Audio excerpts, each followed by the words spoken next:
Surrounding the crowd, some villagers from her hometown pushed through from behind. Make way, make way. The newcomer was a woman in her 30s, with a square face, thick lips, and broad earlobes. She looked like a typical northern woman. Her appearance reflected her personality, and her first impression of Shishua was quite good.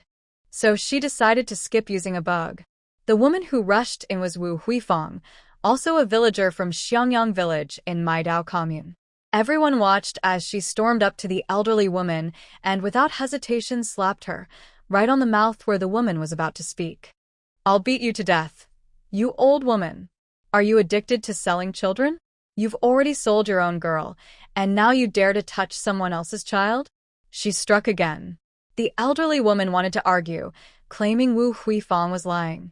She didn't even know Wu Huifang. But what she said came out as, just a worthless piece of trash, happy to sell 100 jin of grain. Your face is so badly damaged, I could sell her or find her a good family. After she finished, everyone around started pointing and whispering about her. The man who had been subdued by Rong Shiyan also glared at her with hatred, annoyed and cursing loudly. You old hag! Turns out this isn't your child. I knew there was a little one at your place. So you stole her, huh? You've been cheating me all along. I told you I wouldn't let you go to your house this time. He wanted to curse again, but Rong Shiyan pressed his face into the ground. His words were too harsh, so as not to offend Shishu. At this moment, the girl in the pocket was also rescued. But as soon as she appeared, she heard a gasp from the crowd around her. Monster! Oh no, what a tragedy. That's so scary. How did her face get like that? It looks like her bones are showing. The girl had very pretty features, even though she was quite thin and bony. Her right cheek looked elegant and quiet, like a peaceful valley. But on her left side, there was a deep, visible tear from her mouth to her ear. The wound was large, and even though it had healed, it still looked very frightening. It looked like a ghost with a wide, creepy smile. Right now, she had a dirty, torn cloth stuffed in her mouth, her head hung low, and her eyes were empty and dull, staring at the ground. She seemed to ignore the gossip around her, as if she was used to it. From a distance, Shishu saw a faint sense of death on the girl. Wu Huifang finished scolding the old woman, then turned around and saw the girl's miserable state.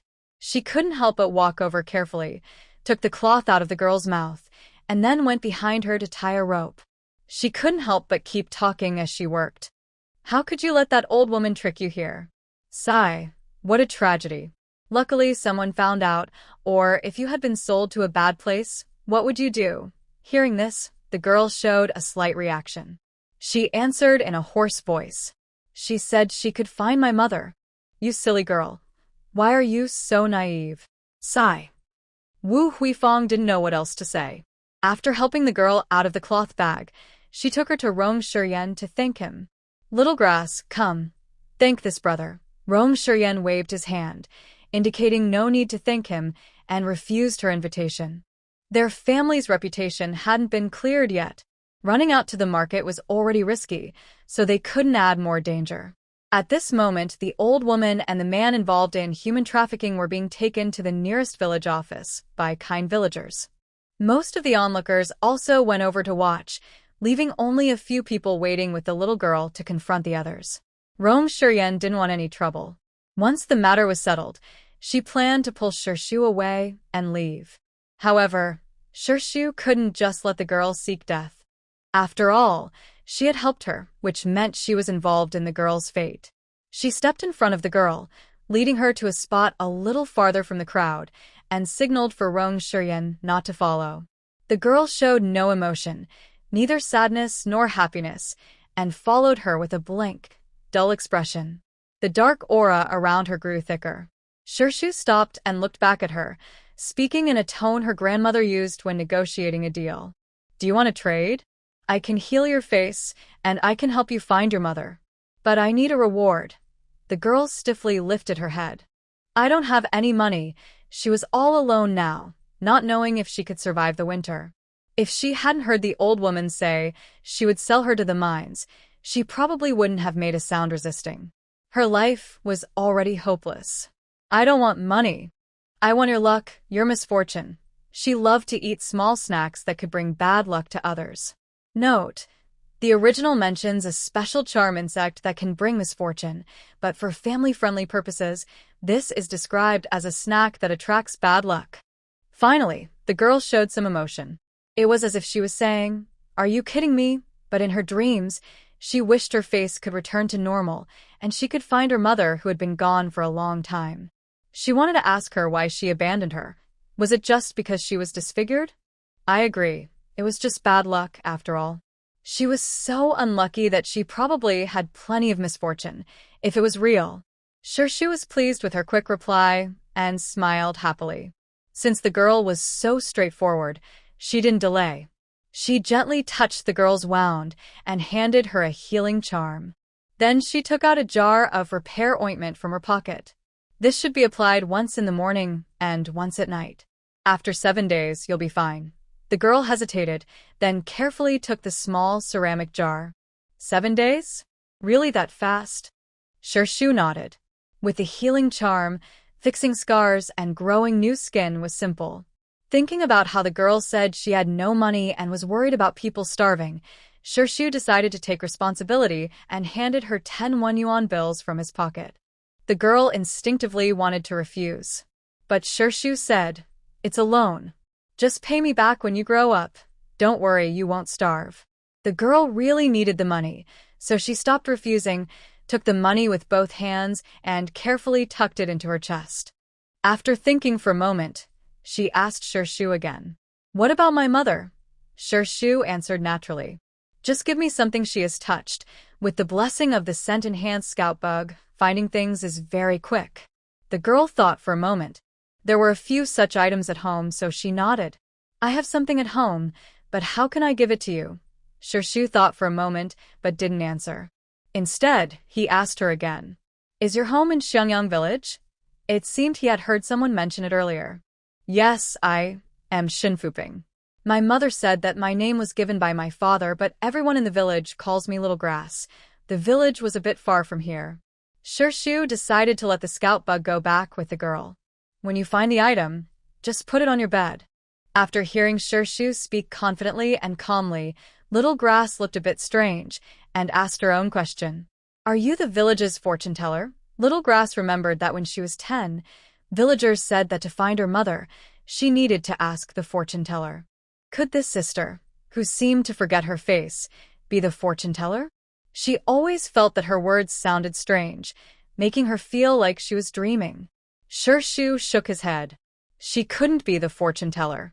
Even if she used healing techniques, her focus was on controlling many bugs, not acting as a medium like a fortune teller. Seeing Rong Yan in the distance looking a bit worried, Shirshu stopped chatting with the girl and got straight to the point. "Now I will take your bad luck. Turn around." Little Grass was a little scared, biting her lower lip, and softly asked again, "Will it hurt a lot?" If she knew in advance, she could endure it without crying out. "It won't hurt. It will be quick." Obediently, Little Grass turned around. At the moment she turned, Shirshu released the passing curse. A tiny purple-golden frog spirit sat on Shirshu's left shoulder. It aimed its nearly transparent mouth at the dark cloud of bad luck behind the Little Grass and shot out a nearly invisible stream, pulling all the misfortune back into the passing calamity body. The passing calamity sat on Shirshu's shoulder and let out a satisfied, small burp. "All done," Shirshu said as he retracted the passing calamity into his space after eating and resting. The Little Grass turned around in surprise, eager to tell Shirshu about its strange experience. It felt its heavy body suddenly become light, and its muddled mind instantly clear. It was an incredible feeling. "Fairy sister, can you tell me where you live and what your name is?" "Will I see you again someday?" the Little Grass asked hopefully, looking at Shirshu with big eyes. After the passing calamity was removed, the dead energy on the Little Grass disappeared instantly. A faint white glow, symbolizing inherited good luck, appeared slowly on its back. Shirshu didn't want to get involved in too many causes and effects. She had helped find her family, heal her face, and remove her bad luck. These actions had already balanced the karma that could have led her to danger. So she just smiled faintly and didn't answer. The little grass knew Shirshu was refusing, but it wasn't too disappointed. Now that the bad luck was gone, it felt hopeful about life again. It believed that if fate allowed, it would meet the fairy sister again someday. After finishing their transaction, Wu Huifeng suggested taking the little grass to identify the old woman and the man who had tricked her. Shirshu and Rong Shiyan watched them leave, then looked at the time and found only half an hour had passed. Let's keep shopping, Rong Shiyan suggested. Shirshu, feeling happy after feeding the passing calamity, had a bright smile on her face, which made Rong Shiyan almost lose himself in her charm. Finally regaining his composure, Rong Shiyan felt annoyed at himself for being so weak and reached out his right hand. Shirshu smiled and shook his left hand with him. Both happily rejoined the bustling crowd at the market. The shopping went smoothly. Shirshu not only bought the fireworks and firecrackers she wanted, but also tasted many local snacks from this world. One of the pickled cucumbers was so sour, it almost made her jump. But after the sourness, it became a little sweet, and there was an indescribable feeling of satisfaction. Shirshu felt a bit dizzy from it. How do I exchange this jar? The old farmer, standing behind the jar and stamping his feet from the cold, nervously held up 4 fingers. For yuan, is that okay? He knew his price was a bit high, but his family really had no money. Just as the old farmer was about to lower the price to 3 yuan, for 1 yuan bills were handed to him. Shirshu saw the 2 small carts behind the farmer that had just been emptied. This cart looked good, better than the broken wooden cart she borrowed, as if it was made from a single piece of wood. Would you like to trade this cart? The old farmer nodded. It was a homemade wooden cart, not for eating or drinking, so of course he could trade it. But he wasn't sure how much to ask for it. In the end, he gritted his teeth and decided to ask for a high price, thinking if the girl thought it was too expensive, she would bargain. 8 yuan. Shirshu immediately paid. The old farmer wondered why she didn't lower the price or ask for a cheaper one. But he was honest and straightforward. After accepting the money and thanking Shirshu, he happily went to find someone to exchange for grain. Load the things onto the cart. Okay, I have a lot of stuff here, Rong Shiyan said, walking to the front of the cart. He also noticed how special this small cart was and praised, "This cart is really good." The cart pushed smoothly. Even though the wheels were carved from wood, they were polished very round, making it easy to push on the road. When they pushed the cart to the riverbank to meet the old man and others, the cart was filled with various handmade toys, colorful cloth tigers, bamboo-crafted grasshoppers, woven balls, feather shuttlecocks, bundles of rainbow-colored strings, and colorful rice dumplings and balls woven from these strings. Many children who came with their parents to the market saw the colorful cart and thought it was also for exchanging things. They excitedly grabbed their parents and shouted for them to take them over to trade. Rong Shiyan saw many people approaching with children and prepared how to explain. But unexpectedly, Shirshu only used one sentence to send everyone away. How do you exchange these flower balls? A middle-aged woman, holding her son and dressed in a black cotton-padded jacket, ran over and stopped Shirshu, carefully asking about the price. Shirshu didn't hesitate and spoke confidently. What? 10 yuan? Are you trying to cheat? This broken flower ball is only worth a dime. The woman was stunned when she heard this. She waved her hand at her and the others. Don't want to trade? Then make way. Someone was still not willing to give up, mainly because their child was causing trouble, so they stopped others from passing. Young girl, you should be honest. You can't just make up prices. She spun the grasshopper charm hanging on her pinky finger. The person was a bit angry but had no way to argue with her. The people gathered around knew very well that she and her companion weren't actually selling things. They had bought a cart full of items to take home. They approached because the children were noisy and because the items didn't seem expensive. Seeing her and the young man pushing the cart, who looked young and fresh, they thought they could get a small bargain. In their villages, everyone borrowed and asked for things from each other like this. If someone was kind and easy to talk to, they often got taken advantage of. If she clearly said they wouldn't trade, those people would try to guilt her with all sorts of moral arguments. They accused her of being selfish, not letting children have their way, young people wasting money, disrespecting elders, and many other harsh words. But unfortunately, she didn't give them that chance. The items belonged to her, and she set the prices herself. After a few attempts to bargain, the crowd realized they couldn't get a good deal. They also knew these items came from a big market, and if they moved a little further, they might find someone selling similar things. So, the crowd gathered quickly, but also dispersed quickly. Once everyone had left, Rong Shiyan looked at her with admiration. Her way of handling things was much better than his. How did you think of dealing with them like that? He had faced similar situations during missions before. Although he managed to resolve them, it was never as smooth as her approach. She turned her head, looking at him curiously. Why should I think? If he's willing to pay 10 yuan, I'm happy to exchange. At worst, she could go back to the stall and trade for a few cents more. Did she really plan to trade? Thinking about it, it made sense. Paying 10 times the price was foolish if she didn't. You're really clever, he said proudly, smiling foolishly. In her puzzled gaze, he happily continued pushing the cart, feeling full of energy. When the two people reached the riverbank, the old man and his group were already waiting there. Compared to Shu and the others, the old man's cart only had some firecrackers that Shu insisted on buying, along with some cotton and fabric, mostly in floral patterns suitable for young girls. The rough cloth shoes had been replaced 5 times, but Shu just glanced at them and looked away. The coarse stitches and the dark, rough fabric made her find it hard to imagine what she would look like wearing them.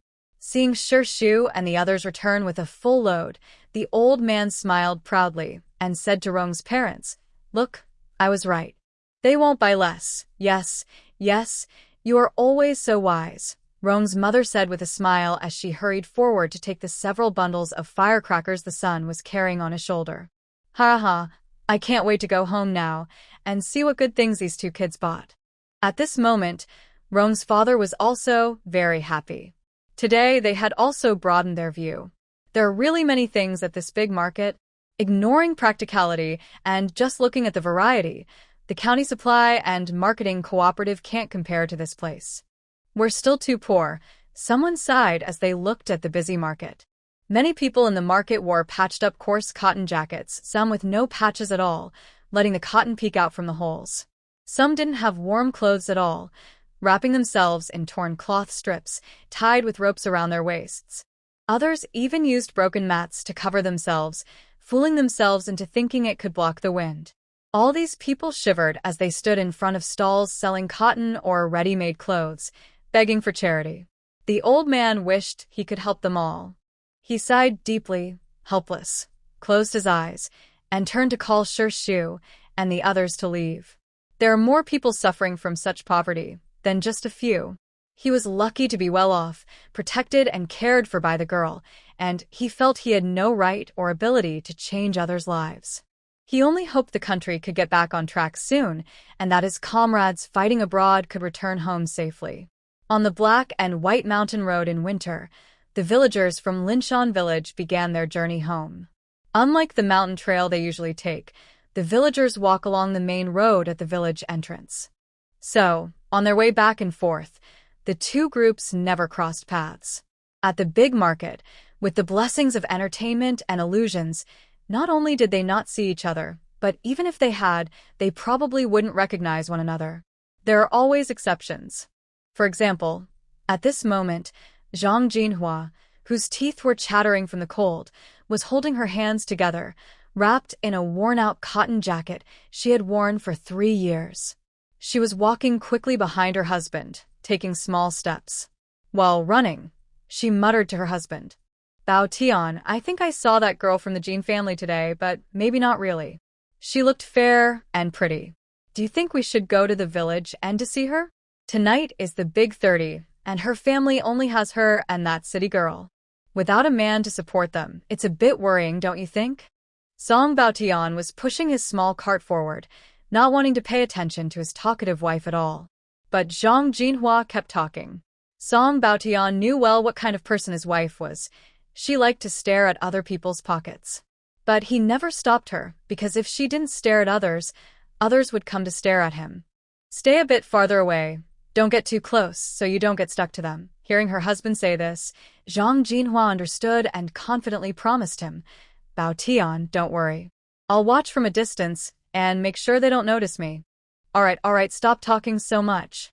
No need to worry, just catch a cold, said Song Bao Tian. After saying this, he pushed his cart ahead and ignored his wife. Zhang Jinhua pouted, shivering from the cold, and quickly continued jogging to keep up. Meanwhile, on her family's cart, all the things prepared for the two elders were loaded, but Zhang Jinhua had none of her own. Even so, Zhang Jinhua still thought she could look down on the villagers. After all, there were many who were poorer than her family. Even the Li family, known as the wealthiest in the village, looked rather shabby at the market this time. Since Li Wei failed to find anything when digging in the mountain, he had become very alert and aware of the danger.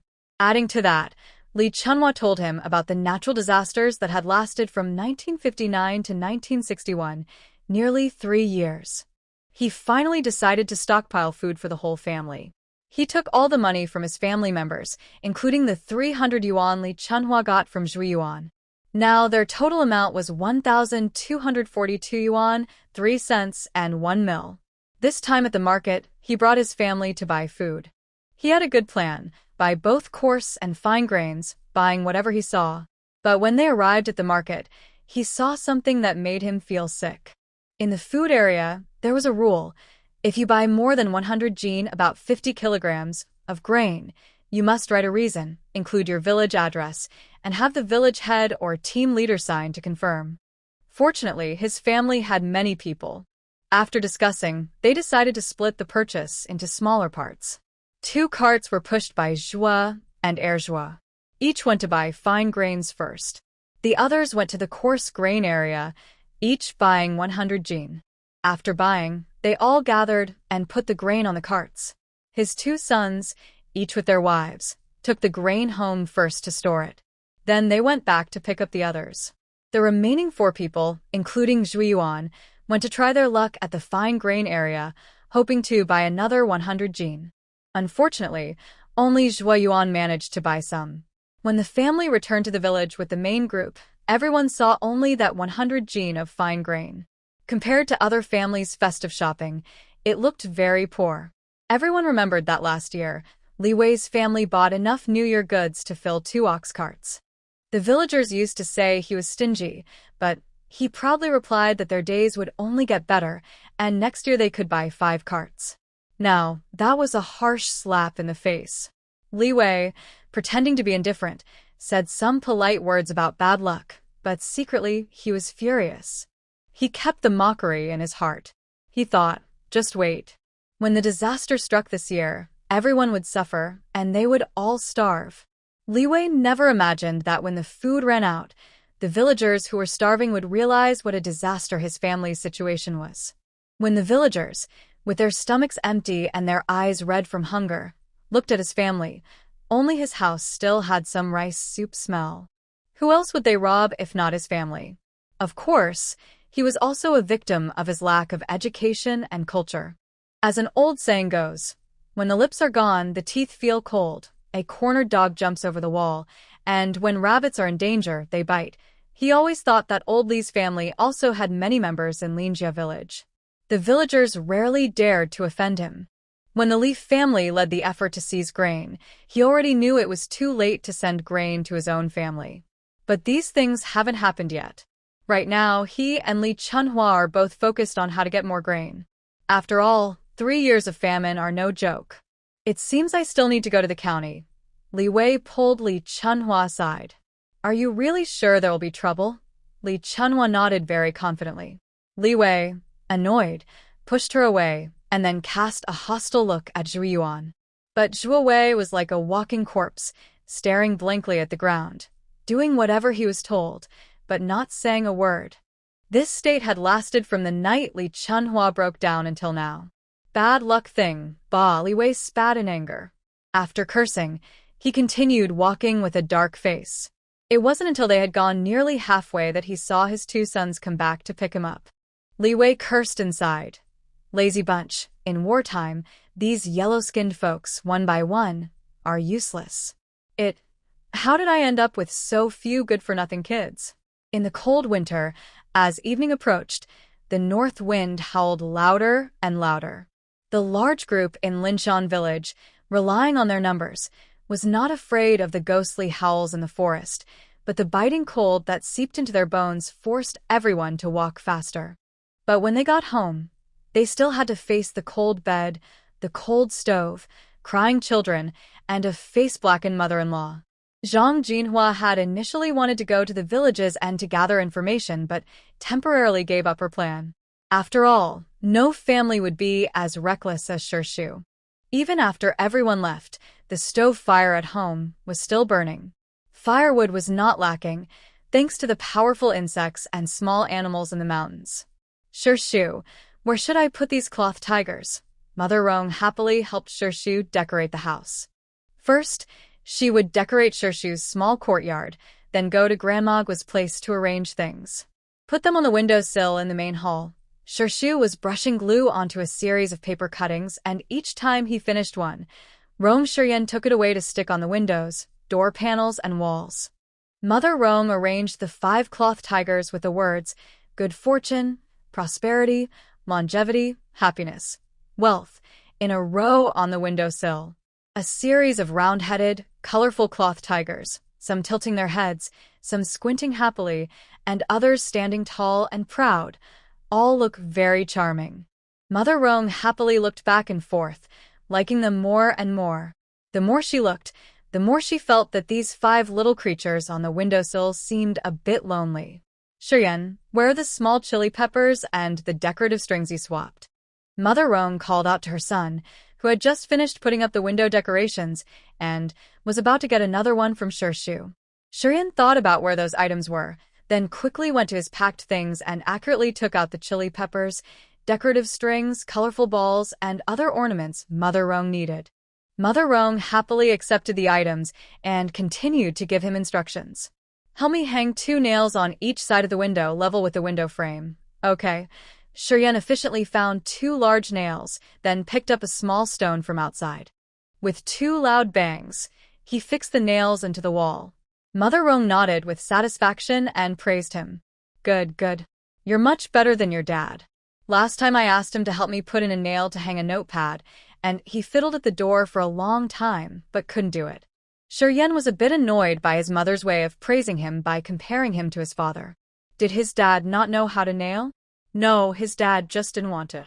His father refused to nail things on the wall, which was a small stubbornness of his. It also had some superstitious reasons. Father Rong believed that the wall should be smooth and flat, and nailing things was just asking for trouble. Thinking of this, Shiyan suddenly realized that he and his mother had just started nailing without asking Shishu for his opinion.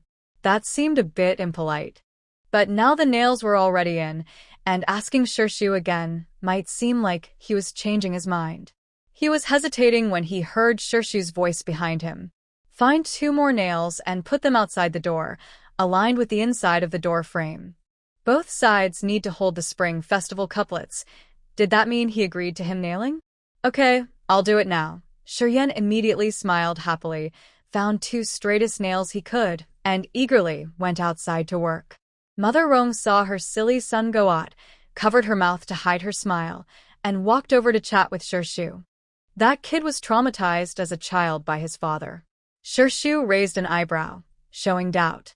Mother Rong continued to smile and said, his dad used to have OCD. He couldn't stand scratches on the wall or nails. But when Shiyan was young, he was like a little monkey and liked to scratch around with nails at home. Shishu thought to himself, so, children are really produced in batches? Mother Rong kept talking. His dad wanted to prevent Shiyan from getting into trouble, so he scared him, saying that nails in the house could bring disaster. At night, big worms would come out of the nail holes and crawl into the house to bite people. Did Shiyan believe that? Shishu thought this was all too silly. Mother Rong nodded happily and more enthusiastically. He believed it completely. From that time until he joined the army at 16, he firmly believed he shouldn't nail nails into the wall. This kid is very stubborn. Once he decides on something, unless there's a very big change, he will never give up his belief. Shu sensed that Mother Rong was indirectly speaking well of her son and trying to prepare him. So, what made him change his habit of not nailing nails? Shu asked curiously. At this moment, Yan had already hammered the nails outside and walked into the house, cold and silent. Hearing Shu's question, he knew his mother was talking about his silly childhood deeds and impatiently took back the chance to explain.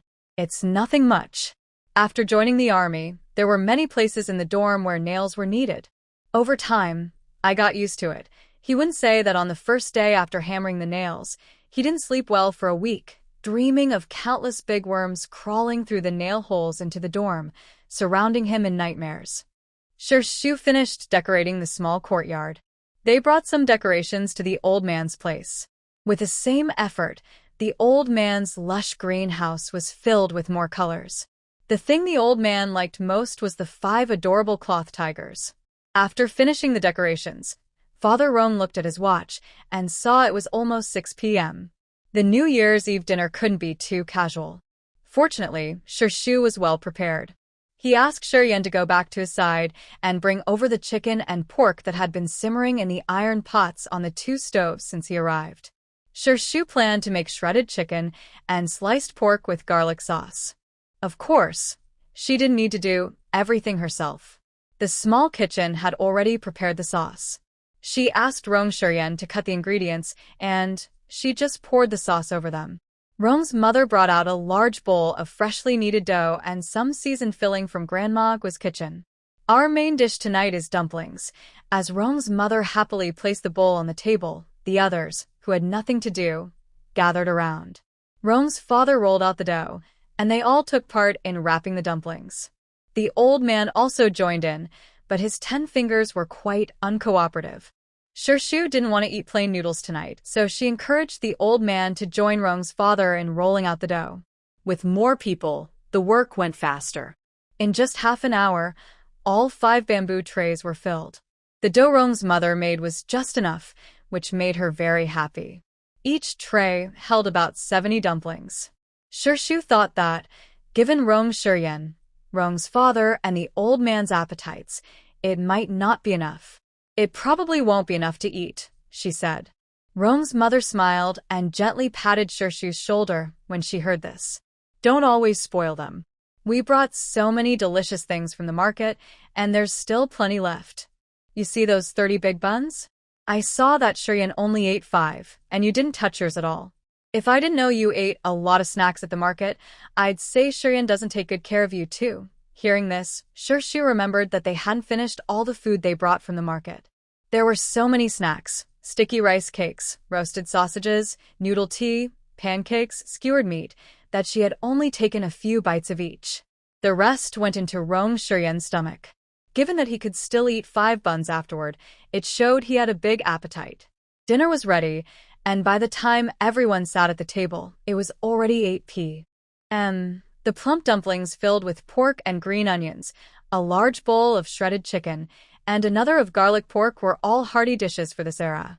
The old man was happy and carefully picked the leafy greens he loved so much, which went perfectly with a big piece of meat. That night, a strong north wind blew, so the aroma from their house didn't reach the village.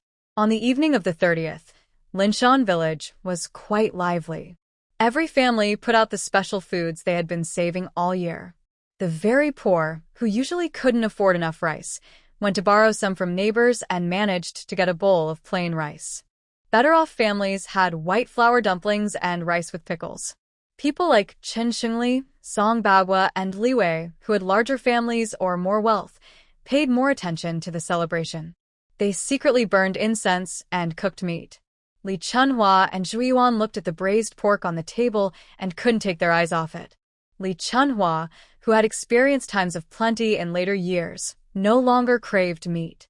But after returning to these poor days, just a few days later, her stomach was constantly craving food. Of course, her mind wasn't craving, but her body was very hungry. Seeing the meat made her eyes shine green. Li Chunhua was like that, and Zhu Yuan was even worse. He was almost hopeless, but a voice inside kept telling him he must not die. He had to hold on for a few more years. There would be a change. So now he focused all his attention on food. Just as the braised pork was served, someone knocked on the big door of Li's house. Li's mother frowned and went to open it. She saw it was some young women from the neighborhood and immediately guessed they came because of the smell of meat. Sure enough, one of the young women stretched her neck to look inside. "Auntie, you have braised meat, right? Look at this. On New Year's Eve, you're eating such good food. Your niece wants to eat some meat. Can you give me a piece?" One of them spoke, and the others quickly joined in. Some said the mother was greedy, some wanted to trade baked sweet potatoes for a piece of meat, and others just wanted a piece. The message was clear. Your family is well off and has meat, so since we smell it, you should share with us. If you don't be surprised if we come in to take some. Li's mother had been standing outside without coming in. Li Wei got annoyed and sent Daju to call people. But when Daju saw so many young women gathered outside, he felt nervous and hurried back inside. "Dad, there are a lot of people outside, all asking for meat." Li Wei's eyebrows furrowed so much they almost met. He wanted to say, "Just hide the meat," but then he thought, "Our home is so small, hiding it anywhere isn't safe. Quick, eat the meat." There were about 30 pieces of meat on the plate. With 10 people in the family, no one could eat more than a few pieces. Moreover, Zhuiwan didn't care about this family at all. When Li Wei said to eat the meat, he was the first to grab 2 big pieces with his chopsticks and shovel them onto his plate. Although others disapproved of his behavior and wanted to say something, they didn't bother because the meat was running out so fast. Everyone hurried to grab their share. By the time Li's mother finally couldn't stop anyone outside and neighbors rushed into the main hall, only a few plates of cold wild vegetables, pickled vegetables, and wild vegetable soup remained on the table. "Old man Li, your family is really quick at eating. Grandma Li, look at your husband eating without waiting for you. If I were you, I'd have given up long ago." Sigh, so boring.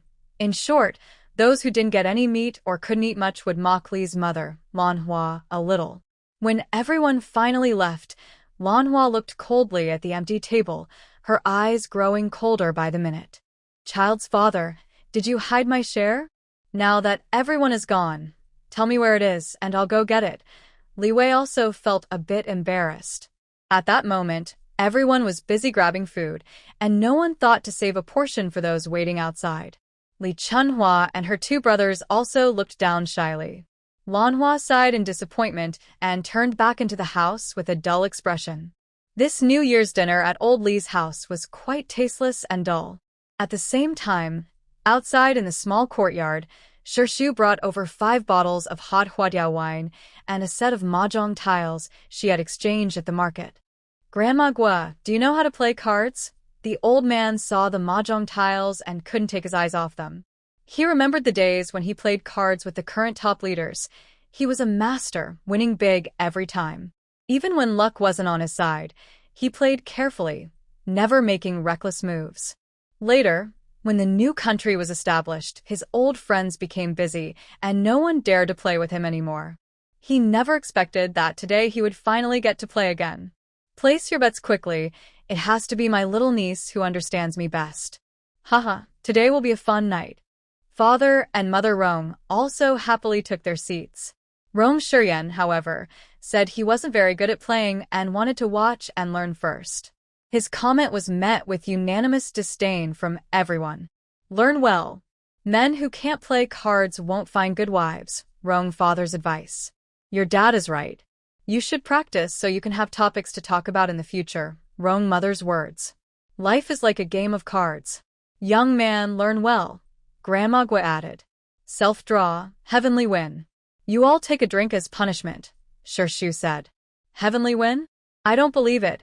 Everyone rushed over to see Shirshu's cards. 3 3 mils, 6 7 8 10,000s, 3 4 5 sticks, 3 1,000s, 2 9 mils.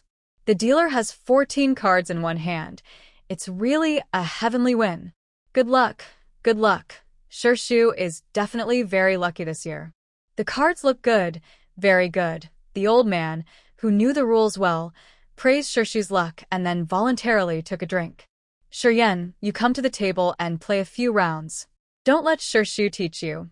After the dealer's heavenly win, the game couldn't continue, as per the old rules of their side. Shirshu naturally knew about this from her grandmother.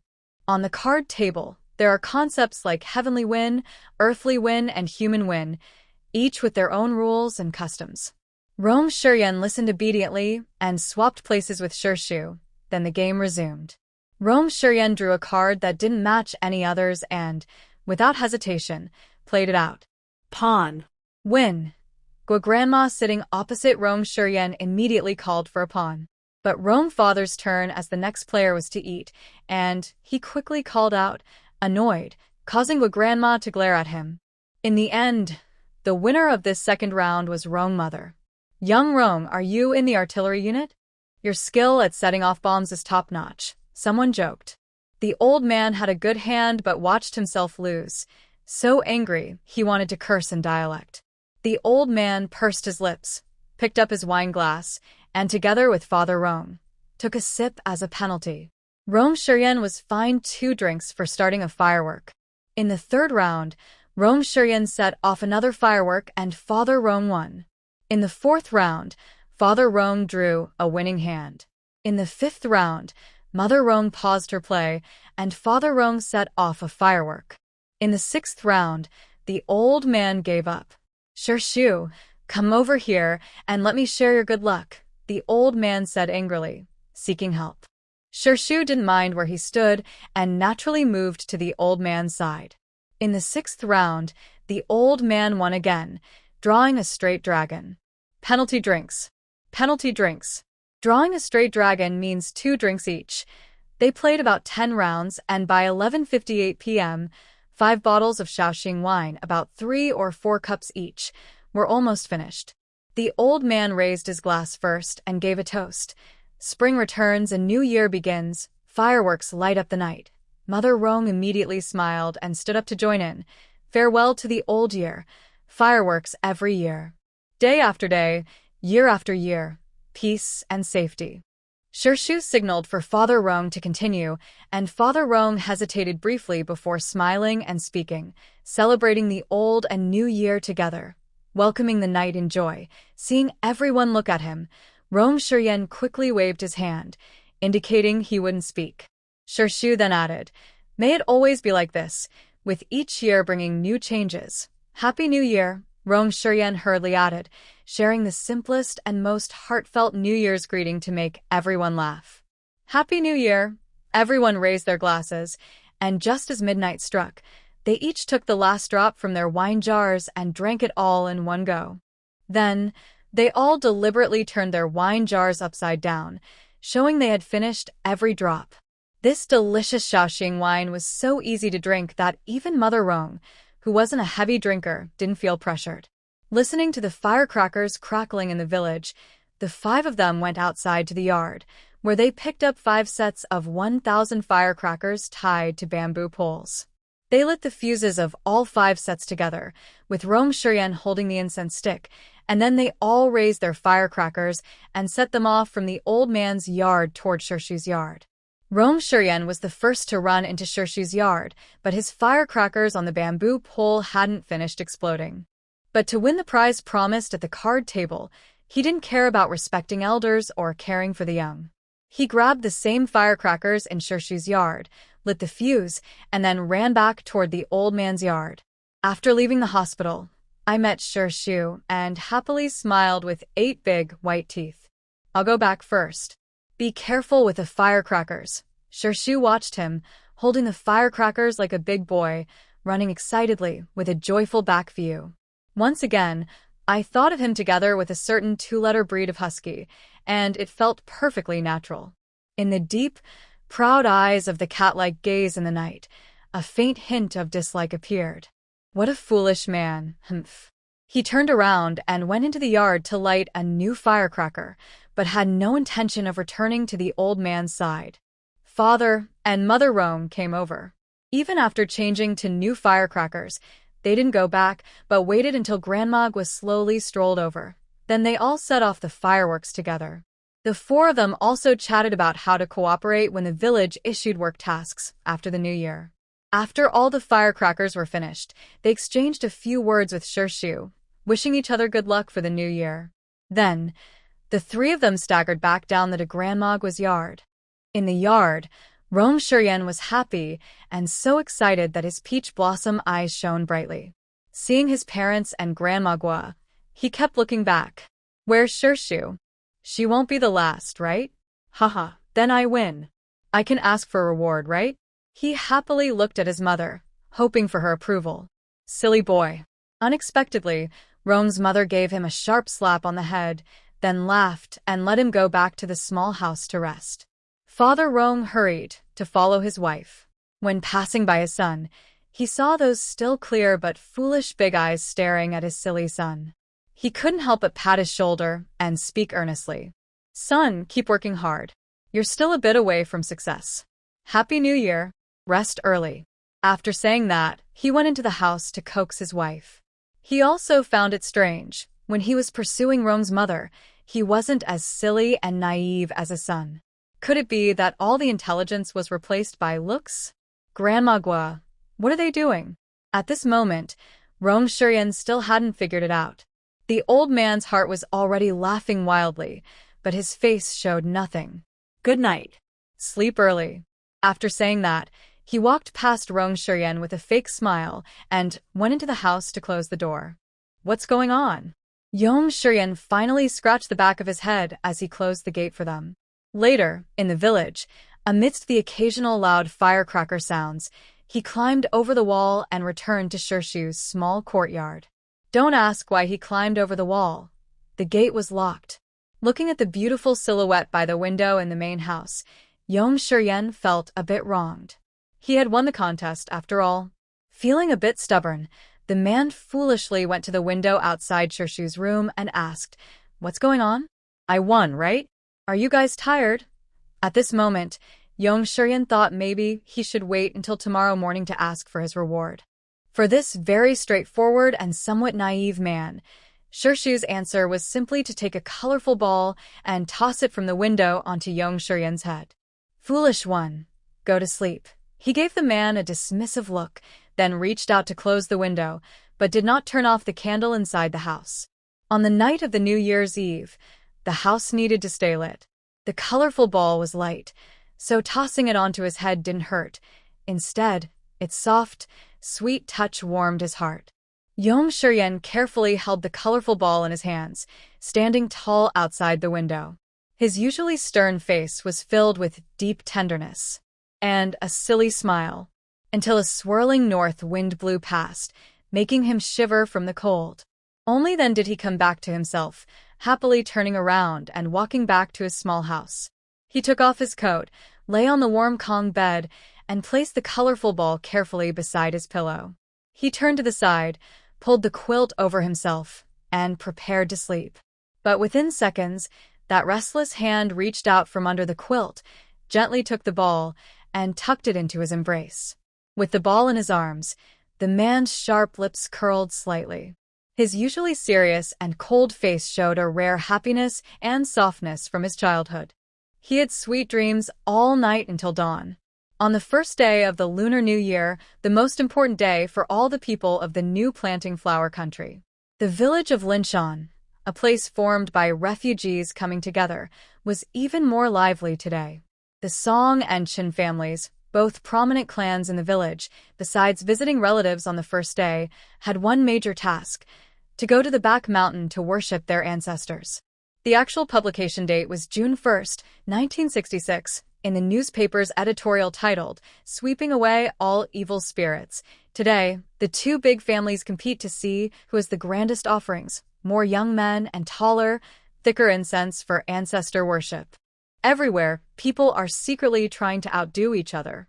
The village's old well is also the most popular spot for taking photos today. Early in the morning, young wives and children from each family rush to the old well to fetch water.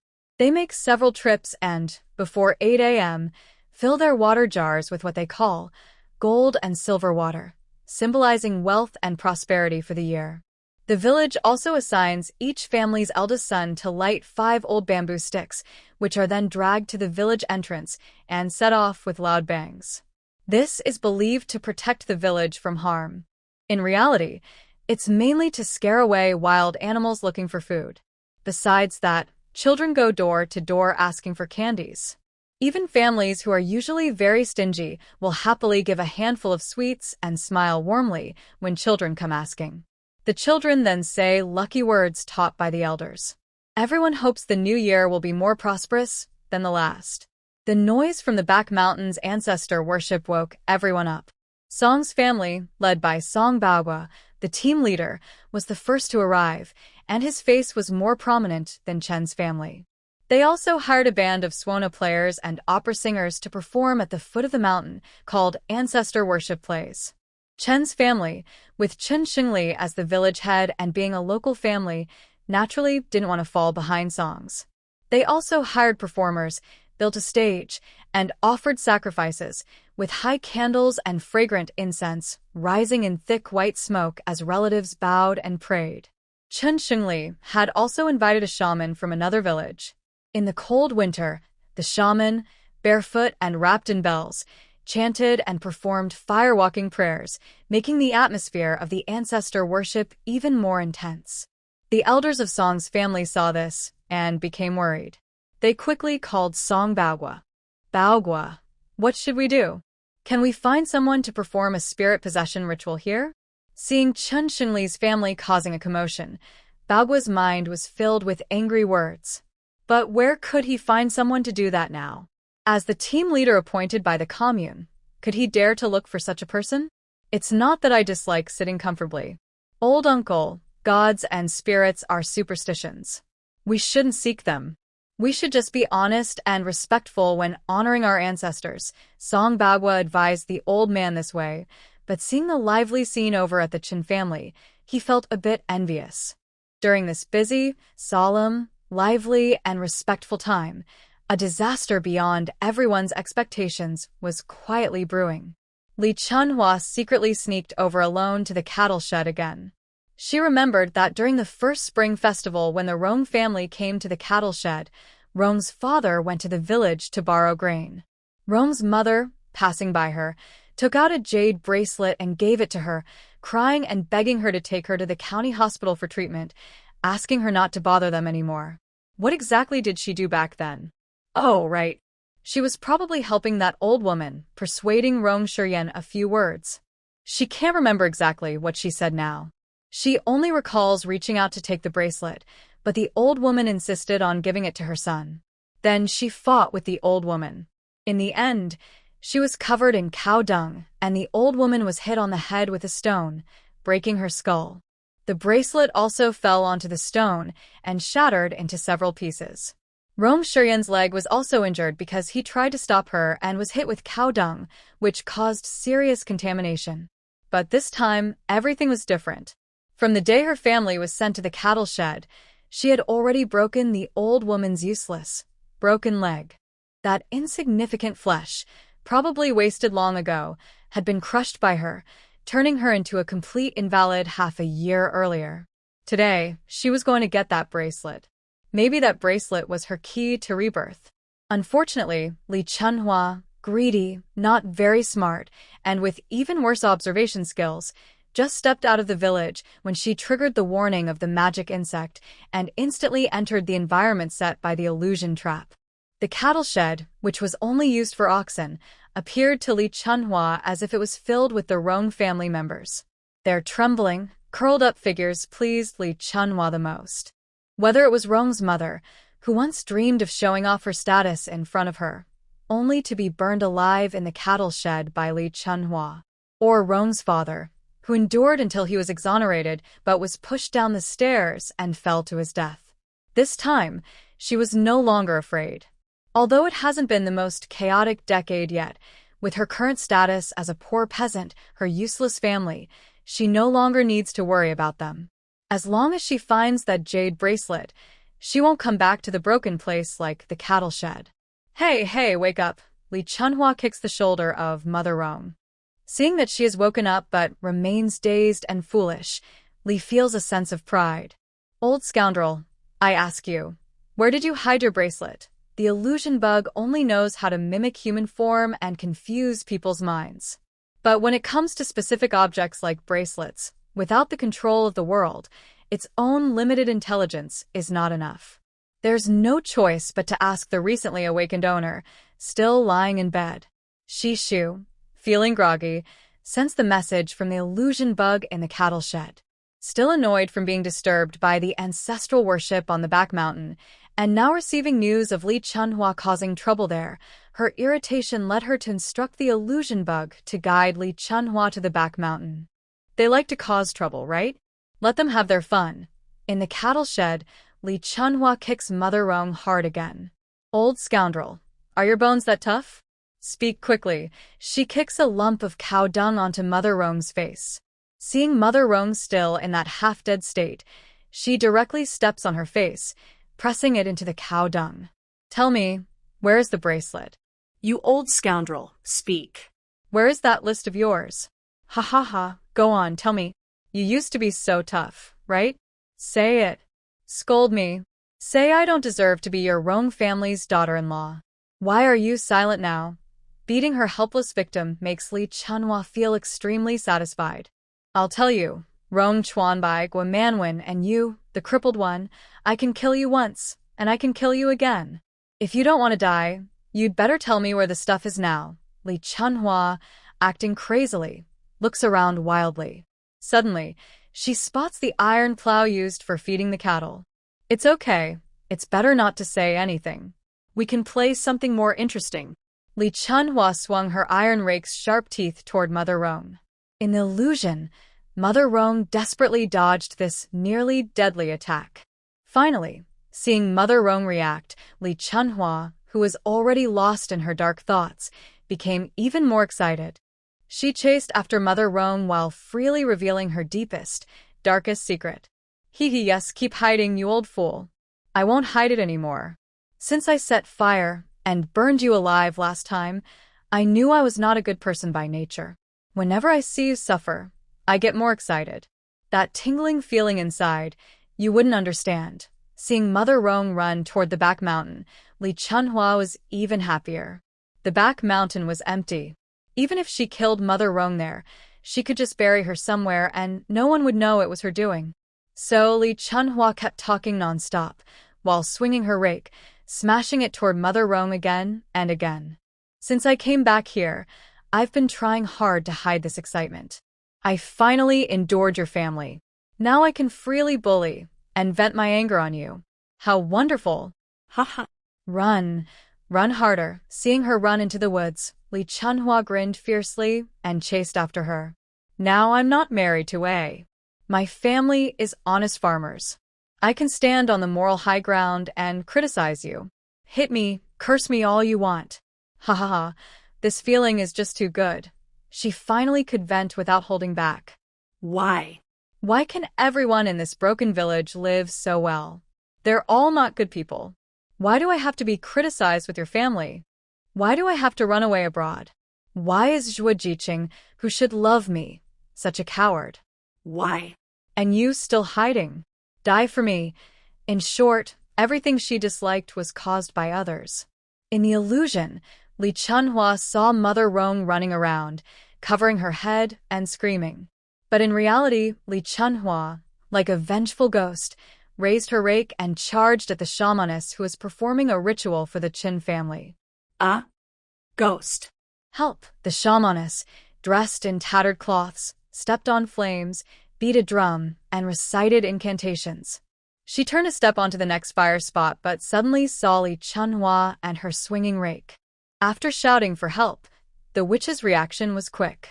She kicked away the fire basin blocking her path, just in time to clear the area where the plow was about to be swung. However, the fire basin she kicked over instantly ignited the dry grass near the ancestral grave. In winter, the forest and grass are dry and easily catch fire. Once a mountain fire starts, it spreads quickly with the wind, making the fire grow stronger. A forest fire disaster is very likely. People from the Qin family immediately noticed the danger on the witch's side, but because Li Chunhua was attacking wildly and indiscriminately, no one dared to rush over to knock her out and put out the fire. Everyone stood there helpless, as if they had suddenly sunk into the ground. Even Qin village chief, who is usually good at talking, was so scared by the danger that his first reaction was to step back a few steps and shout nervously for someone to help put out the fire. A side note, I am debating whether to portray Li family members too badly, especially Li Wei, who is truly a born troublemaker. Dear little ones, please help by clicking to support and share some free flowers for more updates. Thank you so much. Big hugs. Put out the fire. Quickly, put out the fire. It's funny. Everyone was shouting to put out the fire, but at the same time, they were all backing away, leaving Li Chunhua and the witch trapped in the flames, still going crazy. The fire grew bigger and bigger, finally catching the attention of the Song family. Bao Guo, I hear something's wrong over at Chen's place. An old blind uncle from the Song family, who had very good hearing, waved to call Song Baoguo and pointed ahead. Song Baoguo looked up and saw black smoke rising suddenly from Chen's side. It's nothing. The incense isn't burning well, very weak, all black and smoky. He secretly looked down on Qin Shengli for playing tricks. He thought, if Chen's family used sandalwood incense like the Song family, they wouldn't have money to hire a witch, so they must be saving money here. But soon, not only the old blind uncle, many others from the Song family also noticed something was wrong with Chen's side. Something serious was happening. Unso Baoguo. Unso Baoguo. The fire. Chen's house is on fire. A mountain fire. What should we do? A young member of the Song family was curious and ran over to look. The sight made him so scared that his legs went weak. If we say the fire caused when the witch kicked over the basin was still manageable, now, the fire has grown so large that it is no longer something ordinary villagers can fight against. Fire. Hurry, go home and get water. Put out the fire. Everyone go home. Don't get too close to the burning forest. Hurry up. I want to find out who caused this. I'll break their head open. The Qin family members were originally running back to the village, but when they saw the people from the Song family approaching, they all pretended to turn back. Song Baoguo looked at how scared Qin Shengli and the others were and cursed their ancestors silently. Hurry, hurry. Fight the fire. Song Baoguo held a big wooden stick and directed the Song and Qin families to start rushing towards the mountain to fight the fire from the outside. Meanwhile, Li Chunhua, trapped in the fire, had already come back to her senses after the illusion was lifted. Seeing the Mother Rong, the shaman, running far away, she wanted to chase after her, but a large burning tree suddenly fell and blocked her way. Ah! Fire! There's fire! Help! Help! Is anyone there? Cough, cough. Someone save me. The flames leapt from the ground, climbing along the dry grass, driven by the fierce wind, reaching the tree trunks and branches. It looked like a cold, brutal beast of fire, opening its blood-red mouth full of blazing flames, trying to burn everything and drag it into the abyss.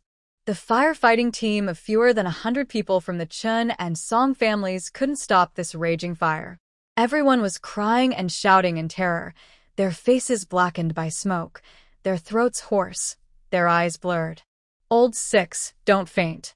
Uncle Shengli, Old Six has fainted. When the first person fainted from inhaling too much smoke, more and more people followed. Second, third, and many others lost consciousness. Suddenly, everyone was panicked and frantic.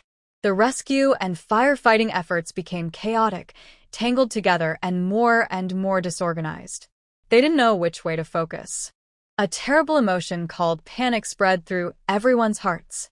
The villagers with strong bodies still desperately tried to carry water buckets, pouring water with all their might onto the rolling, smoky fire. But it was useless.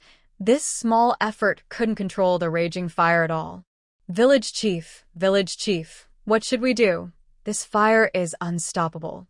We don't have enough people to handle it. Yeah, what can a village chief do? The fire is spreading across the mountain, driven by the northeast wind today. Suddenly, someone in the crowd muttered this. Qin Shengli and Song Baoguo both frowned at the same time. If the wind doesn't toward the village, burning some animals in the forest isn't a big problem. Besides, they are not just sitting around. They are actively fighting the fire. They are trying their best, but if the fire gets out of control, there's nothing they can do. Song Baoguo was still debating in his mind while Qin Shengli had already started organizing people to create fire breaks. He learned in the commune that the best way to prevent forest fires is to burn of land beforehand, creating a fire break that can't burn again. No matter how big the fire gets, once it reaches the fire break, without any fuel, the fire will be contained. Old Chun. If you do this, the other villages might find out, and it could get complicated. Seeing Qin Shengli organizing people to build the fire break, Song Baogwa stopped worrying about his own hesitation and started thinking about how to distance himself from this matter.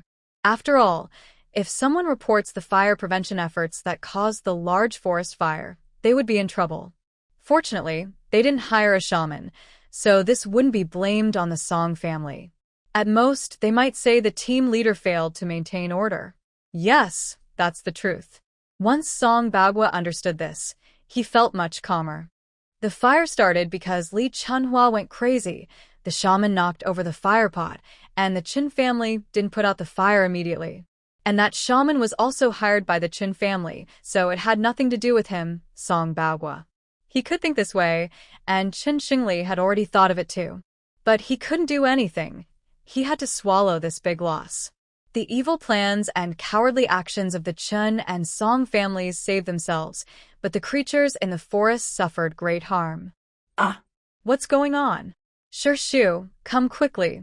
Shu was eating in the main room when he heard Mother Rong shout from outside. Rong Shiyan quickly put down his bowl and ran out. Shu also stood up, curious, and followed him outside. As soon as they stepped out of the main room, a large rabbit rushed toward her. Shu raised his hand to catch the big rabbit, holding it close. He noticed the rabbit was very anxious, with bright red, shiny eyes, as if it wanted to speak. Looking into the yard, no wonder Mother Rome was startled. The yard was full of animals, from squirrels to large pythons. Almost any animal that could run into the rabbit holes had come out to hide. Did something happen in the mountains? Shu frowned in confusion and finally turned his head to look toward the forest. This is a bit tricky, he said, observing the thick black smoke rising. He spoke calmly, but was already heading toward the back rabbit hole. The animals in the yard, under the surprised gazes of Rong Shiyan and others, naturally made way for Shu, blocking the humans outside. Shu, Rong Shiyan, and the old man called out anxiously at the same time. Shu didn't look back, just waved his hand to reassure them with a calm voice. It's okay, don't go out. Rong Shiyan's face was serious, lips pressed tight, with no sign of relaxation. His hands by his sides clenched into fists. This was Rong Shiyan's first time feeling helpless and wanting to become stronger. Shu quickly reached the backyard passage, his gaze cold. He raised his hand and waved at the rabbit holes, releasing thousands of bright orange-red crimson flame bugs. Go on, go on. Don't complain that I don't feed you. Remember to eat from inside out. When you're done, wait for me in the swamp. The orange-red bugs happily trembled at their master's words, then surged forward like a flood of orange-red water rushing into the forest. A few minutes after releasing all the crimson flame bugs, faint ripples spread through the sacred witch space. Shu probed briefly and helplessly suppressed the disturbance. Fengyang, you can't go out. Don't be tempted by them. When the time is right, I'll take you to a big feast. It had been half a year since he last fed Fengyang. Although this creature could eat for a whole year on one meal, occasional snacks still needed some research. But that's magma. Where in these mountains can I find it? Should I give him the hot spring? It's a pity to think about it. The sacred fire bug sealed the sun, a red golden dragon bug that feeds on lava. It is still young now, but if it grows to adulthood and transforms from a dragon into a true dragon, it will become the fire dragon divine bug. The process is very dangerous, so Shu has always wanted to slow down the little creature's training. She hopes that one day, if it really happens, she can help it as much as possible without having to drive it away from the sacred witch space just to protect herself. Ziyang also understands Shu's worries, so he only threw a little temper and then fell back into sleep. The red flame bug, although it is a pure mortal bug used by Shu to nourish the burning bug, has only one purpose: to swallow fire and create fire. But because it reproduces quickly and in large numbers, it also has a place in the sacred witch space. This time, it was entrusted with an important task by its owner, and they let it eat freely. All the red flame bugs worked hard, opening their bellies completely. Following Shirshu's instructions, after jumping out of a rabbit hole in the forest, they didn't need any commands. They immediately spread out like locusts, forming a straight line and dispersing the fire. Some stayed behind to swallow flames around the forest edge, while more bugs rushed into the blazing fire. The red glow flickered continuously, on treetops and in the woods, driving away the intense flames. Many large animals had already grabbed their young ones, preparing to leave their dens filled with winter food, even if it was dangerous. Just as they were about to run away, they saw the red glow shining in front of the den, and the flames and smoke suddenly disappeared. Birds flying in the sky cried out in despair at their nests. The hatchlings inside had just broken out of their shells and hadn't grown feathers yet, so they could only wait to be swallowed by the mountain fire. As the flames reached the nests, a large army of orange-red firebugs arrived. A flash of red light swept through, and the ancient pines and green cypresses returned to their original state, with no sign of the raging fire. Shirshu sent the red flame bugs away and came out of the backyard. She saw the 4 people waiting anxiously in the front yard. She smiled and told them not to worry, to stay calm in the yard. The old man saw Shirshu about to leave and immediately followed her. "Where are you going? You can't go to the fire scene. It's too dangerous there." Shirshu gently patted the old man's shoulder to comfort him. "I'm not going there, don't worry. You promised me. Don't always fool me." The old man knew that Shirshu's decisions were final. He couldn't stop her. All he could do was repeatedly remind her to stay safe. "All right, don't worry. I might not be back at noon. You can eat by yourselves. If these little creatures haven't left by then, just toss some cabbage to them." After saying this, Shirshu had already walked away. Mother Rome watched Shirshu leave, her face full of worry, and she shook her head helplessly. She knew her son well. Most likely, he was feeling upset because he couldn't help much. "Sure, Yen, I know you're anxious, but we can't go outside right now, especially not in your condition. If someone with bad intentions sees you, it will only bring more trouble." Sure Yen clenched his fists tightly, his veins bulging, and closed his eyes in restraint. "Mom, don't worry. I understand how serious this is. I'm just worried about Shirshu going out alone. It's not safe. Don't worry, that girl is strong. We just need to protect ourselves and not become a burden to her." Father Roan came over and looked toward the back mountain. "Look at that black smoke. Doesn't it seem to have dispersed quite a bit? A wildfire burned all day." Even with Shirshu's quick help, many animals and plants were burned or injured in the forest. So, Shirshu spent the entire day helping with rescue efforts, using the scout insect. For injured small animals, she used a healing insect and fed them a few sips of lake water. For plants nearly burned to death, she poured lake water on them. If it weren't for the lake water inside the sacred witch space, something she had to carry herself, Shirshu really wanted the scout insect and strength insect to work together and water the area. She walked nearly 10 kilometers that day, repairing the parts of the mountain burned by fire. Just as she was about to go to the swamp to retrieve the red flame insect, she received a message about injuries from the scout. "Huh? Are there still places that haven't been watered?" Shirshu followed the guidance and found an elderly woman almost turned to charcoal. "Tieske, how is there still someone here?" Shirshu raised her hand and lightly calculated, noticing that the woman was still entangled with many karmic threads.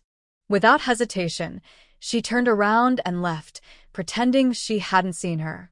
At this moment, a thin dark red thread of karma floated toward Shirshu from the old woman, like a parasite attached to her bones.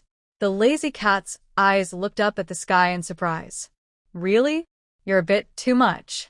If you had some virtue, I might forgive you, but with this murderous aura and the lives you've taken, do you think I will save you?" After speaking, she saw the dark red karma thread still drifting toward her. Her usually indifferent gaze instantly turned cold. A sharp, white light, as if it could tear the space itself, burst from Shirshu's fingertips. Suddenly, a thunderbolt struck from the sky, but it hit not Shirshu, but the dark red karma thread emerging from the old woman. Under the power of the heavenly way, the insignificant karma thread instantly disintegrated into nothing.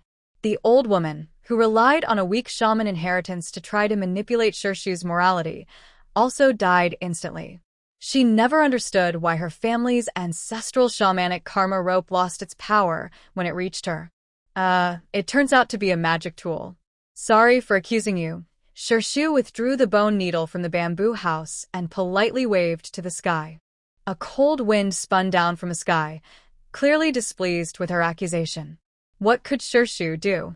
She rolled her eyes silently and continued to recover her red flame insect.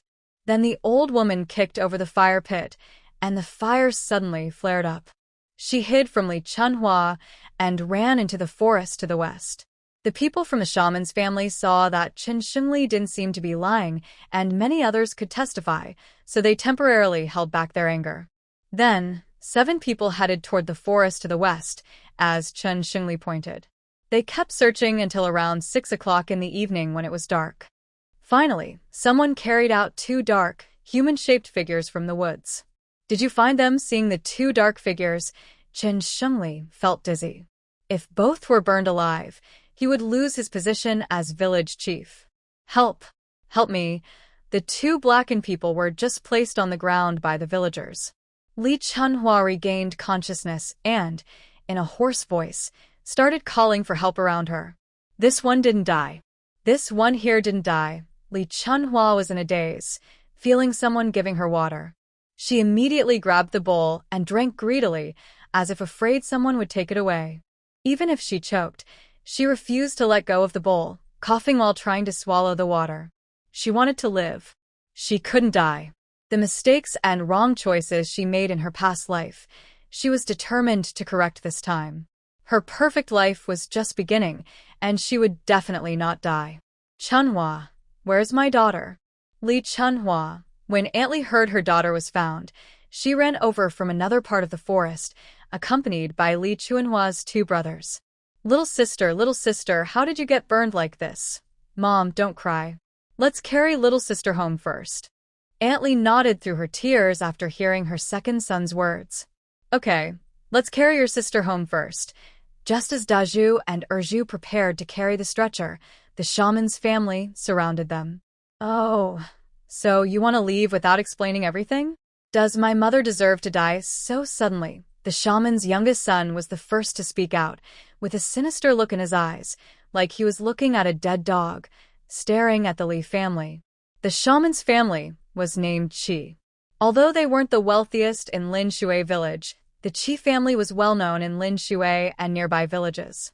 Their ancestors had been shamans responsible for annual spring planting sacrifices and year-end clan rituals in the area. So, this time someone was harmed, fatally. Such a serious matter. Not only the Li family but even the Chen family finds it hard to explain to the Qi family. Mother Li looked pale as she gazed at the village chief. Chen Shengli frowned and stood behind the Qi family members, helplessly shaking his head. He truly couldn't help her with this matter. The inheritor of the Qi family's spiritual healer, Qi Tianai, was not present, but her 5 older brothers and the families of her eldest and 3rd uncles had all arrived. Nearly 10 men gathered in front of the Li family. None of them wanted to go over and cause trouble for themselves without knowing the full story. Just as the tension reached its peak, Mother Li suddenly sat down on the ground and started her usual routine of crying, making a scene. Oh my heavens! My daughter is going to die. If she dies, I won't want to live anymore. Who harmed her? That scheming old Chen family. How can they blame my daughter? I can't take it anymore, oh heavens. She caused a fuss, but the Qi family members clearly weren't convinced by her act. Look at how quick that big sister moved. The ground is cold. Get up, get up. The speaker was a woman dressed in a luxurious peony-patterned cotton coat with a bright green headscarf. Among the crowd dressed in gray and black cotton coats, she stood out. Our eldest sister was called here by village head Chen, but now we're talking about your daughter swinging a and chopping people. My daughter swinging a? It was Grandma Chi who was burned to death, not my daughter with a. Big sister, listen to me. If you want to shift blame, you should first look at the dirt on yourself. Your daughter didn't step out of line or attack our eldest sister. How could she have caused trouble? Mother Lee also knew that the Lee family's case was not in their favor. So, what do you suggest? I can't just have my daughter pay with her life. Ha, big sister, you're overthinking. Just pay some money. Back in the day, it was 50 yuan for one incident. If your daughter hadn't been harmed, she could have gone out 7 or 8 times a year. Now she's 62. Our line of work only lasts until 69. That's at least 2,450 yuan over 7 years. Pay up. If not, we'll report to the police. Your family, the Chen family, the Song family, even the Linshan village will all be involved. Mother Lee's eyes nearly popped out in shock. 2,450 yuan? I would sell everything I have, but I can't come up with that much money. How many riches does my family have? Why should our family be the ones to pay? The items are gone, Second Aunt Chi. Our family's heirloom rope is missing. Second Aunt Chi, wrapped in a green headscarf, was about to argue with Aunt Lee again when she heard the younger family members panic and shout that the rope was lost. That was the family's ancestral good luck rope, a treasure that helped our family avoid many disasters for generations. Now it's gone? So, is it up to our family to inherit the good luck? Find it. Quickly go back to the woods and look, she ordered her family members. After giving the order, Second Aunt Chi changed from her calm attitude to a furious look, glaring at Chen Xingli. You also need to organize people to help find it. That's the life of our Chi family. If we can't find it, money alone won't fix this. Chen Xingli felt a terrible headache. What kind of trouble had he gotten into? On the first day of the new year, so many worries all at once. He wished the police would just take him to jail and keep him there. In the end, Chen Xingli still begged Song Bagua for help. Song Bagua said he could help find the rope, but Chen Xingli had to agree to slaughter the pigs on the second day of the new year and share the pork, including killing all the dozen or so pigs in the pig pen. Initially, Chen Xingli had a small plan, but now he had to agree. Finally, after both families' elders agreed, the younger members started a new search in the mountains. The goal shifted from finding a person to finding a rope made of red silk thread. As for Li Chunhua, under the village chief's guarantee, the Chi family allowed her to go home, but she was still followed by 2 strong young men. The lively events between Linshan village and the Chi family had been going on for over a month because of this rope. If it weren't for the spring planting season, both sides wouldn't delay their farming plans. Maybe this matter would have gone on longer. At the foot of the back mountain, the commotion was visible through the scout talisman, but because the scouts kept getting trampled, she didn't let them go again. On her way to the swamp, she met a mother wolf and a wolf cub. Since they lived deep in the forest and hadn't been affected by the smoke, they were very happy to see her, wagging their tails in a 365-degree spiral. Seeing they were safe, Shu was also happy. She asked the small kitchen for a big fat pig to give to them, so they could have a prosperous year. The Wolf King summoned the pack of wolves to carry the pig meat. When he looked back, he saw his own mother rubbing against Shu's side. The usually aloof wolf, who had only been able to hold his cool for 3 seconds, immediately broke down. He howled and dashed between his mother and Shu, wagging his big tail, flapping his ears, and tilting his head in a cute way to show off to Shu. He seemed just about to say, "Look how adorable and handsome I am. My mom is old, so pet me. I don't mind if you make me bald." Shu smiled and gently patted the 2 gray wolves' heads. "I have important things to do. You can go eat the meat. I'll come back to play with you when I have time." After saying goodbye to the 2 gray wolves, she went to the swamp. There, a red-glowing, mud-playing fire insect was rolling around happily, completely unaware that it was a fierce insect. Shu affectionately waved her hand, calling them back into her space. Soon, a commotion started inside the Holy Witch's space. Although the fire insect was a fierce insect, it was also food for the flame insects. Now, these red, shiny insects had returned, and the flame insects inside the space couldn't hold back anymore. Seeing that Shirshu hadn't set any restrictions on these fire insects, the flame insects immediately launched their hunt. Shirshu watched coldly as a new round of insect battles unfolded inside the space. She felt no emotion at all. This was the world of insects, weak eat the strong. Whoever survived until the end would become the insect king, except for fragile ones like the medical insect or scout insect, which she always protected. Sure enough, within minutes, the fight among the insects ended. Over 10,000 insects devoured each other. Some died, some ran away. In the end, only one red, bloodied fire insect with black mist around it remained.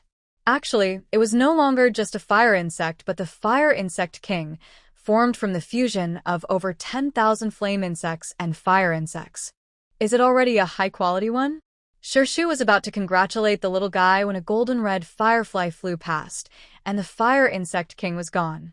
Feng Yang? Can't you leave me a breeding one? This is a new species. Angrily, Shirshu entered the Holy Witch's space, grabbing a tiny version of Feng Yang's giant dragon and holding it up to her face. Looking at the chubby little thing, chewing its cheeks happily, unafraid even when pinched, and blinking cutely at her, Shirshu thought about cooking it. Shu looked at Feng Yang with a gradually freezing gaze. Without grabbing his right hand, she drew a circle around Feng Yang. In the space of the Holy Witch, Shu's thoughts are the law. To forbid Feng Yang's actions is just a matter of a thought. This time, you'll be confined in the small black room for a month. If there's a next time, it'll be a year. Seeing Feng Yang's indifferent expression, Shu's forehead twitched with anger. Grinding her teeth, she added, "No food for you." This finally scared the stubborn little boy. Shu was pleased to see Feng Yang finally show the expression, "You're cutting off my food, no? That's settled then. Reflect on your actions." She casually threw the restraining sphere into the grass. Inside, Feng Yang, who was sealed and powerless, could only curl up like a mosquito coil, digesting the small supplement he had just eaten. She hoped the master wouldn't be angry for too long this time. He didn't want to be laughed at again by Luyu. After punishing Feng Yang, Shu returned from the space to the swamp, following the scout's guidance, bypassing the villagers patrolling the mountain. They arrived just in time for dinner. Because Shu was not there, the meal was simple. A bowl of wild vegetable and coarse rice porridge, 3 plates of pickled vegetables, and a black wheat flatbread. Why is the meal so simple? Shu looked curiously at Mother Rong. Mother Rong had learned to light a fire and could cook simple meals. But at this moment, she still felt shy to admit her mistake to Shu. "These are leftovers from noon. I added extra water, thinking if you didn't come back in the evening, we could eat it then. Plus, there are crispy cucumbers and sour vegetables, good for eating with rice." Although Shu didn't like others taking the lead, she felt awkward seeing Mother Rong and them so cautious. "Auntie, in the future, you don't need to be so self-sacrificing. If there's something in the kitchen you like, just take it. Eating coarse rice and wild vegetables occasionally is fine, but too much high oxalate isn't good for the body. All right, I'll listen to you. Oh, look at this little face, so cold. Come inside and warm up." Mother Rong happily pulled her inside. When their hands touched, she felt the delicate softness of the small hand, indescribably gentle. She unconsciously tightened her brows slightly. At night, everything was silent. Just as father was about to fall asleep, he heard his wife hesitantly call his name. He immediately opened his eyes, no longer feeling sleepy.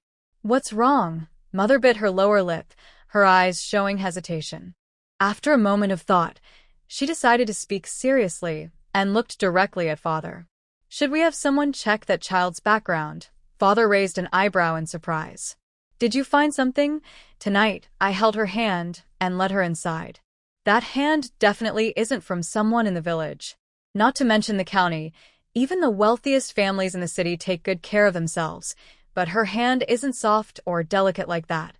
Mother saw that father's expression didn't change and even seemed more relaxed. She felt angry inside. Could this person really be so foolish, lacking all common sense? "I'm just talking to you. Shurian already believes that Shirshu is genuine, and I do too. But if her background is uncertain, father gently raised his hand to stop mother from continuing. She won't be. We've known for a while that she's different. If she were from somewhere else, with her abilities in this situation, she wouldn't be living in a remote mountain village. Mother took father's hand away. I know. I just worry. It's incredible that she can extinguish a mountain fire on her own without a trace of dust on her. That's real skill. Manhwa, Shirshu is talented and has done great kindness for the Rong family. Unless she commits a serious crime against the country, you, I, and even Shiryen will protect her with our lives to repay her for saving us now. Mother rolled her eyes at father. You don't need to say that. Do you think I want to find out why? I just worry about missing something important so I can fix it. Manhwa, your way of thinking isn't quite right. Mother kicked father's calf. What's right or wrong? I'm protecting my daughter and daughter-in-law. I don't care about what's right or wrong. Go to sleep. Ow, why are you kicking me again? If you're just going to hit me when I talk back, are you really sleeping, Manhwa? Sigh, since you're awake, why not move around a bit? The night passed peacefully. When dawn broke, the big bronze bell in Lin Mountain Village rang again after a long time. The village chief and chairman Chen called all villagers and members to slaughter pigs and share the meat. All 15 pigs in the pen were slaughtered, yielding a total of 3,000 jin of pork. Shirshu received 15 jin of tenderloin this time. Everyone was happy with her decision to only take lean meat and leave the fat behind. This time, during the meat distribution, everyone in Linshan village was pleased, except for the Chen and Li families who looked angry. The villagers enjoyed watching the Chen family get upset. After a year of hard work, they had been waiting for this meat, but it was all taken away by the Chi family for a small tribute to ancestors. The Chi family was quite interesting.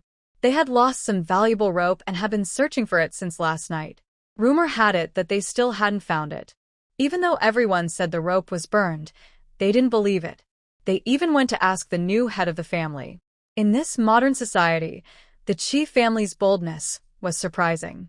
If they upset the Chen village chief, they might get reported someday. In Chi's family in Shirshue village, Chi Tianai had just returned from an ancestor worship ceremony in Liuya village. Young lady, the young lady is back. When she entered the main hall and hadn't sat down yet, she saw the old servant from the third household rushing over in a panic. Young lady, you must go to Linshan village quickly. The main wife was burned to death, and the treasure was lost. What? Chi Tianai stood up sharply. Old servant, tell me clearly what happened. The old servant shook his head desperately. I can't explain it either. Last night, around 10 o'clock, the third person from the Chi family came over and just said a few words to me. I didn't have time to ask more before he left. Hearing this, Chi Tianai clenched her teeth and cursed silently that the third Chi was not good at handling things. Forget it. Take care of the house. The others follow me. A group of villagers from Shirshue village who supported the Chi family didn't even get off their ox carts and followed Chi Tianai toward Linshan village.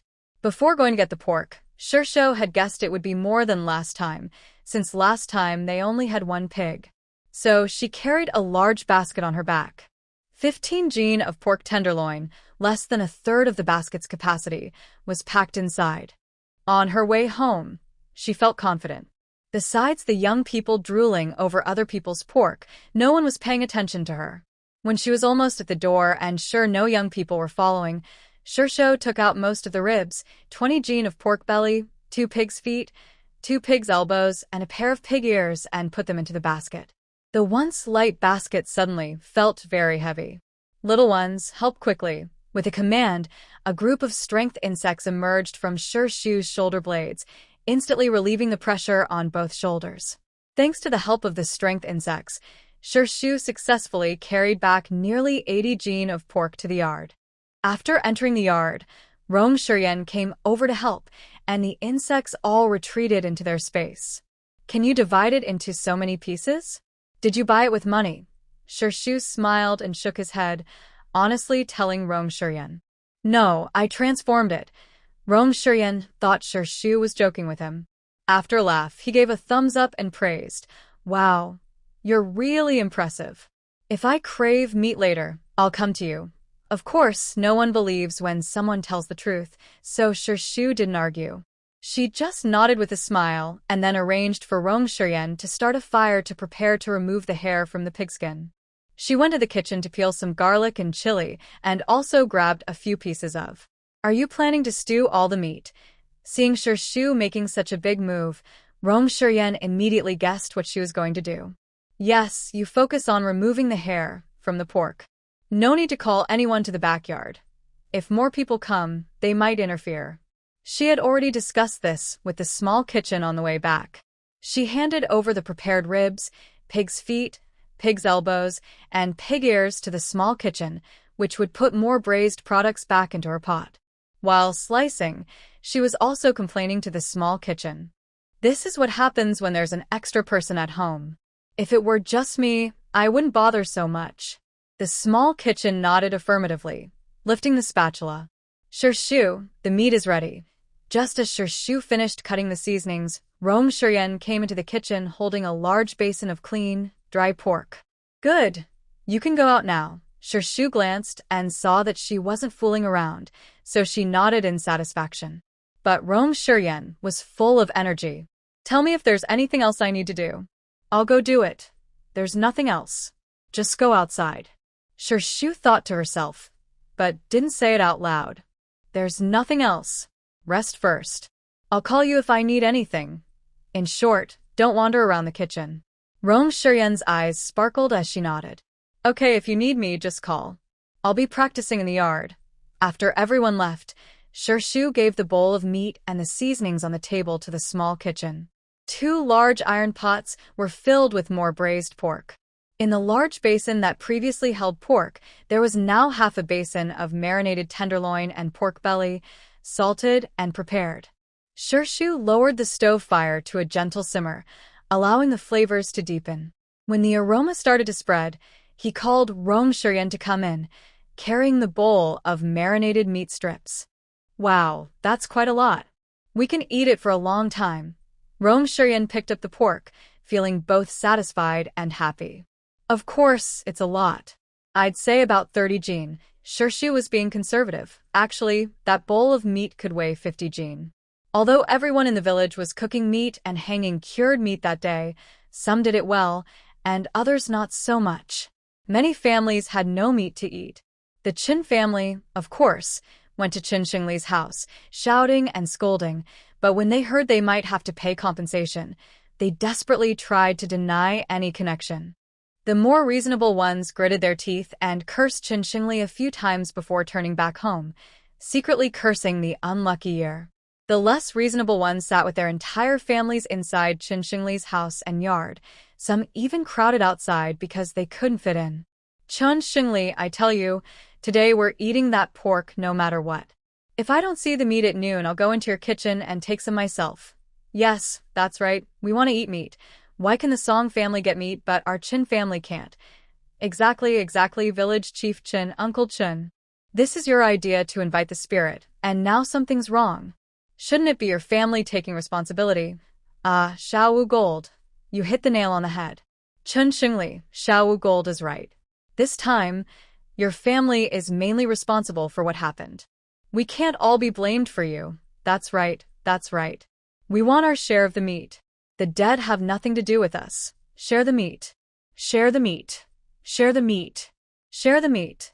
Suddenly, loud shouts like drums rang out around Chin Xingli's house. Everyone quiet down. Quiet. Listen to me, cough cough. At this moment, the old clan leader of the Chin family, who hadn't been involved for a long time, was called in by Chin Xingli. The elderly person also learned the full story. As they grew wiser, they made plans in their heart. When the people around quieted down, he coughed twice and continued, "This matter can't all be blamed on our Chin family. The meat should be divided. Listen, everyone listen. Only our old clan leader can say such wise words. The meat must be shared. Shared. Everyone quiet down. Listen to me, cough cough." The old clan leader glared at the troublemaker and then said again, "This is mainly the responsibility of Li Wei's daughter." That's right, I agree. With that sentence, the old clan leader woke everyone up. Even Chin Xingli suddenly realized, yes, He had been so busy that he forgot about the Li family issue. So Chen Xingli finally came out of the main house, smiling happily at everyone. Then he went to the old clan leader and knelt down, knocking his head 3 times. "Thank you, ancestor, for saving me." He stood up and looked at the Qin family members surrounding him. "Young girl, children, go to the village and call everyone from our Qin family to Li Wei's house. The others follow me." When everyone heard there was a way to share the meat, they immediately followed Chen Xingli to Li Wei's house. Meanwhile, Li Wei's family was far from peaceful. Since Li Chunhua was carried home last night, Li Wei's face looked worse and worse. He even got up in the middle of the night, eyes full of anger, went to the backyard shed, and looked at the sickle for a long time. But in the end, Li Wei did nothing. He put the sickle back and returned to his usual timid, sneaky self. Li Chunhua's situation was even worse. After she was carried home, her mother, exhausted, had a headache and told Zhu Yuan to take care of her. But Zhu Yuan ignored her completely, letting her lie like a broken rag on the bed. Li Chunhua had no idea how she fainted, but she was awakened by icy cold water splashed on her. "See, this woke you up." A woman she didn't recognize stood by her bed, holding a dripping water bucket, looking at her with disdain, as if she were looking at something dirty. Chunhua, you're finally awake. Quickly tell them you have nothing to do with that witch. Tell them, please." "A witch? What witch?" Li Chunhua also wanted to speak, but her throat was hoarse, and she could only shake her head hard. "Look, everyone, look. Spring Flower is shaking her head. I told you this has nothing to do with our Spring Flower. It must be those Qin family folks being irresponsible. They burned incense in the middle of winter for ancestor worship, and it caught fire. Now they want to blame my poor daughter." A series of tricky arguments from Aunt Li began again, and surprisingly, they worked well. She made the people blocking the door from the Qi family look stunned.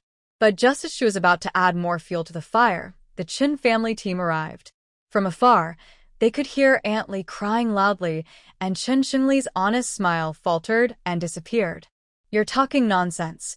Chen Xingli snapped, pushing aside the Qi family members blocking the small house door. Your unlucky family member, holding a rake used for feeding cattle, suddenly swung it at Grandma Qi. Everyone here saw it. Mother Rong saw the village chief finish speaking, and others nodded. She felt deep anger. Why was she cursed with such an unlucky child? She caused so much trouble. Deep down, she believed this was all Li Chunhua's fault, but she refused to admit it. If she did, she thought she might not survive. "You're lying. This is all your conspiracy," Qi Tianai said, tired of their arguing. Her master was dead, and now the most important thing was to find her family's spiritual cord. "Where's the cord?" Qi Tianai looked coldly at Li Chunhua, who was disfigured by the fire. She couldn't tell what her face looked like now, but her family's spiritual cord was not ordinary. It wasn't something that could be burned to ashes by just any flame. Li Chunhua didn't understand what they were talking about. She thought they were insulting her, calling her a witch, but she didn't see any magic. Wasn't the fire started by the Qin family burning paper? And that annoying woman, asking her about a cord, she had never seen any cord before. So Li Chunhua shook her head again and even closed her eyes impatiently. This was her family, and she needed rest. What could these people do to her? But she didn't expect Qi Tianai to dare to grab her injured thigh into a fist. "Ah!" Li Chunhua screamed sharply, her body convulsing and trembling. "Ah! It hurts." "Stop it," she yelled loudly, her voice torn, and she had to cry out from the pain. Mother Rong and her 2 brothers did want to rush in, but they were firmly stopped by members of the Qi and Qin families. Qi Tianai sneered dismissively. "So you can talk after all? Good. Then tell me what's really going on." Right now, the 2 sides weren't matching up and she couldn't find any clear clues or connections. Li Chunhua saw the woman about to clench her fists and press on her again. She quickly endured the sharp pain in her throat and shouted loudly, "Water! I need water." Qi Tianai threw the water bucket directly outside the door. "Bring back another bucket." Another bucket of cold well water was fetched, and Chi Tianai still poured it recklessly onto Li Chunhua. Li Chunhua wisely opened her mouth, trying to endure the cold and wetness, and forced herself to drink a few sips. Her burning throat finally felt some relief.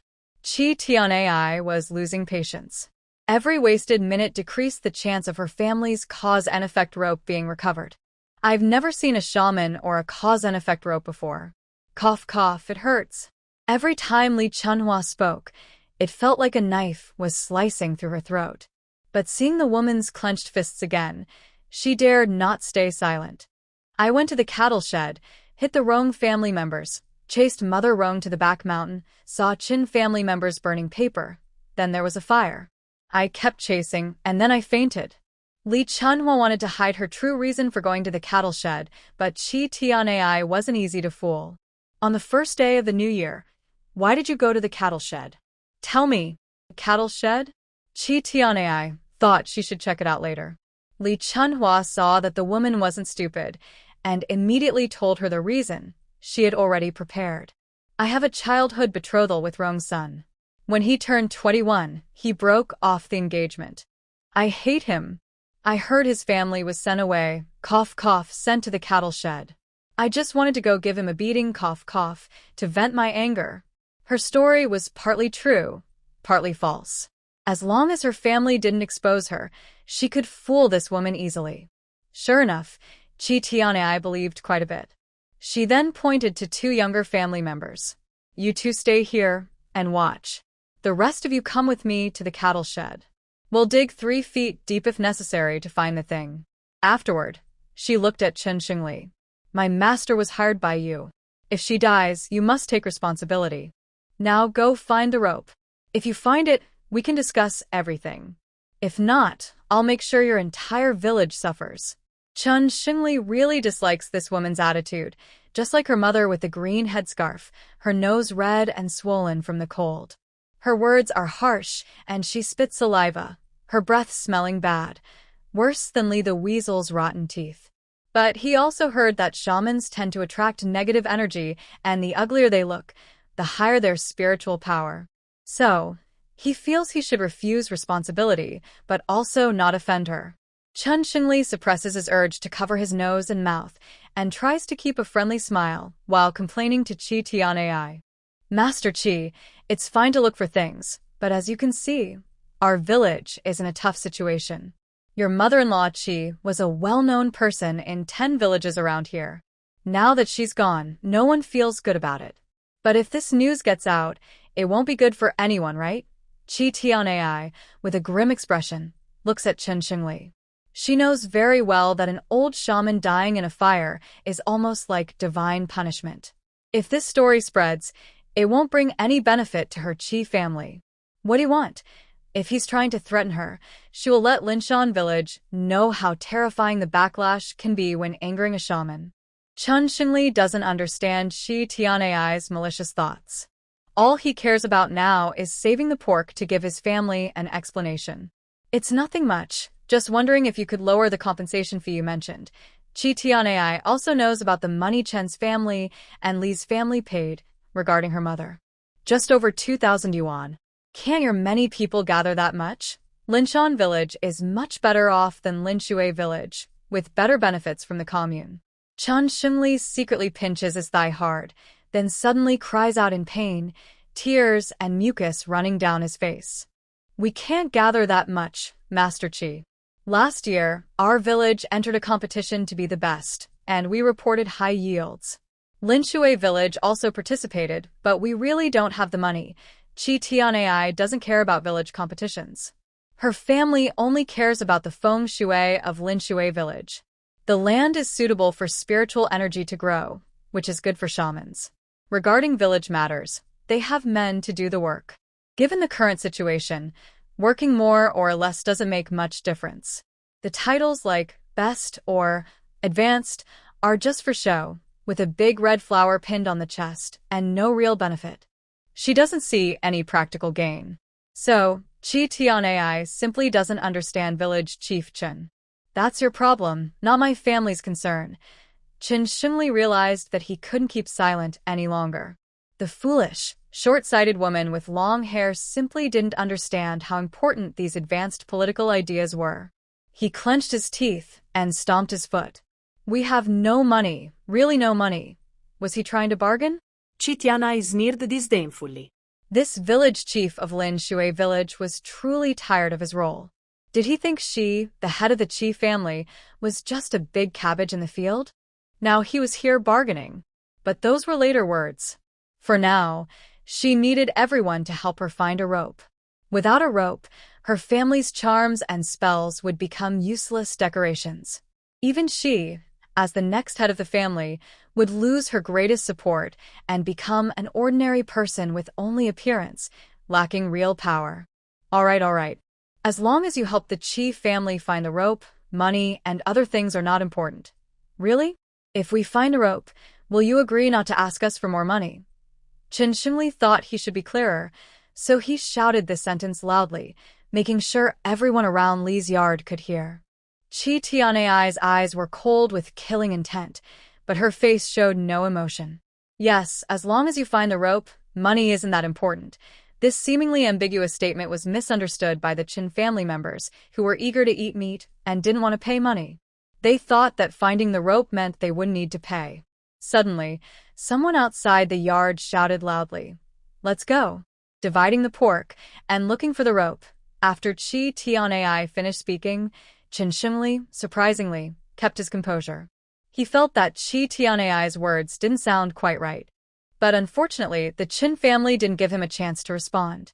Cheers erupted, and everyone rushed toward the pig pen like wild horses. Their only goal, to divide the meat.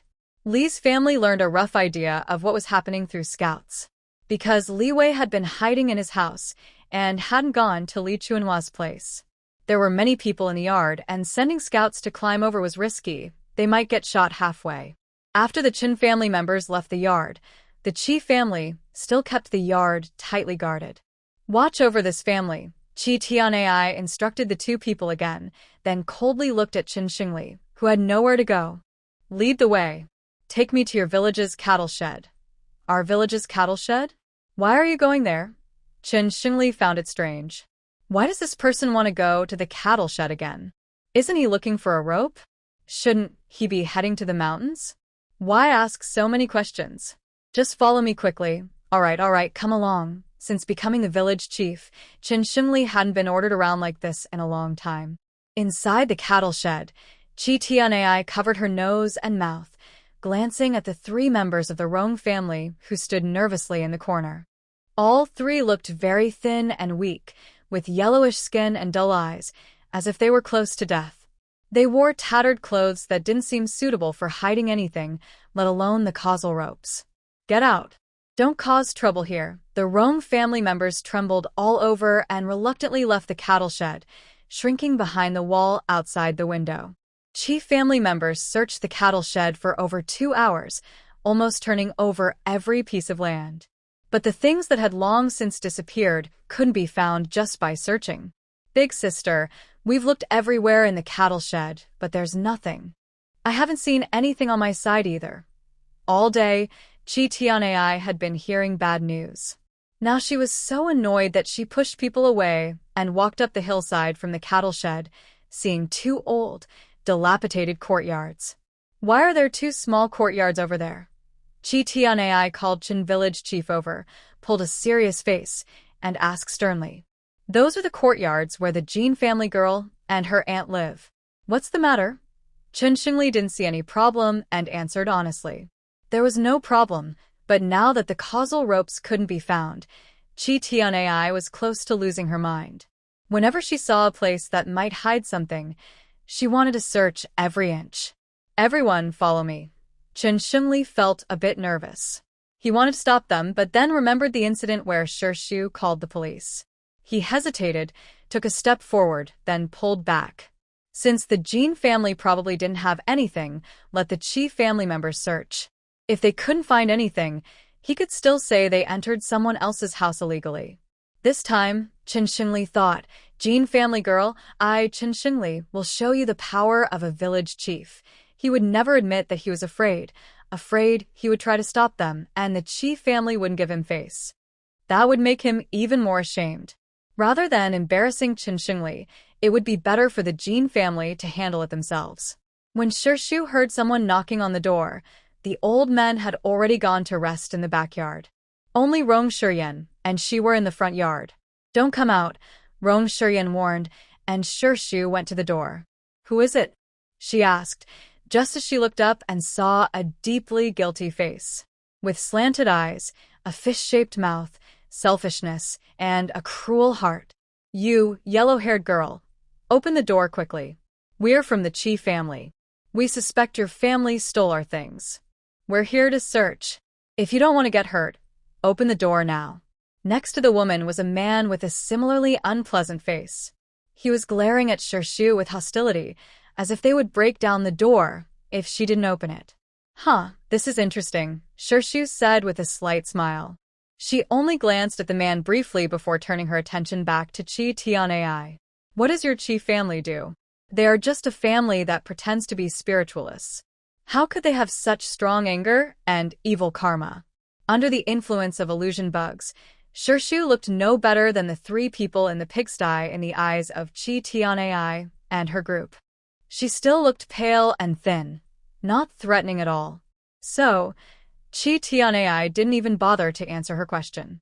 "Our family skills are not for you to know. Open the door quickly. I want to see if the things are in your house," she demanded. "What things?" Shu asked calmly, even as they started kicking the door. "Don't ask about what you shouldn't know. Open the door now," they insisted.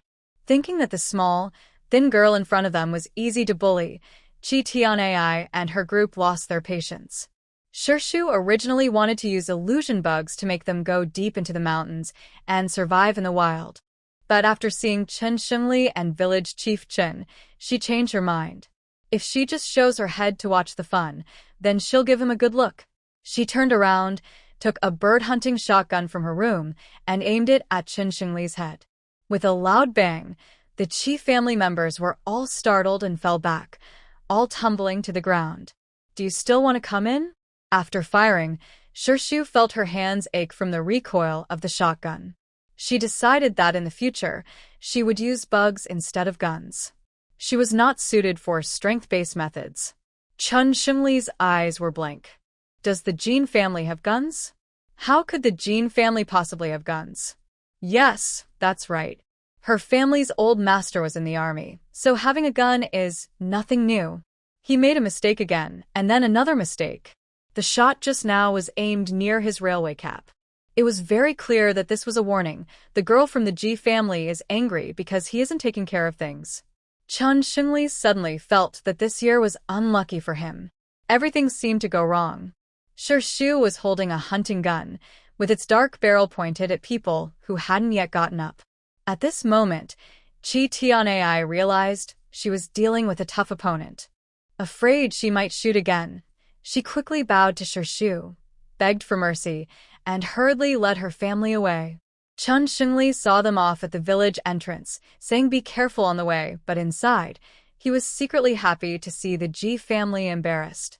Qi Tianai felt guilty about Shu, but she wasn't guilty about Chen Xingli. She smiled strangely, squinted her eyes, and grinned as she made a bold declaration. "Village Chief Chen Xingli, you're doing well. I, Qi Tianai, remember you from Linshan village. Just wait and see. Don't think my Ji family is easy to bully." After speaking, she led her family away in a big group, looking tired and dirty.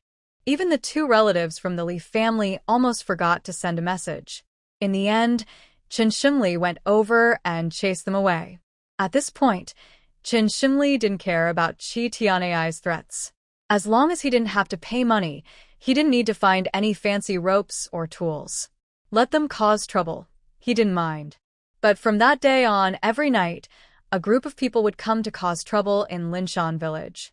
They would break walls or steal chickens from Song's family. In just a few days, most villagers suffered some kind of disaster. When the Ji family claimed that the village's misfortunes were because Chen's family had killed Master Qi and stolen their family heirloom, things couldn't be hidden anymore.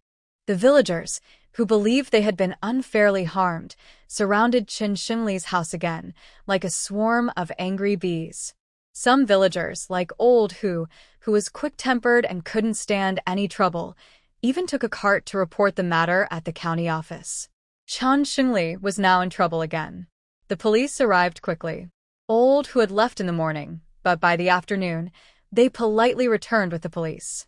Upon careful investigation, it turns out that 2 days ago, someone anonymously submitted a report to the authorities. The report was very detailed. The police, following the clues provided, investigated for just 1 day and quickly identified all the victims and the methods used by the criminals. Today, they came to Linshan village mainly to arrest Qin Xingli. Because he is the village chief, he did not cooperate with the authorities' efforts to eliminate superstitions. Instead, he secretly organized large-scale ancestor worship activities, hired spiritual practitioners, and promoted old superstitions. This eventually caused a mountain fire. Although the fire was extinguished and did not cause severe damage, he was detained for 15 days for education and reform. This village chief was also removed from his position by the commune the day before. Until a new village chief is elected by the villagers, the deputy team leader, Song Baogua, is temporarily in charge. Additionally, the police said they need some witnesses or representatives from the Qin family. They confirmed that on the morning of the first day of the Lunar New Year, Li Chunhua indeed used a rake to attack Qi Pozi, the spiritual healer. Later, Qi Pozi knocked over a fire basin, which caused the fire. If witnesses confirm this, Li Chunhua will be arrested for intentional and indirectly causing a mountain forest fire. If found guilty, she could face at least 6 months and up to 3 years in prison, along with labor reform within the county, such as street cleaning or washing dishes. All these events have caused quite a stir among the villagers of Linshan. The news that the entire Qi family in Lushui village was arrested is one of the biggest scandals in the 3 major communes of Ping'an County in recent years. What's the crime of the Qi family? At the noon meal in the small courtyard, the old man was munching on toasted corn and asked a question while speaking. After swallowing the cabbage soup, Shu, holding his chopsticks, supported his small chin and thought carefully. Human trafficking, desecration of corpses, arranged marriages, killing children, spreading superstitions, illegal medical practices, selling toxic powders, involvement with criminal gangs, and more. After Shu finished, everyone at the table was stunned. Rong Shiyan was so angry that he almost choked on a fishbone. Generally, the death penalty is unlikely, but since many people are involved, the decision depends on the severity of each person's actions. I fear the Qi family might try to blame the deceased for the crime. Everyone in the family already knew about Madame Qi's situation. When Father Rong mentioned it, even Shu couldn't help but slightly frown. Father Rong was right. She could find all the evidence quickly, but if the Qi family blamed the main responsibility on Madame Qi, who is already dead, it would be hard for the police to verify the direct evidence. After all, the conversation between the two people was just based on their descriptions, since in 1959 there were no recording devices. If one person died, the other could easily make up stories unless there were others around at the time. No, we absolutely can't let the Qi family get away with it. I will write a report for my colleagues in the county and make sure this group of villains is exposed. Mother Rong, a passionate and justice-minded journalist, was furious to hear that such a corrupt family could still be free. She was the first to oppose, even if it meant risking exposure. She wanted these villains to face justice and be condemned by society. Manhwa, calm down, Mom. Even if you write a report, without enough evidence, the authorities still can't convict them. Rong Shiyan knew his mother well, her strong feelings and impulsive nature. If he couldn't persuade her today, she might go ahead and write the article regardless. But their family's reputation hadn't been cleared yet, and speaking out now might give malicious people a reason to attack them. While they argued, Shu sided with Mother Rong. I think Aunt can write it. We don't need the money from the article. Just use a pen name. What's the problem? She looked at Rong Shiyan with some confusion. It seems. Fine. Seeing this, the father and son suddenly realized the same thing. Since they didn't want the money, they could send the article anonymously to the newspaper. No one would know Mother Rong was the author. Go away, you two fools. Stay far from me. Humph. With your limited understanding, you're not even as good as Shirshu, who's got a single hair on her head. Mother Rong disdainfully pushed the father and son aside, then affectionately took Shirshu's arm, and they headed into the inner room. The old man remained silent from the moment Mother Rong suggested writing the report. He smiled with his eyes closed, happily watching them argue. With a future like this for the country, these old folks could rest assured. Mother Rong and Shirshu had been writing at the desk in the back room for a long time. They kept editing and revising until it was dark.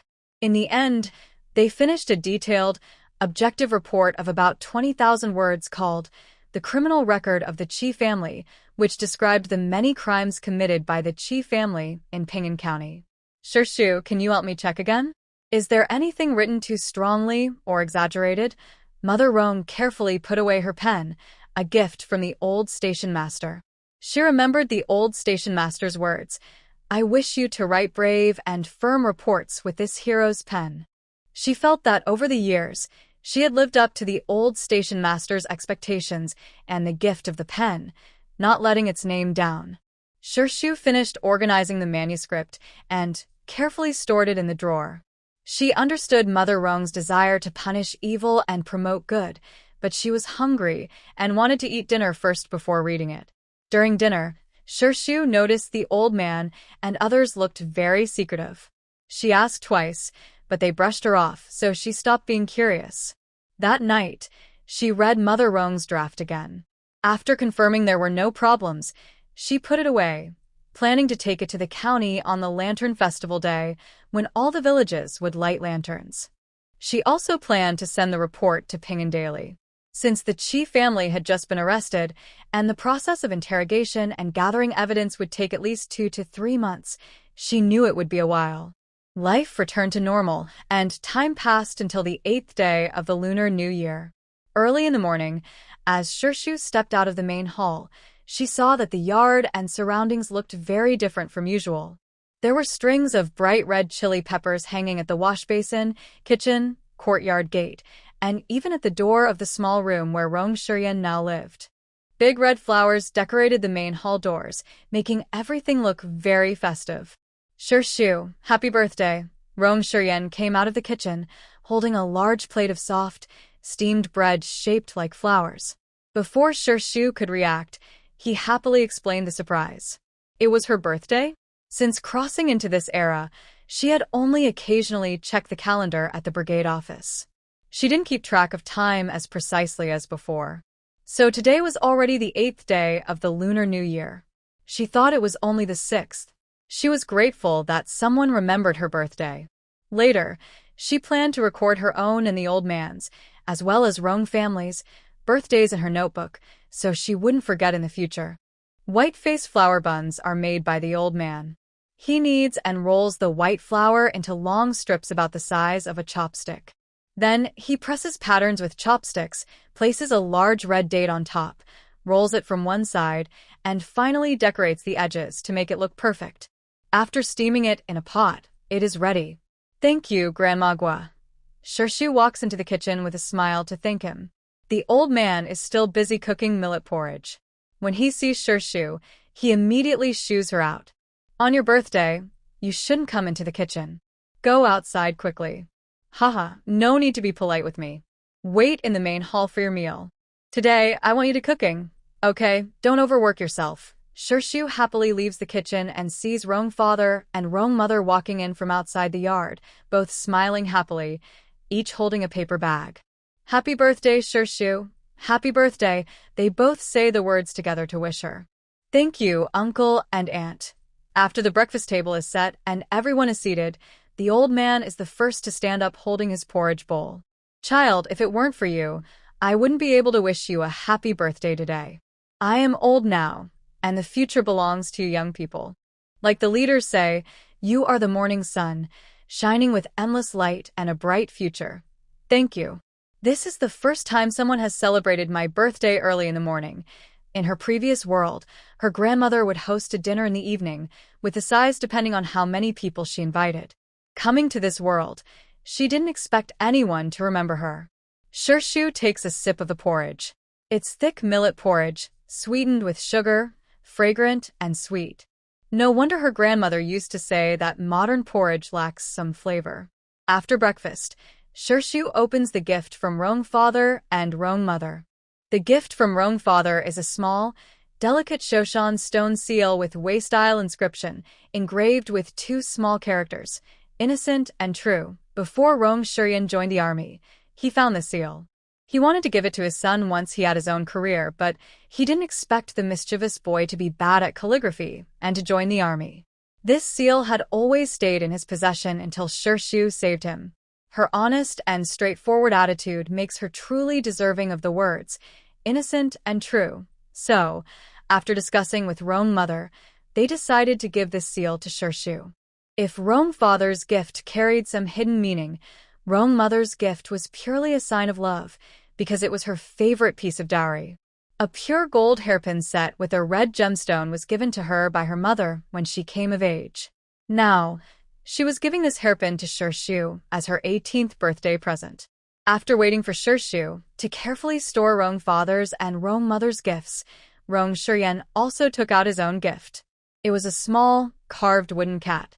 The little cat was sitting and licking its paw, looking adorable. Its proud yet charming cat eyes seemed to look down on all humans as if they were foolish. Upon closer look, Shu's eyes were very similar to those of the cat. The old man laughed heartily, saying Rong Shuryan had captured the essence of Shu's expression and appearance. A red string was tied around the cat's tail with a peace knot, and the loose red string could be used by Shu to tie any object. Thank you, I really like the gift. The girl he liked was now looking at him with clear, smiling eyes, full of happiness. Rong Shuryan's cheeks and neck instantly turned bright red, and he felt like his head was about to catch fire. His mouth felt as if it was stuffed with cotton candy, sweet and soft. Hee, I'm glad you like it. The man scratched his head foolishly, showing a silly smile that no one had ever seen before. Do you have dimples? They look so nice, Shu whispered with a smile. Rong Shuryan came back to himself and realized that his wide smile made him look a little silly. What did you just say? Shu's voice was too soft for him to hear. Actually, she was pretending to be casual. Shu shook her head, sighing quietly. It was just her own thoughts, and she didn't want anyone to hear. At noon, the old man still cooked the meal, but Shu pulled Rong Shuryan to the mountains to gather 2 beehives and several wild yams. As for the squirrels, rabbits, and other small animals that had jumped into Shu's arms, Rong Shuryan looked at their defenseless appearance and suddenly lost the desire to cook them. She didn't like eating small animals. She preferred eating scorpions, centipedes, and venomous snakes. Once, she had eaten these in front of Rong father, Rong mother, and herself. Although they looked scared, after confirming she wouldn't get sick, they accepted her unusual choice. However, Rong Shuryan, upon seeing the large scorpion brought by Shu, also managed to show off with 2 more. After eating, he praised Shu for choosing tasty scorpions with little bitterness. At noon, the old man cooked 5 dishes, 3 meat and 2 vegetable, and also made a pot of pork rib and yam soup. While they were happily eating, the bell outside the yard suddenly rang. Shu wiped his mouth, stood up, and calmed everyone. Don't worry, it's probably someone looking for me. The visitor was Song Baogua. Since Chun Xingli was taken away by the police, Captain Song had temporarily become the village head. He started making decisions quickly, and the first one involved Shu. Captain, what are you talking about? After hearing Song Baogua's request, Shu thought he might have misheard because of the wind. After discussing with the team, everyone agrees that Su Xiangmei and Fong Lulu, the 2 women, have been living with 3 other young men from the village, which isn't very good. Other families in the village are mostly widows, but they have many issues and some things are hard to talk about. Now, it seems only your house has 2 small courtyards. Although they are a bit far from the village, the 2 women don't mind, and they won't stay long anyway. Sorry, I refuse. Shu interrupted Song Baogua's wishful thinking and his arranged plan. Wasn't he like this before? Although he usually kept to himself, He wouldn't meddle in others' affairs or casually impose on others. But now that he's acting as the acting village head, his attitude has completely changed. What did you say? This time, Song Bagua thought he might have misheard himself. Wasn't this girl always obedient and timid? Today, she refused so straightforwardly. I refuse to accept them. I don't want them here. Shirshu made it very clear. Why do you refuse? I'm just thinking about you. Look, you and Grandma Gua each have a house. It's a waste. It's inconvenient for you to eat together every day. Why not rent out one of the courtyards? They can pay you 1 yuan a month. Song Bagua thought his idea was perfect. He was over 1.9 meters tall, and even if he was separated by the yard gate or smiling, his dark, oppressive presence was still very strong. But Shirshu didn't want to indulge this man's bad habits. Grandma Gua has a heart condition. If I eat scorpions every day and scare her to death, can you be responsible? What are you eating, scorpion? That thing is poisonous. You're just a girl. Can't you eat something normal? Shirshu sneered and looked up at Song Bagua. Do you live by the sea? Captain Song naturally hadn't heard this joke. What do you mean? You're so nosy. Jean Shirshu, do you want to go against the collective decision of the team? This was his first move to show authority after becoming the village head. He thought Shirshu was quiet and timid, easy to control. But he didn't expect her to be so stubborn. Maybe because he hadn't interacted with her much before. She doesn't talk much, but she's very stubborn. He should stay away from her in the future. But this time, about the educated youth issue, he had to try again. Otherwise, how could he maintain his authority as team leader and get everyone to follow his orders? Thinking of this, Song Bagua put on a stern face, frowned, and looked fierce, as if scolding her. Girl, considering it's not easy for you to take care of an old person, I'll give you one last chance. If you really act like a stubborn mule during spring plowing, don't blame your team leader uncle. Was he threatening her? Hurry up and leave. I'm not sending you off. After saying this, Shirshu turned around and went back to the main house, slamming the door shut. Jean Shirshu, that stubborn girl, you better make things clear to me, or else. For the first time, Song Bagua was shut out, and he was so angry he used his local dialect from Nan County. The old men inside looked at Shirshu with concern. Girl, tell your aunt, is that big dark-skinned man bullying you? Don't be afraid. If he dares to bother you, I'll ask Shi Yan to get justice for you. It's nothing. That's Song Bagua, the team leader of Linshan village. He just became acting village head and wants to do some real work. He asked me to rent the small yard behind for the educated youth to stay, but I refused. Outside the hospital, Song Bagua was still angrily shouting at her. Shirshu saw everyone being disturbed by him and couldn't eat. Her expression grew cold, and she stood up from the dining table again. Girl, where are you going now? Let's ignore him. If we keep shouting, he'll probably get tired and leave. Listening to him makes my ears itch and affects my appetite. It's better to settle this. Shirshu left the table again, ignoring Song Bagua's surprised and triumphant look, and headed into the kitchen. Shu and I, what are you doing in the kitchen? Come out. Song Bagua didn't realize danger was coming soon. He was still loudly calling for Shirshu. When he saw her carrying a big basin filled with dark-looking stuff, he thought she was bringing him an apology. Oh, Shu and I, your squad leader isn't that unreasonable. I just wanted to tell you about the team's decision. If you don't want to live with those 2 young women, you can let them stay with Grandma Gua. He wanted to suggest that the young women stay with Grandma Gua, but before he finished, Shirshu suddenly poured the entire basin of dark creatures all over him. Oh my god. Help. Scorpions. Get them off, quickly. Oh, it hurts. It hurts. I've been stung. Oh, it hurts so much.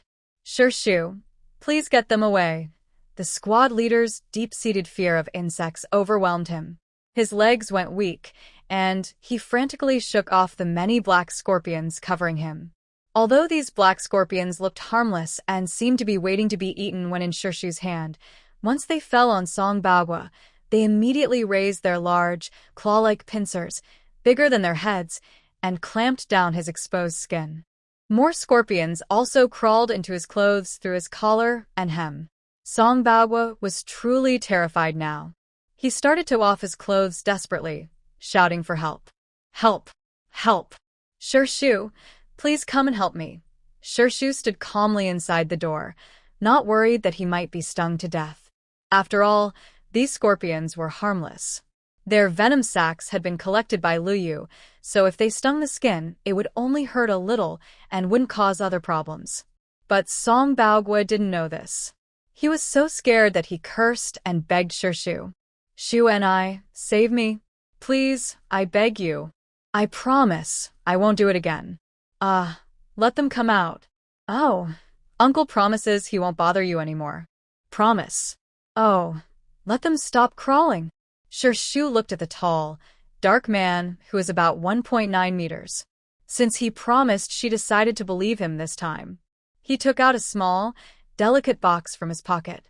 After opening it, he poured the powder into a wooden basin.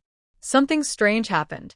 The black scorpions on Song Bagua's body, which had been crawling around just a second ago, all quickly left his body as the powder appeared. In just over 10 seconds, all the black scorpions returned to the wooden basin. Remember what you said. Don't bother me and Grandma Gu anymore. Shu calmly finished speaking, picked up the basin filled with scorpions again, and walked back to the kitchen. Outside the door, Song Bagua waved his hands up and down, making sure there were no more black scorpions on him. Then he hurriedly rebut-toned his coat, which he had almost taken off. That was really a monster. He muttered quietly, still feeling scared, and ran away quickly. From that day on, Song Bagua's fear of Shu reached its peak. His previous contempt turned into dislike. Shu guessed this would happen. Human nature is like that. Someone who is looked down on or felt invisible suddenly changes one day. When they no longer let others easily control them, those who used to manipulate them will deeply resent the once weak person. For the weak to turn things around, Shu believed there were only two ways. First, develop a strong heart, preferably with some support, like herself, to keep fighting for the weak. Second, change oneself, dare to fight, be good at fighting, and practice conflict early. Only through repeated conflicts can others see that you are no longer weak. This might make things harder for oneself, but when the weak dare to say no to injustice, the world will start to change its attitude toward them. These were lessons Shu's grandmother told her when she was very young. It was also from that time that Shu, who used to be a doll that followed others' arrangements and was easily manipulated, became someone who thought independently, knew how to choose, understood her own likes and dislikes, and always kept herself in a winning position as a top witch. After the midday chaos, the small yard returned to peace. Dinner was voluntarily prepared by Rong Shiryan, who made a bowl of longevity noodles for Shu. The rich pork rib soup was served with a nearly 2-meter-long noodle. Even though Rong Shiryan had cut the noodles very thin, Shu, to prevent them from breaking, puffed out his cheeks like a chubby orange cat. Surprising, you can make longevity noodles, Shu casually asked during their after-meal chat. Rong Shiryan was washing dishes in the front yard. After placing the cleaned dishes on the table, he turned around, feeling a bit proud, and started talking about his past in the army. When I was 16, I didn't want to study literature. I wanted to be a hero like those in radio stories, fighting with swords and guns, chopping at the enemy's heads. Maybe I was a bit silly. So, I signed up for the army. I was in good shape and trained harder than others. After evening drills, there was usually no food left in the mess hall. Many nights, I went to bed hungry and waited until morning to eat. Over time, I got to know a guy in the mess hall. I didn't know his real name, but everyone called him Little Chestnut because of his head shape. He noticed me. From that day on, every night when he needed dough, he would secretly leave a small piece for me. After evening drills, he would cook it for me. It's a famous local snack called belt noodles.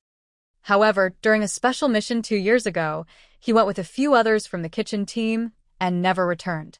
But after every evening drill, the mess hall still left me a piece of dough and a small stove so I could cook it myself.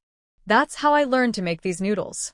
Later, to practice shooting accuracy with my wrist and eyes, I used belt noodles to practice knife skills and developed this long-lasting noodle, a whole strand of it. Did Little Chestnut sacrifice himself? Shirshu couldn't quite empathize but was curious. I'm not sure. The mission was highly secret, and those who returned only said some people didn't come back. The army didn't officially declare it a sacrifice, Rong Shuryen replied. Maybe we'll meet again someday. When that happens, you can invite him to eat noodles. Yes, we will meet again. It's late now. You should rest early. After speaking, Rong Shuryen smiled and took the dishes back to the kitchen. The night grew cold, with frost in the morning and wind and snow coming. Early on the 9th day, the window was filled with heavy snowflakes. Through the window, only large patches of white snow and scattered black and gray colors remain in the world. The breath exhaled by Shirshu touches the air and instantly seems to freeze into tiny ice particles that hit her face. It's really cold. Shirshu lowers the window and quickly returns to her space. She puts on warm cotton clothes and pants, then takes out the newly cultivated firebug to keep herself warm, feeling satisfied before walking out of the main room. In the kitchen, she sees Rong Shuryen wearing a wool hat, lighting a fire under the stove. White smoke rises from the steamer on the stove. She takes a deep breath, smelling the fresh aroma of wheat. How many steamed buns did you make? Shirshu asks curiously. 50. Rong Shuryen answers with a smile. Shirshu is a bit surprised. Why did you steam so many buns? Does she have to eat buns every day? No, thank you. She refuses. I'm going to eat some on the way. Are you going far away? Shirshu tries to remember if Rong Shuryen ever said he would leave, but she can't recall. I'm going to the post office to send our marriage report to the army.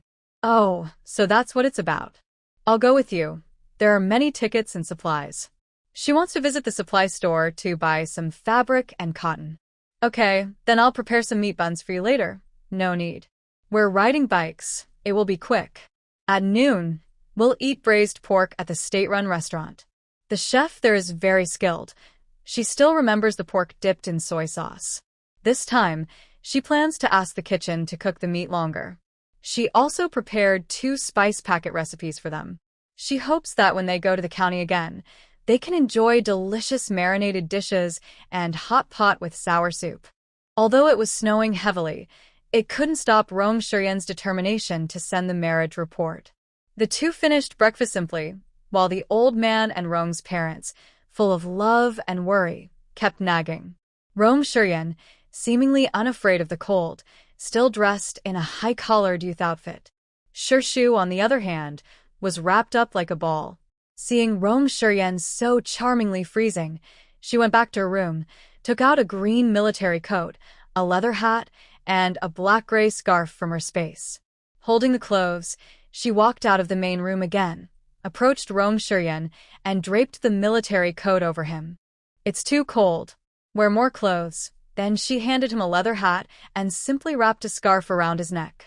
Rong's parents watched this with deep feelings, feeling very touched. They were happy that their son finally liked someone, and they admired how good this girl was. She just turned 18 yesterday, and today she was going with her silly little brother to register their marriage.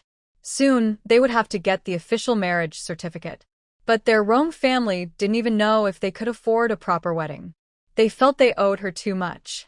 The old man saw through their thoughts clearly. Not only them, but even he felt uncomfortable inside.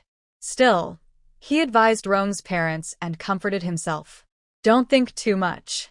As long as the kids are willing, there's plenty of time in the future. Just give them a big celebration when the time comes. And besides, a wedding is mainly for outsiders. As long as life is happy and prosperous, that's true happiness. Also, Shirshu is not an ordinary girl. Just look at that military coat. Nowadays, it's hard to find good quality leather, even if you have money. Shirshu and Rong pushed the cart away from a small courtyard. After walking a bit, they decided to go around the village to the county. Because their bicycle was a bit short, even when Rong sat on the seat, he could still keep his feet firmly on the ground. He blushed and turned to look at Shirshu. I'm a good rider. I promise I won't make you fall. Shirshu looked at the back seat, where a thick leather cushion was tied. Its color looked like the leather bag they brought. Was it torn apart? It seemed a bit sad. In the future, if she saw good leather, she could make another one for him. The cushion was filled with cotton, so sitting on it was very comfortable and not rough at all. After leaving Linshan village, Shu pointed out a shortcut to Rome. It wasn't as fast as her crossing the mountain trail, but it cut their journey in half. When they reached Ping'an County, it was just mealtime. Let's go eat first. Rome directly rode the bicycle to the state-owned restaurant. Today, the restaurant was very busy, full of guests, and all seats were taken. If only 1 or 2 people came to eat, they would need to share tables to sit down.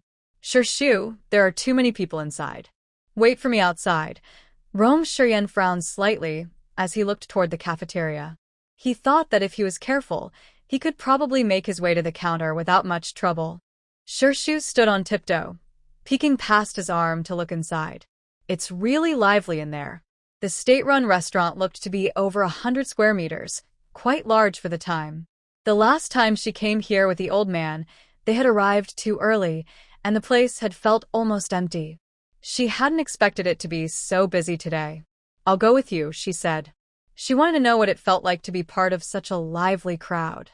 All right, stay close to me, Rong Shuryen replied.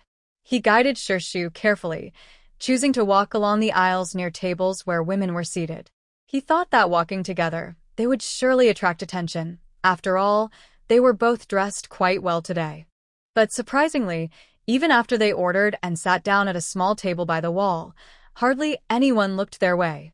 The few glances they received were casual and indifferent. That was strange.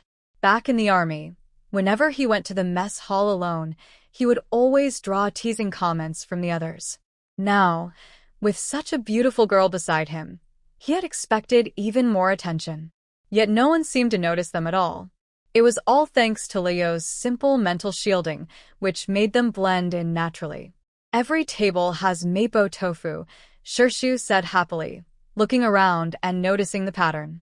Although Rome Shuryen only returned to the county a few days each year, he had heard of this restaurant's famous dish, mapo tofu, known for its authentic flavor. We ordered it too, he said. You can try it when it comes. Shu nodded eagerly. She always looked forward to tasting something new. They had ordered 3 dishes in total, each served in large white porcelain bowls. The mapo tofu came first, bright red sauce coating small, tender cubes of tofu. Bits of light brown minced meat were scattered through the thick, glossy sauce. The rich aroma of fermented black beans mixed with white pepper filled the air, and just one whiff of that spicy, savory scent was enough to make anyone's mouth water. Can Xiong get a 5-star rating, some encouragement to update, and a few free little flowers?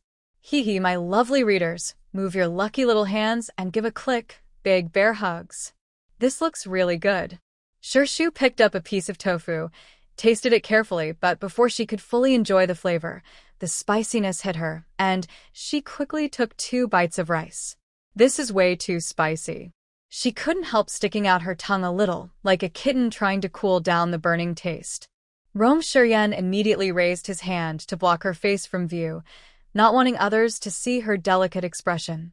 His own face, however, turned bright red. Table 7, Table 12, cabbage stew with noodles is ready. At the counter, the busy lady who handled both the cash register and food pickup called out loudly, her voice carrying across the restaurant. In those days, small-town restaurants didn't have waiters to bring food to your table. You had to wait for your table number to be called and pick up your dishes yourself. When Rong Shuryen brought back the cabbage stew, the only dish left was the braised pork. Table 7, braised pork is ready. As soon as the lady's strong voice rang out, more than half the people in the restaurant looked toward the pickup window, their eyes full of interest. Even Leo couldn't stop them from staring. Look, another table ordered meat. That's the 5th one today. So lucky. When will I be able to order a whole plate like that? You? Haha, not in this lifetime. Your wife keeps you on a tight leash. Oh, get lost. As if you don't hand over your paycheck too. Come on with our wages. We should be happy just to afford some mapo tofu. Back in the day, even white rice porridge was a luxury. Grandma, I want to eat meat. Be good, that meat doesn't taste that great. Let's eat noodles instead. Didn't you say yesterday you wanted the restaurant's special noodles?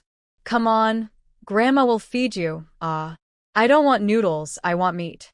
All right, my dear. Wait a bit. Grandma will go ask for you. The layered braised pork is covered in a clear, amber sauce. The meat's skin has a reddish shine, and the fatty parts are stir-fried to be flavorful. There is noticeably less oil than last time, but the soy vinegar dipping sauce still sits on the edge of a white porcelain bowl.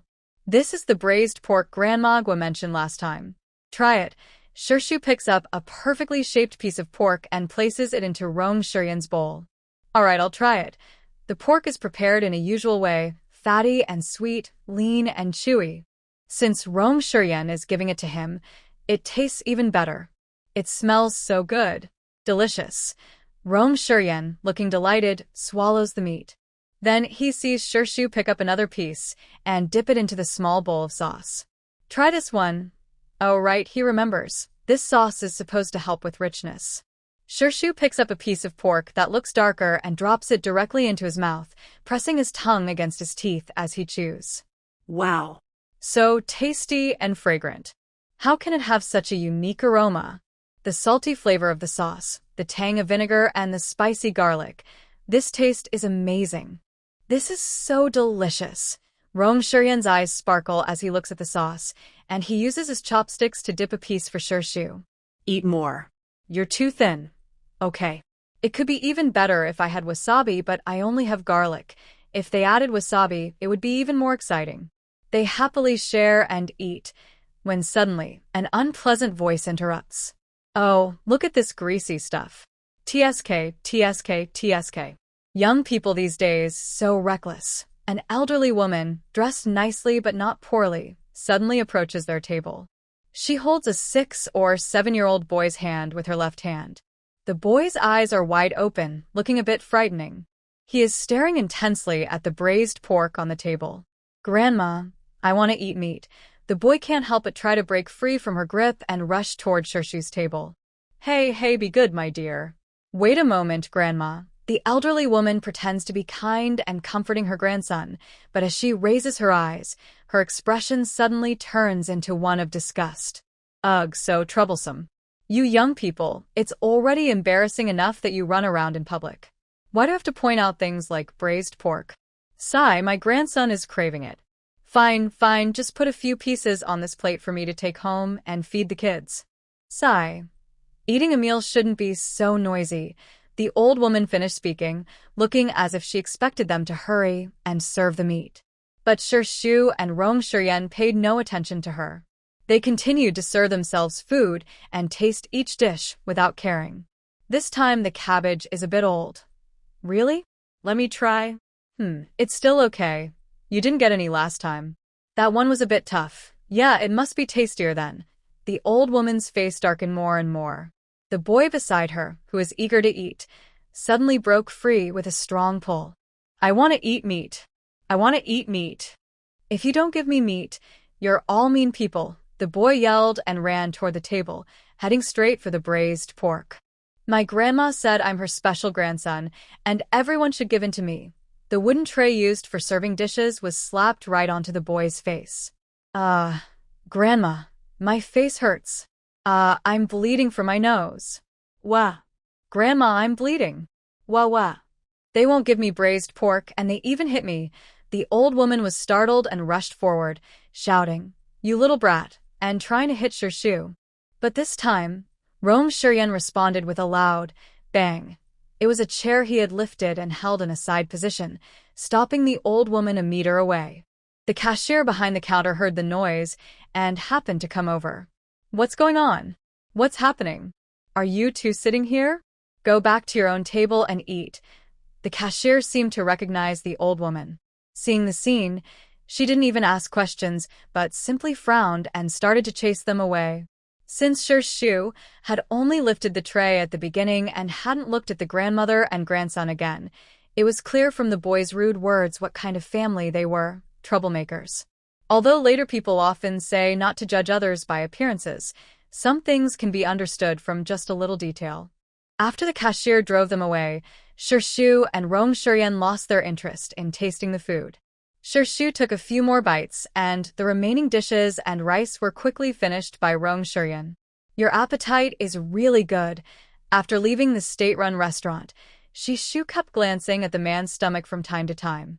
He ate so much, yet his stomach and overall appearance didn't seem to change at all. It's really amazing.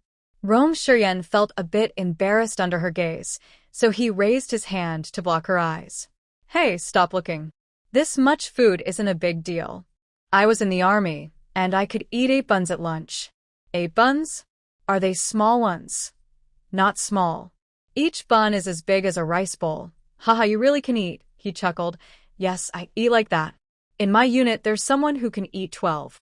If I get the chance, I'll introduce him to you. After they finished eating, they pushed their cart through the melting snow toward the supply and marketing cooperative. Not long after they left, an old woman and a young child also came out of the restaurant. Behind them, other diners were still eating, and they were making fun of the old woman and the child. Really shameless. Just now, she tried to take the young person's braised pork, and now she wants to steal someone else's 4 happiness meatballs. How can she be so shameless? If she wants to eat, she should buy her own. Exactly. But let me tell you, this grandma with her grandson isn't someone to mess with. Do you know who she is? Tell us, quick. She's the new head of the propaganda department in Ping'an County. Her mother? Ha! I thought she was some big shot. Just the propaganda department, I thought she was the county chief or something. Ha! Hey, don't talk nonsense. I tell you, I don't want to get involved because of you. The new head has connections with the Revolutionary Committee. Be careful. As soon as the words, Revolutionary Committee, were spoken, the lively teasing tone immediately dropped by half, and the rest of the crowd gradually changed the subject. Everyone knew now how fierce the Revolutionary Committee was. If they suspected your family had political issues, they didn't need proof, just a simple investigation. If your house was destroyed and nothing was found, you might be lucky and not get arrested.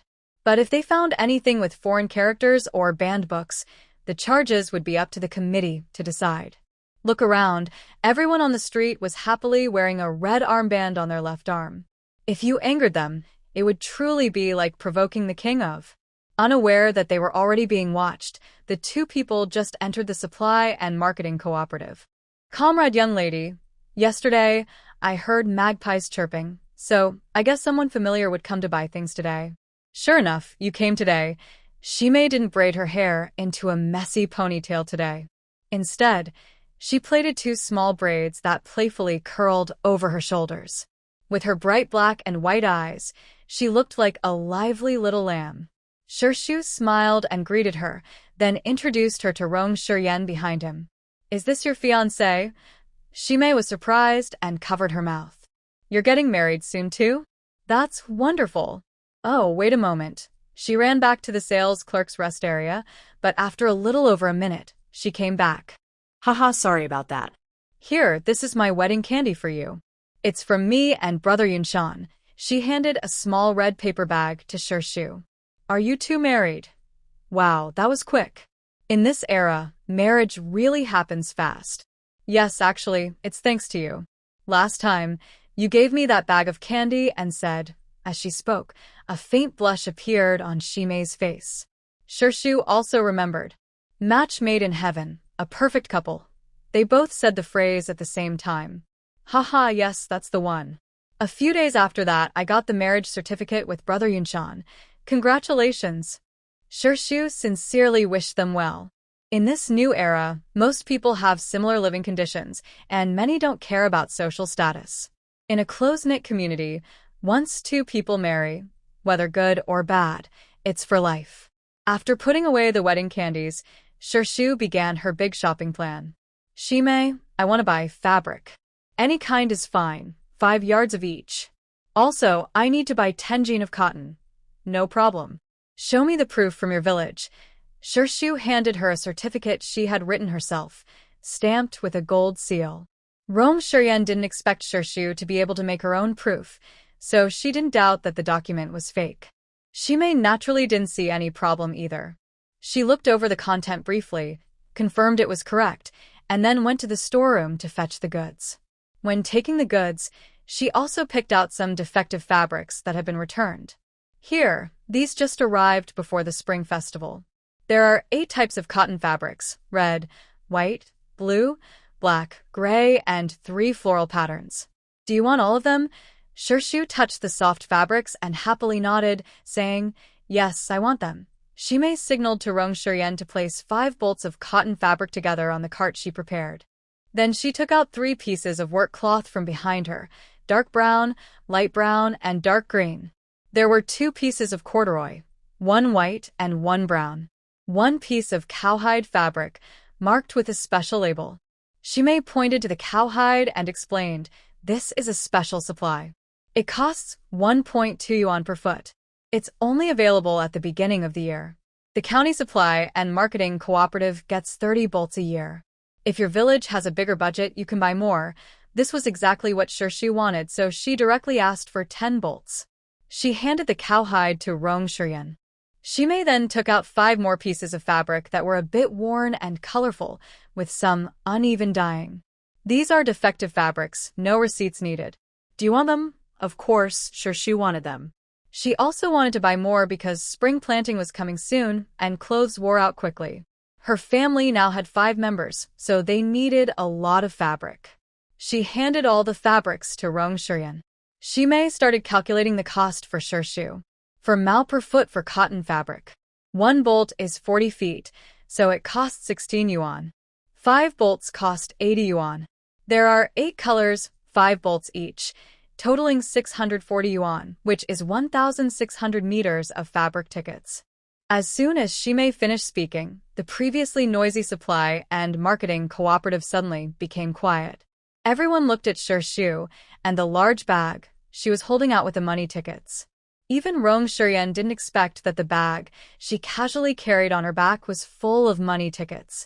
Shirshu was completely unfazed by this. Since her first purchase, she had realized that in this era, everything required tickets.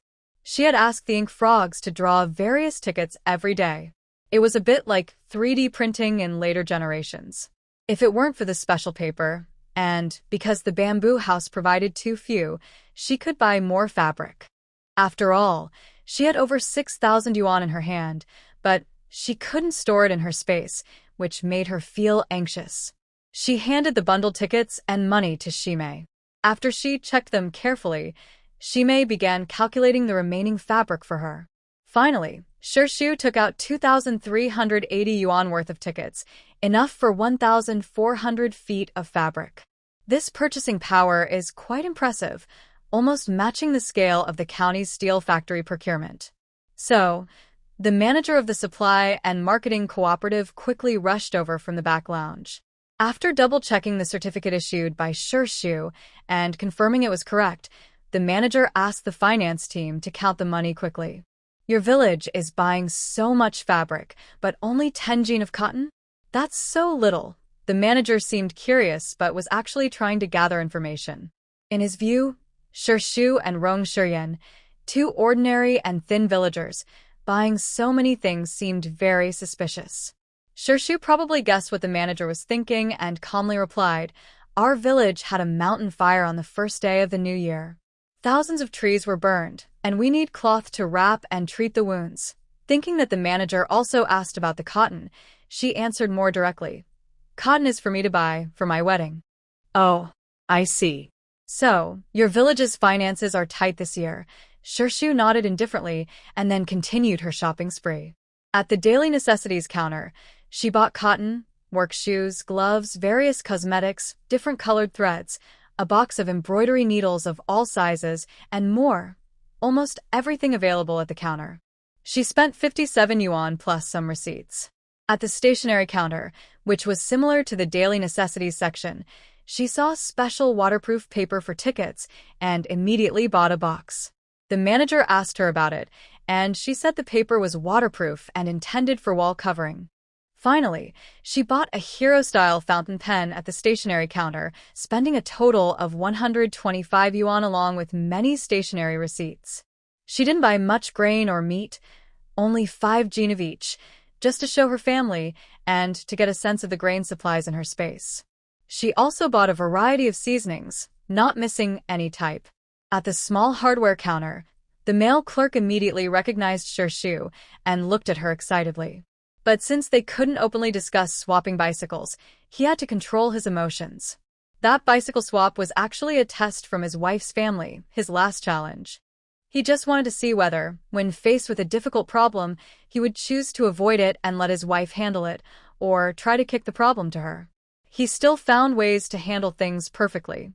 In the end, he naturally passed the test. His father-in-law did ask him for a sewing machine, but he quickly gave him a Phoenix brand bicycle instead. Now, his lovely wife is pregnant, his work is going well, and both families are happy and harmonious. Life is really great. Because of this, he always wanted to thank the person who helped him a lot and didn't take advantage of him or try to bargain unfairly. Today, the opportunity finally came. He has something good that he thinks Shirshu will definitely like. Comrade, the new phone-lay radio, 50 yuan, 5 industrial coupons. Shirshu and Rong Shiryan both brightened their eyes when they heard this. They had to buy it. Shirshu had wanted to buy a radio for a long time. In this era, staying informed about society is important, and a radio is essential. In the end, Shirshu spent 87 yuan at the small hardware counter, along with some tickets, to finish his shopping. Overall, he spent less than 500 yuan, which is less than 1/6 of the fabric cost. He weighed his light backpack, which now only contained over 2,000 yuan and a few tickets. But thinking about her box of special paper, Shirshu wasn't worried about running out of tickets. He wouldn't touch money himself. First, because of chemical anti-counterfeiting measures, and second, because money brings luck. Fakers usually face bad consequences. Shirshu enjoyed shopping, and Rong Shiryan happily transported the goods back and forth, making 5 trips from the supply and marketing cooperative to the post office's temporary warehouse. He loaded and unloaded the goods himself. In the cold winter, he even broke out in a sweat. After counting the money, the finance staff at the supply and marketing cooperative gave a thumbs up to Shirshu, saying he was capable and strong. When the last truck left, Shirshu thought for a moment and decided to leave a peace talisman for the staff. A peace talisman, as the name suggests, protects the holder's safety and can prevent a major disaster, but it can't stop deadly calamities. She bought so much fabric from the staff that it might attract the attention of the committee members, so he decided to be cautious. She didn't want the cheerful and sunny staff member to face any trouble because of her. Shirshu and Rong Shiryan went to the post office first to move the last batch of goods into the warehouse. Then they headed straight to the counter in the hall. The urgent window was not crowded, and they only waited for one person before it was their turn. Shirshu took out a 1 yuan coin and sent the marriage report that had been kept in Rong Shiryan's pocket as an urgent letter. It was expected that the army would receive it in 2 days, and they would get a reply before the 15th day of the Lunar New Year. After sending the letter, Shirshu looked at the stamps, gave the money to Rong Shiryan, and asked him to contact the truck. The big truck used for postal deliveries was an old military truck. It cost 20 yuan each trip. Rong Shiryan paid directly and went with the postal transport manager to handle the vehicle arrangements at the warehouse. This took about half an hour. While the truck driver helped Rong Shiryan load the goods, Shirshu unexpectedly ran into Sun Kashi. Sun Kashi looked very unwell, with his eye sockets and cheeks noticeably sunken compared to last time. When he saw Shirshu, he immediately excitedly approached to greet her. "You are the comrade from last time. I've been looking for you for a long time."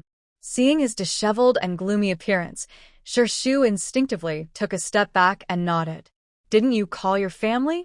Sun Kashi coughed twice. His hunched figure nodded. "I did call, but I kept wanting to find you. Master, or rather, young comrade, can you help me? I might be in trouble." Hearing this, Shirshu's eyes grew cold. This person's parents really knew how to spend money. Come with me. Since the person had come to her directly, and they had some cause and effect, Shirshu felt she could help. Sun Kashi eagerly followed Shirshu, walking closely behind her to the back of the post office. By now, most of the goods in the warehouse had been loaded. Shirshu pulled Rong Shiryan, who was still busy, and told him her plan. "I have something urgent to handle. Leave your bicycle with me and help load the goods onto the truck to take them home. Make sure to keep them behind my yard. I can't go with the truck, so be careful on the way." Take the road we came through, avoiding the village entrance. What's going on? Are you safe? Do you want me to stay and finish everything with you, then we can go together? Rome Shuryen's gaze shifted past Shirshu, showing some suspicion and curiosity as he looked at Sun Kashi behind her. The man's eyes were too sharp, making Sun Kashi feel nervous and uneasy. This brother, I know this young comrade. I have an urgent matter and want her help. I'm not a bad person, really not, he spoke softer and softer. Since the last time he called his family, he has been filled with self-doubt every day. No need, you can go with the car. I won't be long here. Maybe I can catch up with you. Shirshu's calm and elegant voice made Rong Shuryen unable to find words to argue. Please be careful. Shirshu nodded again. Seeing Rong Shuryen still hesitating, she turned around and called Sun Kashi to leave together. As she turned, Rong Shuryen suddenly ran a few steps from behind and tightly grabbed her hand. Shirshu looked back at him with concern, but she saw the determined and brave look in his eyes, which also revealed a hint of vulnerability and fear. Don't leave me. Rong Shuryen looked steadily at the girl in front of him. Her back was beautiful, but he preferred to see her face. He knew that being so clingy might seem unmanly, but he just couldn't help it. He selfishly hoped that his girl, no matter what, would stay by his side. Even in the future, after his parents are cleared of their charges, she could come back with him to the Northern Military District.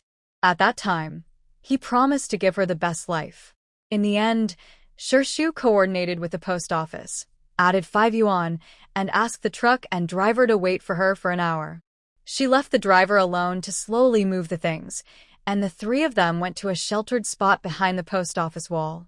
What's going on exactly? Shirshu signaled Sun Kashi to speak. Sun Kashi took a deep breath before explaining his recent experiences.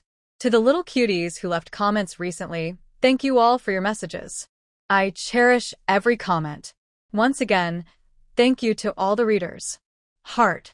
My name is Sun Kashi, 23 years old, from Shishan province. 2 months ago, my family wrote to tell me that a girl liked me and asked me to send money and grain back to help arrange a marriage. Is that the day you borrowed my bicycle? Keep going. Alright, I'll try to explain. Sun Kashi scratched his head and fumbled for words. His face turned bright red before he even finished speaking. After I sent them some things, a few days later, I started having dreams at night.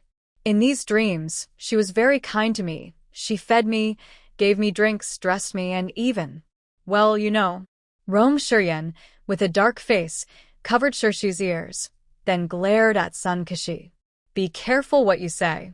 Yes, yes. Shirshu smiled as he took Rong Shuryen's hands away and continued listening to Sun Kashi. Not long after those sweet dreams, I noticed something was wrong.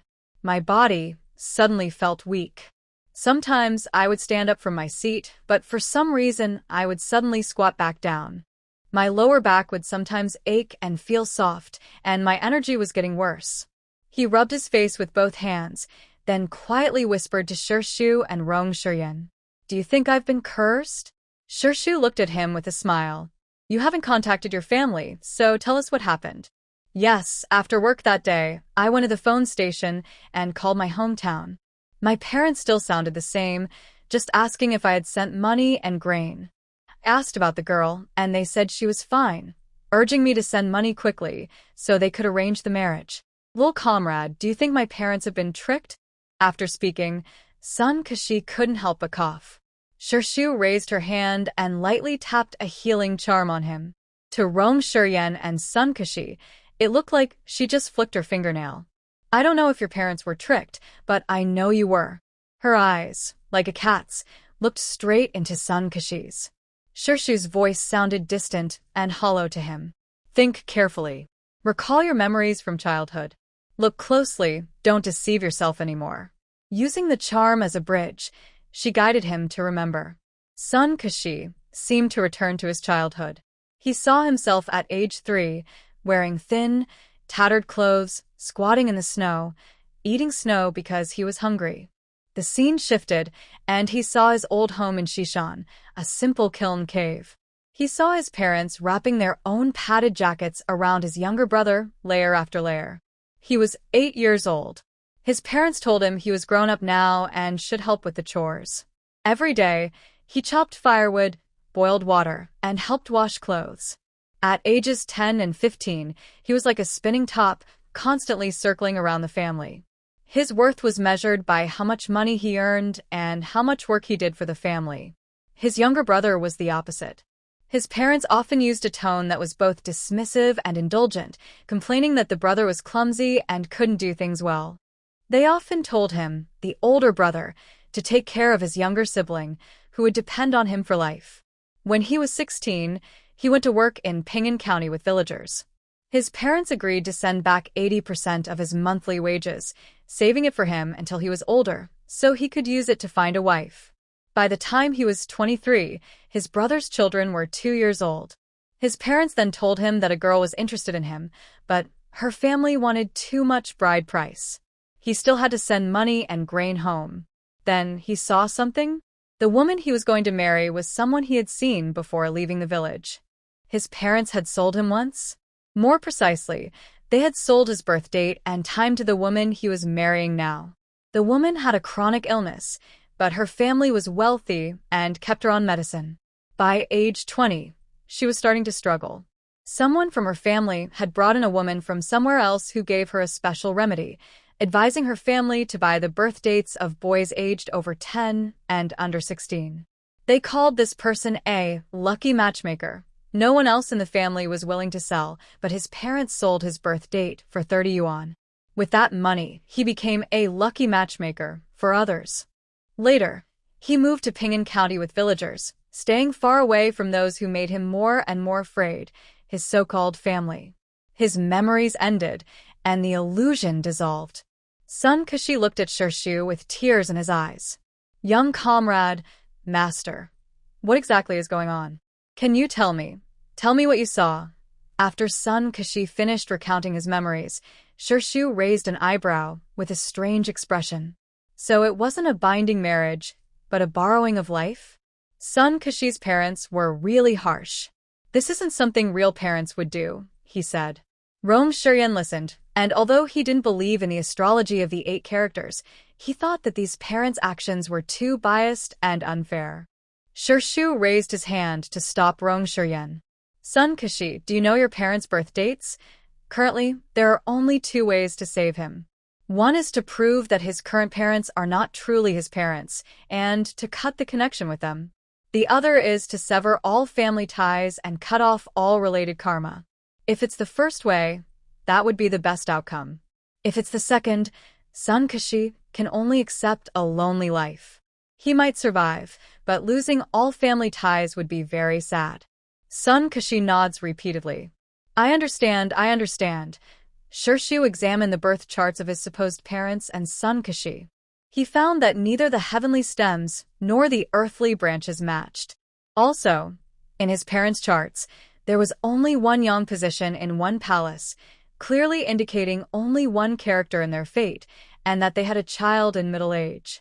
This is easy. Give me 12 of your hairs. Shirshu crouched down, signaling Rong Shuryen and the others to step back. Then, on the ground in front of him, he drew a simple Bagua diagram using a karma stone, a stone from a holy witch space lake. Sun Kashi quickly plucked out more than 10 hairs. Is this enough? It's more than enough, as he has plenty of hair. Shirshu gave him a amused look. Such a straightforward man was also destined to face this trial, and he himself was meant to be involved in this complicated situation. He decided to go along with it. He placed each of the 12 hairs into the corresponding palace of his birth chart. When the last hair fell, 12 gray-white threads grew out from the hairs. The gray threads extended westward, clearly entangled with bad luck from his hometown. The white threads were faint, drifting lightly northward, symbolizing that his family ties were already very weak. Shirshu stood up, used the karma stone to open Sun Kashi's eyes, allowing him to see his own fate. What are these? Seeing these for the first time, Sun Kashi's face turned pale. He felt anxious and didn't know what to do, nor did he understand what Shirshu was showing him. These are your entanglements. The white represents family ties. To the north, they are faint but present. The gray represents karma lines. Because they are tainted with too much bad luck, their colors are dull. Ah. Ah. Every time he cut a thread of karma, Sun Kashi felt a stabbing pain in his heart, like needles piercing him. His memories of his hometown over the past few years felt like thin blades slicing him apart. With a strong swing, he broke all 12 karma threads. Suddenly, Sun Kashi felt like vomiting, and a burning, nauseous sensation rose in his chest. He ran to the corner of the wall and could no longer hold back the sour, sweet taste in his throat. He spat out a mouthful of black blood. Rome Shiryen wanted to go over and check on him, but Shirshu reached out and stopped her. He's fine now. Let's go. Her actions, borrowing his key and warning him without being asked, were reckless and dangerous, which naturally created a debt of karma between them. Now that she had helped him cut the karma threads, their debt of karma was also cleared. After wiping the Bagua diagram with his foot, they returned to the post office warehouse yard. Hey, I was just about to call you guys. You're back now, so let's go. The truck is ready. The truck driver greeted them warmly upon seeing the two. Okay, let's go. The three of them got into the truck. Rome Shiryen sat in the front passenger seat. Shirshu briefly explained the route to the driver, and then the truck set off. Meanwhile, after Sun Kashi spat out the black blood, his exhaustion disappeared. The uncomfortable, itchy feeling on his back was gone too. He felt very energetic, and the world around him seemed different. Master, you're really amazing. He looked back, wanting to find Shirshu, but the surroundings were empty, as if everything was just his imagination. But he knew his future had changed greatly. He raised his hand and saw the karma stones, shattered into powder in his palm. Tears of gratitude welled up in his eyes. If he ever met the master again, he would repay him by doing good deeds, to thank him for saving him today. The truck was driving fast. The driver was skilled, and the journey was smooth, though not as comfortable as modern shock absorbers. As expected, cars are faster. The 50-kilometer trip took less than an hour. After arriving home, Shirshu watched Rong's family help unload the truck while talking to an old man standing nearby. An old military truck, it looks familiar. Look at the bright red star on it. During the fiercest years, it was used for all kinds of transportation. The old man chuckled softly and quietly told Shirshu about how he secretly drove a truck and got it stuck between two trees. In the end, he had to find a group of people to dig the trees apart before he could get the truck out. Because of this, he wrote his first apology letter in his life. Did you have a bit of mischief when you were young? Go away, go away. Look at that Rong family kid, he's only 2 years old. Just watch, he's showing off in front of you. Once he carried 6 bolts of cloth. Ha! He'll be sore and tired tomorrow. After saying this, the old man turned jealous and went back to the main house. He put the marinated pork into a usual oil paper bag, ready to give to the truck driver later. Since the man had delivered everything to the house and helped with the unloading, he had no sneaky or lazy thoughts. Everyone knew the family was honest, so they couldn't be careless with others either. When most of the truck was unloaded, the old man came out of the main house holding a bowl of sweet water and a bag of marinated pork. Come, comrade driver. You've worked hard. Here, have some water. The driver took the water and drank it all in one go. Thank you, ma'am. The old man didn't really like being called ma'am. He pursed his lips, secretly rolled his eyes, and then handed the bag of pork to the driver again. Eat this at home. Think of it as an extra dish for tonight. The paper bag was tightly sealed, and the marinated pork had cooled down, so no strong smell was coming out. The driver took it, thinking it was some village snack like frozen tofu, and didn't feel much pressure, happily accepting it. All right. Thank you, ma'am. Comrade, your goods have been safely delivered. I'll be going now. Shirshu stepped forward to thank him. The driver waved his hand, serving the people. Then he got into the truck, closed the door, and started the engine. Black smoke billowed out, and with the driver's skill driving, he reversed a few times and turned back along the same road to Pingan County. Shirshu watched the truck drive away and suddenly had a bright idea. If only this truck could be rented like in later times, like for the Lantern Festival, it would be so convenient. Shu thought it was worth going to the county town again to ask the postal service manager about renting the truck. Maybe he'd get lucky. The family saw the big truck off. No one was in a hurry to open the packages. Instead, they hurried Shu and Rong Shiryan to the main house to eat. Have you eaten yet? Outside the house, Shu washed his hands and then entered the main room. He saw that the table was filled with fragrant, steaming food. Mother Rong came over and pulled him to sit down. We're not hungry yet. We'll eat together when you and Shiryan come back. The old man and Rong's father didn't say much. They happily served food and filled their bowls. Grandma Gua said, "You must be hungry after a day out."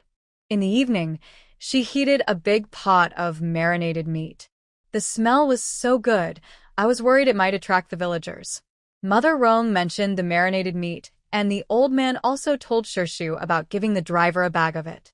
Shu nodded, saying the old man could decide. In the morning, Rong Shiryan made over 50 small steamed buns, and more than half were left. So, for dinner, they still ate those buns. Because they mixed in white flour, they weren't as heavy as pure cornmeal. The family sat together, happily enjoying this rare feast. This time, Shu brought out only marinated pork, a real feast. It included pig's feet, pork hock, pig ears, ribs, and the most tempting pork belly. As a side dish, the old man pulled all the green leafy vegetables in the house, and Mother Rong cut some pork belly and stir-fried mushrooms. The marinated meat from their small kitchen was truly top quality, tender and falling apart, with chewy skin and rich gravy that coated each piece like honey. Shiryan picked up a rib, took a bite, and immediately tasted salty, fresh, and sweet flavors. It was so delicious. Nothing could compare. The braised pork hock was so tender it fell off the bone.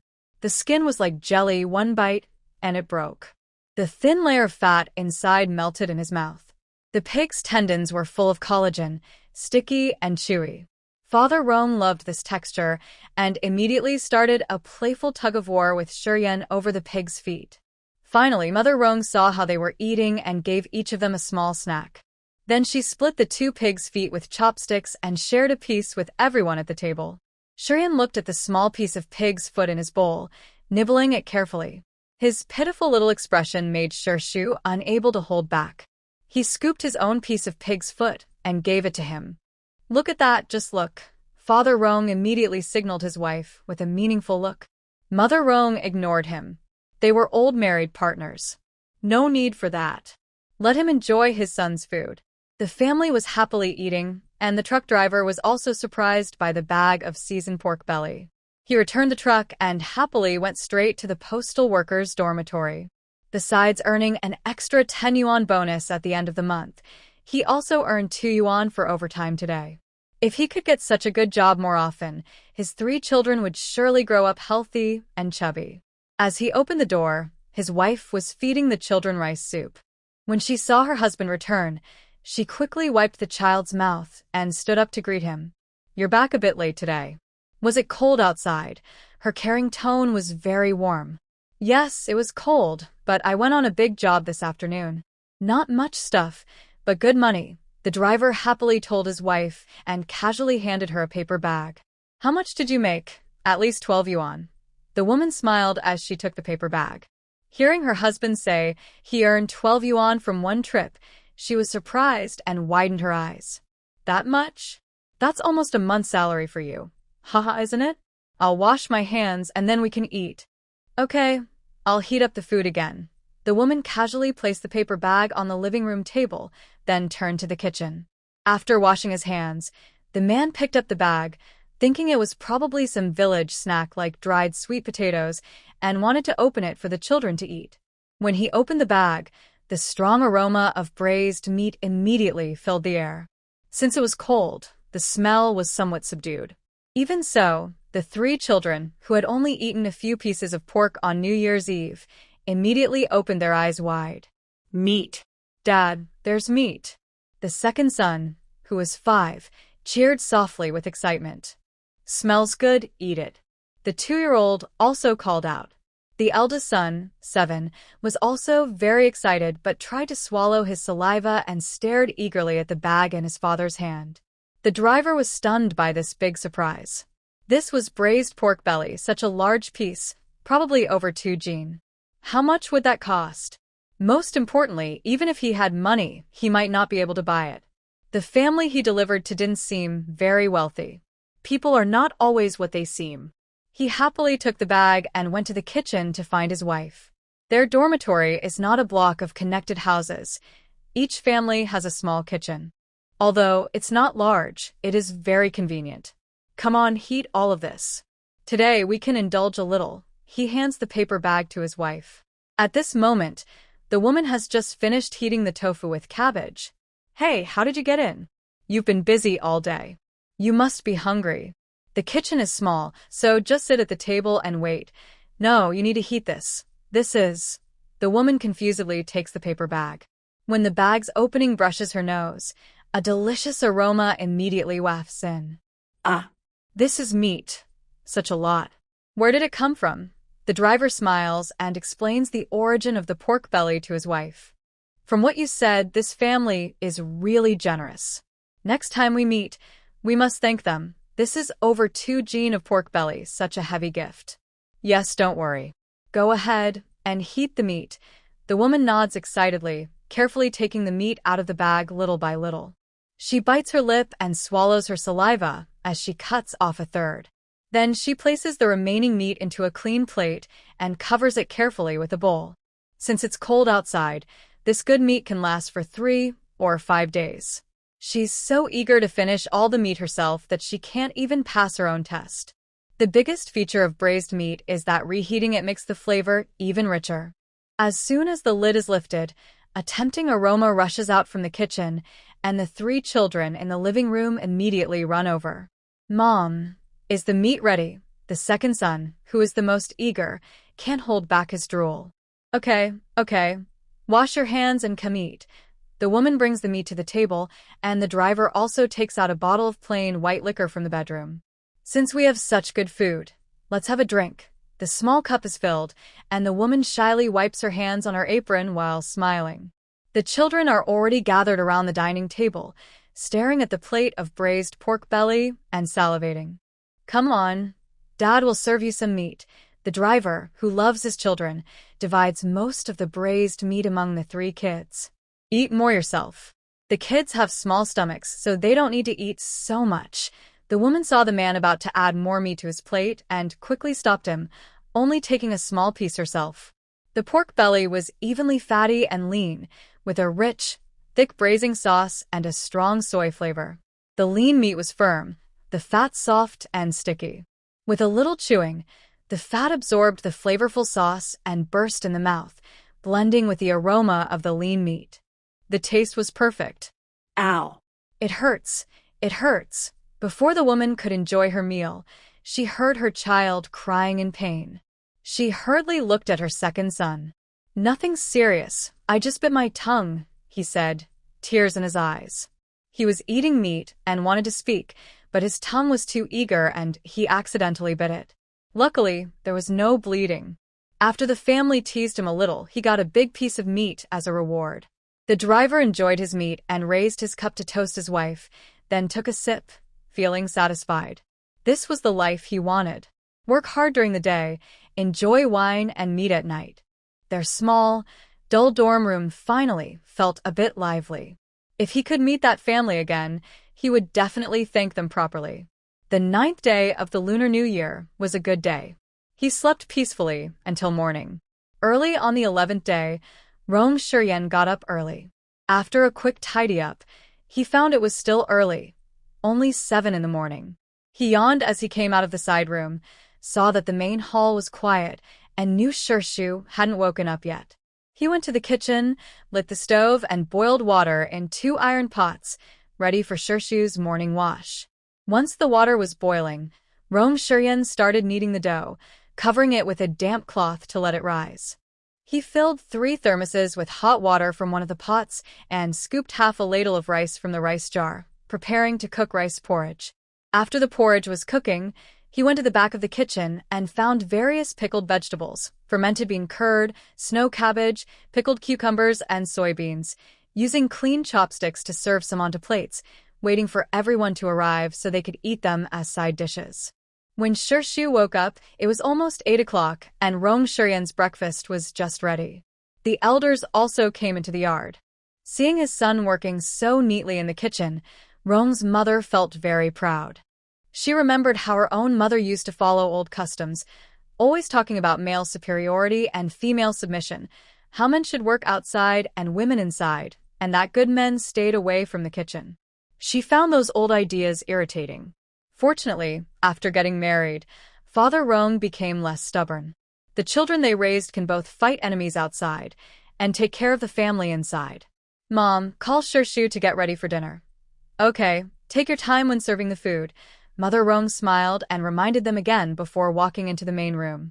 She picked up a wash basin and went to the kitchen to pour warm water for Shirshu to wash her face. Father Rong and Grandma Gua stayed outside the kitchen, casually chatting with Rong Shuryen. Inside, Shirshu had already dressed up. When she heard her mother call her, she came out of the inner room. Get up now.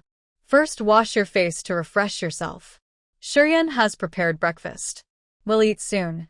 Shirshu just woke up, her eyes still a little sleepy. She looked less calm and composed than usual, appearing soft and gentle, like a kitten. She nodded slightly. Yes, okay. Mother Rong's heart melted at her cuteness. She quickly smiled, went forward, and hugged the soft little girl, calling her precious and darling. The three people outside the door felt a bit jealous, and Rong Shuryen was especially envious. Is she really his biological mother? He has a lovely wife he loves dearly, but he has never hugged her like that. Rong Shuryen felt a bit wronged, but didn't say anything. After a simple breakfast, it was time for everyone's favorite activity, unpacking the gifts. As they opened box after box of fabrics, Mother Rong's face changed from shock to numbness in less than 5 minutes. Oh my goodness, Shirshu, you bought so much. The other items were fine, but the large piles of fabric really surprised the old man. He couldn't imagine what Shirshu planned to do with all that fabric.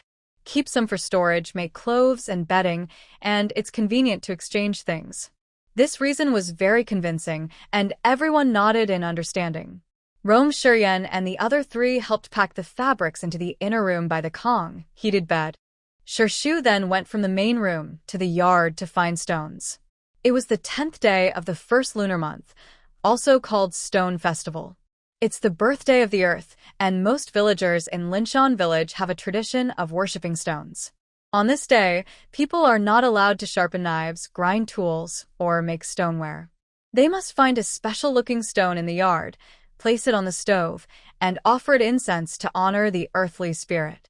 On the 11th day of the lunar month, they bring the stone to the main house's eaves, believing this will protect the household for the year.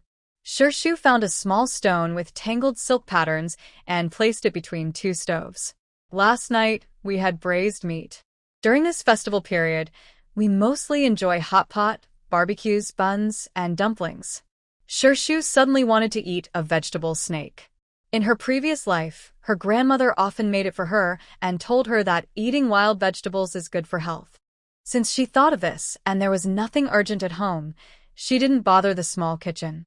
She kneaded the dough herself, using smooth, white flour, water, and salt, mixing it into a pure white dough. For the filling, she prepared 2 types, a vegetarian one with stir-fried wild vegetables and eggs, called vegetable snake, and a meat version called meat dragon, which is traditionally pork with green onions. At 11:10 in the morning, Rong Shuryen finished reinforcing the fabric in the inner room. Mom, I'll go help in the kitchen. In the main room, Rong's mother was mending clothes for Rong's father. She looked up when she heard him and warned him. Don't let Shirshu carry anything hot from the stove. Her child's hands are too tender. She's worried she might get burned while cooking, but she can't stop her. She also admits her own cooking isn't very good. Rong's mother was very worried at this moment. When Rong Shuryen arrived in the kitchen, she saw the steamer steaming with white smoke. Shirshu was about to lift the cloth to remove the pot. Let me do it. Rong Shuryen, taller than her by a big head, easily lifted the steamer from beside Shirshu. She looked down and saw the girl looking up at him through the mist, with a few silly tufts of hair sticking up on her dark head. She was small and delicate, standing there, which made his heart soften. Be careful. The steam from the steamer can burn you. Shirshu watched the man move quickly and skillfully. She was happy to relax and not do much. After stepping outside the kitchen, she still reminded him to be careful with the hot steam. When the dishes were served, Rong's father and the old man had just finished repairing the roof and came from the small backyard at the back. The family gathered around the table. On the tray, the vegetable snake and meat dragon sat plump and white in 2 places. Rong Shiryan carefully cut them into pieces about the size of a fist. Shirshu brought out 3 jars of huadiao wine from the kitchen. Since it was the stone festival, she also dropped a little on a small stone between the stoves as an offering to the earth. In the inner room, a fire was burning in the brick bed, and the main room was protected from the cold wind outside by a fire barrier. Even though the wind outside was fierce, the 5 people sitting inside still felt warm and happy, like spring. Time quickly passed to the 13th day of the first lunar month. After breakfast, they heard the ringing of a bicycle bell outside. Rong Shiryan reacted quickly, took a small bag of candy from the table in the main room, and ran out of the yard. Outside, a mail carrier dressed in a green cotton coat was pacing in place, rubbing his hands, with a pair of cotton gloves hanging around his neck swinging with his movements. Seeing Rong Shiryan run over, the mail carrier smiled sincerely. Are you Comrade Rong Shiryan? These are your letters sent from the Northern Military District. There were 2 letters along with a fairly large package. After Rong Shiryan took the letters, he handed him a bag of festive candies. Thank you, comrade. This is my approved marriage report. Keep this bag of candies to bring good luck. The mail carrier wanted to refuse, but upon hearing it was candies, he happily accepted it and cheerfully congratulated Rong Shiryan on his happy marriage. After seeing off the mail carrier, Rong Shiryan happily carried the package back to the house. Inside, a few people had already gathered around the table, waiting eagerly for his return. Hurry, hurry, open it and take a look. Rong's mother was the most impatient. As soon as her son entered the house, she couldn't wait to see the letter. Rong Shiryan placed the package down, then took the 2 letters to the table, took a deep breath, and looked across at Shirshu. His heart was filled with joy, and he couldn't help but smile foolishly. Shirshu was leaning on the table, supporting his chin with both hands, smiling as he looked at the tall, strong man opposite him. Thinking about his upcoming wedding, Shirshu felt a lot of anticipation. If only Grandma were here now, she would be so happy to see him finally find a partner. She might even jump up and hug Rong Shiryan. Since she was 16, Grandma had been talking about her marriage every day. She held small gatherings every week, hoping she would meet someone she liked at the parties. But unfortunately, until she traveled here, she hadn't met anyone who satisfied her in every way. In the peaceful world of the future, most people were a bit restless, eager to enjoy life, and few were willing to spend simple days with her. So today, finding a partner willing to marry her, Grandma would be very happy. The 2 letters included one official letter approving Rong Shiryan's marriage report and another from the captain of Rong Shiryan's special operations team. Both were filled with words of encouragement and joy.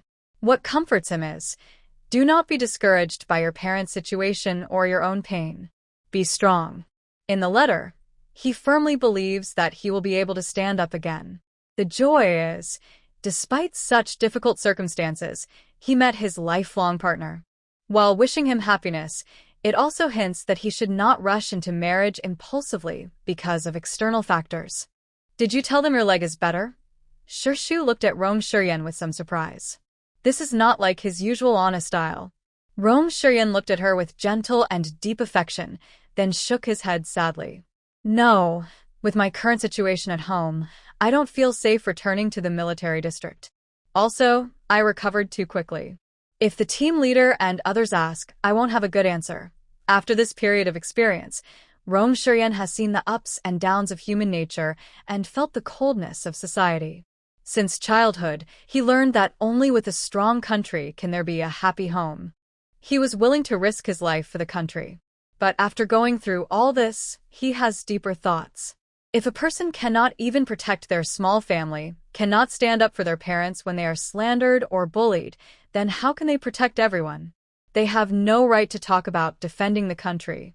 First, they must have the ability to protect their home. Only then can they talk about defending the nation. The man sat with his head lowered in front of Shirshu, looking more and more disappointed, like a dog that lost a fight, feeling wronged. Shirshu humorously reached out and rubbed his head. Don't think about those useless things. Look at what's inside the package. At this moment, Rong's mother also came over and patted her son's shoulder. Shirshu is right. Let's go open the package. Okay, Rong Shuryan nodded with relief. When they opened the package, they found many cans of food and a note. The note explained what was inside, mostly trophies from Rong Shuryan's squad during missions. Hee, these guys rarely hide good things, Rong Shuryan said, looking at the cans covered with foreign writing. Even if he couldn't tell what food was inside, he remembered his brother's kindness in his heart. Rong Shuryan couldn't recognize the characters because of his work, but the elders of the Rong family, due to their jobs, knew the language of the Eagle country. Beef, pork ribs, luncheon meat, mushroom sauce, sardines, oh, there's also some chocolate sauce, it's really good, and coffee. There are quite a few things. Mother Rong looked at the cans while sorting them into groups. After checking everything, only one can labeled blue cheese was set aside. The rest of the cans were all edible and within their expiration dates. Your military area has a lot of supplies.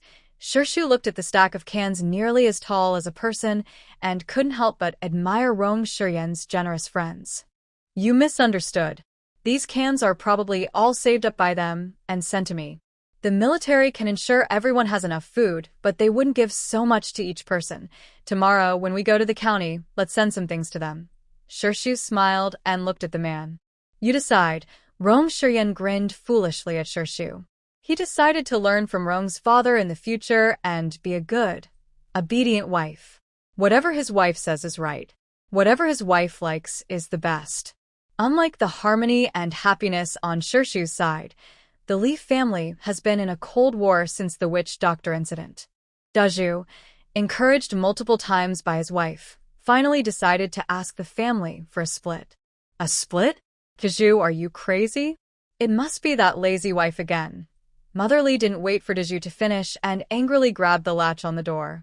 She looked ready to go into the older brother's house to fight. Mom, wait, listen to me just a moment. Daju didn't dare let his mother go into the house to fight with his wife. If they fought, he would be the one to suffer. But the long-standing grudge between Mother Li and the eldest daughter-in-law was deep. She encouraged Daju to propose splitting the family, which completely hit a nerve with Mother Li. No matter how much Daju tried to stop her, even kneeling and admitting his mistakes, swearing he would never cause trouble again, he couldn't stop Mother Li from kicking open his door. Daju's wife happily stood in the corner, feeling proud. Since marrying into the Li family, because her dowry was small, she was often overshadowed by the eldest daughter-in-law. Now, seeing Mother Li and the eldest daughter-in-law fall out, she couldn't be happier. The burn injury had already healed, but Li Chuanhua's throat had not fully recovered. To avoid police questioning about her sister-in-law Qi, she had been hiding in her room pretending to be sick. When she heard the noise of people playing in the yard, she rarely got out of bed and quietly peeked from the door to watch the scene. Zhu Yuan and Li Lair were still in the backyard, turning the soil in their private garden. They weren't working seriously. After a few casual turns, they hid behind the house to avoid the wind and secretly smoked cigarettes. Li Lair took the cigarette handed to him by Zhu Yuan, looked at him with a mocking expression, and asked, "Honestly, I don't understand. You're a man.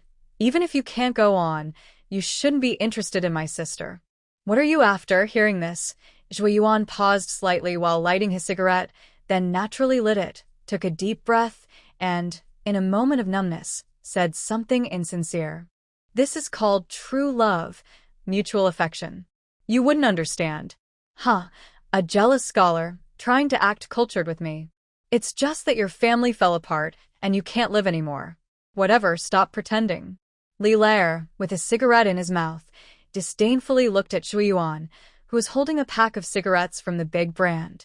Ever since this fair-faced young man appeared at his house, his restless wife's eyes had been glued to Zhu Yuan. Even in her dreams at night, she talked in her sleep, calling out Yuan, Yuan. Several times, Zhu Yuan was slapped awake, and she tried to lie about dreaming of going back to her parents' house. Did she think he was that naive? Li Lair spat yellow phlegm in front of Zhu Yuan, then swung his and walked forward. Zhu Yuan crouched silently on the ground behind him, not moving for a long time. No one knew what he was thinking at that moment. When he finally looked up again and got up to leave, his face still looked lifeless. Only the faint bloodstains at the corners of his mouth and the fierce light in his eyes revealed his true feelings. In the early morning of the 15th day of the Lunar New Year, the Sher family woke up very early. To stay warm on the road, all 5 military water bottles were filled with hot water. Sher paid to rent a donkey cart from the village, which was already waiting outside the yard. The cart was covered with 2 thick quilts, and a large 5-jean cotton quilt was spread on top. Inside the quilt, Sher had placed more than 10 burning insects, ensuring that as long as they were covered, the whole person would stay warm. Rong Shiyan still rode his bike, leading Shirshu ahead. They wanted to be the first couple to register their marriage at the Civil Affairs Bureau on the 15th day of the Lunar New Year. Shirshu, I like you. I liked you at first sight. But my family's situation isn't good right now. Before we get the official certificate, if you change your mind, I can accept that. On the winding mountain trail, Rong Shiyan suddenly felt he couldn't be so selfish. He decided to give her a chance to think about rejecting him. No matter how sad he felt, he would respect her decision. Oh, then you should ride faster. It's almost dawn. Shirshu didn't reply directly. She just gently grabbed the coat fabric beside him. The last time Rong Shiyan was so excited was when Shirshu kissed him. His bike suddenly felt like a speeding chariot. His little girl didn't refuse him. Soon they could get the marriage certificate. Hold on tight, he said, ready to speed up. Their bike joyfully sped along the small path like a wild horse. Shirshu also rarely smiled genuinely, her clear laughter ringing like silver bells. Today she was getting married. In this turbulent time, less than 6 months after arriving, she had met a man who made her heart race and was willing to spend her life with him. This wonderful surprise was truly exciting. As the morning light gradually rose, they arrived at the entrance of the Civil Affairs Bureau as they wished. Not long after, it was 8 o'clock, and the bureau's doors opened on time. Are you here to register your marriage? A cheerful woman in a red vest and white shirt asked from behind the reception desk. Yes, comrade. Which reception room should we go to? They asked. Show me your household register and the introduction letter, she replied. Shirshu handed over the prepared documents. The woman in red skillfully flipped through a few pages. When she saw Rong Shiyan's marriage approval letter, her hand steadied a bit. No problem. Keep these documents safe. You said it's a military marriage, right? Haha, I'll take you to the room, she said with a bright smile, almost showing her teeth. After returning the documents to Shirshu, she led them inside to complete the marriage registration. Please fill out this registration form separately, and then I'll handle the rest for you. A light, floating registration form was quickly written by Shirshu, with elegant and delicate handwriting appearing on the paper. After finishing her personal information, she handed the paper to Rong Shiyan. The man took the pen, using a strong and steady hand. His bold, confident writing contrasted sharply with the girl's neat handwriting above. Shirshu rested her elbow on the table, supporting her small face with her hand, and smiled happily as she watched him write. She praised, "Your writing looks really nice." Rong Shiyan's ears had already turned red. His last, the period, almost went crooked. He looked at Shirshu with a helpless but indulgent smile. Her proud yet soft expression made him think of a cat, playful, affectionate, but hard to get close to. They handed the completed registration form to the auntie, who happily led them behind a big red curtain. Behind the curtain, another elderly man in a red vest was standing. First, congratulations to both of you on your marriage. Now, please come here and take these 2 books of sayings. After receiving the books, They followed the old man to the wall, where they solemnly pledged their vows in front of the red flag, the national emblem, and portraits of the leaders. When the oath was finished, the staff stamped 2 marriage certificates with official seals and handed them to the couple. Along with the certificates, there was a special 10-foot cloth voucher issued by the county for newlyweds in the military, symbolizing perfection and completeness. Shirshu curiously opened her certificate. The first thing she saw was Rong Shiryen, male, 20 years old, Jin Shirshu, female, 18 years old. They voluntarily married, and after review, it was found to comply with the marriage laws of the flowering nation. This certificate was issued. Date of issue, February 22nd, 1959. Congratulations! Wishing you both a lifelong union, happiness together, early children, and growing old together. Under the blessings of the civil affairs staff, Shirshu and Rong Shiryen took their small booklets and left the office. Here, put it with yours. Be sure to keep it safe. Shirshu carefully looked at her marriage certificate again. Because of industrial ink, she couldn't store it in her space, so she handed the booklet to Rong Shiryen. The man carefully took it, checked that his own was safe, and then, with a silly smile, held Shirshu's hand and declared their union proudly. We are married.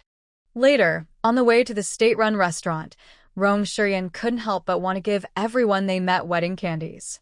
Even when they saw a stray cat, a stray dog, or a small bird, he happily shouted, I'm getting married. These are our wedding candies. Unfortunately, candies are not yet on the menu for cats, dogs, or birds. So, Rong Shiryen happily threw the candies out, only to feel embarrassed when he secretly picked them back up, often getting a glare from the sanitation lady, who would scold him even if he offered candies. Young people getting married is good, but you can't just throw things around everywhere. I just swept the street, she said. If Shirshu hadn't pulled Rong Shiryen away, he might have stood there smiling foolishly while the lady scolded him all morning. Shirshu thought about sending food to Rong Shiryen's friends and renting a transport vehicle from the post office to see the lanterns, then pulled the smiling man to the post office.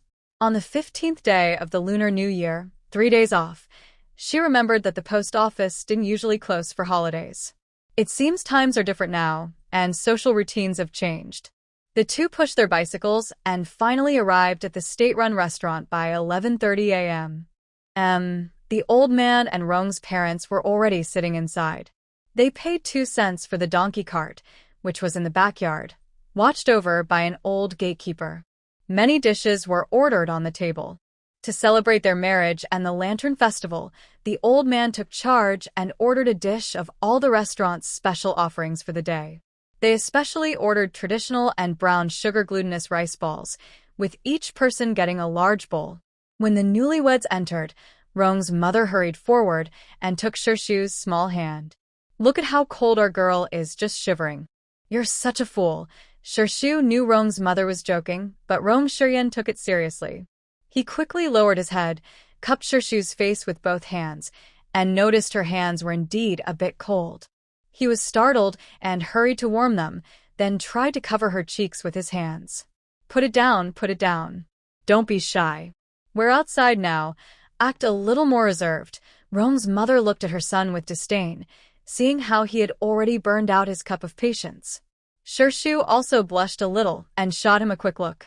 Auntie is joking with you. Hearing the word Annie, Rong's mother smiled and started talking about Shirshu. Still calling me auntie? Oh, I'm so sad. I really want to hear my daughter call me that. Before she finished speaking, Shirshu softly called out, Mom, huh? What were you just saying? Your voice was so quiet, I didn't hear. My daughter, seeing her mother act so carefree and playful, Shirshu initially felt a bit shy and reserved, but she quickly relaxed. When she casually called her mother, Mom, Shirshu felt a stronger connection with the world around her. Could it be that this bond was growing stronger? All right, since there are fewer people, let's eat quickly, everyone. The old man smiled and called them over to eat, instead of standing awkwardly in the hallway. At the table, there were 5 bowls of rice balls, plus braised pork, stir-fried cured meat with potatoes, scallion lamb, scallion eggs, and the daily dishes of tofu with cabbage and stir-fried cabbage. The main staples were homemade steamed buns and buns, heated up by the restaurant kitchen for 5 cents. Looking at the table full of food, Shu remembered she had originally planned to give the restaurant 2 ingredient packs and recipes. When no one was around, she stood up and headed toward the counter. "Where are you going?" Rong Shiyan, now acting like a clingy child, didn't want to be separated from his wife for even a second. "I'm going to the counter to give them a gift. I'll go with you." Rong Shiyan got up and Shu didn't see any problem with it, so she let him pull her toward the cashier. "Hello, sir/madam. Do you want to order anything?" At the cashier, a young girl with slightly yellowish hair, styled into 2 curled braids, was working. "I have 2 ingredient packs and recipes to give to your kitchen. Do you want to use them?" "It's up to you." Shu placed the prepared marinade and sour soup ingredient packs, along with their recipes, on the counter. The girl at the register looked at her and Rong Shiyan with suspicion. Under the influence of illusion magic, they now looked like ordinary rural folks. Suddenly offering recipes to a state-run restaurant might seem suspicious. After all, they barely had enough to eat themselves, so who would have the energy to research recipes? "I understand. Just leave the things here. The dishes at your table are almost cold. Go back and eat. Later, when more people arrive, it wouldn't be good for your family to occupy 2 tables." So, for a young girl's answer, Shu was not disappointed. She simply nodded with a smile and turned to walk back to the dining table. She delivered the items and after thinking it over, she put her plan into action. Her unnecessary involvement was reduced. As for whether this restaurant and those 2 types of ingredient packs were meant to be, that was not her concern. Rong Shiyan had been standing calmly behind Shu the whole time, like a knight, always ready to protect the person who mattered most to him. After lunch, the family decided to go straight to Ping'an County People's Park, since that was the starting point of the Lantern Festival. Meanwhile, Shu suggested they first visit the newspaper office. Since it was a holiday and less crowded, she wanted to anonymously deliver the article criticizing the Chi family, written by Rong's mother, to the editor-in-chief of the Ping'an Daily. The Ping'an Daily was not far from the restaurant. After the meal, the 5 of them went to the backyard to get a donkey cart and bicycles. It didn't take long before they arrived at the entrance of the newspaper's small building on the 2nd floor. "Wait here for me. I'll be back soon," Shu told Rong Shiyan and the others, then slipped inside the newspaper office under the trusting and excited gaze of Rong's mother and Rong Shiyan. Because of a holiday, there were very few staff inside. Only an old man at the gate was dozing in the security room. Shu quietly walked past him, unaware of her presence. To be safe, she released about a dozen illusion bugs to clear her path. Fortunately, when she reached the chief editor's office on the 2nd floor, she only encountered an older gentleman working overtime to set the pages. The door to the chief editor's office was locked, but that was no problem for Shu. 2 strength bugs entered through the keyhole, and with a click, the lock opened. She didn't delay. Quickly entering the room, she placed Rong's mother's manuscript on the center of the editor's desk. To prevent the paper from being blown away, she even used the desk lamp to press down on the top left corner of the manuscript. After everything was in place, Shu didn't go back the way she came. With the help of her strength bugs, she slid down from the balcony on the 2nd floor, gripping the railing. When returning to the donkey cart, Father Rong smiled and commented on how fast things were getting done.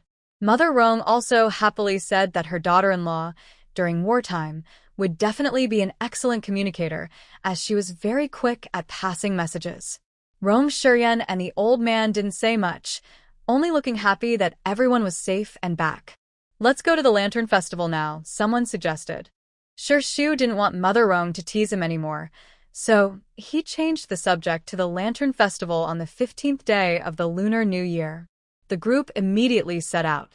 As more people gathered on the road, they headed together to Renmin Park. When talking about the Lantern Festival, Father Rong felt a bit embarrassed.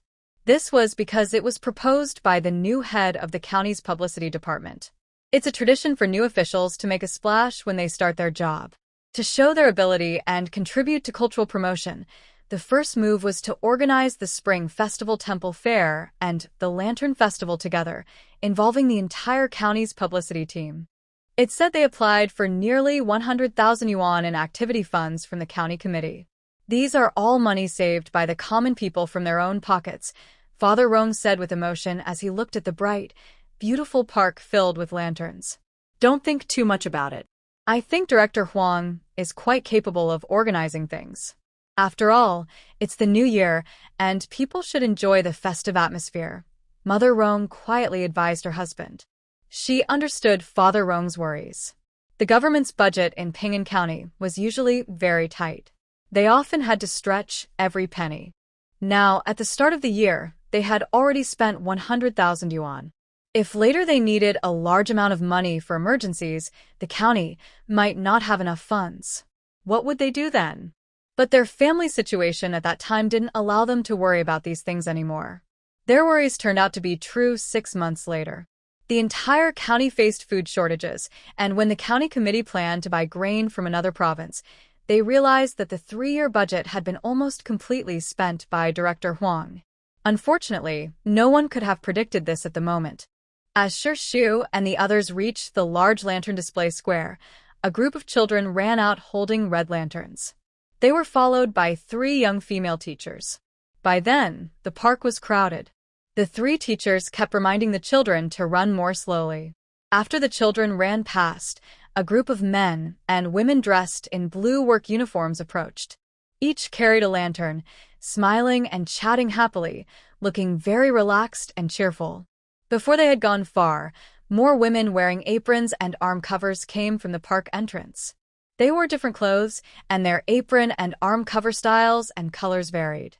The only thing they had in common was a round lantern made of red velvet fabric in each person's hand. As more people gathered, many felt the central square was too noisy, so they split into groups and moved to other parts of the park. Since the park is small, once the event started and the loudspeaker announced, they could easily walk back quickly. The park isn't very big. When entering, I looked at the park map. I found the design interesting. It looks like a jujube seed, narrow on both sides, surrounded by residential buildings. But the entrance is very open, giving the illusion that the park is much larger. I'm not sure which landscape designer made this. By 6 p.m., the park was crowded with people, lights shining brightly, lively and bustling. Shu, there are too many people. Let's go outside the park. Rong Shiyan, tall and confident, looked around and saw more and more people gathering, even some pushing and shoving. Shu also didn't like crowds or noise. The loud noise only made her feel annoyed. Led by Rong Shiyan, the 5 of them slowly moved toward the park exit. Just as their family was about to leave, the park's loudspeaker announced cheerfully, "Dear villagers, the first Lantern Festival in Ping'an County is about to begin. Please stay quiet at the scene. Now, please welcome the initiator of this festival, Director of the Ping'an County Propaganda Department, Comrade Huang Guangliang, to give a speech." Oh, so slow. Isn't it supposed to be a lantern parade? Why is there a speech again? Hey, hurry up and start. Yeah, come on, start quickly.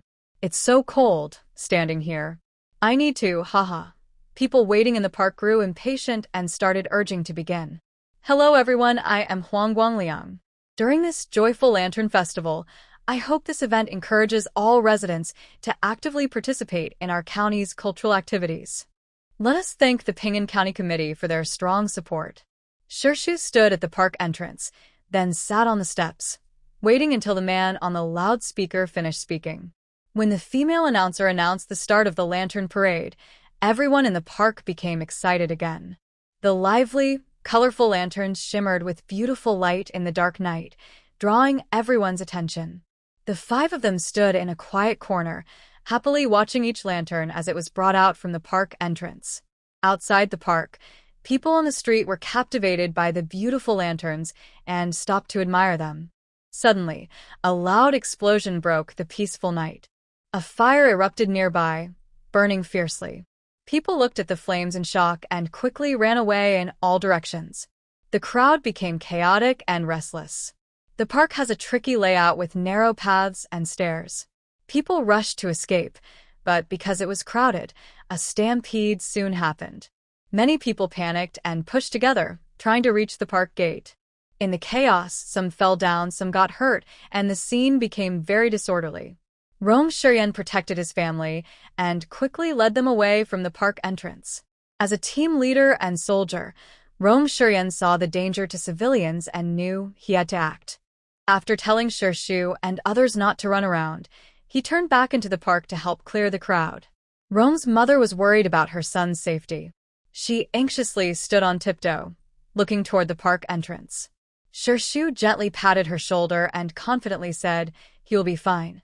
The fire grew bigger and thick smoke filled the air, making it hard to breathe. Rong Shiyan moved against the flow of people, using the light from the flames to guide those who were panicking in the right direction for escape.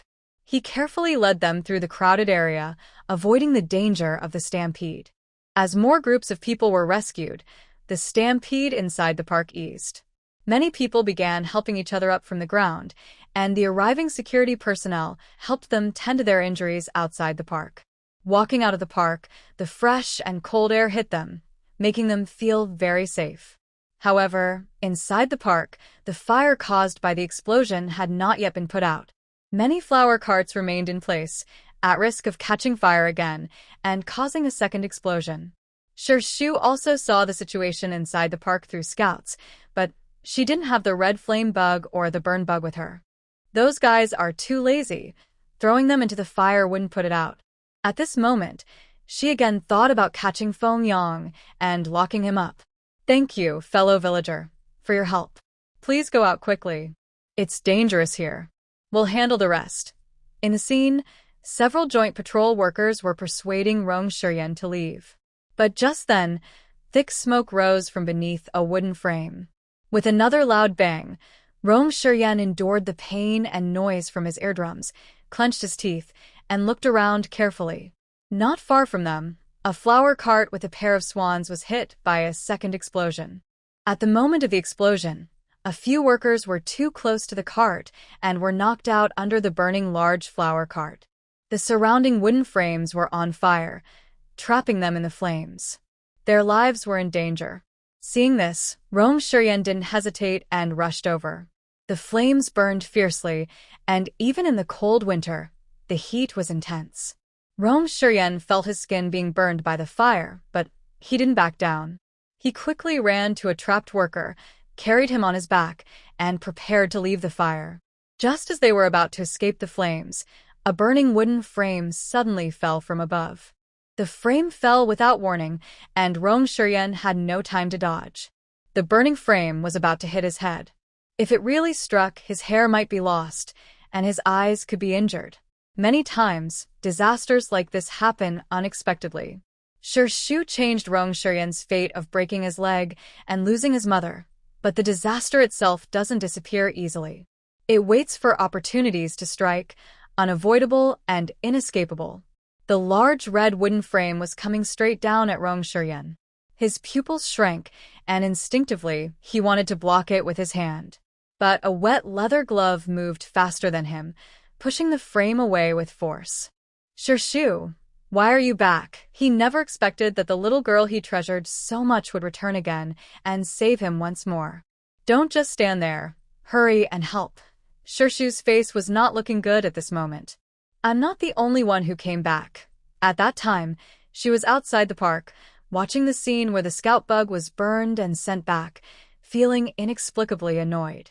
Then she explained a few words to the old man and others, and without waiting for their objections, she ran back. Her action unexpectedly inspired many young people who had already run out. Someone shouted, "Comrades, charge! We can't let the little girl fight the fire alone." At this moment, the most terrifying mental strength of the Flowering Kingdom was displayed. Everyone united, working together as one. Countless young men and women picked up nearby tools to put out the fire again. Some couldn't find suitable tools, and their passion made them take off their torn cotton jackets to join in fighting the flames. After the county fire brigade arrived, the fire in the park was finally completely extinguished. Foolish children, too silly children. Outside the park, the old man and others looked at Rong Shiyan, whose face was blackened by smoke, and Shu, who had also turned into a little flower cat, with heartache. Rong Shiryan looked even more tightly at Shirshu. Her gloves, even soaked with water, were still badly burned by the flames. Her delicate little hands inside the gloves had blistered from the heat. Rong Shiryan, feeling extremely guilty, stared at the blister and said with deep concern, "I'm so useless. I couldn't even hide from a piece of wood." Your hand, seeing the man's tense jawline, the bulging veins on his neck, and his eyes reddened, Shirshu shook her head with a calm tone. "It's okay. A small injury will heal by tomorrow. You're amazing for risking your safety to save others. You saved that worker's life. That's impressive." This seemingly praise carried a subtle sarcasm, which Rong's mother understood and secretly pinched Rong's father. These stubborn men are all like that, subconsciously valuing heroism. They rush to the front as heroes, but what about their families behind them? Do they deserve to suffer the pain of losing them? Rong Shiryan, being so clever, naturally heard the sarcasm in Shirshu's words. Feeling a bit guilty, he lowered his head and realized that Shirshu was right. At that moment, he didn't necessarily have to carry that person. He could have put out the flames around them, blocked the falling wooden frames, and created a better space for rescuers behind him. He could have done even better while protecting himself. "I'm sorry, there won't be a next time. From now on, no matter what happens, I promise you I will do my best to protect my life and my comrades' lives before making any decisions. I won't act like a hero again to avoid making my family sad." Until the man finished speaking, Shirshu looked at him with a distant, scrutinizing gaze. Her expression gradually softened. Her tone was still proud but much gentler. Let's see how you perform." Seeing that Shirshu had calmed down, the old man hurried over to talk to Rong Shiryan, saying he would take them to the hospital for emergency care. However, Shirshu refused. "The hospital must be crowded now. Let's go home with the parade." Shirshu tiptoed and looked ahead. Many of the decorated floats that had left the park a while ago had already started their journey. Now, if Shirshu said one, Rong Shiryan wouldn't dare say two.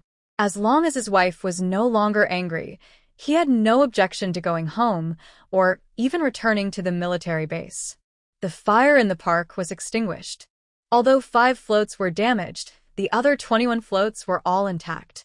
The firefighters found that the cause of the explosion was that those 5 floats had been fitted with firecrackers and fireworks. Moreover, the person who installed them, perhaps trying to attract attention, had tied 2 explosive devices very close together. Such dangerous items, in a lantern festival full of flames, were unlikely to explode, unless they did. After confirming the damage and checking for hidden dangers, and at the repeated insistence of Captain Huang Guangliang, the Lantern Festival continued. After experiencing such a terrifying fire, the people didn't feel fear. Instead, they celebrated the victory of the people with even more excitement. Everyone gathered around the slowly moving floats, singing and dancing happily.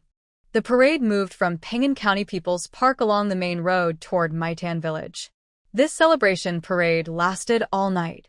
At this moment, each village had already called its residents to gather at the village entrance, ready and alert.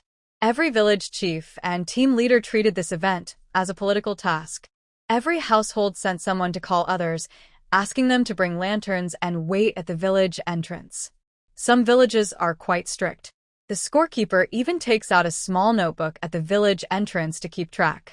Anyone who doesn't come, or comes without a red lantern, will be unfairly penalized. Shirshu and others push their bicycles, while Father Rong drives a donkey cart, walking not too close or too far behind the lantern parade team. Among the singing and dancing crowd, Shirshu unexpectedly spots Lu Lele. Seeing her dressed neatly and looking clean and pretty, with her usual anger mostly gone, Shirshu guesses her parents are fine now. Shirshu quietly calculates the luck and misfortune of meeting Lu Lele here and now. He finds it's an ordinary situation, with no sign of good fortune gathering, which means it's not the time to resolve the cause and effect yet. Lu Lele secretly left her home today. She heard the lantern parade would pass through all the villages in Ping'an County, so she wanted to follow the parade to Linshan village to find Shirshu. She has a lot to tell him. Although her parents were saved and restored to their official positions, she still feels watched. Her father forces a smile in front of the family, and her mother sighs often. Lu Lele sees all this and feels sad but has no one to talk to. After leaving the county town, the lively atmosphere of the parade slightly lessened. Everyone quickened their pace and walked a mile, soon reaching the first village. Early Po is here. Drummers, get ready, start. With shouts from the front, drums, gongs, and firecrackers immediately sound, echoing far and wide through the forest. Countless colorful lanterns flicker in the dark night, shining like gems gathered here, lighting up the entire dark mountain path. The village chief and the team leader of Early Po lead the villagers into neat lines. Each villager holds a handmade lantern decorated with auspicious images like flowers, birds, fish, insects, the character for happiness, magpies, and more. Everyone's face beams with honest, joyful smiles, showing how much they look forward to this parade. The procession moves slowly, passing through one village after another. Along the way, villagers join in, carrying all kinds of lanterns, red paper lanterns, colorful flower lanterns, and uniquely shaped lanterns. The flames on the lantern flickered, lighting up everyone's faces and the entire mountain village. Because it was cold, the villagers started singing and dancing happily. This cheerful atmosphere also helped keep them warm. They held hands and formed a circle, dancing traditional dances. Their singing echoed in the night sky. Laughter, blessings, and wishes mixed together like a joyful symphony. The lantern parade moved from one village to another. Many people from Ping'an County, tired from walking, stopped at the next village to rest for the night. Some, like Lu Lele, sneaked out of their homes, but were soon caught and brought back. As for Shu and the others, after visiting 3 villages and seeing similar scenes, they decided to take a shortcut back to Linshan village. So when Zhang Jinhua called out outside her courtyard, Shu quickly came out of the main room. Shu and I look at your broken yard. Sigh, it's not as good as the old one. That Chen Xingli really is a bad person, even trying to take advantage of your lonely family. Luckily, he was caught. Seeing that the woman wouldn't stop talking, Shu, eager to go back inside for hot pot, interrupted her directly. Is there something you need so late? Zhang Jinhua was surprised by Shu's question. Yes, there's something. Tonight is the lantern parade, and every family in our village has to send someone to join. Shu had followed the parade through 3 villages. She knew about this requirement, but when choosing between hot pot and cold wind, she decisively chose hot pot. Oh, I won't participate. Grandma Gua can't go either. When Zhang Jinhua heard that Shu wouldn't go, she immediately got excited. Not going? If you don't go, you'll lose work points. I tell you, Shu didn't look at her. Instead, she reached into her pocket, pulled out a scorpion, pinched its tail, and put it in her mouth with a crunch. The crisp sound made Zhang Jinhua instantly get goosebumps. Let me tell you again, if you don't go, you'll lose work points. Oh my god. You scared me to death. As Zhang Jinhua ran away with her legs trembling, Shu, holding the scorpion she had just bitten, returned to the main room. She successfully startled the old man and others, who were completely unprepared. I said, "Girl, is the hot pot not tasty? Or is this pork belly not fragrant? Why do you always like to eat such scary things?" Although he had long accepted it, the old man still didn't quite understand and asked his question again. Shu honestly chewed on a scorpion while answering the old man. Because it's tasty. Why don't you try some? After saying that, he kindly took out another one from his pocket, planning to cook it in the hot pot before giving it to the old man. I'll try it. Rong Shiyan didn't wait for the scorpion to go into the pot. He reached over and took the tail from Shu. The black scorpion, which had looked so obedient and harmless, suddenly changed its demeanor when in Rong Shiyan's hand. The venomous stinger on its tail extended, and its large black pincers raised menacingly. It was as if it was saying, "Who do you think you are, trying to show off in front of me?" Unfortunately, with a snap, Rong Shiyan crushed the scorpion's head in one bite. The meat is good, chewier than small scorpions. It could be a dish in our army. Rome Shuryan smiled as he chewed the scorpion, which had a strong, earthy smell typical of insects. But after that intense flavor, a faint sweetness followed. All right, I know you two are brave. Sit down and eat. Tonight is a special day. You and Shuryan are getting your marriage certificate. You should eat more. The old man smiled happily, cheerfully handing Rome Shuryan a pot of wine. Kid, here. This bottle of wine is yours. Tonight, we celebrate until we're drunk. The hot pot bubbled with spicy, fragrant broth. Thin slices of pork belly, chopped ribs, various mushrooms, freshly picked leafy greens, and already prepared cured and braised meats. All these dishes, which might seem ordinary now, were rare delicacies for common families in 1959. While everyone in the small courtyard was passing dishes and enjoying the warmth, all the people at the village entrance stood shivering in the cold wind. Since Chun Shengli was taken away and Song Bagua became the village chief, the Chun and Song families had grown more suspicious of each other, with frequent small conflicts. Like this lantern festival, if the county hadn't enforced strict rules, requiring each household to send someone or face deduction of work points, probably no Chin family members would be at the village entrance now. But standing there in the strong wind for over half an hour, not only the frail but even the strong young men couldn't bear it. Village Chief, when will the parade team from the county arrive? Yes, Village Chief Song. Are you sure you remember the time correctly? Maybe the clock on the team is frozen. Oh, maybe one of you could go ahead and check. Welcome them, and we can go to Old Lee's house at the village entrance to wait. The villagers, bundled up tightly from the cold, kept suggesting things around Song Bagua.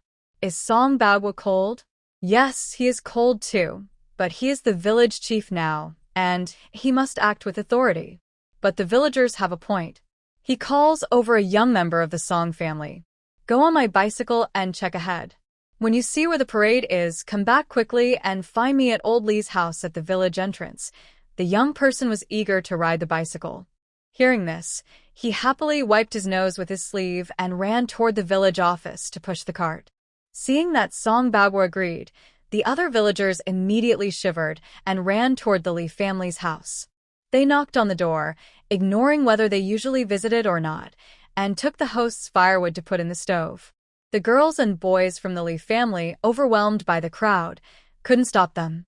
They could only stand by their windows and shout inside. Finally, everyone was called out. Seeing their home turned upside down by the villagers, the Lee family members were furious and stared wide-eyed, bringing their complaints to Song Bagua. But what could Song Bagua do? He couldn't enforce the law against so many people. If only one or two troublemakers caused trouble, he could step in and scold them, deduct some work points, and make compensation. But tonight was chaotic, and no one knew who burned the firewood, who roasted the sweet potatoes, or who stole the meat. In short, everything was a mess. At this moment, Song Bagua's problems became very clear. As a former team leader, he only had to focus on production. He could lead by example and handle farm work well. But now, as the village chief he had long wanted to be, he was not receiving the support he expected. Instead of being surrounded by admiration, he faced daily trivial problems: women arguing, children fighting and getting hurt, and even questions about stolen corn. I really don't understand how Chen Shengli, when he was village chief, managed to do nothing all day, walk around with his hands behind his back, smile happily, and still gain the trust of the villagers. The noise at the village entrance doesn't affect the quiet and intimacy of the small courtyard at the back. After dinner, everyone drank until their faces turned red. After sending the three old men back to the backyard, Rome Shuryan's steps became a little unsteady as he returned. Thinking about his marriage today, and that Shirshu was now his legal wife, his chest felt like it was on fire. Tonight, should he sleep with his wife in the bridal chamber? How do you do that in the bridal chamber? He seemed to have dreamed about it before, but now he just can't remember. Haha, I can't believe I married such a good wife, soft and small, like a little tabby cat. The man happily walked back to Shirshu's small courtyard, but as soon as he entered the gate, his cheerful smile faded. The main hall was dark and closed. Did Shirshu not leave a light on for him? Maybe things are moving too fast? Shirshu just turned 18, and is still so young. He really shouldn't be in such a hurry. But who knows how much he wants to hold her properly, hug her tightly, to smell her scent and truly feel her softness. Unfortunately, his little wife is still innocent. She probably doesn't understand what marriage really means. The man looked down in extreme disappointment. It seemed he would have to sleep in the side room tonight. What's wrong with you? Aren't you going to rest? Just as Rong Shiryan was about to open the door to the side room, he heard a girl's cheerful voice behind him. Her voice was soft and a little, with a teasing tone that made him blush at her playful look. I just need to get something. It's cold outside. You should go back to the main room. I'll come over right away. Shirshu smiled but didn't expose his embarrassment. She only advised him, there's hot water in the main hall. Don't take a cold shower. Then she turned and went back into the inner room, slipping into the warm bed that had been heated by the fire. Rong Shiryan finished washing up, prepared himself mentally, and kept telling himself he was a man. At such times, he must not be cowardly. Repeating this in his mind, he slowly walked into the inner room. Then he saw his wife, the goddess who pulled himself and his family out of. She was so obedient and small, holding her little head, lying in the wedding bed, watching herself. The small inner room had red characters of happiness pasted on the wall, and 6 red candles were lit inside. On the Kong bed, there was a large plate of red dates, peanuts, longans, and sunflower seeds. In an instant, Rong Shiryan seemed to hear the boiling sound in his mind. At this moment, silence was more powerful than words. The man's aura, usually calm and upright like pine and cypress, suddenly changed. Until now, Shirshu realized how little she knew about Rong Shiryan. This man was not as harmless as he seemed. The man slipped into the warm quilt, inhaling the sweet scent of a girl's body, and with his left hand, he gently pulled Shirshu into his arms. His slightly long hair was messy, making him look more and wild. He took off his shirt, revealing a strong, muscular chest. His neck was firm, muscles tense with excitement and restraint, and his Adam's apple moved constantly. Getting closer, Shirshu noticed that his eyes were a deep brown, almost like earth tones. Under the dim yellow light, they looked very deep, as if wanting to swallow her completely. Seeing that the girl was not rejecting his embrace, but instead moved closer, her soft little hand gently brushed his chest. A tingling feeling spread through him. Rong Shiryan grabbed her mischievous little hand and placed it back on his chest. He used his right hand to hold her tighter, pressing her closer to himself, making their bodies fit more closely. Looking at the small girl in his arms, he couldn't imagine what would happen next. Could she handle it? His huge body, like a lion, surrounded her. The girl lay softly and comfortably in his arms, her head pressed against his left chest. Her playful little hand kept pressing on his heart. Rong Shiryan's mind was about to lose control. He covered her beautiful brown-black eyes, looked at her pink lips, and with his last bit of restraint, he asked in a rough voice the first and last question of the night. After tonight, we will be forever. I am very sure. Are you sure? After asking the question, the man seemed to have gone through a great struggle. He tremblingly moved his large hand away. Shirshu put away her usual careless attitude and did not answer him immediately.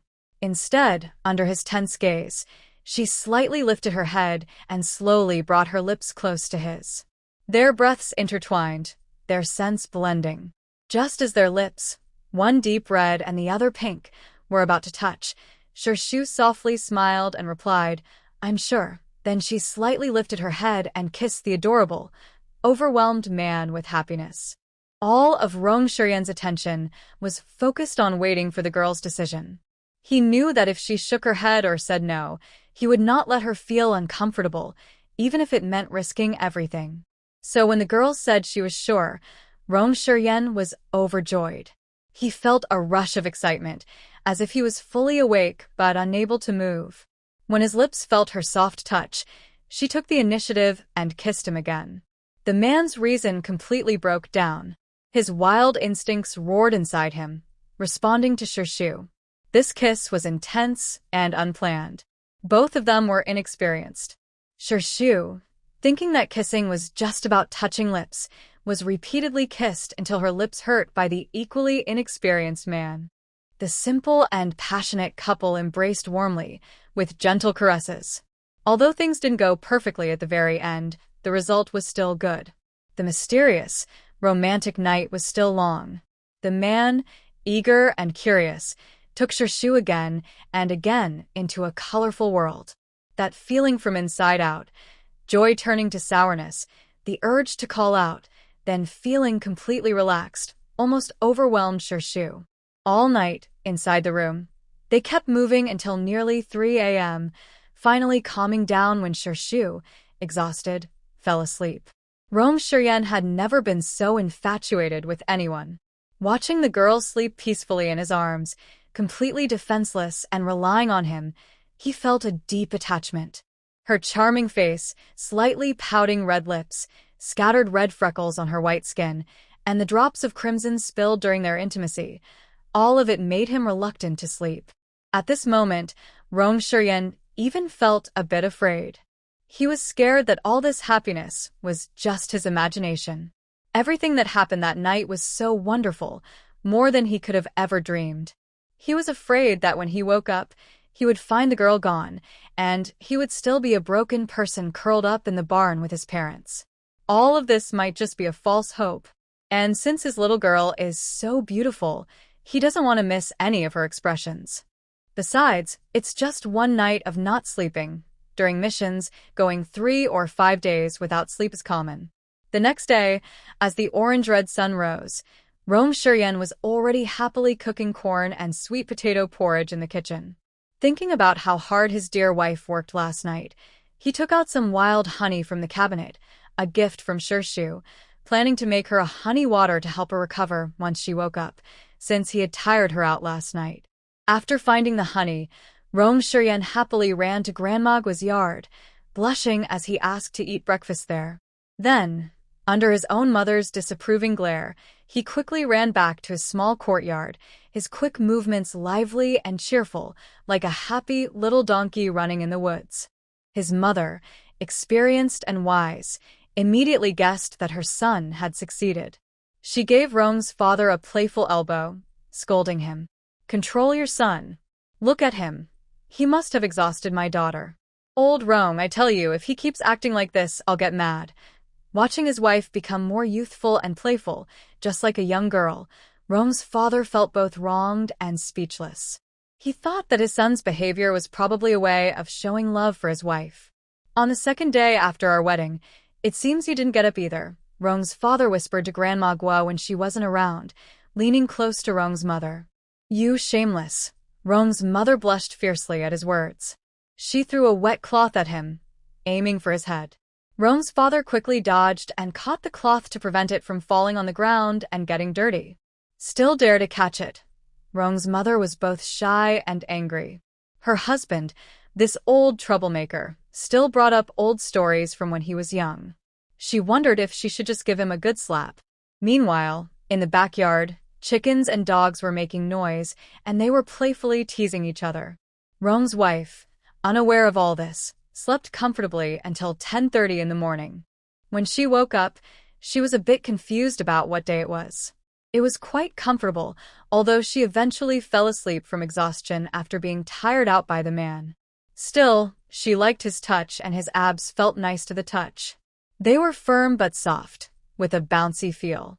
If I had to mention something she was unhappy with, it would be the man's broad back, which was too muscular for her to scratch easily. This made her rely on his neck for leverage in the later moments. There's nothing more to say about other issues, like size. She believed she could get used to it. After all, only tired cattle die, not the land. As for contraception, she wasn't planning to use any. She liked children, and her grandmother did too, especially girls. Only girls could inherit the witchcraft tradition. Also, their bodies are very particular about partners. If the man's physique is weaker than theirs, the chances of pregnancy are lower. Her grandparents worked hard, but they only had 5 sons. Men with too much yang energy can't practice deeper witchcraft, not even through castration or other methods. So, in the Gu family, more importance is placed on women's virtue, and ability. Even the head of the clan is usually a woman skilled in witchcraft or sorcery. It was rare for her to lie in a warm bed and let her mind wander. Rong Shiyan finished chopping firewood in the yard. He reheated breakfast 3 times, but when he saw no movement inside the house, he worried she might be too tired. He quickly washed his hands and went into the main hall. "Wife, Shirshu, are you awake?"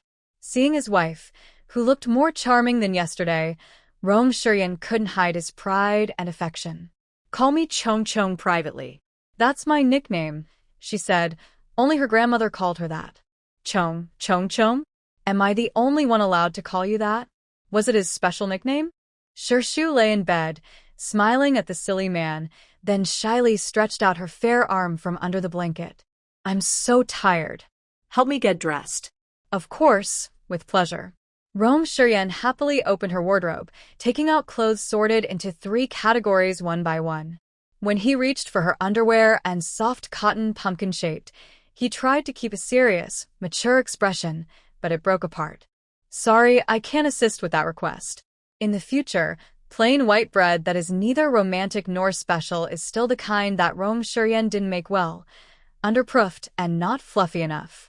Yet, somehow, the two of them still enjoy a smooth, delightful taste. "Yen, try this braised meat flavor. Open your mouth. It's delicious. You try this one dipped in honey. This is too sweet and a bit overwhelming. Try dipping it in white sugar. I think it might taste better if you fry it first and then dip. It's good. I'll fry it tonight." Rong Shiyan realized that ever since Shirshu fully accepted him and saw him as family, the invisible barrier between them disappeared. She changed from the calm, elegant girl who seemed unaffected by the world when they first met into a cute, playful spirit who loves him deeply and often acts spoiled. His wish brought about her change. He swore to spend his whole life loving her completely and forever. Starting today, she is his wife. No matter her appearance, health, wealth, poverty, happiness, or suffering, whether in life or death, he will belong to her forever. Rong Shiyan vows here that he will do his best to ensure his adorable wife, Miss Shirshu, always has happy, bright days like today. In the afternoon, Shirshu learned from Scout Bugs about the Lantern Festival last night in the village. Song's young man rode 5 miles out but didn't see the lantern parade. Later, he was clever enough to turn to a nearby village for information. When asked, he found out the parade had already changed route toward the Manhwa commune village. The reason was that the roads near Linshui, Linshan, and Daoshan village were difficult to travel and too remote. So, from the start, they were considered an alternative route. When he returned to the village and told Song Bagua this bad news around 3 a.m., the villagers, who had stayed up all night, naturally didn't let Song Bagua, the acting village head, off easily. At first, some relatives warned him that the village was too remote and the parade might not come this way. They told him not to worry too much and just prepare lanterns at home. But Song Bagua was eager to impress the commune leaders and secure his position as village head. He insisted on going his own way, and now he was being attacked by villagers serves him right. Seeing the scene reported by the scout, where villagers were throwing stones at Song Bagua, Shirshu smiled with satisfaction. He stood up from the main hall chair and stretched lazily. In the end, the situation was resolved by Song Bagua accepting responsibility for the work points. That evening, at the village entrance, each household was assigned 1 work point. The Leaf family, who had been damaged by villagers, received 2 points each. The families who gained from the situation were very easy to talk to and even spoke in favor of Song Bagua. However, the Leaf family, who suffered losses, did not agree with this solution. Officially, no one said anything, but secretly, they and the Chin family wrote a joint complaint letter. Time passed, and by March 1959, the spring planting in Linshan village was about to begin. "Grandma Gua, you should stay home today and be careful. If someone you don't know comes to the door, don't open it." Shirshu comforted the old man, who still wanted to go work with them. After all, the old man's weak health meant he couldn't afford to get sick. They needed everyone to believe that Grandma Gua was not feeling well, so she wouldn't be bothered or falsely accused. This way, They could continue living peacefully in the small yard at the end of the village, without outside interference. The old man also knew his situation was sensitive. From a safety perspective, he shouldn't have too much contact with outsiders. "All right, I'll stay home and cook for you. Take care of yourselves," he said, then looked at Rong Shiryan. "Your parents are working on the farm today. They're under reform through labor, so the team won't give them easy jobs. No matter how dirty or tiring, you must be patient." "Okay, Grandma Gua, don't worry." Rong Shiryan was unsure about what treatment they would face later, but he still tried to comfort Grandma Gua. "Listen to the radio at home. We'll be back soon for dinner. By then, you'll know what work we've been assigned." Rong's mother saw that Grandma Gua looked worried and came over to comfort her. All right, go now. Don't be late." Hearing the elders, everyone turned and headed toward the grain threshing yard. At that moment, the threshing yard was clearly divided into two lines. One line was filled with members of the Song and Hu families. The other line mainly consisted of villagers from the Li and Zhao families, who were led by the Qin family. After the four of them from the Shi family arrived, they didn't come closer. Instead, they found a corner of the wall sheltered from the wind and stood there. Anyway, even if they moved forward, they would still be among the last group assigned to work. Sure enough, when Song Bagua took out a loudspeaker and stood on a platform to assign tasks, the Song and Hu families were given simple jobs like counting points, clearing frozen soil, and trampling mud. The Chun, Zhao families, and the remaining 5 educated youths were responsible for gathering the winter wheat, bending down to help the soil, and assisting the wheat in breaking through the ground to sprout better. Li's family, who lost over 100 work points because of Song Bagua, was naturally targeted. Li's family and Jin's family are responsible for applying spring fertilizer. The one sent to the cattle shed, is that Rong's family? Are they here? Song Bagua actually thought it was normal that these 3 hadn't come. He had even considered going to see if they had frozen to death. If they were gone, he would blame the County Revolutionary Committee and let Jean Shirshu's girl and a few troublemakers handle the composting work. But the result surprised him a little. "We are here," Rong Shiryan, following his beloved wife's idea, helped his parents walk to the front. Rong's father and mother also followed Shirshu's advice, pretending to be somewhat weak and leaning on Rong Shiryan for support. They thought Shirshu's request was to make them look less healthy. After all, their patched, worn-out cotton-padded jackets were filled with brand-new cotton underwear for warmth. But what they didn't know was that, in everyone's eyes, the 3 of them looked like 3 nearly dead mummies, skin dull and without luster, eyes dull, clothes tattered, blackish cotton peeking out from the filthy, rotten jackets. Their whole bodies could only be described with one word: miserable. These 3 were already in such a terrible state that Song Bagua had no desire to scold or discipline them anymore. "Just come, get your tags, and go work," he waved his hand to dismiss them, indicating they should leave.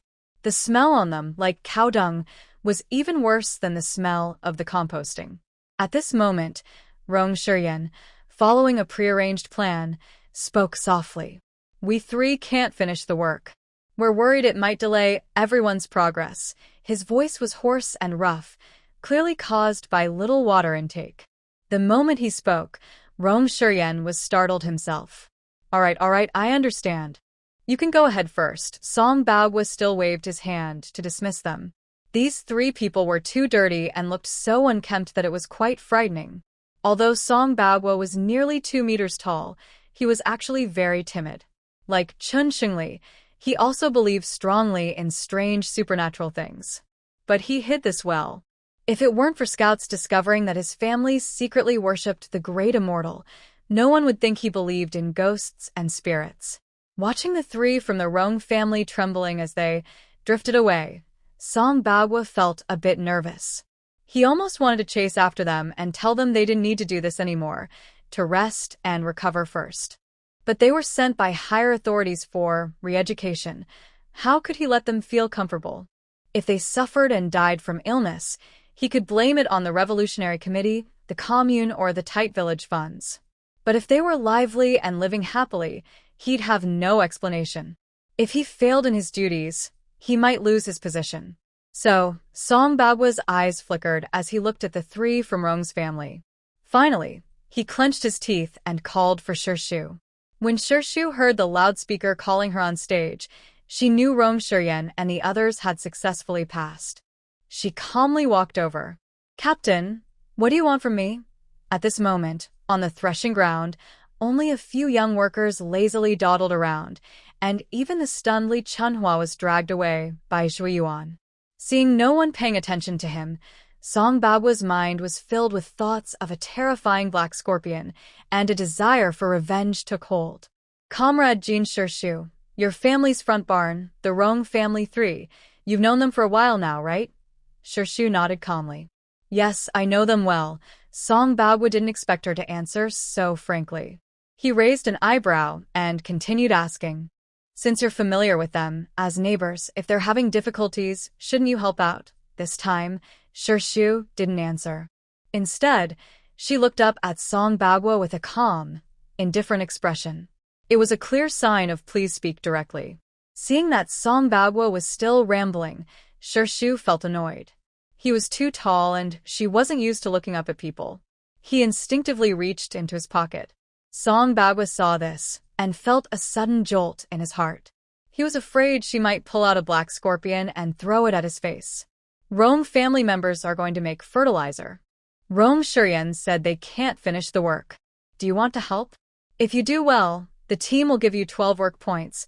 Finally, he spoke. Shirshu stared at Song Bagwa.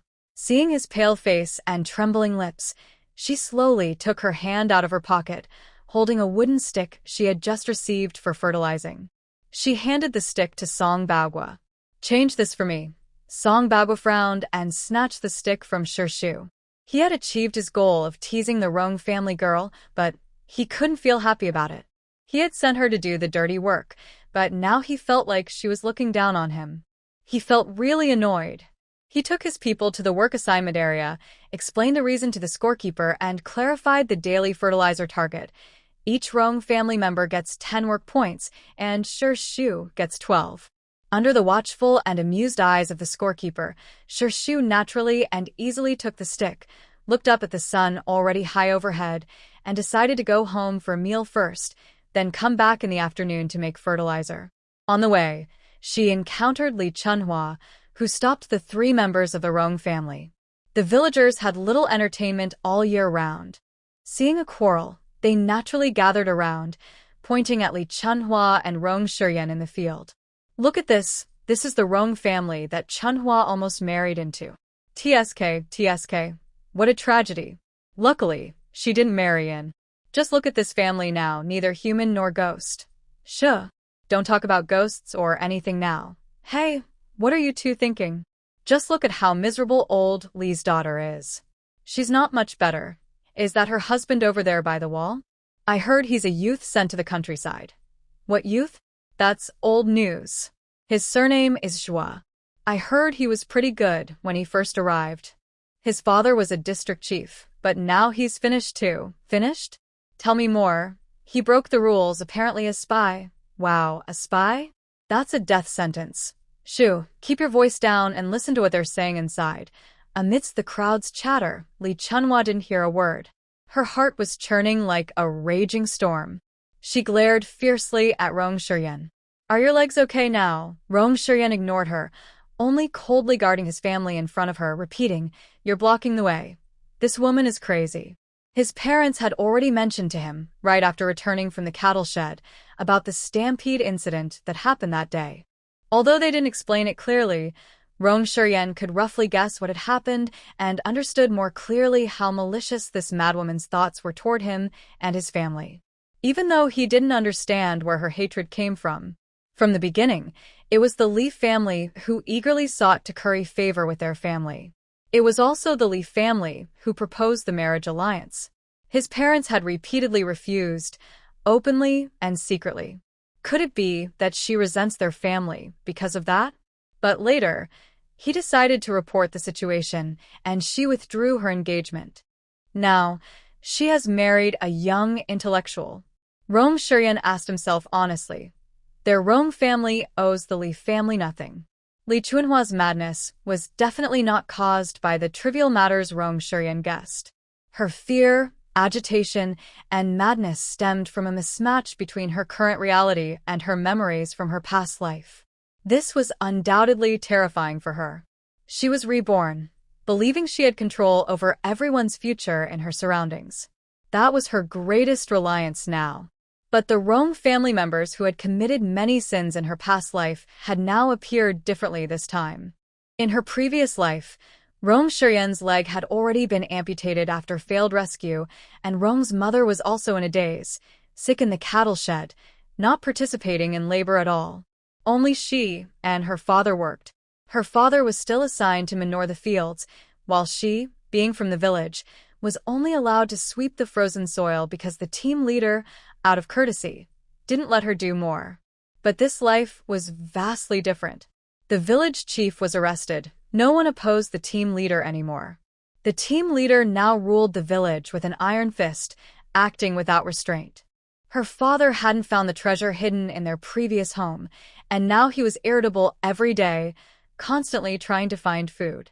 In her past life, she was successful in her career, surrounded by beautiful women like Shui Yuan.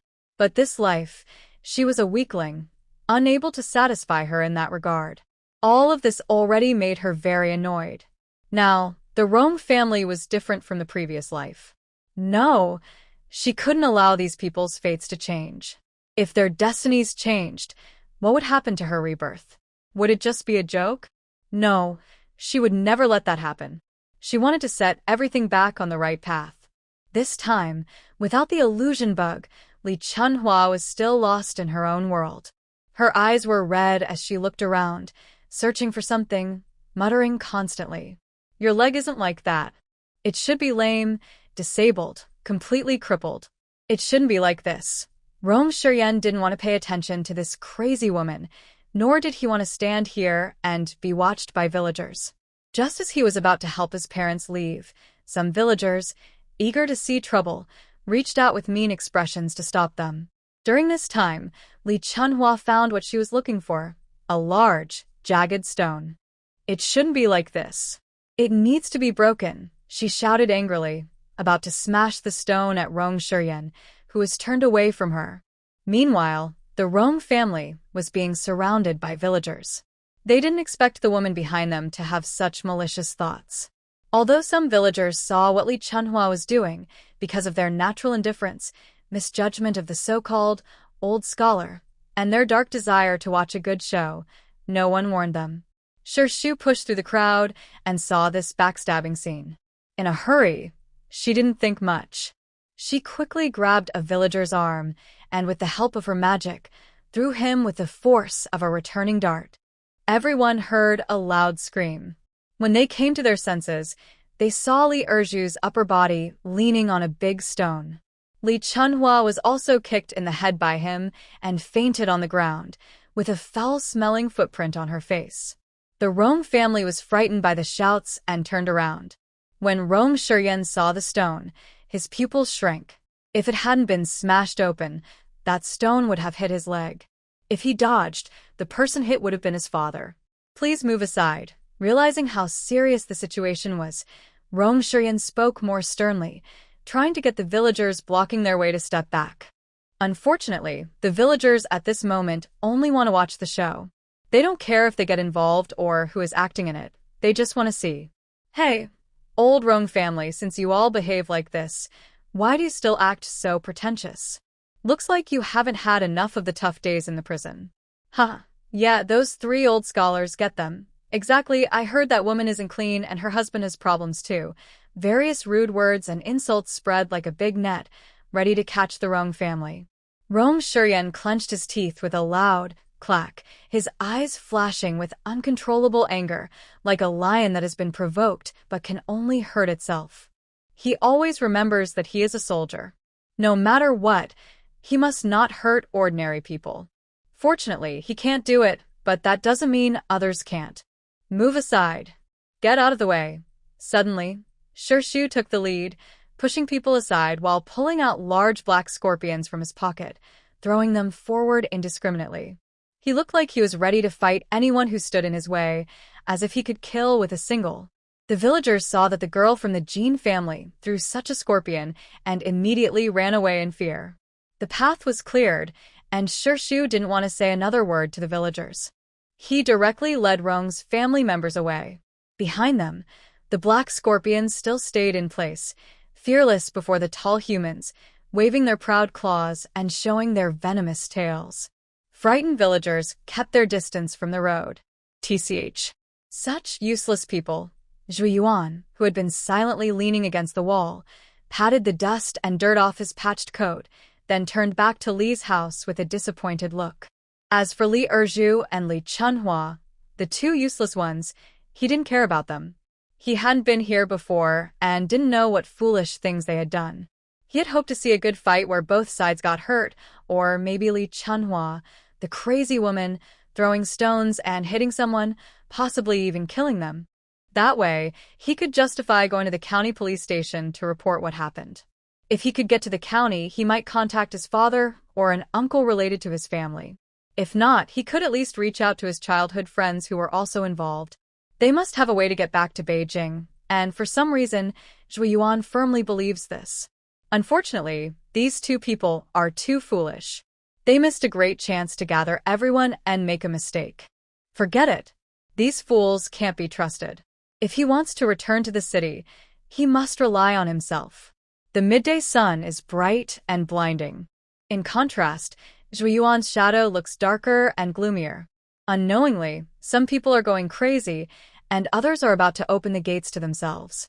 When Su Shu and the Rong family returned to the small courtyard, the old man was already anxiously waiting at the gate. Seeing the familiar figures from afar, he immediately turned back to the kitchen and reheated the cooked food. When he heard the noise at the door, he called out to them to come and eat. "You're back. Wash your hands. The meal is ready." The old man's cooking has always been simple.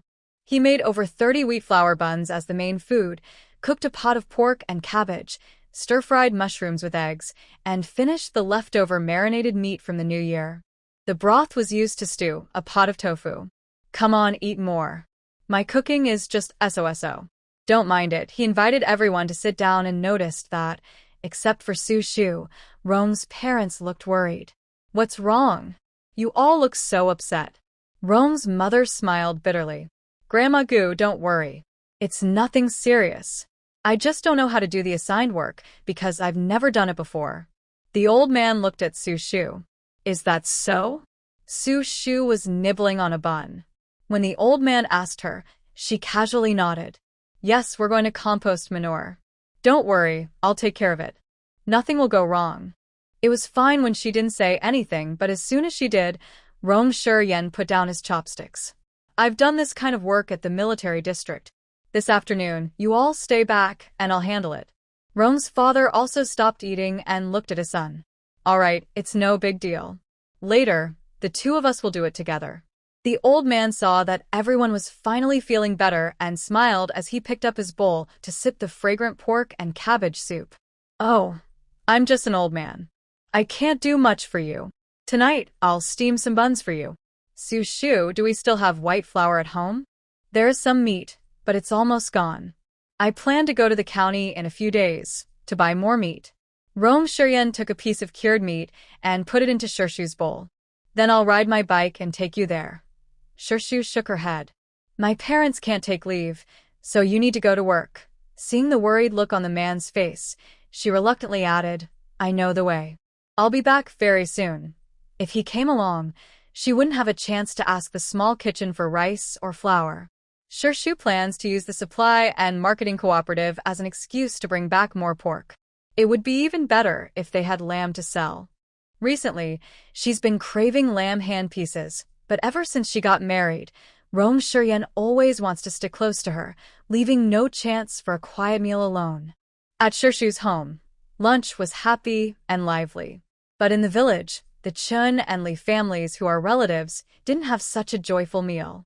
The county had already announced the verdict on the old Mrs. Qi being burned to death in a fire. The final fine was 1,000 yuan, with 700 yuan paid to the Qi family and 300 yuan for forest maintenance penalties. Chun Xingli's family couldn't afford this money. In the end, they had to ask the village head for help. The village head ordered each family to contribute a few dozen yuan, and they barely managed to gather enough. In this era, in such a small mountain village, saving a few hundred yuan meant a good life. Most families only had a few dozen yuan at most. Chen's family, relying on their ancestors' roots in Linshan village, still had some savings. But after this compensation, each family was hit hard and their spirits were greatly damaged. Chen's family couldn't afford meat, and their hungry eyes naturally looked at other villagers. Anyone who dared to smell of meat would immediately have someone from Chen's family run over to knock on their door. So, even on the first day of spring plowing, no family in the village dared to openly cook meat. Even Li Wei's family, who usually liked to show off and boast about their good life, didn't have any oil smoke coming from their kitchen during spring planting. Neighbors who knew the truth secretly mocked Li Wei's daughter, calling her troublemaker. Fortunately, she married a man who came to her home, sold her own produce, and didn't cause trouble for others. Recently, Li Wei has been angry at home every day. Although Aunt Chi's incident caused her to lose some money, she avoided disaster by giving each family in the Chin family a basket of eggs to help save her somewhat useful daughter. However, she still couldn't escape some responsibility for the accident. She was fined 500 yuan as compensation for Li Chunhua's indirect role in Aunt Chi's death. If she didn't pay, the people in the Chi family wouldn't agree to settle, and Li Chunhua would still be arrested for intentional injury. Of course, if only she was taken into custody, Li Wei wouldn't care. But now the police tend to investigate thoroughly. If Li Chunhua was caught, the police would check her family and people around her, and his own minor issues might come to light. Mice don't like cats, but he's angry inside.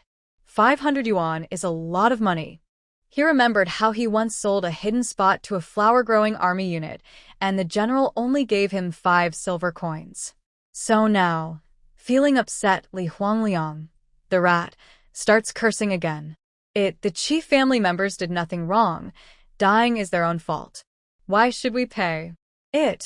After cursing, he bites hard into a black-faced pancake, which makes his teeth almost fall out because the pancake is so tough. Can't you add some white flour? I'm not so poor that I need to do this. Li Wei throws the black-faced pancake onto his mother's face. Usually loud and boisterous, Li Mu now looks like a scared quail. She shrinks back, letting Li Wei scold and hit her, repeatedly apologizing. Fine. Next time, I'll add more white flour. I just wanted to save some for the family. You don't like it, so I won't make these black-faced pancakes anymore. Don't be angry. What kind of look is that? How dare you look at me like that? What's the point of saving? Every penny I have is from my own hard work. Did I save it? Are you the one saving it?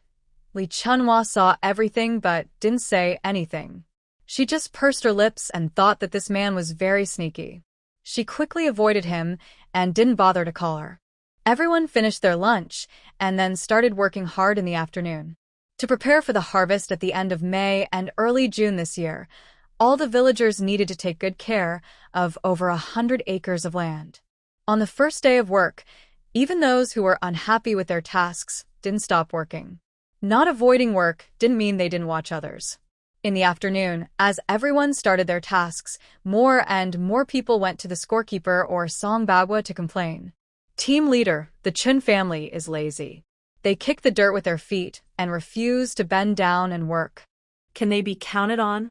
You should do something about it. Since they weren't helping, Songbagwa immediately went to the Chin family, scolded them, showed them how to work, and repeatedly told the scorekeeper that if they didn't help, they wouldn't get their work points. After dealing with the Chin family, problems arose with the Hu family and others. Team leader, Hu Ergu and Song Danny, are fighting because of the dirt sweeping work. Fights are not allowed. Song Bagwa hurried to the upper fields to handle the dispute between the young people of the two families. The team leader, the mud is too hard to step on.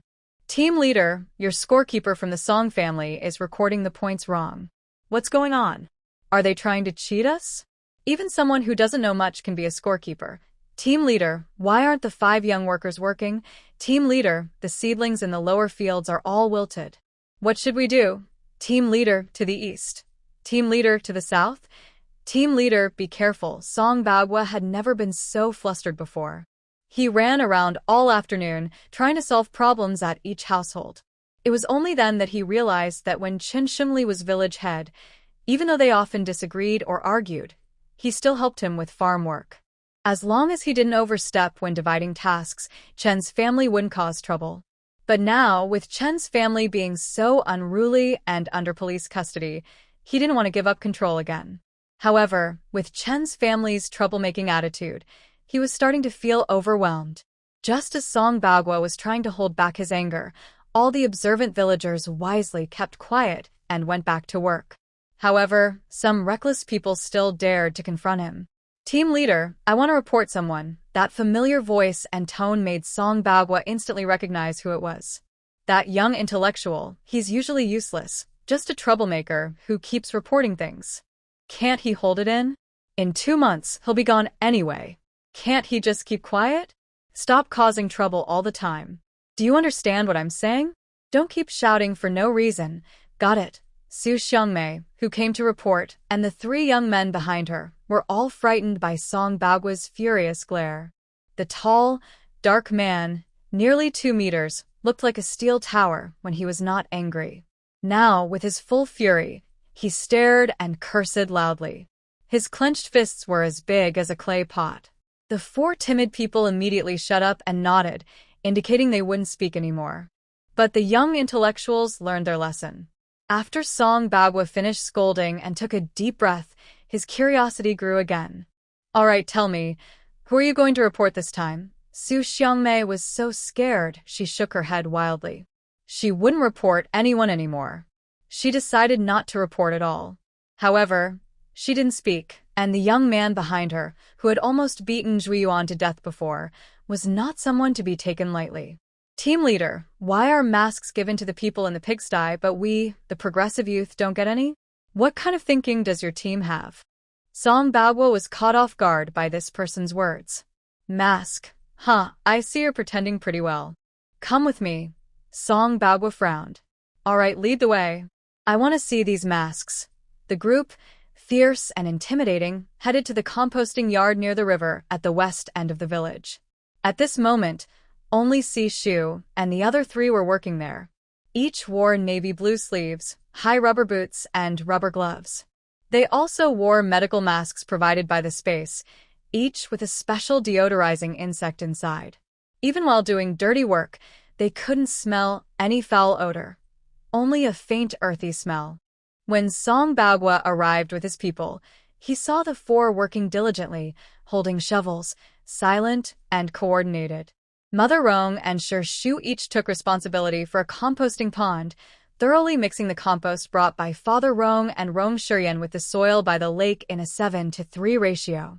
Ogao's fertilizer was shoveled by the man into a basket nearby, waiting for the Leaf family members responsible for applying fertilizer to come and pick it up.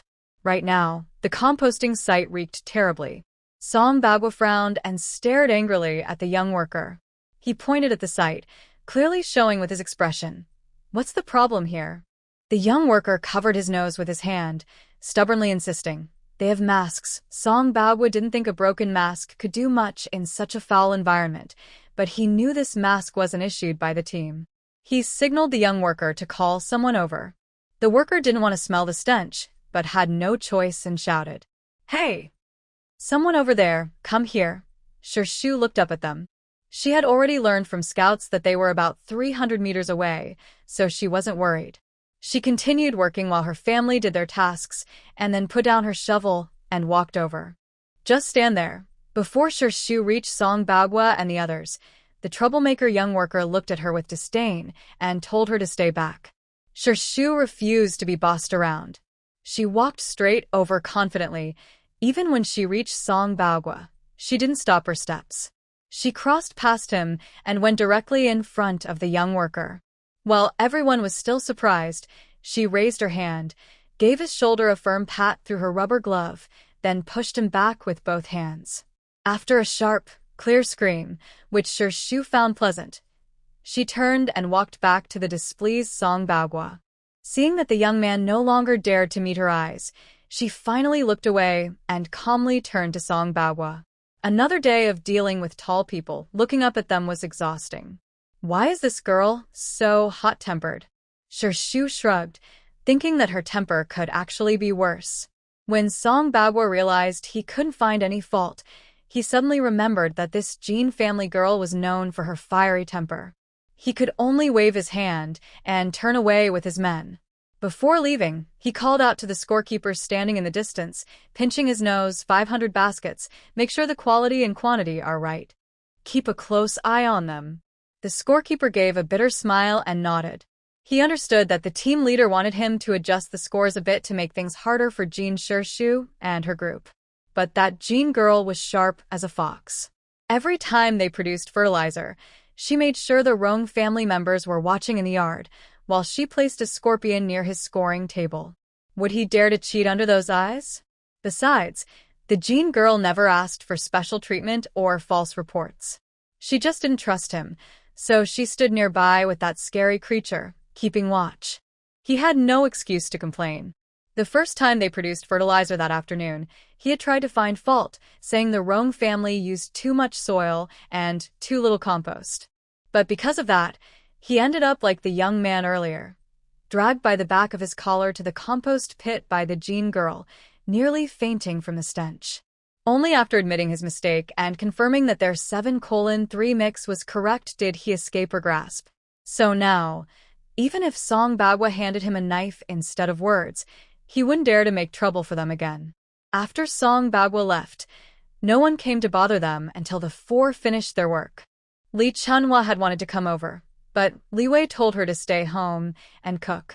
Then, after everyone went to work, he secretly took her out of the village. When Li's mother and the others came home hungry, their stomachs growling, they found only a dark courtyard and a cold stove. At that moment, a chill spread through Li's mother's heart. She began to wonder if her past choices had been wrong. 30 years ago, she had been the most beautiful girl in Lijiaten, northeast China. If not for Li Wei's smooth words that lured her to Linshan village, her life might have turned out very differently. Perhaps it will be better, but there is a high chance that he will die in the war, which is also possible. Shu and the others returned home and went straight to the backyard to remove their clothes. Rong Shiyan carefully cleaned each piece of clothing. The cloth used for wiping was made from old clothes by Rong's mother, and it was very handy. They washed the greasy water from the clothes and poured it directly into the vegetable garden in the backyard. Rong's mother wanted to wash the 4 masks and sleeves to reuse them tomorrow, but Shu refused and threw them into the stove to burn clean. This child, don't be so worried about me. It's a pity to burn such good masks. If I keep them, I can use them for other things. Rong's mother was both touched and regretful about Shu wasting good things. These masks are disposable and can't be washed. If you want washable ones, I can go to the supply store in a few days when I visit the hospital and get some. Shu understood that people in this era liked to save money, but disposable masks should be avoided to prevent serious illness later. Don't take it seriously. I just have a bad habit. I can't change. You don't need to go to the hospital for that. I'm telling the truth, not trying to be polite. Shu didn't say anything. He just smiled slightly at Rong's mother and then called everyone to wash their hands and prepare to eat. In the main hall, the old man steamed a large batch of white flour buns.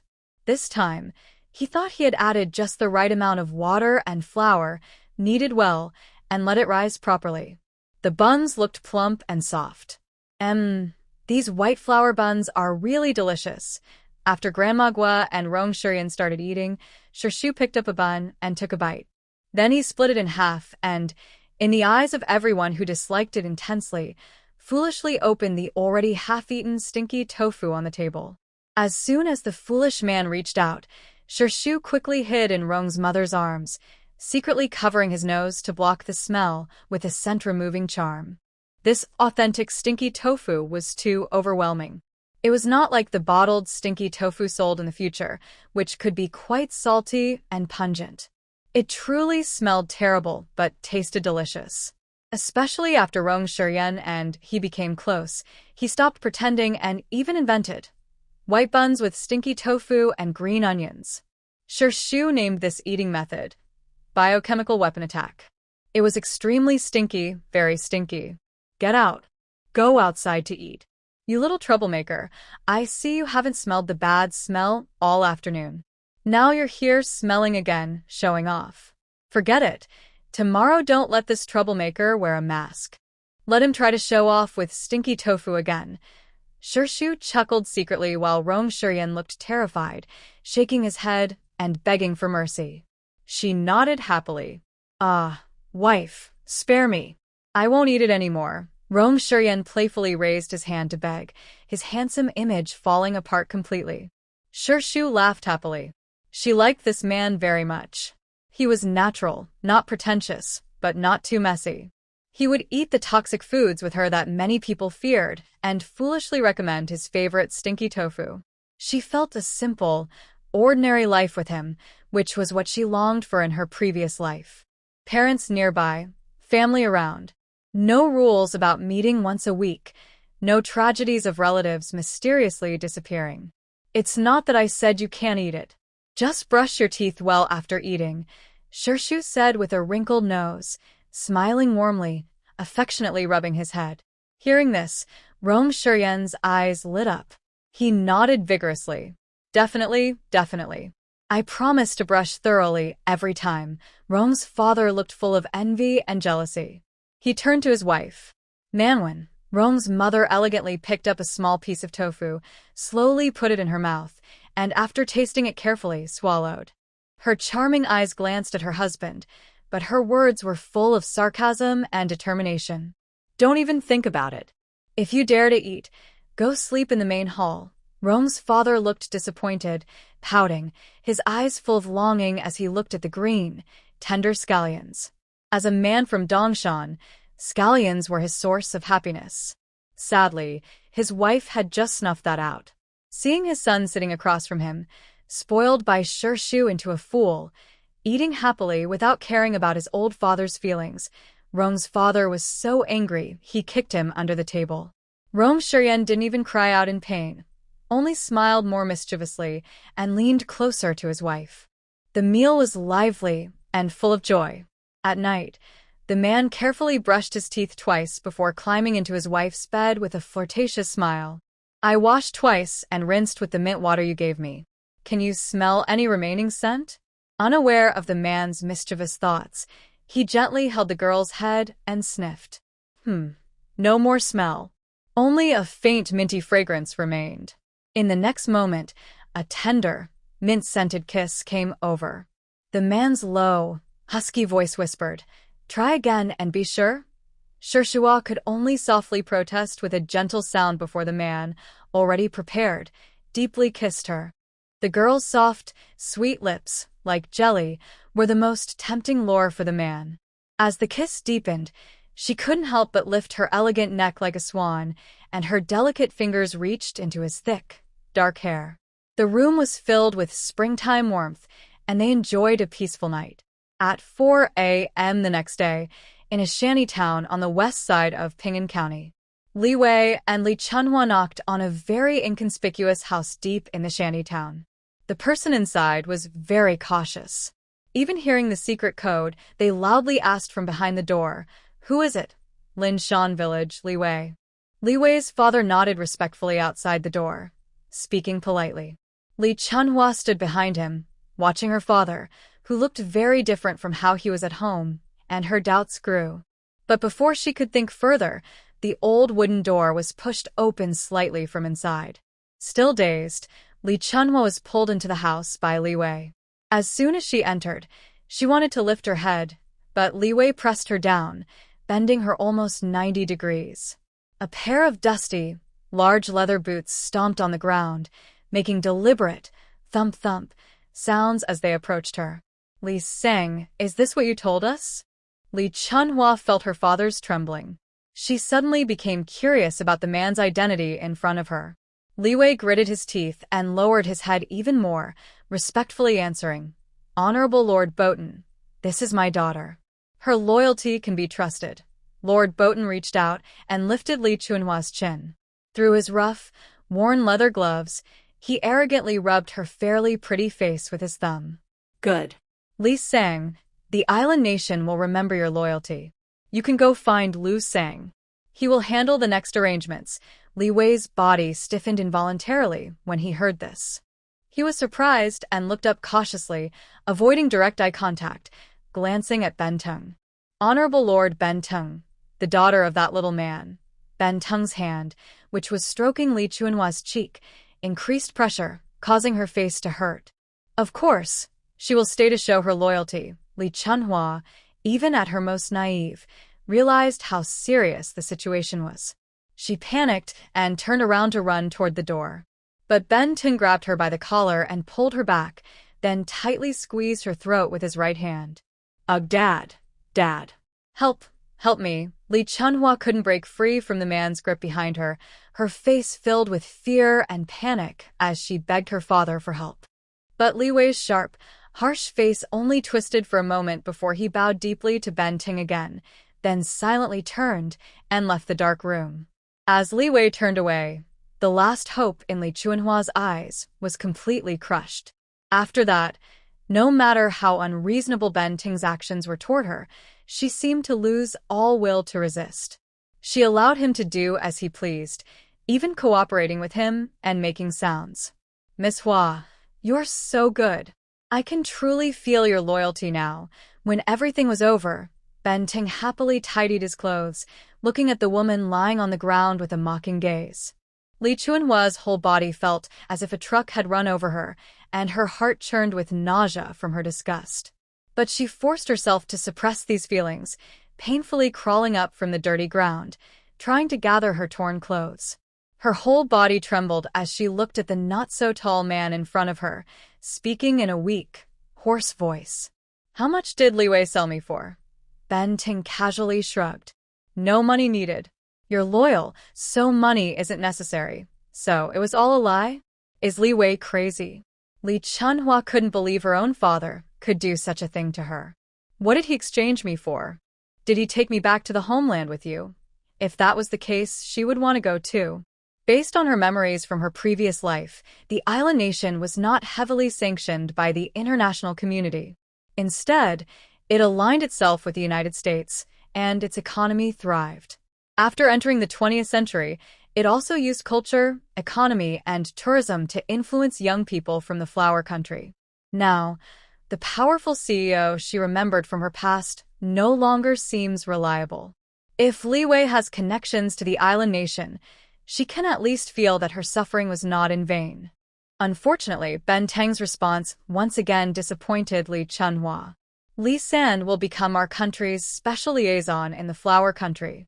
You will be his assistant. You need to have my child. He will represent your loyalty to both of us. Li Chunhua's heart filled with intense anger. Is Li Wei, this traitor, used to being a traitor? The island nation has surrendered for many years. Traitors, spies, and sellouts are hated by everyone in the flower country, like rats crossing the street. How could he risk his reputation just for the title of special liaison, giving away his innocence to this disgusting, repulsive little man? When did Li Chunhua become so worthless? In her past life. Never mind. She didn't have a good life then either. But at least those were her choices. What is this? Is her biological father pimping her out? Li Chunhua sat on the ground, wrapped in her clothes, staring blankly. Benteng carefully took out 10 yuan from his torn clothes and threw it onto her lap like charity. He muttered comfortingly, "You're not a pure flower girl, but I am a gentleman from the island nation. This small gift can buy some nutritional supplements for children." Li Chunhua wanted to throw the 10 yuan back in this disgusting, greasy man's face. But her hand clenched the money tightly. Whether it's Li Wei or Zhui Yuan, they are both unreliable now. No matter how angry she gets, it won't change anything. She must endure. From this moment on, she can only rely on herself. And right now, Benteng is her first opportunity. Thinking of this, Li Chunhua gritted her teeth and called out to Benteng, who was already at the door. Her voice was shy, trembling, and charming as she called him. Benteng, one time, maybe it won't be enough.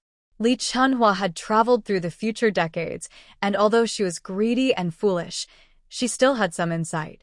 At least, she had watched many short videos and read plenty of wealthy CEO novels. In the past, she didn't dare to make big changes because she was worried that if she told the truth, her father would see her as a monster and lock her up or sell her. She also kept quiet about the drought's cause to avoid starving herself. But now, because of her own uselessness, Li Wei sold her to people from an island country. Since he isn't a good father, she decided to use him as a stepping stone to go further. When Ben Ting stopped and looked back at her with a teasing gaze, Li Chunhua used her learned American English to say to Ben Ting, "I think I am worth more than Li Wei." Ben Ting was stunned. First, he understood the language, and second, Li Chunhua's American accent was quite good. Seeing her value, Ben Ting no longer saw Li Chunhua as a toy to play with. Instead, he saw her as a treasure worth reporting back home and waiting for the right price. A bright, gentlemanly smile appeared on Ben Ting's face. He quickly walked over, pretending to help Li Chunhua up, and took out his wallet from his leather jacket pocket, revealing about 20 10-yuan bills. Handing them to Li Chunhua, he tried again in his not-so-perfect but decent Mandarin. "If I give these to you, what would you do for me?" Li Chunhua guessed this was a test, so she didn't reach out to take the money. Instead, she answered in her good Mandarin, "I don't have a platform now, but maybe I should aim higher than a pigeon flying." Ben Ting was satisfied. He smiled, took Li Chunhua's hand, and placed the money in her palm. They are yours now. "In 7 days, I will arrange a good position for you. As your country's saying goes, there's great potential in the countryside." Li Chunhua showed her first genuine smile at Ben Ting. But behind this smile, her hidden ambitions and greed remained unnoticed by him. When he left and saw Li Wei holding a bundle of old clothes, Ben Ting was unexpectedly happy, patting Li Wei on the shoulder. "Your daughter is very good, very good." "Haha, very good." Li Wei couldn't understand English, so he awkwardly forced a smile and replied, "Thank you, thank you." Ben Ting walked away. Li Wei's face darkened, and he muttered quietly. She entered the wooden house and pretended nothing had happened as she threw the old clothes to Li Chunhua. "Wear these." After saying that, she wanted to go outside and wait. But Li Chunhua called out to her in a charming voice, calling her Dad, with a sweet tone, but there was a strange undertone. "Dad, don't go. Here, take this money. You must keep it." "Hold on. This is how you sold your daughter for a good price." Li Chunhua happily shoved a nearly torn 10-yuan bill into Li Wei's hand. Li Wei looked even more upset. "I was just bringing you here for a quick visit. I didn't expect that thing to take it seriously. He's so cheap. He wants even a single bill. I don't know why he asks for so much." Li Chunhua smiled indifferently, her carefree smile becoming a little charming and attractive. Li Wei handed her the clothes again. Li Chunhua raised her hand and flicked them away with her fingertips. "I don't want other people's old clothes. They're ugly." Li Wei hurriedly chased after her. "Come back. You look like this going out." "What kind of look is that?" Li Chunhua dodged Li Wei's hand and laughed, saying, "Like a crazy person." "Haha, the father selling his daughter, 10 yuan each, haha." Note: the response about the weak reaction of the opponent and the upcoming villains is omitted here for clarity. After all, the more exceptional the opponents, the more fun the fight, right? She laughed and cursed as she walked out of the shantytown. It was already broad daylight, and Li Wei, who usually avoided the sun, didn't chase after her. She held the over 200 yuan that Tung had given her and knocked on the door of the old tailor shop in Ping'an County, where she secretly made clothes for people. Li Chunhua spent 21 yuan to buy a brand new floral cotton jacket. Then she went to the only bookstore in Ping'an County. She wanted to imitate the heroine in novels, someone smart and armed with knowledge, or meet a very impressive library director who would be so stunned by her perfect American accent that he would introduce her to translation work or give her foreign books to translate. But unfortunately, the bookstore was very small, only about 10 square meters, just a simple door panel shop. She didn't meet the librarian she imagined. Inside, there was only a man with very thick black-rimmed glasses, a typical nerd. As soon as she entered, he kept winking at her. On the 3 bookshelves, there are only dictionaries, tool manuals, and comic books.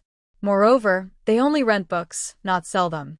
To rent a book, you need a rental ticket and a certificate from the local school, which is very troublesome.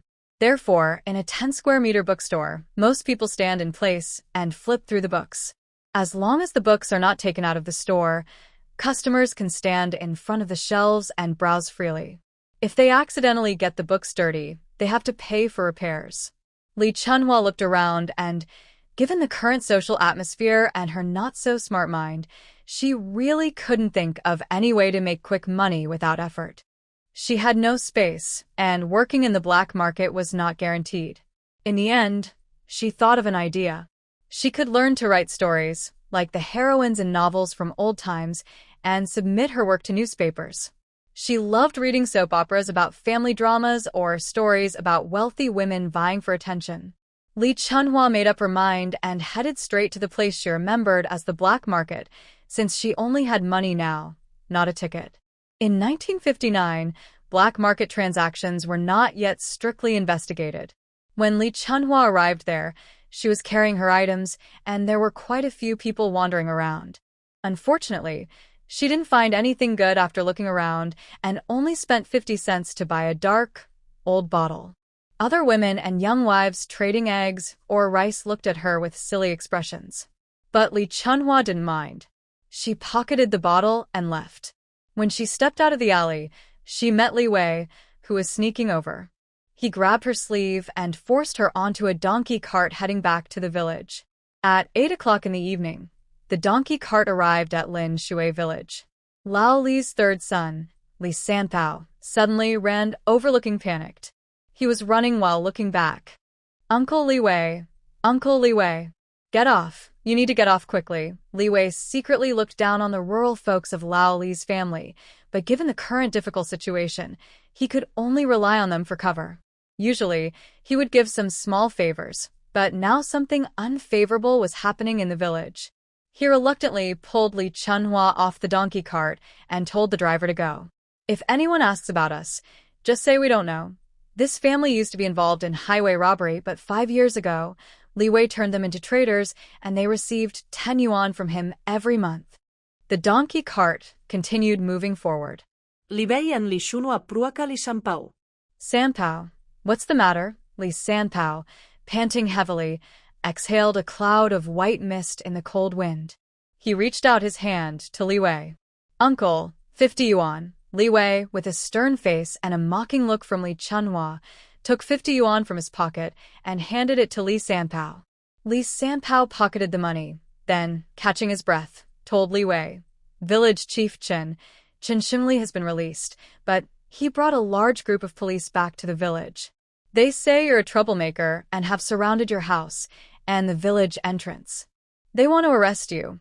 After saying this, he looked at Lee Chunhwa behind Li Wei and extended his hand again.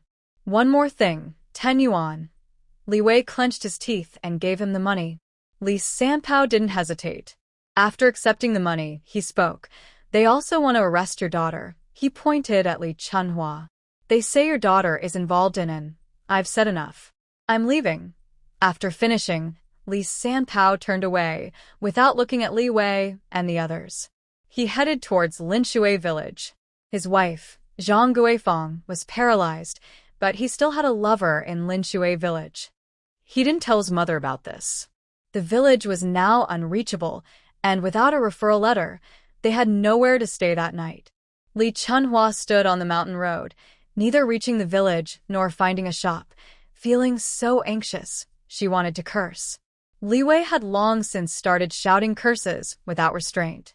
In the end, unable to think of any other solution, they had no choice but to follow Li Wei to a cave on the back mountain of Linshan village to stay temporarily.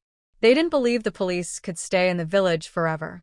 Since the beginning of the year, after receiving a tip from the villagers, the Public Security Bureau's inspection department had begun a thorough investigation into Li Wei. Just a few days ago, the detailed investigation results were placed on Director Sun's desk at the police station. Li Wei, 52 years old, married to Lanhua, 48. They have 2 sons and a daughter. 5 years ago, He followed fleeing civilians from Liaoning Lijiatin and escaped to Linshan village. During these 5 years, Li Wei had been active mainly in Linshui village, Daoshan village, Liya village, and the city of Ping'an County. According to a mixed-blood trader and bandit captured in Liya village, and a contact from the island country who maintained long-term communication with them, there is a high possibility that this Li Wei is the same person. At the beginning of the year, due to the Linshan village wildfire case, the death of Qi Dainiu, Qi Shinpa, in a fire, and a major crime involving Qi family's criminal gang, the local police department applied for the arrest of major suspects from the prefecture-level city police bureau. They also dispatched 5 experienced veteran officers to assist with evidence collection. The main goal was to gather more proof of Qi family's criminal activities and to find victims willing to testify.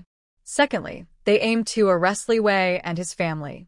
His daughter, Li Chunhua, was already charged with intentional injury. Although Li Wei paid money to settle with the Qi family, the case was still recorded in the police system. This time, all police officers were mobilized to control the entire Li family. However, no one expected that Li Wei and Li Chunhua would not be at home. When the police arrived in the village, only his wife, Lan Hua, and their 2 sons were working in the fields. The police set up a 3-day surveillance in Linshan village to catch them, while another team investigated more crimes related to the Qi family in Linshui village. After the Lantern Festival, the Peace Daily published a detailed 20,000-word investigative report titled The Criminal Record of the Qi Family, signed by Bao Gunyao. The article described the many crimes committed by the Qi family over the years, listing the suspects in great detail and providing vivid descriptions of the witnesses' blurry images. The 5 veteran officers strongly agreed with the content of this report. This time, they went door to door, following the evidence described in the report. Within 3 days, they managed to gather most of the evidence against the Qi family. The police's large-scale operation made the villagers working daily feel very nervous. But amid the tension, people started to speculate. Why are these police coming to our village? The police are like the old detectives just here to catch people. Catch who? I saw them bring back Chen Xingli the other day. I thought he was returning in glory, but I guess not. Do you even know what returning in glory means? That's from the plays we watch. Stop talking nonsense. Who are they really after? I heard it's the old Li family, that old Li family at the village entrance. That can't be. The people there are all soft and timid, not capable of big things. It definitely isn't them. Who could it be? Old Li's family from the East Village? Li the Yellow Weasel? That's possible, but I haven't seen him for a few days. Maybe he's hiding. Would that cause us trouble? No, it wouldn't. Just focus on work. No matter how much the villagers talk, it doesn't affect our peaceful life. Why are you asking for leave again? At the team office, Song Baogua looked very annoyed as he stared at Shirshu, who was asking him to write a village certificate. Recently, because Chen Xingli was released, Chen's family has been causing more trouble. Song Baogua is fed up and now feels like arguing with everyone.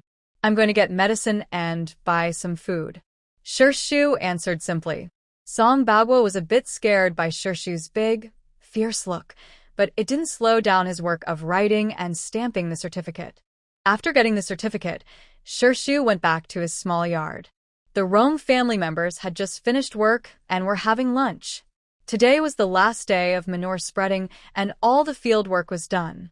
Starting tomorrow, they would join everyone else in cleaning the river and preventing floods. Shirshu ate a quick lunch, then reminded Rong Shiyan a few times. He also thought about sending some cured meat to his comrades and asked Rong Shiyan for their names, military district addresses, and postal codes. He packed some pickled vegetables from home, and from the rabbit hole in the backyard, he caught 3 lively wild mountain chickens. After setting the restrictions, he threw them into his space and then rode his bike to the county supply and marketing cooperative. Today was Friday. The workers finished at 3 o'clock. When Shirshu arrived, the place was crowded, with people surrounding all the counters. He couldn't help but think, luckily he wasn't really here to buy things, or he wouldn't be confident he could compete with the older folks. Compared to the crowded counters for meat, grains, and daily necessities, The counters for small hardware, stationery, and spices were less busy.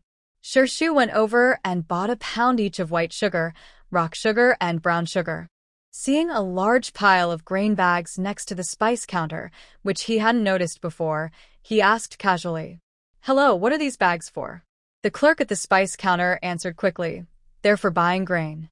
Usually, people buy from the grain store, but today it's busy, so they asked me to sell here." Shu finally found a suitable container for storing grain and immediately bought 20 bags. The shop assistant was surprised by her large purchase and only then took a good look at her. It was clear from her appearance that she was the girl who had previously bought fabric in a big order. Thinking she was from the countryside, the assistant casually asked, "Is your village running out of food?" Realizing that this question might be rude, the assistant quickly smiled awkwardly and said, "Sorry, I didn't mean to ask." "Little comrade, my apologies." Shu had already prepared a reason. Since she was only buying bags and not grain, in this sensitive time, her actions might seem suspicious. So she confidently replied, "My family's corn cobs might get wet in the rain, so I bought some bags to store them." At this, the shop assistant and other customers nearby nodded in understanding, and voices of praise and understanding followed. The girl has a good idea. "Oh, winter is almost over. Next year, I plan to put my cabbage in bags too. If I just pile them by the wall, mice keep stealing them. Over 50 gene of cabbage isn't enough to feed the mice. Yes, I'll buy 5 bags first." My cabbage is a bit older now. While others were buying grain bags, Shu took her items and moved to the small hardware section. "I want 10 batteries, 2 shovels, 2 hoes, 1 hammer, a box of long nails, a large aluminum lunchbox, 8 of those, and 3 green water bottles with shoulder straps." Tomorrow, they would be cleaning the river, a task organized by the commune. They didn't know yet where Linshan village would be assigned, so she might not be able to go home for lunch. The aluminum lunchboxes would be useful. They already had 2 water bottles at home, but Shu believed in leaving some extra, so she bought more. Each person would have a water bottle, and even if they ran out of water during the day, she could pour some stored mineral water from her space into the bottles, using it as filtered river water. At the stationery counter, a new batch of thicker writing paper, a paper cutter, and ink-dipping pens for writing with ink were available. Shu bought 1 of each. When it was time to pay, her items were still too many for her to carry, so she bought 3 large wooden boxes. Actually, buying 1 wooden box is enough, but Shu still needs to take out some pork, rice, and grains for the small kitchen. So, these large wooden boxes are the best cover. She places the items on the delivery donkey cart, then rides her bicycle to the post office. At the post office entrance, she directly finds the transportation manager. Like last time, she pays 10 yuan to first store the 3 large wooden boxes in the post office's backyard warehouse. "Manager, please ask the driver responsible for transportation to wait 10 minutes. I need to check the items again." "Okay, take your time." No rush. The warehouse is actually just a simple shed with wooden frames. It's mainly a temporary storage spot to keep honest people out, not to prevent thieves. Shu turns around and gently closes the wooden door. She opens the 3 boxes and quickly takes out 20 bags of grains, filling them with rice. The sewing work, naturally, is done by the textile girl. Their sewing speed is faster than Shu's packing. In just 5 minutes, all 20 bags are filled. Meanwhile, Shu packs 3 wild chickens, pickles and preserved meats, sugar, brown sugar, rock sugar, and fruit candies from the small kitchen, ready for shipment to her comrade Rong Shuryan. She puts away the textile girl, then lines the inside of the boxes with oil paper. She takes out 50 gene of pork belly, 30 gene of tenderloin, 30 gene of pork fat, 10 pork hocks, 10 pig's feet, and 60 gene of ribs. These solid goods are wrapped in oil paper and packed tightly into the 3 boxes.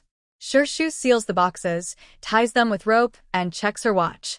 It's exactly 10 minutes. She opens the door, finds the transportation manager, and says the goods are ready for loading and delivery. Since there are fewer boxes this time, they can't be transported by car. After discussion, they switch to a manual tricycle. Including the previous 10 yuan, Shu spends a total of only 15 yuan.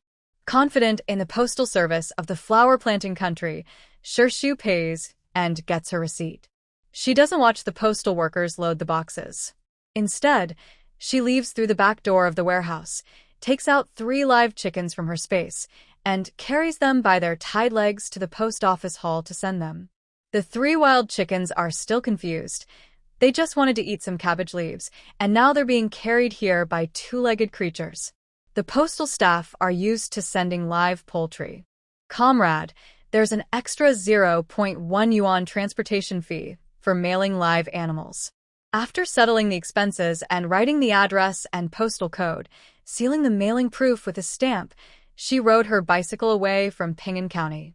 She wanted to visit the mountains to see that northeast tiger again, wondering if their little tiger had grown a bit. In the forest, Shirshu went to the tiger's old den but found no sign of the tiger. She released a scout insect to look around but also found nothing. Maybe the fate isn't right yet? This time, Shirshu didn't try to predict or calculate. After all, the connection between humans and animals is very weak, not comparable to human relationships. She walked quickly along a small path. When she returned to the small yard, she checked her watch and saw it had been less than an hour. It was almost 6 o'clock, just 2 minutes away. At 6:20, the 3 members of the Rong family finished cleaning the manure pit and returned to the yard. With Shirshu's help, the old man cooked a pot of chicken stew with mushrooms. The chicken was caught by him in the back mountain. Even though he had hatched over 10 chicks from his 3 wild chickens in the backyard, he didn't want to kill them. After dinner, the post office delivery cart arrived at the door. The old man led the delivery person inside and handed him 5 leftover steamed buns and a bowl of chicken stew. Thank you so much, ma'am. I can't accept this. We have rules for delivery staff, and I always carry some dry food myself. The delivery person patted his worn coat pocket, implying it contained dry food, but his stomach growling betrayed him. The old man handed him the bowl. Take it, eat well. Get full and strong. Maybe when my kids go to the county town to buy things, they might need your help again. Be good, eat up. A simple home-cooked meal isn't against the rules. The delivery person nodded, touched, and eagerly sipped the hot soup. Wow. Ma'am, this soup is so fresh and delicious. Hot, fresh, and fragrant. It's really tasty. Eat slowly. I'll go to the back to see them move things. No rush. There's a lot to carry, so it'll take a while. Worried that the young man might feel uncomfortable eating here, and since there's nothing in the house that can't be shown to others, the old man stood up and headed toward the backyard. The old man's kind gesture was naturally received by the postman. He took a bite of the soft, white steamed bun. Its delicate and tender texture, made only from fine white flour, was something he hadn't tasted in over 3 years. Although he worked at the post office and earned only 10 yuan a month, his family was large, so this small amount of money couldn't buy fine food. The last time he ate a steamed bun was at his older sister's wedding. So, this rare dinner was very precious to the postman. When Shirshu and the others finished tidying up the backyard and returned, only a clean white porcelain bowl and a white note remained on the table. Thank you for your gift, Granny. My name is Fong Chong. You can call me Chiangzi. I work at the post office. If your family needs anything, just find me, the note said. On the back of the note, he also left the contact number for the Postal Transportation Department. The old man handed the note to Shirshu. Look at this kid, so honest. I was about to pour some hot water for him, but he ran off so quickly. Shirshu looked at the note and then returned it to the old man. Next time we go to the county town, we can bring more delicious things from the mountains to share with them. Spring is coming, and there are plenty of good things in the mountains. By them, he meant all their friends they knew. The old man, being very clever and perceptive, immediately understood what Shirshu meant. His eyes turned red as he patted her shoulder and nodded slightly, a little excited. Shirshu didn't want the old man to get too emotional, so she quickly changed the subject to things he enjoyed doing. Grandma Gua, tomorrow we will clean the river. We won't be back for lunch. Please eat well at home. In the morning, I will prepare extra dishes in the front yard kitchen for you to heat and eat at noon. When the old man heard that Shirshu was going to cook, he hurriedly stopped her. You sleep a bit longer. I'm old, and I don't sleep much. Let me do it. Shirshu didn't reply. She just stood gracefully, watching him smile and shake his head. Oh, my girl, you really make this old man. Cough, cough, I've raised you all fat. Being a bit chubby is good. Look at how healthy you are now, able to run and jump. Hearing this, the old man immediately lifted his legs and jumped twice. Oh, I didn't notice before, Shirshu.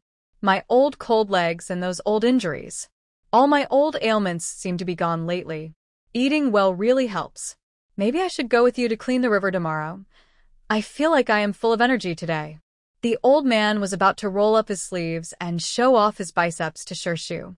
Shirshu looked up at the sky in silence. It's true that old people with good virtues often look alike.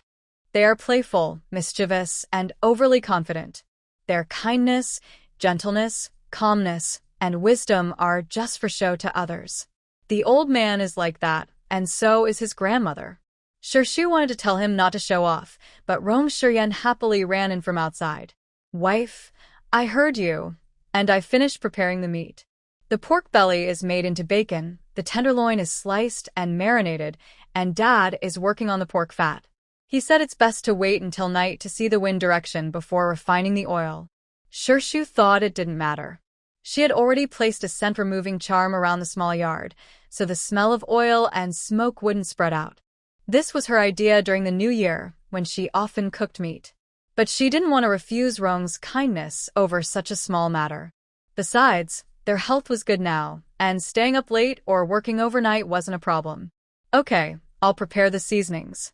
You chop the ribs and tie up the pork hocks and pork meat with a string. Rong Shiyan immediately responded with a formal salute, his voice sounding a bit like a regional accent. Promise to complete the task. Ha ha ha. Both Shirshu and the old man were amused by him. That night, all 5 people in the small yard were full of energy. Later, after preparing various large cuts of meat, everyone played poker to pass the time until it was a little later in the night, around 11:30. Rong's father, who called himself a skilled pig fat rendering expert, put on an apron and stood at the stove. When the fatty meat was put into cold water, Rong's mother, standing nearby, got anxious. Hey, Rong, are you serious? We're rendering pork fat, and you're adding water? Rong's father looked relaxed and reassured her. Cold water in the pot to blanch the blood and foam. That way, the rendered pork fat will be whiter and more fragrant. Don't worry, Manhwa. He brought the water to a boil, skimmed off the foam, and boiled for 3 more minutes. Then, he took out the cooked pork, washed it clean. Manhwa, look, when rendering pork fat, you can't add it directly to the pot. Do you know why our pork fat always has a faint smoky flavor? Rong's mother still looked at Rong with a doubtful expression. Pork fat is always like that. Our neighbor Lin's family's pork fat is the same. Father Rong was momentarily speechless. You two really understand each other well, he said. When he added water, about 1/3 of the amount of meat, to the pot, Mother Rong grew anxious again, and Father Rong quickly tried to comfort her. Throughout the whole process of rendering the lard, the couple kept showing affection for each other. Feeling something brush against his leg, Shirshu looked down and saw the old man's guard dog from the yard. Since becoming a house dog, it had always been alone, looking rather lonely. Shirshu smiled and asked cheerfully, Laifu, have you had enough to eat? Laifu tilted his head, his eyes full of trust and confusion. That innocent and silly look made Shirshu feel as if he could read the dog's thoughts. I just want some food. What dog food are you talking about? Clearly, the term single dog only suits humans. As Father Rong carefully controlled the heat, the aroma of the lard filled the courtyard so strongly that even the scent-cleansing insects could hardly keep up. Feeling a bit awkward, Shirshu rubbed his nose and told the busy little creatures they didn't need to purify all the smell. Father Rong's skill with lard was truly impressive. Luckily, Shirshu had listened to advice. Otherwise, with such a strong fragrance spreading through the air, no one in Linshan village would be able to sleep tonight. Even with all their precautions, their secret might have been exposed. The sizzling lard bubbled in the large iron pot, and the pork pieces turned golden and crisp. Father Rome used a bamboo strainer to scoop out the cracklings, then took out several white porcelain jars he had prepared earlier and poured the hot lard into them. These jars, which Shirshu had brought from the small kitchen, could each hold about a pound of lard. They weren't large, but their natural ability to preserve freshness was quite remarkable. This was a secret Shirshu couldn't reveal. In fact, such special containers had existed in the country since ancient times. Many family heirloom jars used for pickling sauces carried a similar kind of energy. Ordinary people simply thought the jars were well made. Those who discovered their secret were bound by certain rules and couldn't speak of it openly. All they could do was tell their descendants to treasure the family heirloom and hope they would one day uncover its mystery. Because the weather was cold, the lard solidified in less than an hour. Once set, it was smooth and white, even finer than face cream. The old man was so tired from boiling oil that he went back to his own yard to sleep. So, only the Rome family of 3 and Shirshu were busy in the small courtyard. After boiling pork fat, the leftover oil residue was golden and crispy. Shirshu poured some salt, sugar, pepper, and cumin into a small bowl, mixed it with chopsticks, then picked up a piece that looked good, dipped it in the seasoning, and took a bite. Crunchy and fragrant. Fresh from the pan, still steaming, with oily, crispy pork fat residue, dipped in the seasoning and eaten. This instant burst of happiness from the taste buds is hard to describe. Wife, I want some too. Rome Shuryen's big head suddenly leaned over, and with Shirshu's small hand, he took away more than half of her remaining oil residue. The meat in your wife's hand is the best. Just then, Rome's mother saw this and disdainfully flicked her son's head. What about that big bowl? Fighting with your wife for food.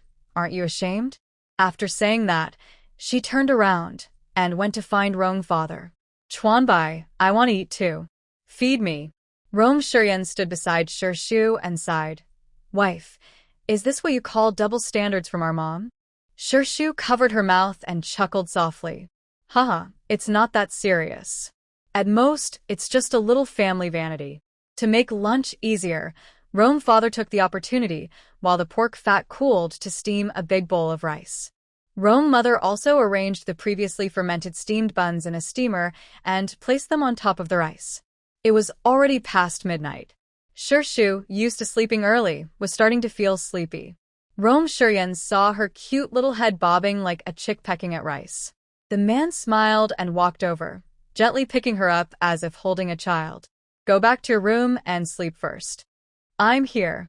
Shirshu, too tired to speak, just responded with a soft hum and peacefully fell asleep in his arms. Rome Shuryen placed her on the warm, soft bed, adjusted her pillow, took off her delicate shoes, pulled the quilt over her, and checked once more to make sure there were no drafts before he felt at ease and left the inner room.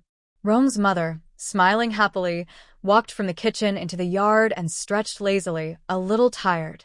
Seeing her son come out of the main room and noticing the dimming of the inner room's light, she knew that Shirshu must have gone to sleep. She looked at her son with a smile and said, Good job. You understand how to care for your wife. I'm proud of you. A wife should be spoiled, and the more you spoil her, the better she will treat you. Rome Shuryen blushed slightly and nodded. Mom, I understand. Then the 3 members of the Rome family worked for over half an hour to process all the pork that Shirshu had brought back. The next morning, Shirshu was still sleeping when the village's gong woke her up. She rubbed her eyes, got dressed, and went to the main room. She saw the old man holding a large bone, playing with the guard dog. Grandma Gua, where are Shuryen and the others? They were awakened by the loud gong. They've already gone to gather with the others. You rode your bike a long way yesterday, so you must be tired. Today, just rest. Shirshu smiled and shook her head. I'm not tired. After saying that, she closed the door and went into the bamboo house to wash up. Before leaving, she drank a cup of strong southern black coffee from the small kitchen to wake herself up. She packed her water bottle and lunchbox and ran toward the sound of the gong. The scout gu was already at the gathering point, seeing Rome's family members standing at the end of the line with skewers in hand. Song Babwa saw Shirshu arrive so late and immediately scolded her angrily. Jean Shirshu. You're late, do you know? If you're late again, I'll deduct your work points. Shirshu looked annoyed and raised her head to look at Song Bagua, while her hand slipped into her pocket. Song Bagua, already conditioned to her actions, was afraid she might throw a scorpion again and quickly stepped back, but he still scolded her out of pride. What? You think being late is okay now? I just said a few words to you. Are you trying to rebel? Shirshu took out a handkerchief, wiped the sweat from her forehead, and calmly responded to Song Bagua, which made him even more annoyed. It seems the watch outside the team is broken. It's not even 8 o'clock yet. How could I be late? The villages are gathering at 9 to clean the river, and we leave at 8:20. I arrived 22 minutes early. I checked the time when the team started, and it was only 7:30. Song Bagua was speechless. What Shirshu said was true. He wanted a fresh start for the new year, so he organized the villagers to arrive early and leave a good impression on the commune leaders. On International Workers' Day, the county selected model workers and recognized outstanding individuals. Maybe I will be chosen this time. So today, he started calling everyone together half an hour early. But who would have thought it would take until this time? All right, everyone is here, let's go. Jean Shirshu, go get the tokens from the scorekeeper and move the stones. He wanted to see if she, the little girl, could work herself to exhaustion. He always made her compete with him. Cleaning the river, also called river work, is a basic rural water project in the flower country. The main tasks are roughly divided into 3 types. 1. Clearing mud, gravel, and various debris from the river, including animal carcasses. 2. Moving stones to widen the riverbed as much as possible. 3. Moving stones to build flood barriers. Although Ping'an County doesn't get much rain each year, they still follow orders from higher authorities. Every year, the commune leads villagers in collective labor. At this time, the work points are doubled from 10 to 20 per day. Cleaning 5 buckets of mud, digging 50 meters of stones, or moving 50 pounds of stones counts as 1 work point. It's a labor culture where women do men's work, and men are used as beasts of burden. Despite such hard work, the pay, in Jean Shirshu's view, is very poor. Each work point equals only 1 kilogram of coarse grain or 2 cents. In a full day of work, if cleaning mud, you need to clear 100 buckets. If digging stones, you need to widen 1,000 meters of river. Moving stones to build flood barriers requires moving 1,000 pounds of stones to earn a work point. After a day of this, even the strongest person can't stand it. So far, only a few famous strongmen in the county have managed to earn full work points. If someone tries to cheat or slack off, the chances of success are very low. The river work is overseen by the accounting director of the commune, who leads the village scorekeepers. They count and check the work at every level. Unless someone has powerful connections, there's little room to slack off and still earn work points. Those who don't work daily get only 6 work points. They also need to be able to read and do math. In this poor era, just doing this kind of work isn't something everyone can do. People in Linshan village work on repairing the river channel every year, focusing on the main branch of the tributary to the west of their village. The designated gathering place for all the villages chosen by the commune is also here. After all the village leaders report to the authorities, to be fair, each village draws lots as in previous years. They work on the section of the river they draw, which can be shallow and easy to dig or difficult with many bends. Today, Song Bagua was lucky and drew the section of the river right under the leader's watchful eyes. He was so happy that he couldn't help but smile and talk cheerfully, which made village chief Lin Shui Village crush several clumps of dirt in frustration. He thought, what's there to show off? If you can keep drawing this section for 10 days straight, then maybe you'll be happy. After the leaders finished their speech and mobilization, the village chiefs blew their whistles, and the big gong on the stage rang loudly. This marked the official start of this year's spring river cleaning campaign. Comrades, let's work harder. 1, 2, 3. A large stone slab was smashed into 7 or 8 pieces, and some people quickly went to pick up the stones and put them into their baskets. Once their baskets were full, they carried them on their shoulders, pushed off with their legs, and ran toward the dam.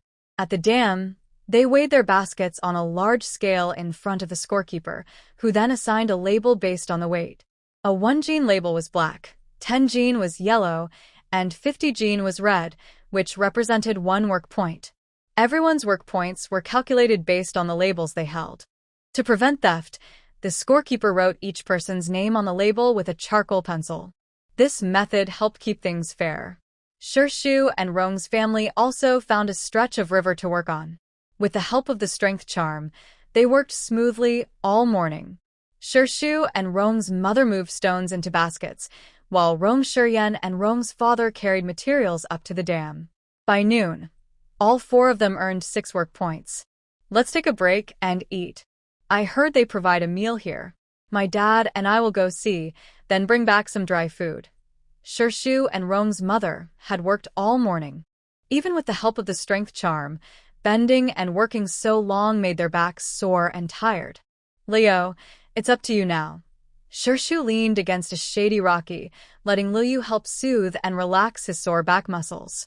When Liu started working on him, Shirshu quickly returned to his best condition. Seeing Mother Rong resting against a stone, looking a bit tired, Shirshu handed her a water bottle. Mom, drink some water. When Dad and Shiryan come back, we'll have dinner. Mother Rong, too tired to speak, nodded and took the bottle, drinking nearly half of it before her face looked much better. Eat a piece of candy. It'll make you feel happier and less tired. Mother Rong smiled as she took the fruit candy, just about to put it in her mouth when suddenly a thin, old hand reached over from the side. You old troublemaker, still eating candy? It's better for my grandson to have it. Mother Rong was startled, clutching the candy tightly, and stepped back. At this critical moment, Shirshu's quick response showed how well he took care of his family's health. Before the old woman's hand reached halfway, Mother Rong had already moved next to Shirshu, grabbing his arm to stand up, her eyes full of caution as she looked at her. Who are you? How can you come up and grab things? In recent months, Mother Rong had become spoiled because Shirshu took good care of her, living happily and far from danger, so her emotional intelligence had dropped a lot. Her words, therefore, had some pitfalls. Sure enough, the old woman was not easy to deal with. Who am I? I am your ancestor. You old troublemaker, black sheep and rotten old woman. Did I try to steal your stuff? Look at yourself, your poor appearance. Do you even deserve to eat candy? Seeing that Mother Rong couldn't argue back, and getting so angry she almost cried, Shirshu cut off the old woman's nagging words. How old are you that you already have grandchildren? The old woman was stunned and answered instinctively. What's it to you? I'm lucky. So what? You, a worthless person, must be jealous. Good. It seemed she wasn't from Linshan village. No one in Linshan village didn't know her. She was the troublemaker of the Jean family. Then your grandson must love candy very much. The old woman frowned and looked at Shirshu, unsure what she was about to say. Of course. It's candy, who wouldn't want it? Shirshu looked regretful and said, What a pity. I had a piece just now, but I was scolded by you and had to give it away. The older woman was about to rush toward Mother Rome when Shirshu stopped her with the next words, freezing her in place. Luckily, it's just a piece of candy. I have a way to get a steady supply of candy. The older woman's eyes lit up as she looked at Shirshu. Girl, my good girl, are you serious? Can you secretly teach me? I'll make sure that the grumpy kid at home is happy, and I won't forget to treat you well. Shirshu thought to herself. Is she falling for it? She immediately shook her head with a bitter tone. No, it was possible before, but now it's no use. The older woman hurriedly asked, Why is it no longer possible? You shouldn't be saying things like that, girl. Wasn't it okay just now? Shirshu looked at her with a look full of resentment. Because of you, the older woman was completely led by Shirshu now. Me? What did I do? I didn't do anything. You didn't do anything? You've already cut off all possibilities, all plans. Think about what you did just now when you came here. The older woman frowned and tried to recall, then suddenly her eyes lit up as if she had caught something, but Shirshu interrupted her. You offended my benefactors. Now, where can I get the candy? The older woman, interrupted and confused, didn't catch the hint. She was fully drawn into Shu's line of thinking. The woman she had just scolded was the girl's benefactor's family, so that meant this girl had a way to get candy? And she had just offended the god of wealth. Oh no, what should she do? Hee hee, big sister, I'm sorry. My mouth gets me into trouble.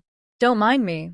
The older woman looked no more than 50, but compared to Mother Rong, she looked 2 generations older, and anyone would believe it. Mother Rong was taken aback by Shu's clever words, thinking to herself that her daughter was even more brave and clever than she was when she infiltrated the enemy's camp, with better words too. When Rong Shiryan and Rong's father returned, Shu approached and briefly explained what had happened. Don't say anything later. She didn't want to ruin her story. Rong Shiryan naturally listened to his wife. When the 3 of them returned, they heard the older woman still smiling as she asked Mother Rong about the source of the candy, clearly very interested. She used her old trick to deceive insects, then walked between the old woman and Mother Rong.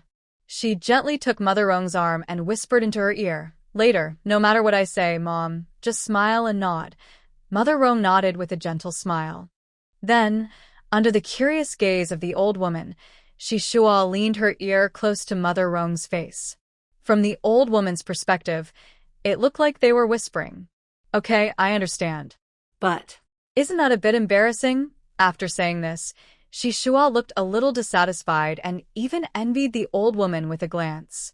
You're so lucky. I've been with her for a long time, but I don't have your good fortune. Everyone likes to hear good things about themselves. The old woman immediately smiled and asked, "What did my big sister say?" Shua sighed softly, feeling helpless. "Annie, do you know malt sugar?" The old woman shook her head and then nodded.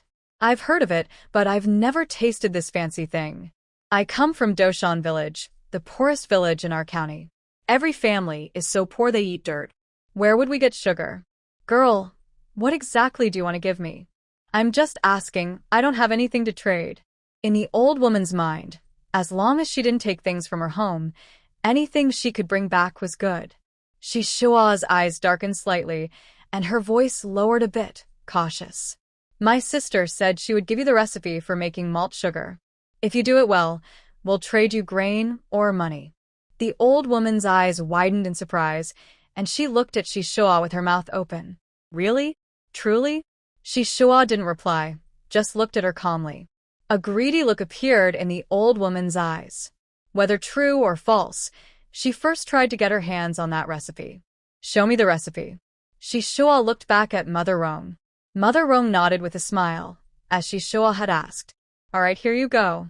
Shua pretended to reach into her pocket but actually took out the malt sugar recipe from her space. "Here, you only need a little wheat and glutinous rice." The old woman was very happy when she received the recipe, but she couldn't read. She told Shua she would find someone to ask, then once again thanked Mother Rong profusely. She even slapped herself a few times in front of Mother Rong, pretending to apologize, which was her way of showing regret.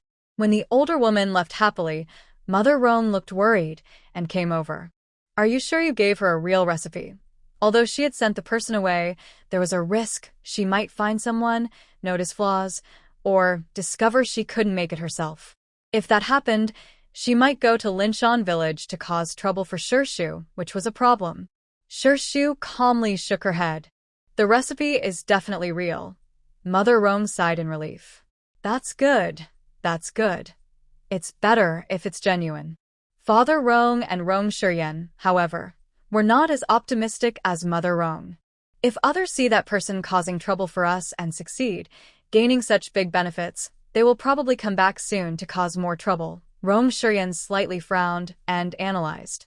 Father Rong even suggested that everyone settle their work points now. Even if they lose points for the afternoon river work, they wouldn't do it. Shu remained calm and lightly stopped them. "It's best if they come. I'm actually worried they won't. Her things are not so easy to get." After saying that, she called everyone to eat. The Rong family 3 trusted Shu completely, so the 4 of them opened their lunchboxes. Rong Shiryan looked around cautiously, worried someone might come out and try to grab their food again.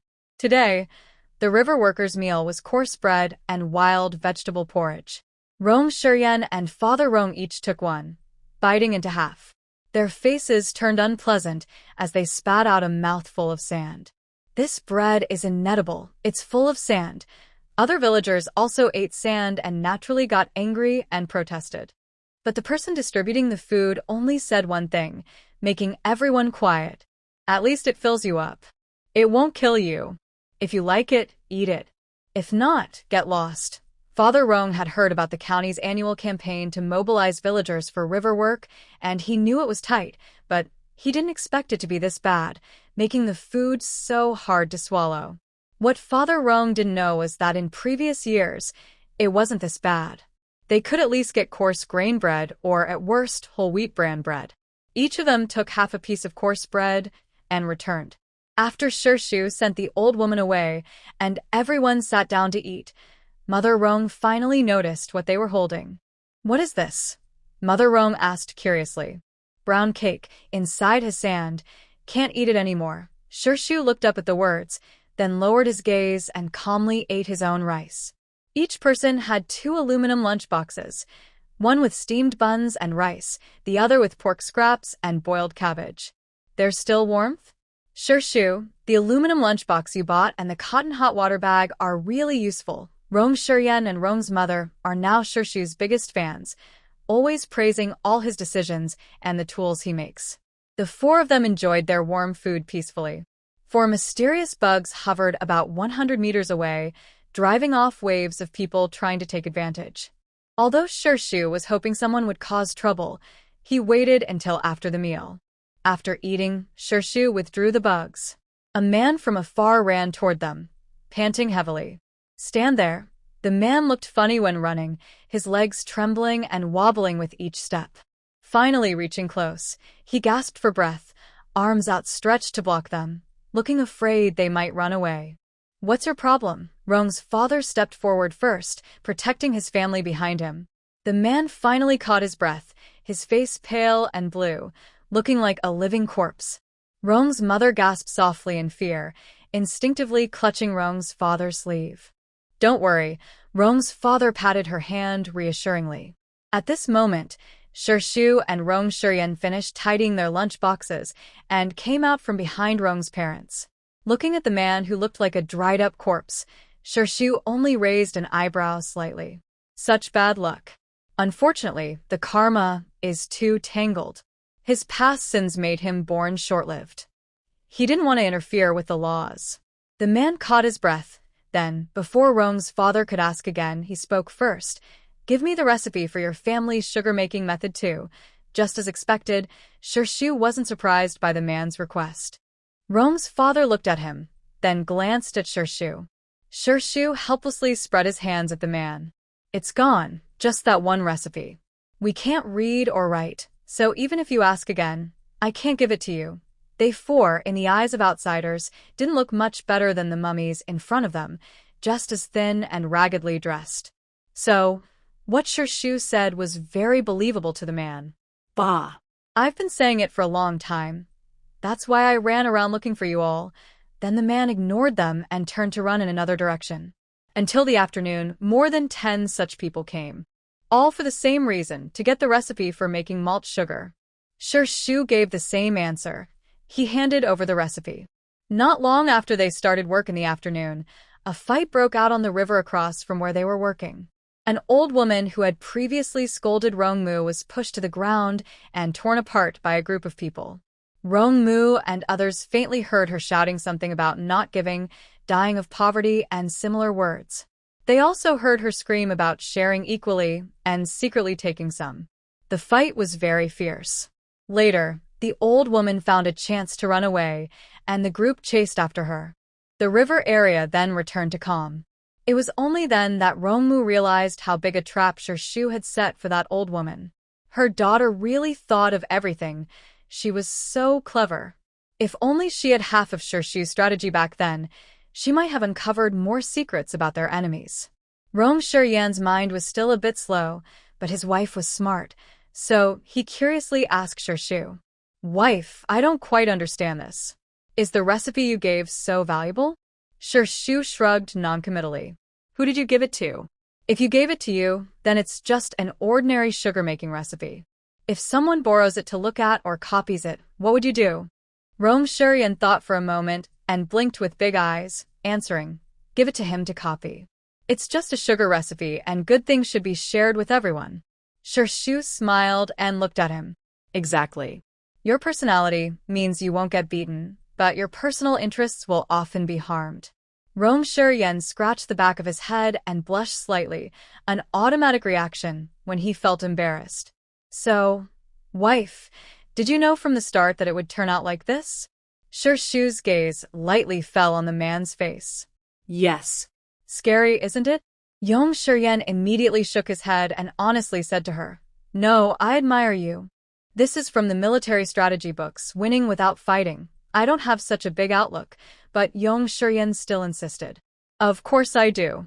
As you said, if you didn't fight back at that time and just gave the candy to that person, everyone would see that our family is easy to bully. But if you scolded back... Wife, do you know how to curse? Shu almost burst out laughing. Haha, of course I do. Just a few common words, but there's no need. Yong Shuryan raised an eyebrow, not believing her. Seeing no one paying attention to him, he leaned close to Shu's ear and whispered softly and flirtatiously, tonight, I want to hear you curse.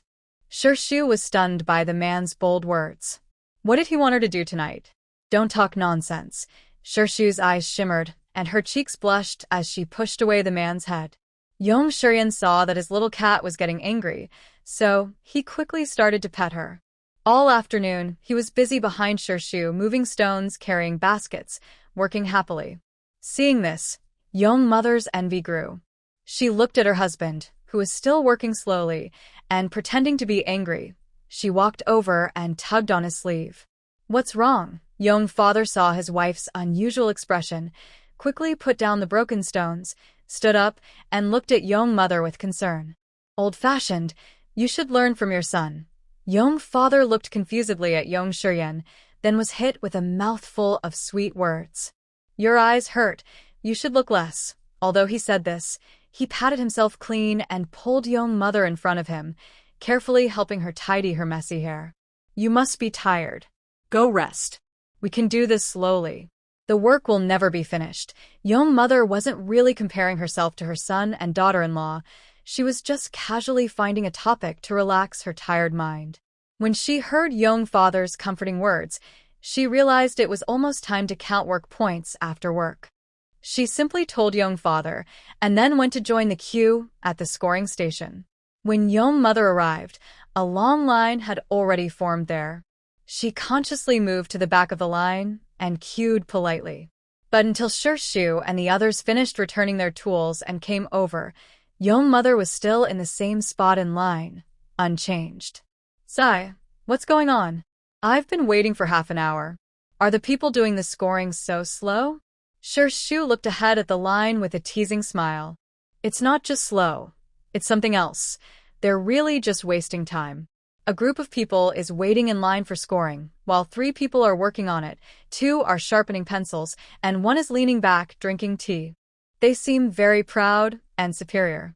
Mother Rong frowned worriedly and looked at Father Rong. He patted her shoulder. Don't worry. We'll take turns and we'll get through soon, but Shu didn't think so. She tugged on Rong Shuryan's sleeve, and the man leaned down to her. Use the local dialect and shout loudly. What did you say? The leader is coming to inspect the work. Rong Shuryan immediately responded loudly and confidently. What? The leader is coming to check out this place. He really shouted with all his strength, making the people in line around him shiver. Since they didn't know Shu and the others, they didn't dare to ask what was happening. But everyone had been waiting in line for a long time and was mentally tired. Hearing about the leader, they started imagining all sorts of gossip. Hey, did you hear? The leader is coming. Yeah, I heard. What do you think the leader is coming for? I don't know. It's only the first day working on the river. Why would the leader come? Maybe they have relatives here. That makes sense. Everyone in line started guessing excitedly. The 3 people scoring ahead also heard the rumors.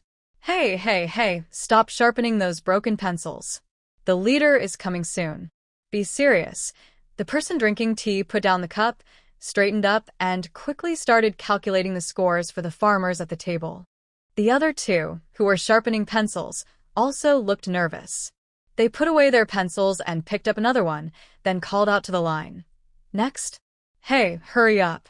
Aren't you hungry? The line moved faster. In less than 15 minutes, it was their turn. Hey, isn't the leader supposed to come? Why has it taken so long? I haven't seen anyone yet. One of the people responsible for counting was quietly asking a colleague nearby. How do I know? Maybe it's almost over. Be careful. Our leader isn't someone you can fool easily. Come on, he's just a director. He's always showing off. Stop talking so much. If you're caught, they'll deduct your pay, and I don't want to get involved. Hey, that's not fair. You're being unkind. Enough talk, let's finish counting quickly. These three counters kept working hard to impress the leader, even after Shirshu left, feeling like ants on a hot pan, annoyed that the leader hadn't arrived yet. Rong Shiryan silently walked beside Shirshu. After they walked a bit further, he looked back and said thoughtfully to his beloved wife, "Look at them now. They seem just like ordinary people waiting anxiously in line." But why is that? Shirshu lazily tiptoed and mumbled, "Maybe their leader is really powerful." Rong Shiryan looked at Shirshu with surprise. "So, when I asked you to call the leader, was it because you know them?" "No, I don't. I just told you to try calling." "Haha, you're quite something. It's just another story about a wolf coming." The first time calling probably works. After a day of outdoor work, even with the help of Lu Yu and Li Gu, Shirshu was very tired. She just wanted to go home, have some warm soup, and then lie down on the Kong to sleep well. Rong Shiryan naturally saw that his dear wife was so exhausted she could hardly keep her eyes open. He gently reached out and tickled her small nose, then squatted in front of her. "Come on, climb on. I'll carry you back." Having someone carry her made Shirshu happy, especially since she trusted him deeply. She immediately leaned onto his broad back. "Let's go." Rong Shiryan smiled and kicked off, easily lifting her onto his back, playfully bouncing her a couple of times. "Shiryan, be careful. We're already married, and you're still so reckless." Rong's mother watched her silly son carry his wife, almost running off, and scolded him from behind. After giving the warning, she silently looked back, her eyes full of hope, watching Rong's father. Getting his wife's expectations, Rong Fu blushed and walked over to her, bowing politely. "Come up now, Miss Gu Manwin." Rong's mother was pleased, her round cheeks forming two gentle dimples as she smiled. "Make sure to support me, Mr. Rong Chuanbai." The two couples, one in front and one behind, enjoyed their walk, one laughing happily, the other feeling warm and romantic, as they strolled through the early spring woods, heading home with the sunset behind them. Like tired birds returning to their nests, they felt full of love for life. Their happiness lasted until they reached the entrance of Linshan village. Since the villagers left in the morning to clean the river, Chen Xingli kept walking to the village entrance, sitting on a stone bench with a dark face. He had just been released from the police station, but his political review failed, so he couldn't join the river work. Within the Qin family, people thought he was useless. They had already chosen someone new to compete for the village chief position. Chen Xingli was known for being clever and helpful in Linshan village, solving villagers' problems and working hard for the Qin family. He believed his education was top in the village, but he couldn't understand why, just because he hired a servant woman, he was kept away for so long, his records were tarnished, and he became the village's joke. It felt unfair.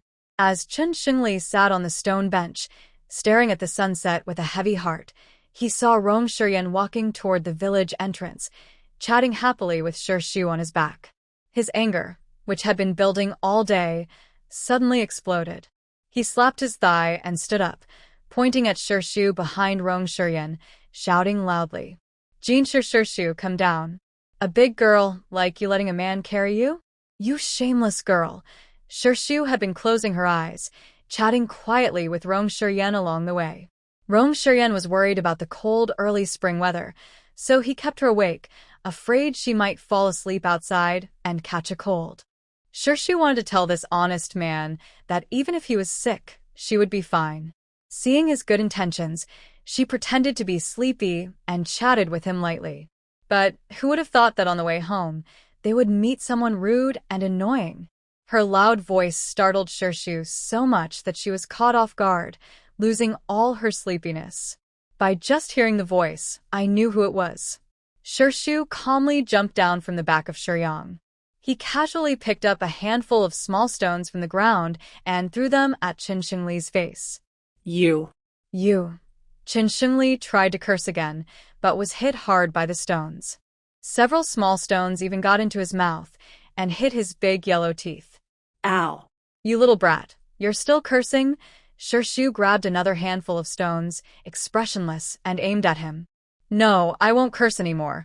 Qin Shengli was scared and hurriedly waved his hands. Although Rong Shuryan couldn't physically punish him, he walked seriously in front of Qin Shengli and revealed that he and Shirshu were married, legally a couple. This shocking fact made Qin Shengli feel like he was hearing things. You two are married. When did that happen? How come so fast? Shirshu didn't want to bother with this person and tried to walk around him with Rong Shuryan. But Qin Shengli suddenly clung to them like a stubborn dog. Miss Jean from the Jean family, I didn't know you were married to Rong here. Is this considered a military marriage? Rong is in the army, right? Do you know anyone in our county police station? Shirshu and Rong Shuryan didn't want to respond. Qin Shengli was not very flexible. He could pretend to be humble for a while.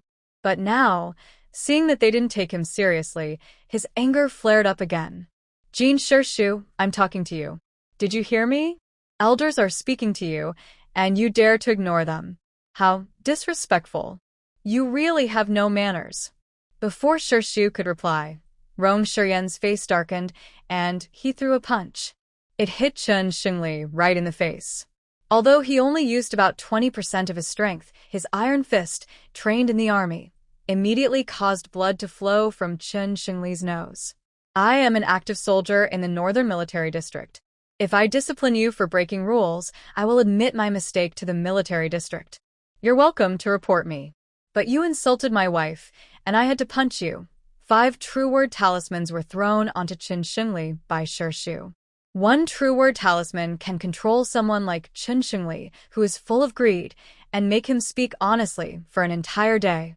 With 5 talismans, he could keep this up for at least 5 days. Given his current state, depressed and unhappy, 5 days would be enough for him to offend everyone in the village. Let's go. Not bothering to watch Qin Shengli cry and scream while covering his nose, Shirshu pulled Rong Shuryan and left this place of trouble. Seeing that he couldn't stop the people, and feeling his nose hurt badly, Qin Shengli quickly suppressed his anger and surprise, covering his nose to run to the village doctor for help. When Rong's father and mother reached the village entrance, Rong's mother noticed some fresh bloodstains on the large stone block nearby. Old Rong, there's blood over there. The color looks fresh. Hearing this, Rong's father also noticed the bloodstains. He also saw the messy footprints near the stone, clearly from the villagers' usual shoes. They were wearing the same kind. The villagers must have had a fight. The bleeding doesn't seem serious. Let's go home quickly. I'm hungry. Their family was in a tricky situation in the village. Linshan village was not a place of unity and friendship. Getting involved in others' affairs would only bring trouble. As soon as Rong's parents returned to their small courtyard, they were scolded by the old man in the front yard, who was trying to separate the dog and the rabbit. What's going on with you two? Do you have no sense of danger? The whole village was working together, and you let those 2 kids run back on their own. While criticizing Rong's parents, the old man also pulled back the big yellow dog. Da Huang, be obedient. Da Bai just fell onto the firewood pile because he didn't jump well, and he got scared when a few droppings fell on his head. It's not his fault. You've already scolded him, so don't be too harsh. Da Huang can't speak, but if he could, he would tell the old man that the droppings fell into his mouth.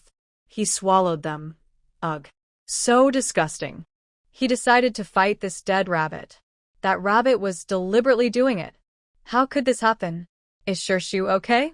No, Grandma Gua, I must go see Shirshu first. I was wrong about this. After I check on Shirshu, I will listen to your advice. After saying this, she was about to rush to the main hall. The old man stopped her with a frown. Come back, come back. Shirshu is fine. The one who has a problem is Shuryen. Shuryen? He's hurt, Mother Rong asked in disbelief and surprise. The old man sighed helplessly. He hit Qinshengli. Father Rong also frowned slightly upon hearing this. What exactly happened? I know Shuryen's personality. He wouldn't easily hit a villager. The old man was angry as he explained. That Qinshengli isn't a good person. He was blocking the village entrance and insulting Shishu. The kids told him that they are already married, but he still wanted to get involved. Shishu didn't want to pay attention to him, so he started insulting Shishu for having no manners. Shuryen couldn't stand it anymore and punched him. Father Rong looked confused and asked the old man, Grandma Gua, forgive me for being blunt, but I don't see what you're so angry about. The old man rolled his eyes at him, showing disdain. Why don't you ask your son? He's in the room writing a self-criticism now. What is he writing about? Father Rong looked into the main hall with doubt. Confessing to the military district and doing a self-examination. Don't you know your own son? He's stubborn. Father Rong suddenly understood. Oh, hitting someone is indeed wrong, but it's understandable. Let him write it. A man should be honest and straightforward. That's what my old leader taught me. The old man, former leader, I think you're implying something about me. Enough, enough. I can't deal with you young fools. The old man waved his hand and went over to De Huang, who was being scolded. Bai, stop hitting. This is called a group fight, and it's not honorable. De Huang, barking loudly and insulting even more harshly, continued to growl. The old man immediately slapped it on the head. Stop arguing. You're almost brainless from their beating, and you still don't know how to run. Who do you think you're following? You're so silly, it's headache-inducing.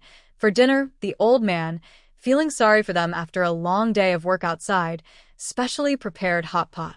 Everyone sat together, enjoying the rare and delicious meal happily. At the dinner table, Mother Rong was worried that her son might get into trouble for hitting someone.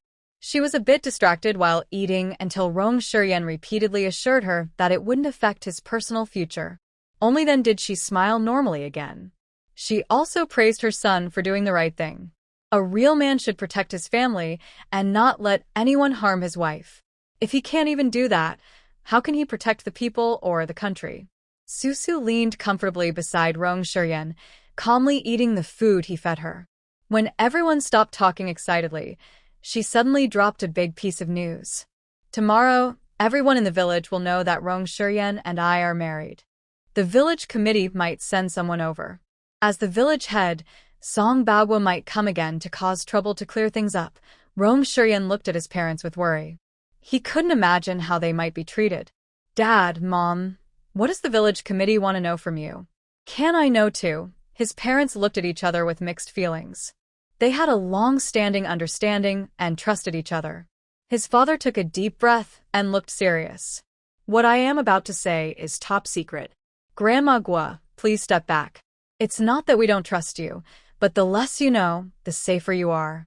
The old man frowned slightly. He didn't want Rong's parents to reveal the list, but given the situation, he hesitated.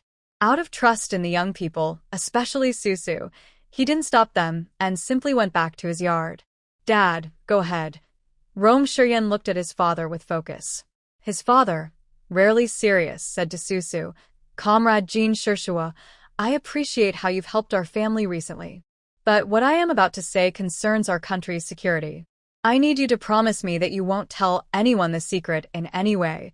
He paused and asked her to think carefully. If she couldn't do it, she should leave for now and forgive Rong Shuryen if he chooses to keep some things from her later. Susu didn't promise anything. She simply said calmly, You don't need to test me like that. Honestly, I don't like being tested. If you have any problems that I can help solve, just tell me directly. If I can help, I will. If I can't, there's nothing I can do. Maybe you think I do this out of helplessness. But to me, it feels pointless and just makes me annoyed. Take your time talking, I will go to the backyard to see Grandma Gua. After saying that, Shishu stood up, avoiding Rong Shuryen's attempt to grab her hand, and prepared to leave the main hall directly. However, Rong Shuryen reached out again and said, You don't need to go. Then he looked at his parents with Shishu. Dad, Mom, since the day Shishu and I got married, we are one. I will tell her everything I know. Now, the important thing is for you two to think carefully. Either tell us and work together to find a solution, or keep it to yourselves and let everyone stay passive. Rong's father wanted to think more, but Rong's mother couldn't wait and spoke directly. What they want is the list of special agents sent abroad by our country, and a manufacturing diagram known only to our superiors. It's said that diagram is related to special energy. Seeing that his wife had spoken, Rong's father no longer kept it secret. He continued, the list is divided into 3 parts.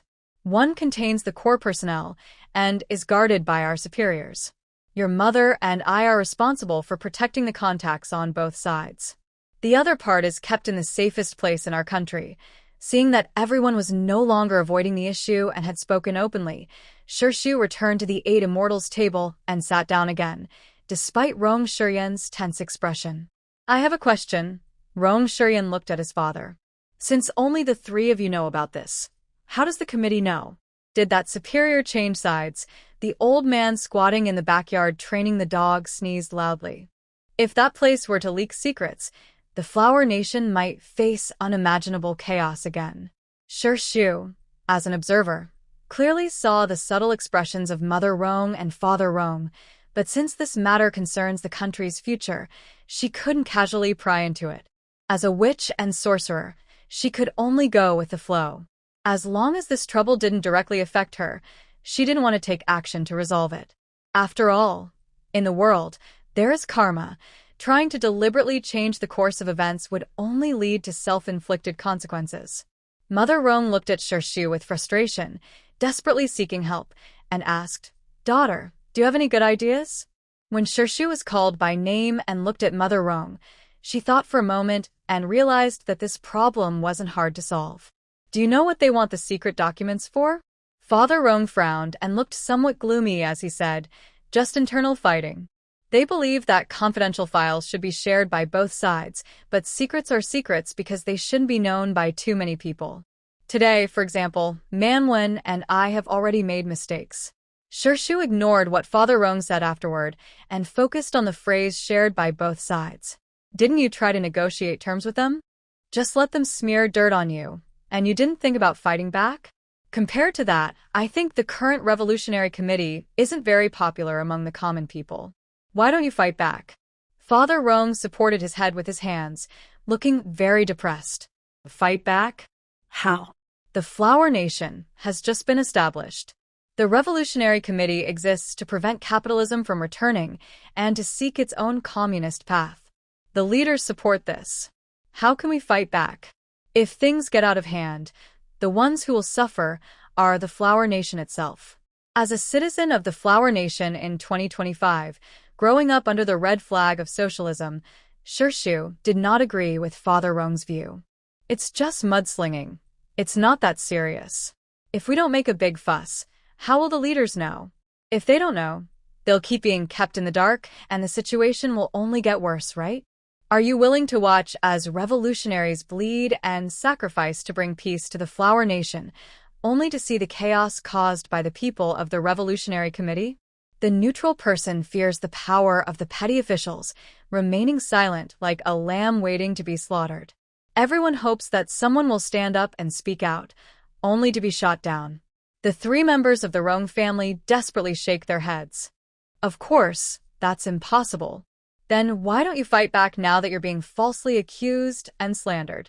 Why do you prefer to hide under my simple village girl's protection instead of confronting those officials who are just throwing around baseless charges and smearing you?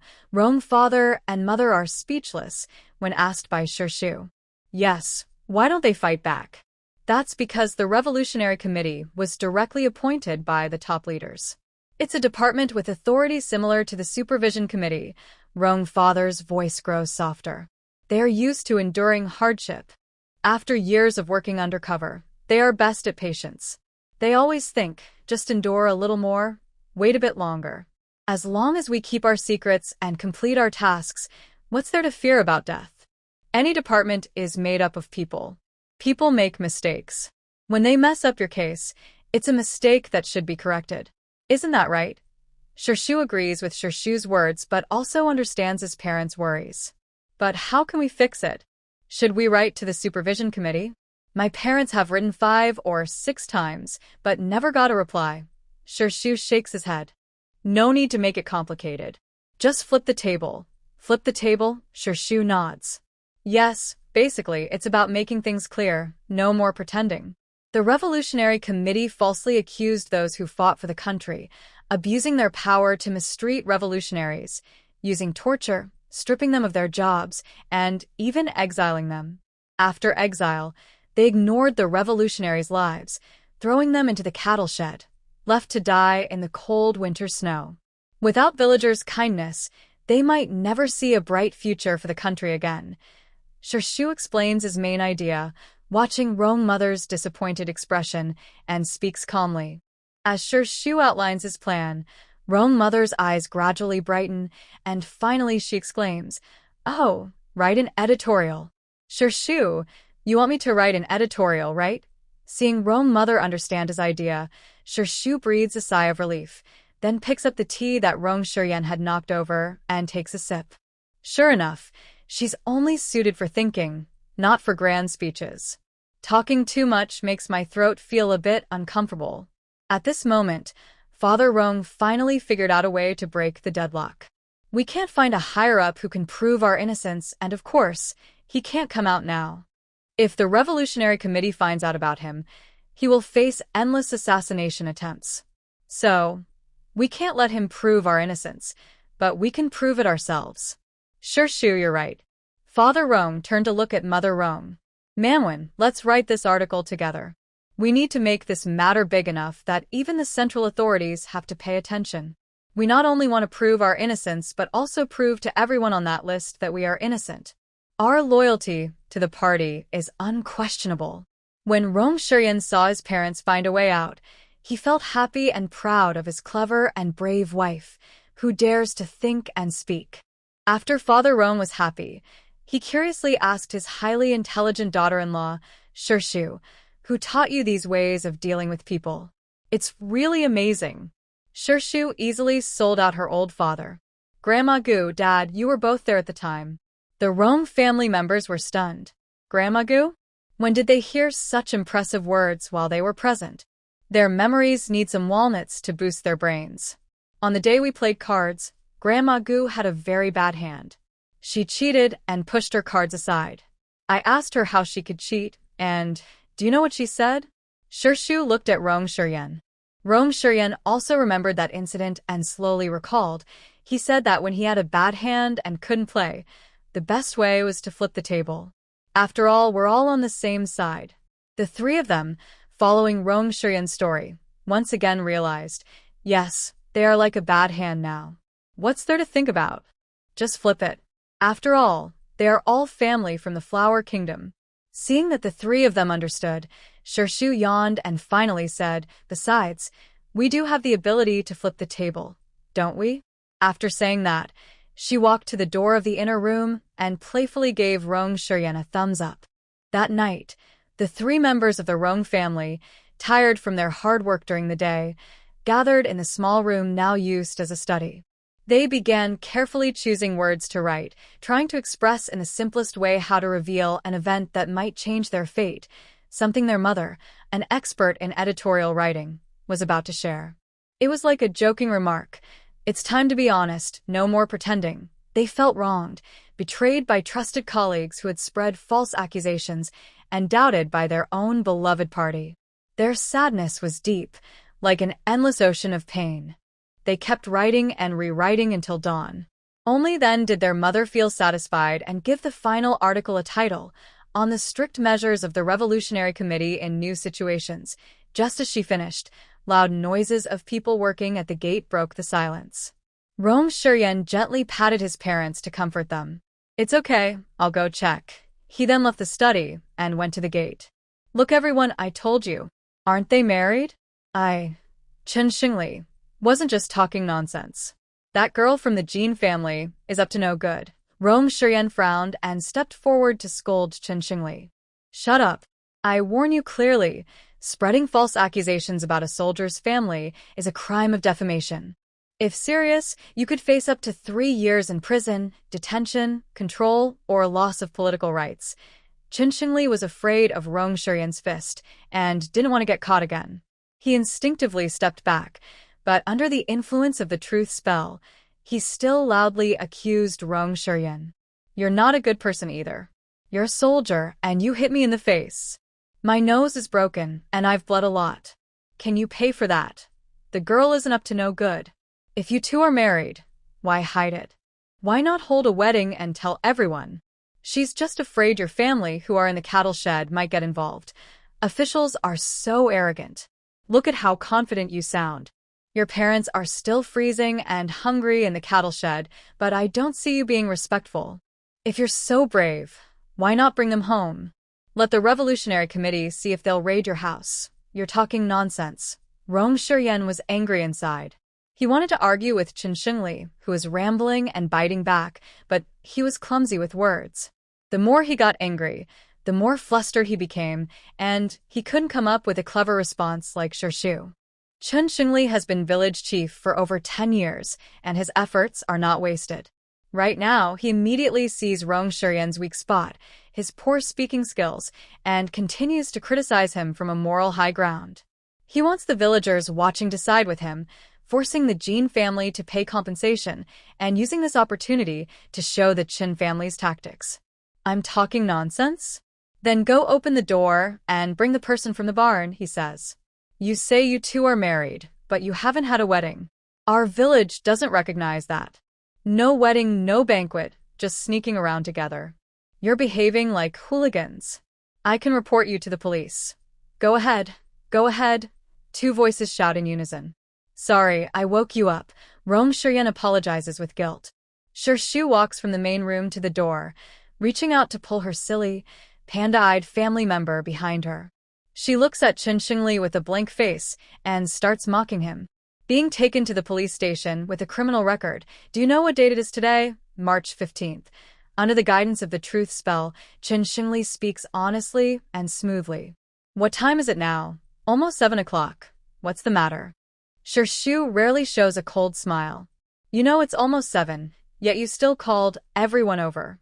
Watching you perform alone here, and you still have to go to the river work today. Aren't you afraid of being late?"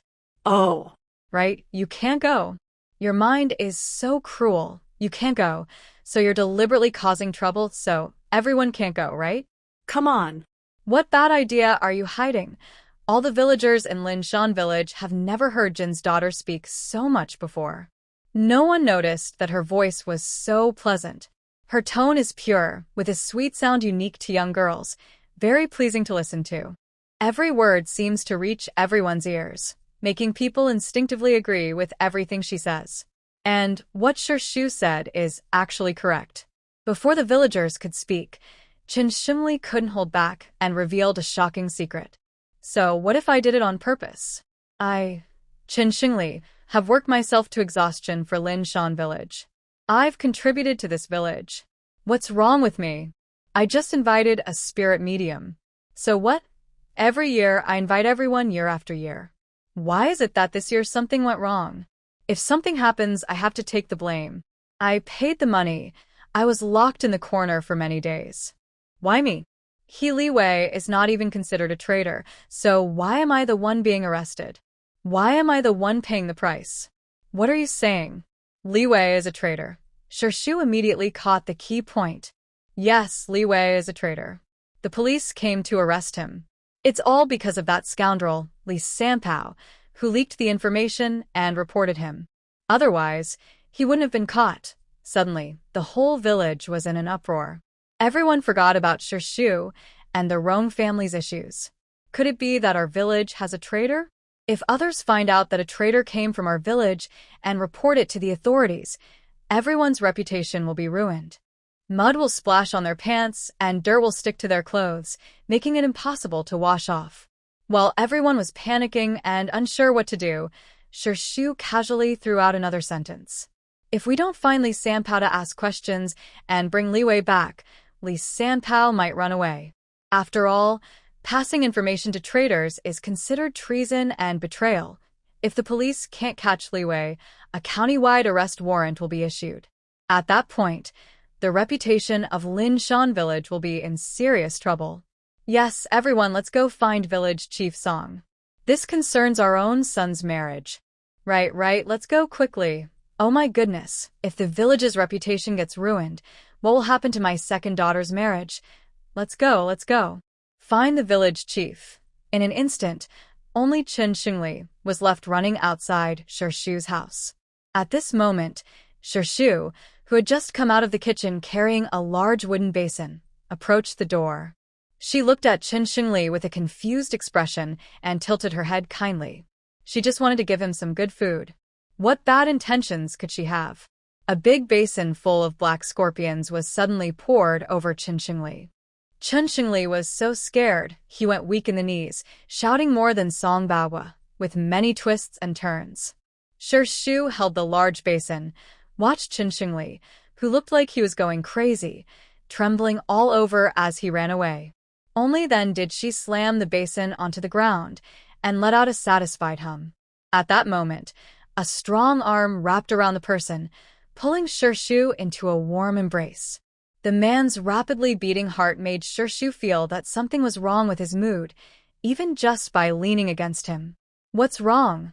Shu wanted to turn his head to look at the man, but he was suddenly pressed into his chest and held tightly. How to describe it? The man hadn't slept all night and hadn't taken a shower. The smell of sweat and the body odor from staying up late made Shu feel a bit disgusted and very resistant. You're so stinky, like a dog. Don't come near me. Let go. You smell terrible. Rong Shiyan, a new devoted husband, was used to obeying Shu's commands, both physically and mentally.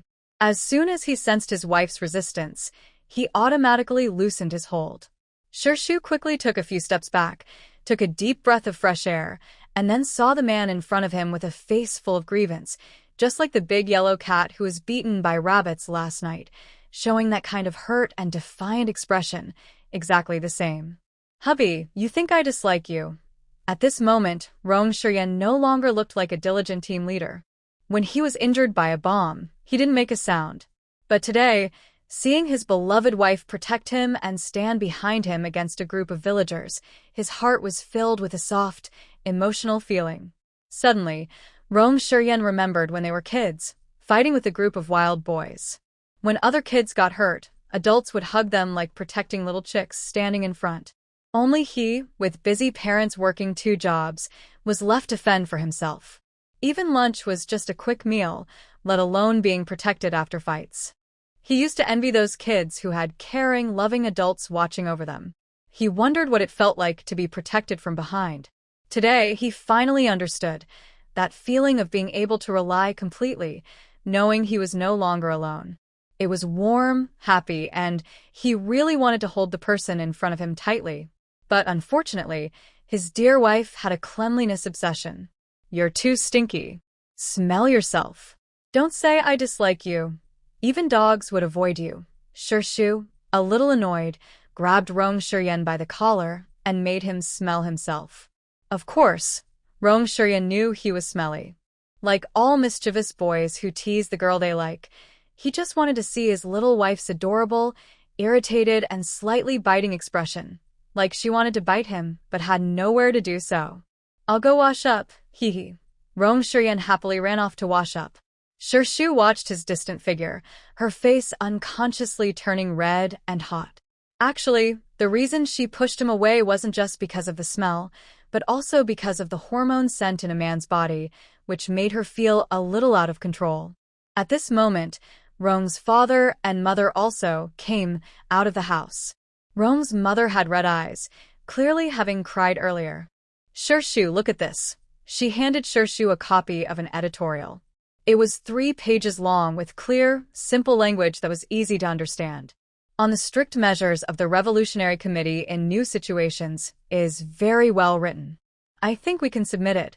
Rong's mother put a lot of effort into this editorial to save herself. The whole article was very impressive. On the surface, it seemed to praise the work of the Revolutionary Committee at the grassroots level.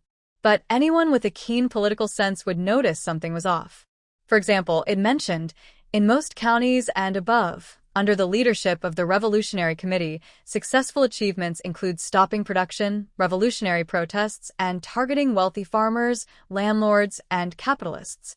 It also said the common people can live peacefully under the watch of the Revolutionary Committee. Many county committees promote slogans like, "If the revolution doesn't succeed, production can't go on," which greatly encourages the people to put down their tools and raise their fists in revolutionary spirit. They only briefly mentioned their own affairs in 3 paragraphs, but clearly showed the double standards of the Revolutionary Committee. It stated, "According to the spirit of the Revolutionary Committee, we should always be skeptical, even towards veteran revolutionaries. We must enforce stricter scrutiny, even if it means wrongful accusations, rather than letting any go. It's necessary to dismantle all their false halos. Even without concrete evidence, we should overcome difficulties and use effective methods to gather proof. If mistakes are made, the older revolutionaries should understand the internal struggles and not react with resentment, as it could harm the country and the people." Rong's mother's eyes looked dark, but her spirit was still high as she looked at Shirshu. "Girl, do you think this is okay?" Shirshu nodded without hesitation. "Absolutely perfect. But who should we publish it under? The pen name, Baogu Bird, is too obvious. I'm worried that before the article is printed, someone might find out." Their counterattack was still in its early stages and would be quickly suppressed, leaving no chance for future actions. Shirshu looked strangely at Mother Rong. Of course, it was issued by the Revolutionary Committee itself, using their own name. If that were true, it would be the biggest joke since the committee was formed.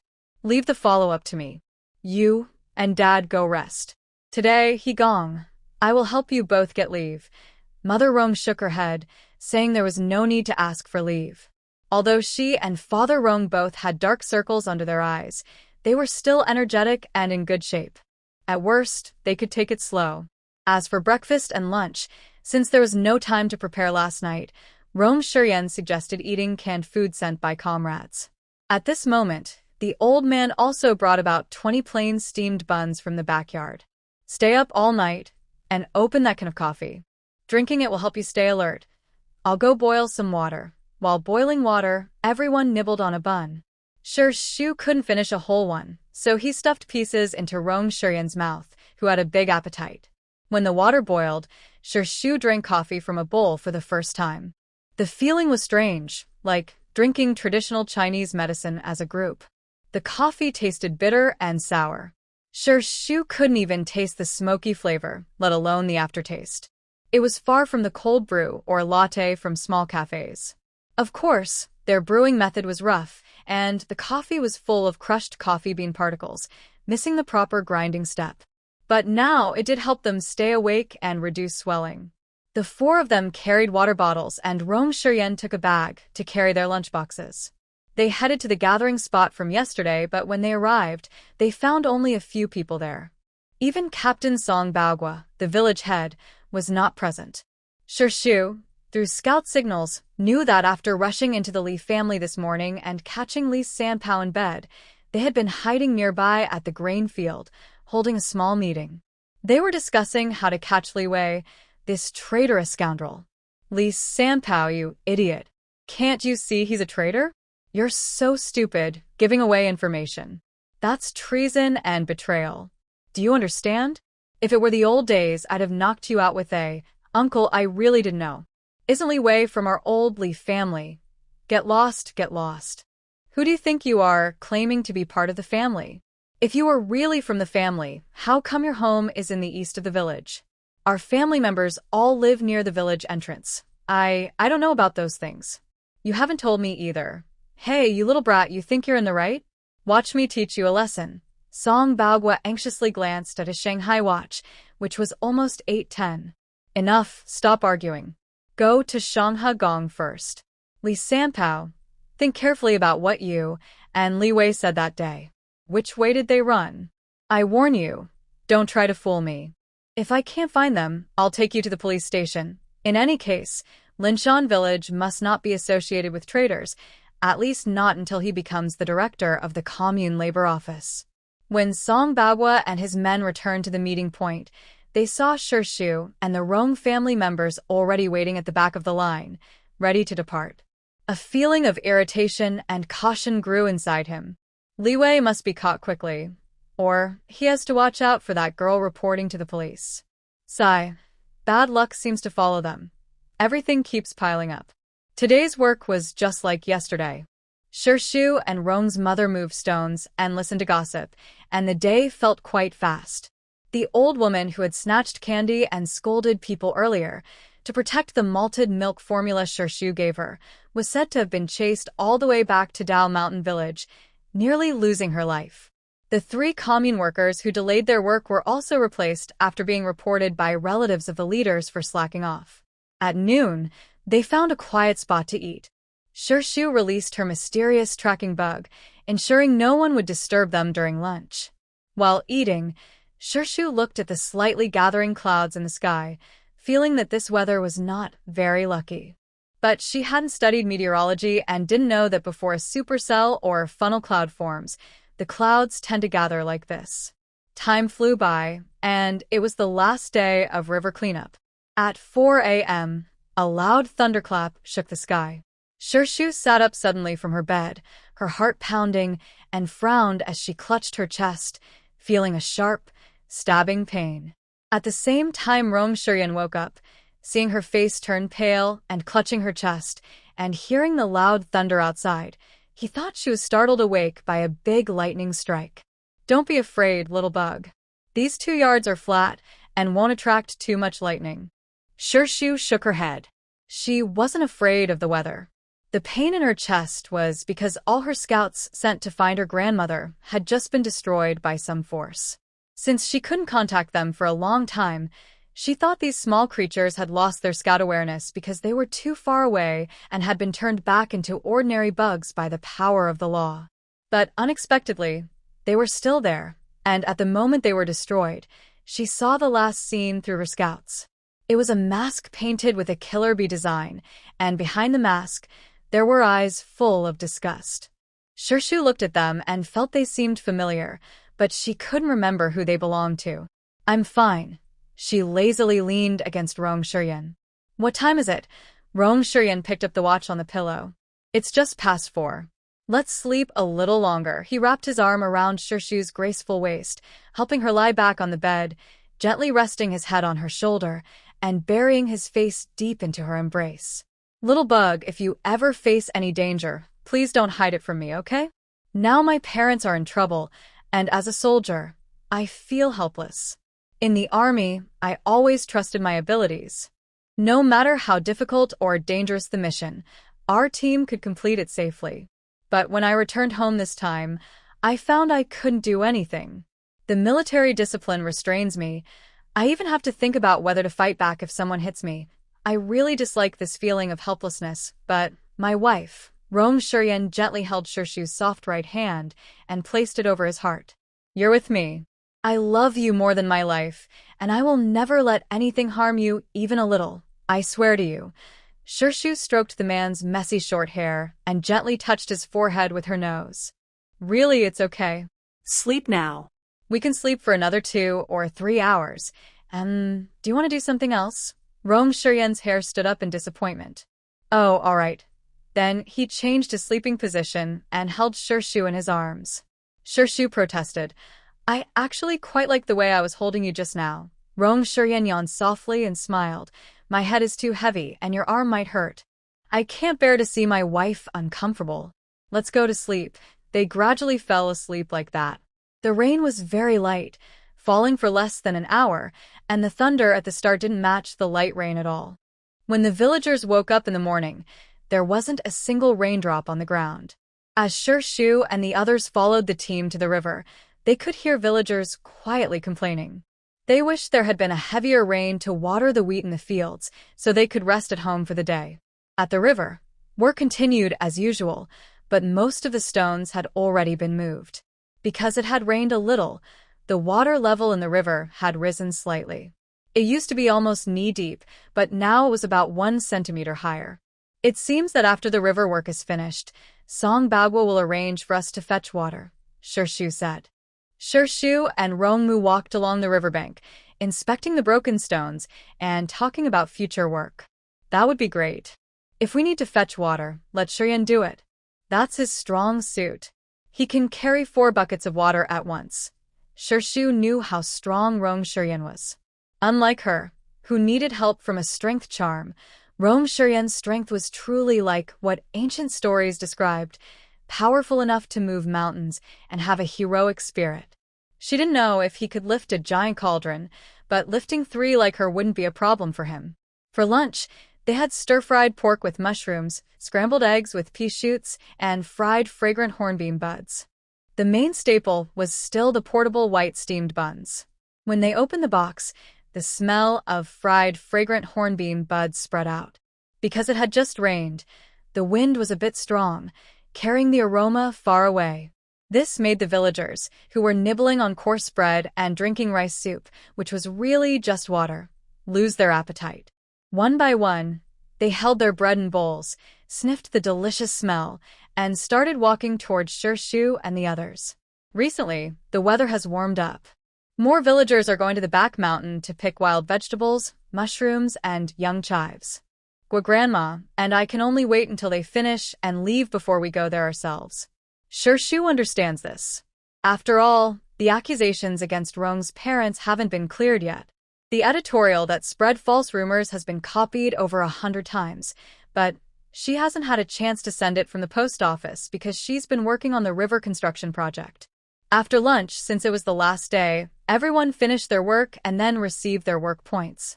In a relaxed and hopeful mood, the afternoon passed quickly. When it was time to settle accounts, everyone happily lined up, but a serious incident of violence caused a delay. Ma Dazhun, I'm going to fight you. Just as everyone was waiting in line to exchange work points for money or grain, a loud shout suddenly broke through the air. Then, Shirshu and others saw an old woman from the Doshan village, full of anger and determination, rushing toward the front of the line. Ahead, a medium-height man heard the shout and immediately ran out of the line toward the scorekeeper. The old woman then chased after Ma Dazhun, fighting him. Ma Dazhun was tough and refused to listen to the scorekeeper's warnings. He ran around the table, cursing as he went. "It's just some candy you took, old woman. Do you really need to chase me? I'm about to lose my temper." The old woman was furious because he had stolen a jar of malt syrup from her. She had worked hard to make it herself, and now this scoundrel had stolen it. She couldn't forgive him. In her anger, she suddenly snatched a pen from the scorekeeper's hand. When Ma Dazhun once again turned around to challenge her, she stabbed the pen into his eye. "Ah! My eye! My eye! You old!" At first, Ma Dazhun seemed like a petty bully, but now he looked completely different. His face twisted with rage. He quickly grabbed the injured woman, pulled her by her hair, and threw her onto the stone pier of the riverbank. Then he picked up a large stone nearby. Before anyone could stop him or dared to intervene, he struck her twice with the stone. The old woman died instantly. After killing the person, Ma Dazhun realized he was doomed. He immediately stood up and ran desperately into the mountains, ignoring everything around him. The villagers and the scorekeeper who stayed behind were stunned. They only reacted when the old woman's dark red blood flowed to the feet of the nearest scorekeeper. With a strange scream, everyone let out a collective buzzing gasp. Ma Dazhun has killed someone. What should we do now? Report to the police? What else can we do? Wow. So much blood. Hurry, go across the river and call the village officer from Doshan village. This is their problem. How can you be so cold-blooded? The person is already dead. I'm just cold-blooded. So what? Does that concern you? No way. Get lost. Stop bothering me. Scorekeeper, hurry up and settle the scores. I've been waiting over 10 days. Today, even if a knife falls from the sky, I want my money. The noisy crowd at the settlement was in chaos. Shirshu and her family were standing near the front of the line. She looked at the calm man beside her with confusion. Aren't you going to catch that person? Rong Shiryan shook his head. No, it's too chaotic here. I'm worried about your safety. He paused and added, everyone heard that person's information. He can't run away. Shirshu looked thoughtfully in the direction where Ma Dazhun ran. Northeast Gungfang is a dangerous place. That's a life gate. People with strong hostility tend to live longer. This strange rule made Shu feel she was still too inexperienced to understand its mysteries. Good people don't live long, and troublemakers leave a legacy for thousands of years. This is definitely not just a simple complaint. Indeed, Ma Dachuan, panicked and reckless, ran into the mountains like a headless fly, staring with blind eyes. He was angry and scared at the same time. He had killed again, right in front of many people. Now he was completely doomed. He kept his head down and ran deeper into the mountains. After running for a while, his other eye, though intact but blood-stained, saw a cave faintly in the blood-red world. Even heaven seems to be on my side, Ma Dachuan. Haha. The pen stuck in his left eye must be removed quickly and safely, and the nearby cave is just the right place. Ma Dachuan stepped quickly toward the cave, but he was very cautious. He was afraid there might be snakes or other wild animals inside, so when he got close, he forced himself to ignore the pain in his eye and carefully approached the side of the cave. Inside the cave, Li Chunhua was expressionless as she handled the wild vegetables in her hands. She and Li Wei had been hiding in this cave for over 10 days to escape the police. Today, Li Wei said he would go down the mountain to listen for sounds and told her to stay in the bear cave and find something to eat. Haha, as if she could make anything other than wild vegetables. She also wanted to learn from the heroines in the novels she read in her past life, hunting on the mountain, catching fish in the water. But those heroines were usually favored by fate. As soon as they went up the mountain, rabbits, wild chickens, and ginseng would come right to them. But looking at herself, she returned from a trip outside with only wild vegetables and not even a single edible mushroom. Outside the cave, there are not only edible mushrooms but also delicious golden mushrooms, which she refuses to admit she doesn't recognize. It's obviously just that you don't know them. Who's there? Ma Dachuan was very careful, but he still stepped on a branch Li Chunhua had placed outside the cave as a warning. The crisp snap naturally drew Li Chunhua's attention. She picked up a kitchen knife Li Wei left her when he left, her whole body tense. She trembled as she slowly moved the knife toward the cave entrance. Just as the knife's tip appeared outside the cave, Ma Dachuan, pressed close outside, grabbed the back of the knife and snatched it away. Help. Please let me go. I don't know anything. Li Chunhua's kitchen knife was taken, and she lost her support. Her instinct to survive and fear for her life was suddenly exposed. Ma Dachuan's left eye was hurting more and more. If he didn't pull out that pen soon, he might not last much longer. He raised the knife and pointed it at Li Chunhua's neck. Get inside. Li Chunhua, in her 2 lives, had done many bad and evil things. She had killed before, but she had rarely seen blood. Especially now, with Ma Dachuan like this, blood and pus flowing from his eye, it was really frightening. But her life was in someone else's hands now, and she had no choice. I'm sorry, but I can't assist with that request. Whoa. With intense pain, the pen, along with a chunk of flesh, was forcefully pulled out of his eye socket by Ma Dachuan. A large amount of blood spurted out from the eye socket in a spray. Li Chunhua, clutching her chest in fear, shrank back into the corner. The bloody scene was so gruesome that she almost vomited. Ma Dachuan didn't expect that pulling out the pen would cause such pain, nor did he expect so much blood to flow. His vision went black, and he fainted. Li Chunhua, who had been watching him closely, saw the threatening man faint. She immediately ran in front of him and grabbed the kitchen knife beside him. This person is too dangerous. It's safest to eliminate him while he's unable to resist. Thinking this, Li Chunhua raised the kitchen knife high, her eyes full of madness, as if about to kill. Just as the knife was about to touch the man's neck, Ma Dachuan suddenly raised his left hand, grabbing her wrists that held the knife, and pulled forcefully outward. Li Chunhua only heard a pop sound, and both her wrists felt sharp pain from dislocation. I'm sorry, don't kill me. Please don't kill me. Boo, I was wrong. I won't do it again, she begged. Realizing the danger, Ma Dachuan, who had forcibly woken from his faint, dragged her down and then flipped over, pressing his weight on her back. He reached out and took back the knife from her hands, placing it beside him again. He looked at the blood-stained white shirt on the ground, then bit the corner of it, tearing it with a ripping sound. The white shirt was torn into strips of various sizes.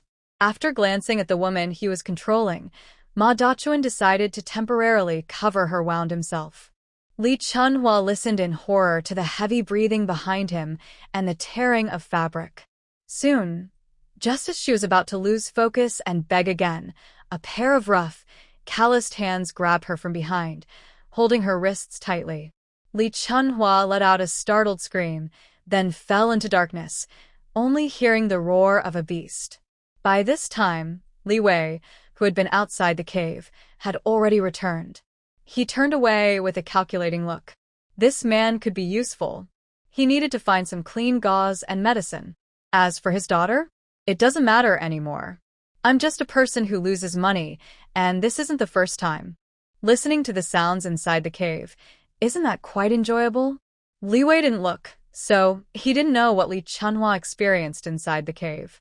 But when Li Chunhua was being cruelly mistreated by a man, she saw Li Wei turn and walk away from the entrance. At that moment, Li Chunhua felt not just disappointment, but also hatred toward her father, Li Wei. She has always known one thing. Li Wei is a traitor, but she is not. At least not yet. If she wants to turn things around and stand up again, offering Li Wei to the police would be the best way to show her loyalty and break family ties. As long as she survives tonight, Li Wei shouldn't blame her when he dies. It's all because of your pressure. In Linshan village, because of a murder case, the work of dividing the work points was delayed. Everyone worked late to settle everything, then went home one by one. The old man anxiously stood outside the yard, watching the small path where Shu and the others returned. When he saw the familiar four figures appear, he finally relaxed and shook his head as he walked into the kitchen. He lifted the lid from the stove and reheated the food that had been kept warm. When Shu and the others entered, the old man was just bringing out steaming buns and steamed bread from the kitchen. You're coming back right at mealtime. Hurry up, wash your hands and eat. Shu and the others saw Grandma Gu waiting outside, but since she was proud, they pretended not to notice. A lively group returned to the main room, handing over the money they earned from their work points. Father Rong and Mother Rong received a total of 7.02 yuan, while Rong Shiyan and Shu each got 4.5 yuan. The old man was very surprised. How many work points do you get each day? You have so many, he said. He thought they only earned 1 or 2 yuan, since one work point was worth only 2 cents. The four looked at each other and smiled slightly. Honestly, they were also surprised when they received the money. But according to the initial exchange rate, it was about right. Father Rong and Mother Rong could earn 12 points a day, and Shu and Rong Shiyan each earned 15 points daily. Over 15 days, that added up to this amount. After finishing the river cleaning work, Song Bagua immediately gathered all the villagers at the threshing ground the next morning to go along the western tributary of the village to water the wheat. Because there were many people, each person was assigned only 5 acres of land. Among them, Shu and Rong Shiyan each had 1 acre, while Rong's parents, as problem-solving staff, were given 3 acres together. That evening, when they returned home, Shu first told Rong Shiyan about her plan. She wanted to use the next few days of watering to send the editorial written by Rong's mother to various newspapers by mail. However, this would take about 2 or 3 days away from home. Rong Shiyan wanted to go with her, but Shu refused. Having him there would make it difficult for her to do anything. Without his help at home, the 5 acres, over 3,000 square meters, would be managed only by Rong's father and mother. They couldn't handle it alone for several days. She didn't want her parents to go out for 3 days and come back sick. In the end, Rong Shiyan couldn't think of a good solution, so he repeatedly told Shu to be careful and stay safe. After they agreed on a plan, they told Grandma Gua and Rong's parents about it during breakfast the next day. Just watering the plants, it's not a big deal. Shu, don't worry. We will make sure to water everything well. You can focus on mailing the editorials and don't worry about the farm work. Rong's mother was the first to speak up, showing her support. Rong's father and Grandma Gua also nodded and smiled. They weren't afraid of hard work. They just didn't want to carry such a hateful burden. The family discussed everything and, after a simple tidy-up, Shirshu rode her bike to the Pinyin Daily in the county. Wednesday's Pinyin Daily looked pretty much the same as usual. Editors sat at their desks, some leisurely drinking tea, others scratching their heads. The chief editor, responsible for the front page, had just confirmed the layout for tomorrow and planned to give it to the typesetter for printing. Suddenly, they heard rhythmic knocking at the door. "Come in," he said without looking up, still focused on the front page content. He only looked up when someone walked to his desk and handed him a stack of letters, placing them on the top headline. Su Daojing looked up, pushed his black-rimmed glasses up his nose, and saw a small girl with a thin, dark complexion, about 1.60 meters tall, with bright, lively eyes like a cat. Very pretty. "Mississippi girl," he wanted to ask politely. "What can I do for you?" Shirshu looked at the man who resembled Rong's father, gentle and scholarly. She felt more confident about her plan. "I want to use your newspaper to publish this editorial." Su Daojing didn't expect it to be an editorial. Could a young girl from a village really write an editorial? But when he unfolded the stack of paper, he saw the title and immediately frowned, then tossed the papers in front of Shirshu. This kind of editorial should be sent to the Buddha Tower Academy. They would definitely be happy to receive such praise-filled articles. Her reaction was within Shirshu's expectations. She calmly pressed down on the manuscript, then slowly pushed it toward the editor-in-chief. "Take a careful look. Is this just a praise-filled article, or is it a hidden weapon with a sharp edge?" Su Daojing was surprised by the girl's way of speaking. He picked up the manuscript with suspicion. Although he still felt some resistance, he focused and read it carefully, line by line. As he read, he found some interesting parts, very cleverly hidden. People who don't understand politics or aren't politically sensitive would just see this as a well-written article praising the Revolutionary Committee. Only those who understand politics can see the deeper meaning behind it. Who wrote this editorial? He looked somewhat familiar, but many of the rhetorical devices didn't seem quite right. Shirshu pretended to think for a moment before answering. "You can tell just from the title." Su Daojing was stunned. The article's title, Revolutionary Committee? Did the committee itself sign it? This is truly brilliant. Yes, such seemingly praise-filled articles must have been written by the members of the Revolutionary Committee. Ha ha ha, well done. The country is full of talented people. Good job, little girl. Shirshu shook her head. "It's not me who wrote it. If you want to know who the author is, just wait until the article is sent upstairs. Once the policies are clear, the author will naturally come to see you." Su Daojing smiled and invited Shirshu to sit on the sofa across from his desk. After pouring her a glass of water from the thermos, he sat down steadily opposite her. "Are you or your group planning something? You're not just trying to make an impact with a small local newspaper like the Peace Daily, are you?" He paused, then remembered something and said with a smile, "This isn't on the same level as the chief family's articles on the 15th day of the Lunar New Year, Miss Bao Gunyao."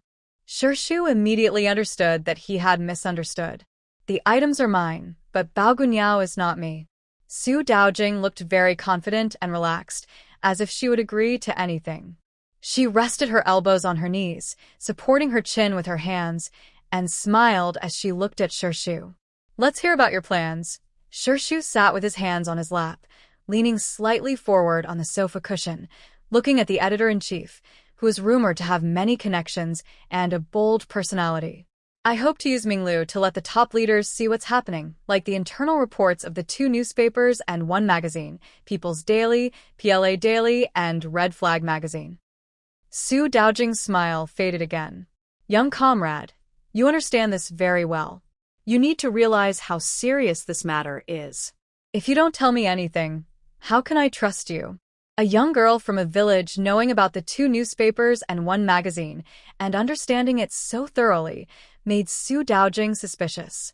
Professor runs the newspaper, scholars run the newspaper, even the deceased run the newspaper. Mr. Deng Tua is not easy. He needs a chance to turn things around. The senior leaders have said that big issues must be responded to quickly. As Mr. Deng's proud student, if you don't have the courage to do this, then forget I ever came here. After speaking, Shu was about to stand up and leave. Wait a moment. Su Daojing hurriedly stood up and stopped her. Sorry, comrade. I apologize for my rude assumptions earlier. Shu didn't accept the apology, but she didn't refuse either. She simply stood quietly in front of the sofa, waiting for the editor-in-chief's response. Su Daojing knew that Shu was waiting for her to make a statement. Thinking of her mentor, who was trapped in difficulties for various reasons. All right, I can agree to your request and do my best. But I can't guarantee the results you want. Shu thought to himself, you might not be able to, but I can guarantee it. She needed influential people to help get this editorial onto the front page of Minglu.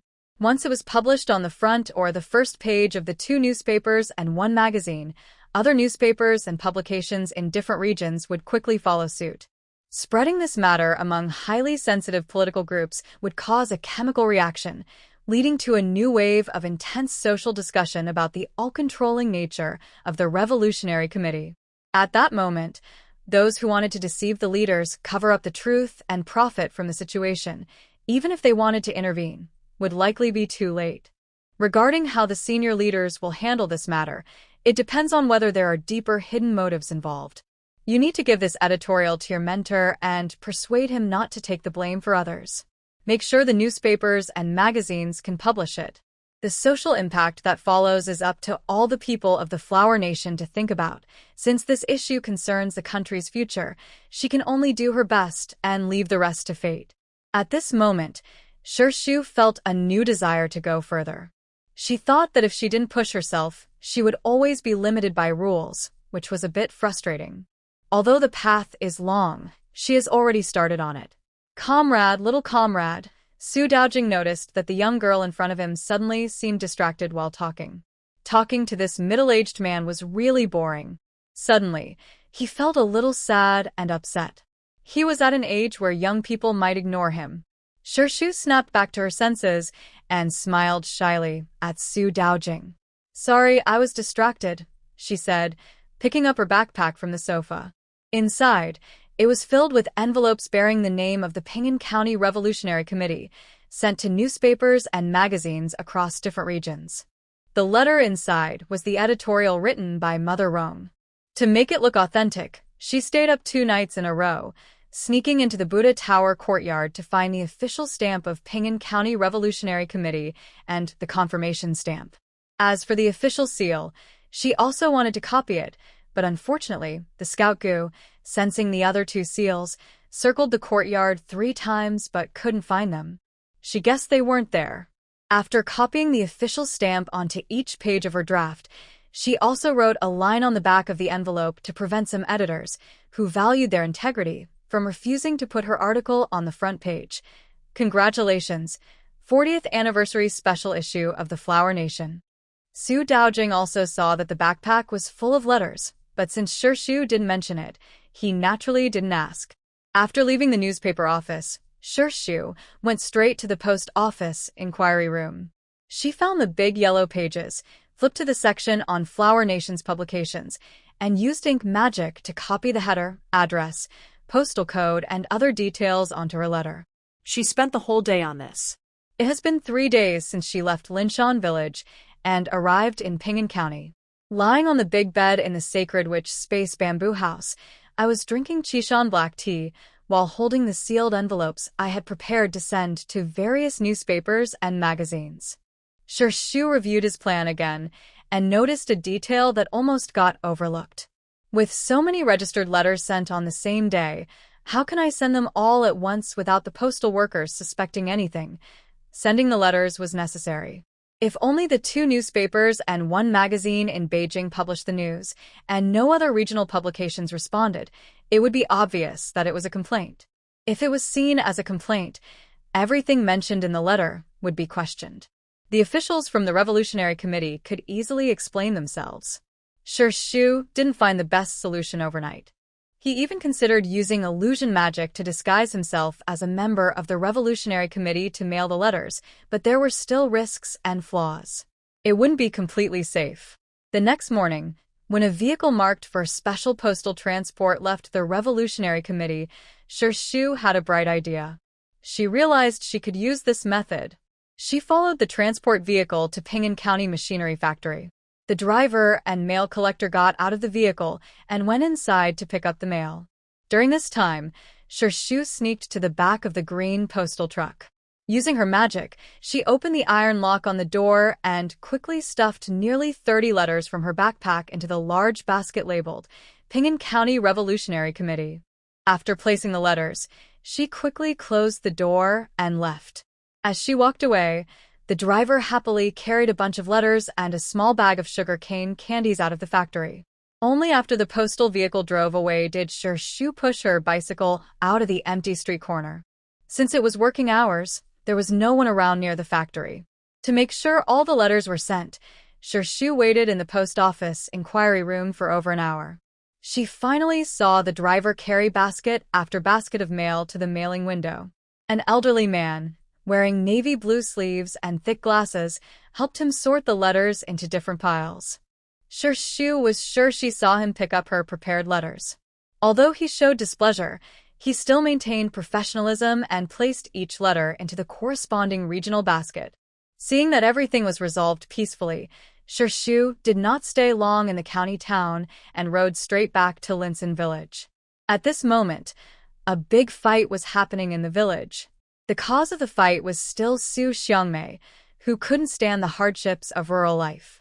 Since she and Fong Lulu were frightened by the bullying of Wu Yulian and moved out of their hometown with 3 young male workers, the 5 of them rented a small courtyard in the village to live in.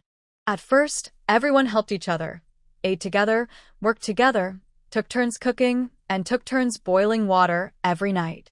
Everything seemed to be going well. But after the spring festival, when Fong Lulu and the other young man didn't send any food over anymore, the atmosphere among them quickly worsened. Fong Lulu was okay, accepting her role in cooking and boiling water daily as her way of sharing the meals. But the young man showed no signs of cooperation, clearly planning to eat and drink for free. Every time others hinted at it, he acted as if it was normal, accusing Su Xiangmei and the others of forming a small clique and dividing the youth team. Su Xiangmei, who usually picked on others, couldn't tolerate this. She suddenly jumped up from the stone bench, ignoring her gender, and stormed into the main room, throwing out the young man's belongings one by one. Seeing that he couldn't stop her and that the other 2 young men in the yard also ignored him, his eyes blazing with anger, he rushed into the room where Su Xiangmei and Fong Lulu were sleeping. "Hey, come out. How can a grown man come into our room? You're being a pervert. Get out of here." When Su Xiangmei saw this, she immediately got angry. She ran into the girls' room to chase him out, while turning back to blame Fong Lulu for not stopping him. Fong Lulu was confused and scolded. "Why are you so serious?" She had been in the kitchen cooking and just came out to see this scene. She felt innocent, too. Moreover, she only had a change of clothes and a blanket in that room. Everything else belonged to Su Xiangmei. Why was she so strict? No one helped. Su Xiangmei and the young man fought in the small room. The man was strong, and Su Xiangmei couldn't win. All her frustrations from the countryside burst out at that moment. Her eyes turned red, and she grabbed whatever she could find to smash hard at the young man. Especially the pillow she used to hide her books in became a weapon she wielded. The young man, startled, quickly grabbed the other corner of the pillow. "Su Xiangmei, you crazy woman, stop it," he panted heavily, glaring at the woman with disheveled clothes. "Let go. Why are you in my room? Stop it. Let go." Rip. With the sound of fabric tearing, a picture book featuring images of women in romantic scenes fell openly between the two. Fine. "Fine, Su Xiangmei, you dare to look at such books. I'll report you to the team office." The young man, quick and with long legs, snatched the book from the ground. Flipping through a few pages, he saw bold words and alluring pictures, which made his nose feel warm. "Just you wait," holding the book. He ran out of the room and bumped into 2 others without saying a word, rushing toward the door with his head down. Outside, neighbors heard the commotion and came to see what was happening. When someone opened the door, they looked curiously at the man with messy clothes. "See? I told you these young men living together will cause trouble. Look at this." Some old women, always speaking harshly and sarcastically, pointed at the young man coming out and gestured to the neighbors around. Look down. Oh. Hey, isn't this just being a troublemaker? You two old, shameless people, what are you looking at? Look at this too. The young man's face turned red as he hugged the forbidden book tightly. He ran out from the crowd, which was pointing and talking excitedly and mockingly. Someone wanted to chase after him, but thinking there was another woman inside worth discussing, they stopped and followed others pushing into the small courtyard. Why are you all coming in? Go out. Everyone, get out. This is our private home. You're trespassing. Be careful, we'll call the police. Exactly. Who do you think you are? Get out. Fong Lulu and the other two young men couldn't stop these people. Although they were working in the fields, the farmers' natural strength was enough to push them aside easily, like pushing small chicks. They were pulled to the side. So, Su Xiangmei, who was leaning on the bed in the small house, holding a tattered pillow, dressed in disheveled clothes, with a few scratches on her face, was suddenly frightened and screamed loudly when someone rushed in. By the time she calmed down, it was too late. She and that young worker had been spreading rumors of inappropriate behavior in the rented courtyard, and the whole village quickly heard about it. The young worker, who ran away, was also a tough person. Instead of reporting with a book at the village office, he hid under a dirt hill nearby and finished reading the book. When people found him, he was so exhausted from nosebleeds that he looked very weak. Originally, this incident had nothing to do with Shu, but some people just wanted to cause trouble. When Song Bagua questioned Su Xiangmei, she tried to avoid blame by claiming she found the book under the bed in the small house. The small house was originally exchanged by Shu for Qin Xingli, who rented it to a former young worker. Later, it was rented to Zhuo Yuan, who married into the Li family. After Zhuo Yuan lost his rental rights, he rented it to the current 5 young workers. Therefore, Shu was the top suspect in the storing forbidden books case. When the village clerk came to find her at the small house at the end of the village, Shu had just arrived home. Wait here for me. What are you saying? Can you speak properly? The old man stopped the clerk at the door, angry at what he just heard. The clerk was somewhat rational and thought the matter was a bit exaggerated, but he was just a messenger. He repeated Song Bagua's words. Village Chief Song said that Comrade Jin Shu is suspected of seriously damaging the village's moral atmosphere by secretly hiding forbidden books in the small house. He asked me to notify her to go to the village office for an investigation. She moved out of that house almost half a year ago, and she's already married. Are you trying to deliberately ruin her reputation? Perhaps because he shouted so loudly, his breathing unconsciously grew deeper, and a faint smell of meat was inhaled into his nose. The scorekeeper was immediately stunned, his eyes widening involuntarily, and his expression filled with greed and curiosity as he looked at the old man. Grandma, are you cooking meat at home? It smells so good. If an ordinary person saw this strange change in expression, they would surely be frightened and step back. But the old man was someone who had survived countless dangers, so he wouldn't be scared by a glaring, toothy expression. He immediately frowned and looked at the scorekeeper with an annoyed tone. He questioned him loudly and nonsense. Are you crazy from hunger? How can my family have a meat smell? The scorekeeper saw that Grandma Gua showed no sign of guilt, and he sniffed again, but didn't smell anything unusual. He relaxed, but the faint smell of meat still made him hungry. In the small yard, Mother Rong tightly held the cotton curtain behind the kitchen door. The pot of stew had just boiled over, and she instinctively lifted the lid to add water. Luckily, she reacted quickly, so not much of the meat aroma escaped, but it was still too risky. What Mother Rong didn't know was that without the help of the purity fragrance bug, the smell of the rib stew earlier would have filled the entire yard with a strong aroma. Shu naturally heard the shouting outside the yard, but she had just returned from outside and was comfortably letting Rong Shiyan wipe her face. I'll go with you. Rong Shiyan had missed people for 4 days, and his longing was overwhelming. He could only suppress his urge to go to the county town by watering the fields desperately every day. Okay, let's go out then. Shu wiped her face dry and led Rong Shiyan out of the main room. They just happened to overhear the conversation between the old man and the scorekeeper outside the yard. Shu usually didn't care about these trivial matters. She believed that things should come together if they suited each other and fall apart if they didn't. Holding Rong Shurian's hand, she walked briskly to the brigade office. When she saw Su Xiangmei and the young educated youth first, she immediately flicked out two dull, unremarkable truth insects. She didn't like these people, so she spoke as little as possible. The two truth insects could prevent false accusations, and she was happy to use them. Shu does not think it's enjoyable to give others the chance to spread rumors, listen to dirty words, and then turn things around. It's not like writing a novel where the author adds extra words. Therefore, setting the tone at the beginning is Shu's way of handling things. Even if she just makes these two people tell the truth for a while, it's not really harming anyone. Even Chun Xingli, who is put under 5 bugs by her, is just a result of his own bad thoughts. Now that he is lying in bed unable to move, it's only because he thought too much about bad things. Being honest now and being disliked or beaten is quite normal. Song Baohua, with a serious face, sits behind his desk facing the door. When he sees Shu and the others come in, he slams his hand on the cover of the forbidden book on the desk. Tell me, whose book is this? Jin Shu, what exactly is your family's?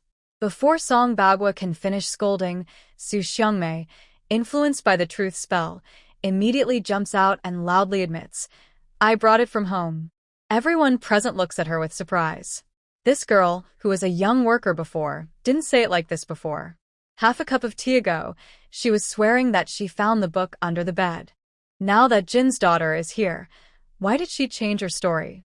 Su Xiangmei also doesn't understand how she suddenly told the truth.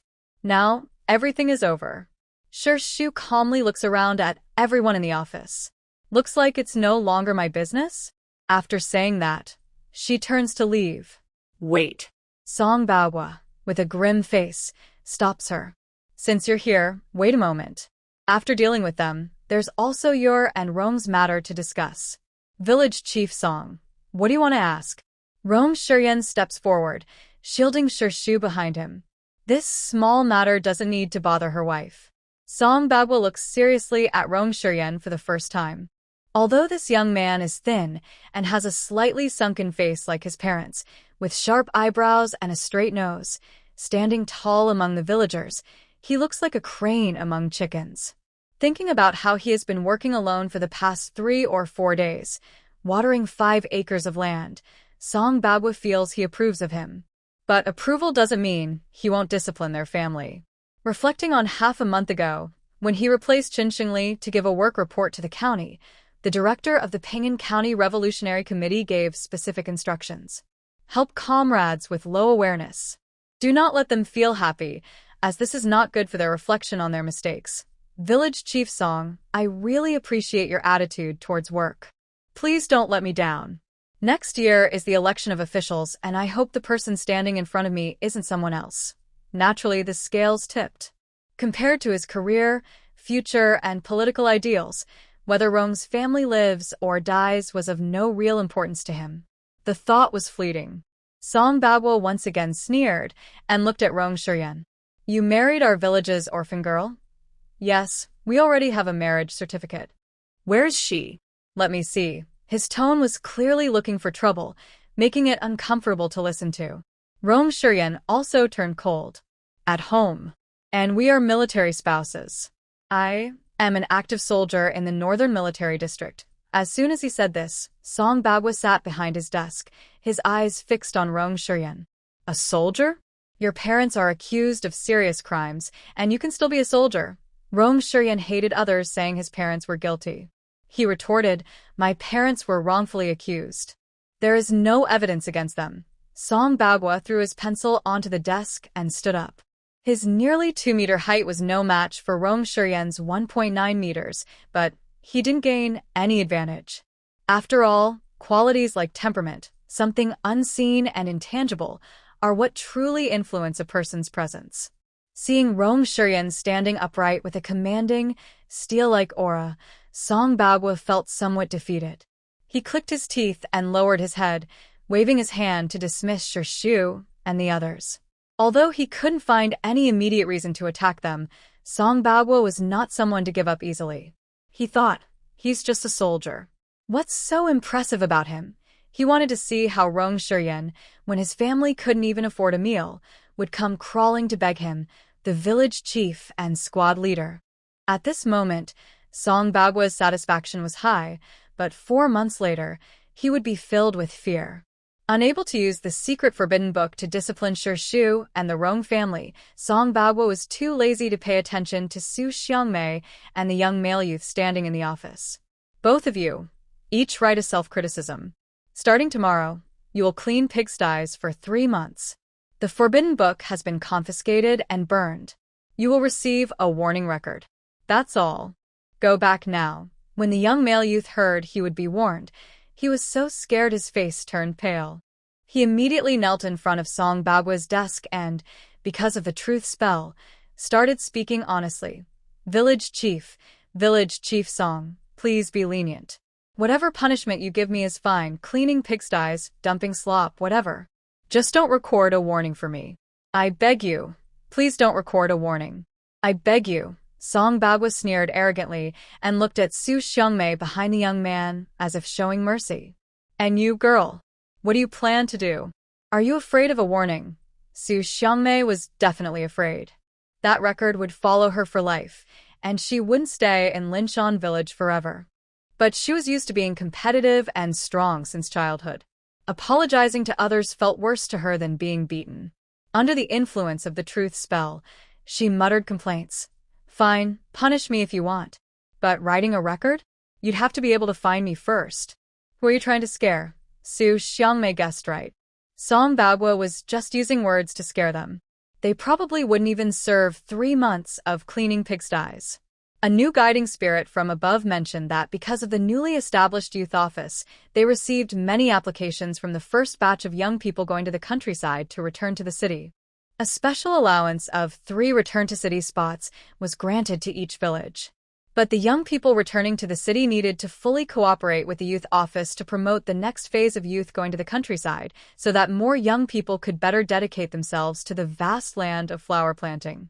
They failed to use this opportunity to discipline Shu or to take revenge on her for splashing scorpion venom. The forbidden book matter was just a minor issue that eventually faded away quietly. Su Xiangmei and the young male youth were punished with 6 months of cleaning pigsties.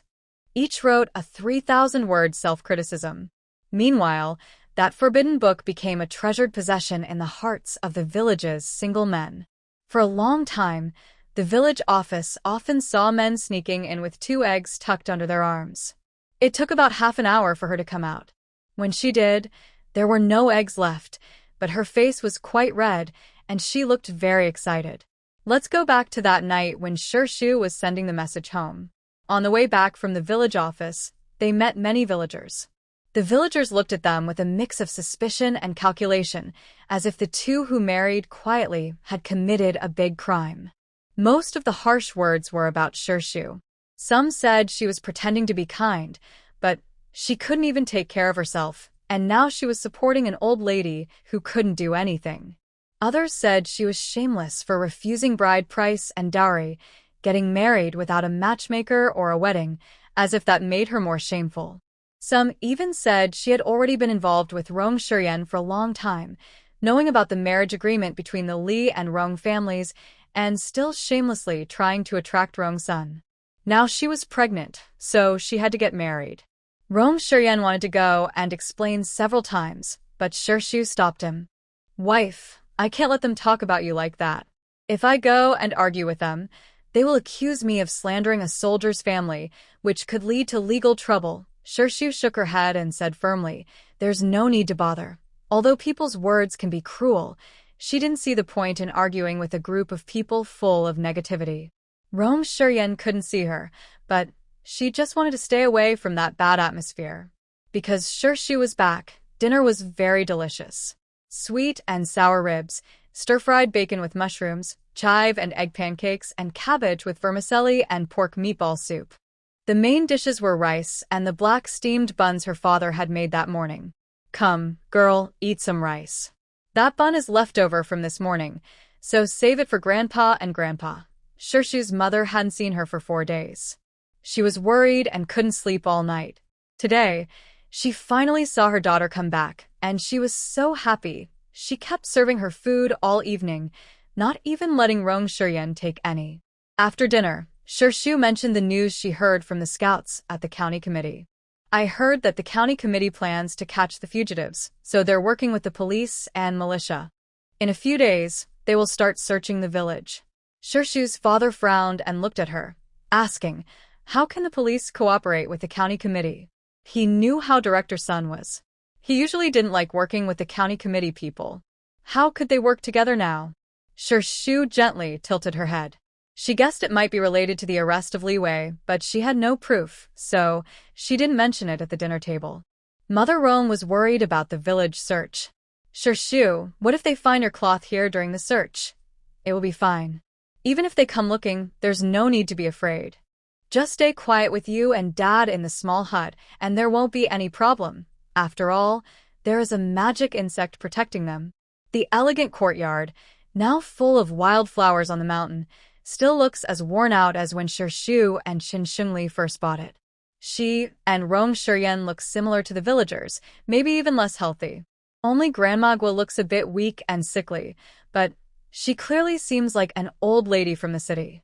Now, the 2 small courtyards that give everyone a place to live have been protected with various magic insects arranged in layers.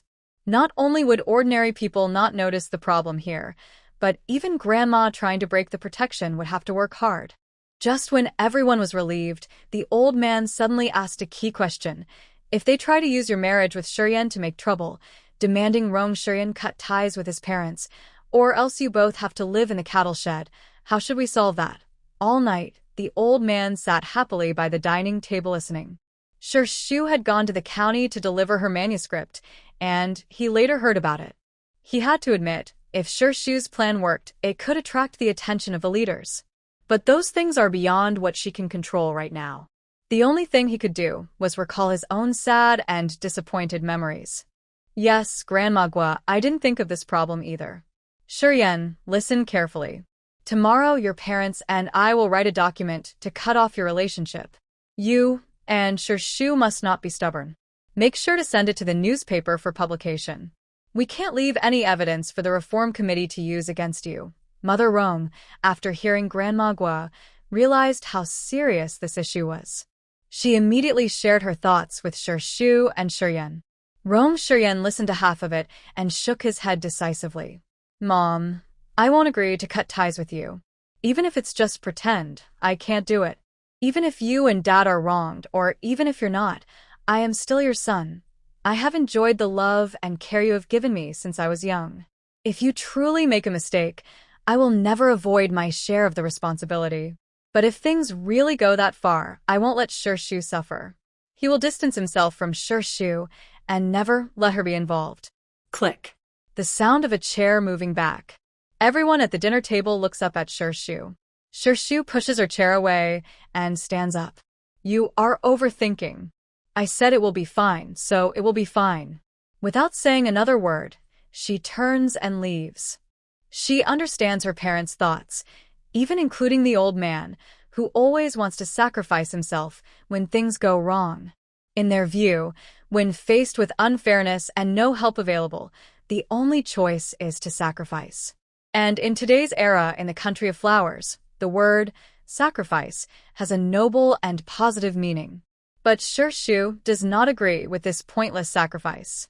Such sacrifice is just a way to compromise, obey, and bow to evil forces.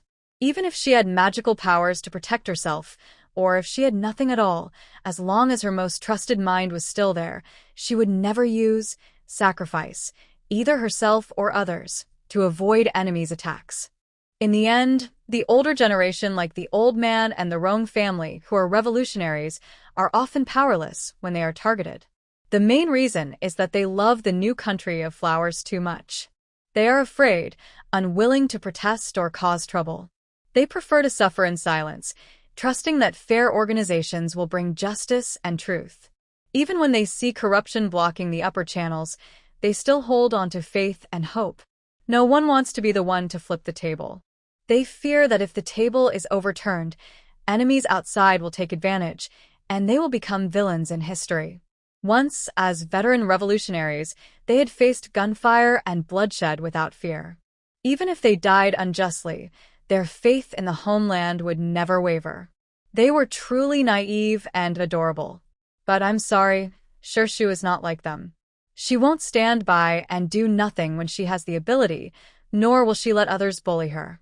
Unlike Shirshu's confidence, Li Chuanhua's days in the cave, threatened by Ma Dachuan, felt like years.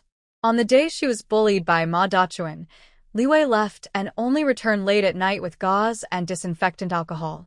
At first, Ma Dachuan was very cautious around Li Wei, but when he heard Li Wei mention some unfamiliar names of people from Li Chuanhua's hometown, the two similarly shady men suddenly became very friendly, acting like long-lost brothers. Li Chuanhua had no rights in front of them. Everything in the cave was up to her to do. The money that Ben Tung had given her before was mostly spent on clothes and bottles, and the rest had already been taken by Li Wei. She had no money on her, and knew trying to run away was useless. She wanted to contact people from the island country again, but besides that shanty town, she didn't know where the islanders stayed. She didn't even know how to contact the islanders or Li Wei. She endured 2 days of these frustrating and painful days. She remembered that Ben Tung had promised to help her get a good position, but more than 7 days had already passed, and she was afraid Ben Tung had forgotten his promise. So she used her old tricks, trying to flatter Li Wei and Ma Dachuan. Today, after finishing the wild vegetables in the cave, Li Chuanhua was finally allowed to go out alone. Just pick some wild vegetables and come back. Things aren't peaceful in Lin Shui village lately, Li Wei told her before she left, worried she might be discovered and cause trouble for himself. Unexpectedly, this gave Li Chuanhua good news. She planned to act bravely and use Li Wei's crimes as an excuse to return to the village. Only by going home first could she retrieve the money hidden there. With the money, she would have the confidence to go to the city and find someone. Things went smoothly afterward. As Li Chuanhua came down from the mountain, she saw a militia team approaching from afar. "Comrade. Militia comrade. I want to report." Li Wei was arrested, but Ma Dachuan ran away quickly. Li Chuanhua was awarded an Outstanding Courage and Justice certificate jointly by the Revolutionary Committee and the Public Security Bureau.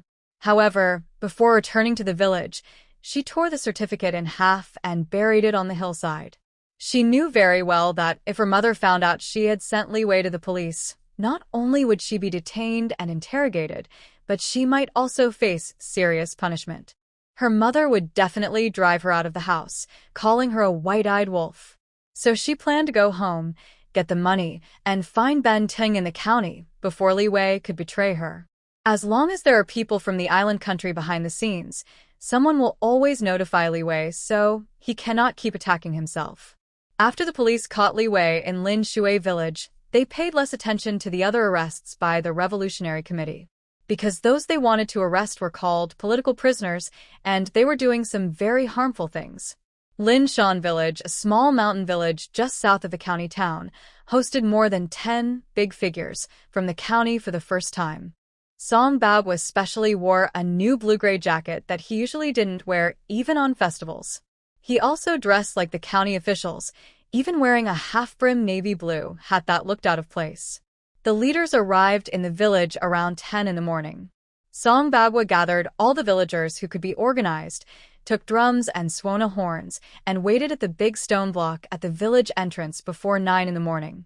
"Zhuiyuan, where's Zhuiyuan?" Ask him to write a big welcome banner for the leader's inspection. Why is it taking so long? Seeing distant figures approaching the village, Song Bao anxiously looked around for Zhuiyuan. No one in the village was good at writing, not even the 5 educated youths, whose calligraphy looked as ugly as a muddy fish in the field. "Here they come! Here they come!" Village chief song, "Zhuiyuan is coming." The large banner was pulled aside, and the county leaders moved closer. Song Bao didn't have time to look carefully and hurried forward in a few steps. The lively sound of drums and Swana followed, with a rhythm of clang clang, ding ding ding, clang clang, Ding ding ding. Song Bagwa's big smile grew wider, and his tall figure bent more and more. Welcome the leaders to guide our village's development. Welcome, welcome, warmly welcome. But while he was enthusiastically welcoming them, the faces of the few leaders from the County Revolutionary Committee, upon seeing the banner, suddenly fell completely. Are you the village chief? One of the leaders arrogantly tilted his head and asked Song Bagwa with his nostrils. Yes, yes, I am Song Bagwa, the village team leader and acting village chief. Oh, no wonder. So you're just an acting chief. That person sarcastically mocked those nearby, saying, no wonder they even got the banner wrong. Look at what it says, Song Bagwa colluding with the commune? President Zhao, this is an internal matter within the Maton commune. As outsiders, we shouldn't interfere. However, since it has come to our attention, we can't just ignore it. President Zhao of Maton commune broke out in a cold sweat, feeling nervous and wetting the back of his neck. Investigate, investigate. But I swear to the organization I have nothing to do with Song Bagwa. Good, good. The organization trusts you. Don't worry. The arrogant leader smiled kindly and patted President Zhao on the shoulder. President Zhao nodded politely, then turned to glare at Song Bagwa. Seeing that Song Bagwa was still dazed at this moment, he couldn't help but kick him lightly in the calf. Startled, Song Bagwa staggered back a few steps and finally came to his senses. Stop talking nonsense. Quickly take down the banner. And that Zhu Yuan, the troublemaker, tie him up and take him to the brigade office. After giving this urgent order to the villagers, he watched as they removed the banner from the pole. Song Bagwa cursed Zhu Yuan's ancestors in his mind. As for why Zhu Yuan did this, it was naturally part of a deal with Qin Shengli. Since he heard that the county leaders were coming for an inspection, Zhu Yuan secretly contacted Qin Shengli. I'll help you ruin Song Bagwa's reputation, and you help me hide my marriage in Linshan village. Zhu Yuan originally planned to take things slowly, but Li Chunhua suddenly returned to the village and went straight to the backyard vegetable garden. Only Zhu Yuan knew what she was looking for. Unfortunately, the money and valuables had already been moved elsewhere. But such things change over time. Zhu Yuan knew he had to find a way to leave Linshan village quickly. Qin Shengli now dreamed every night about ruining Song Bagwa. When he heard Zhu Yuan's plan, he hesitated for a moment, then they agreed to cooperate. Everything was ready, just waiting for today. When the county and commune leaders came for inspection, they planned to catch Song Bagwa off guard. Now, their plan had successfully taken the first step. President Zhao, trust me. This matter has nothing to do with me.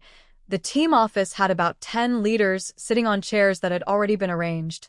Some were crossing their legs and drinking water from enamel cups, while others were pulling out cigarettes from their pockets and handing them out. Only Song Bagwa looked very anxious, like an ant on a hot fire. He stood in front of Chairman Zhao, constantly explaining that he was innocent.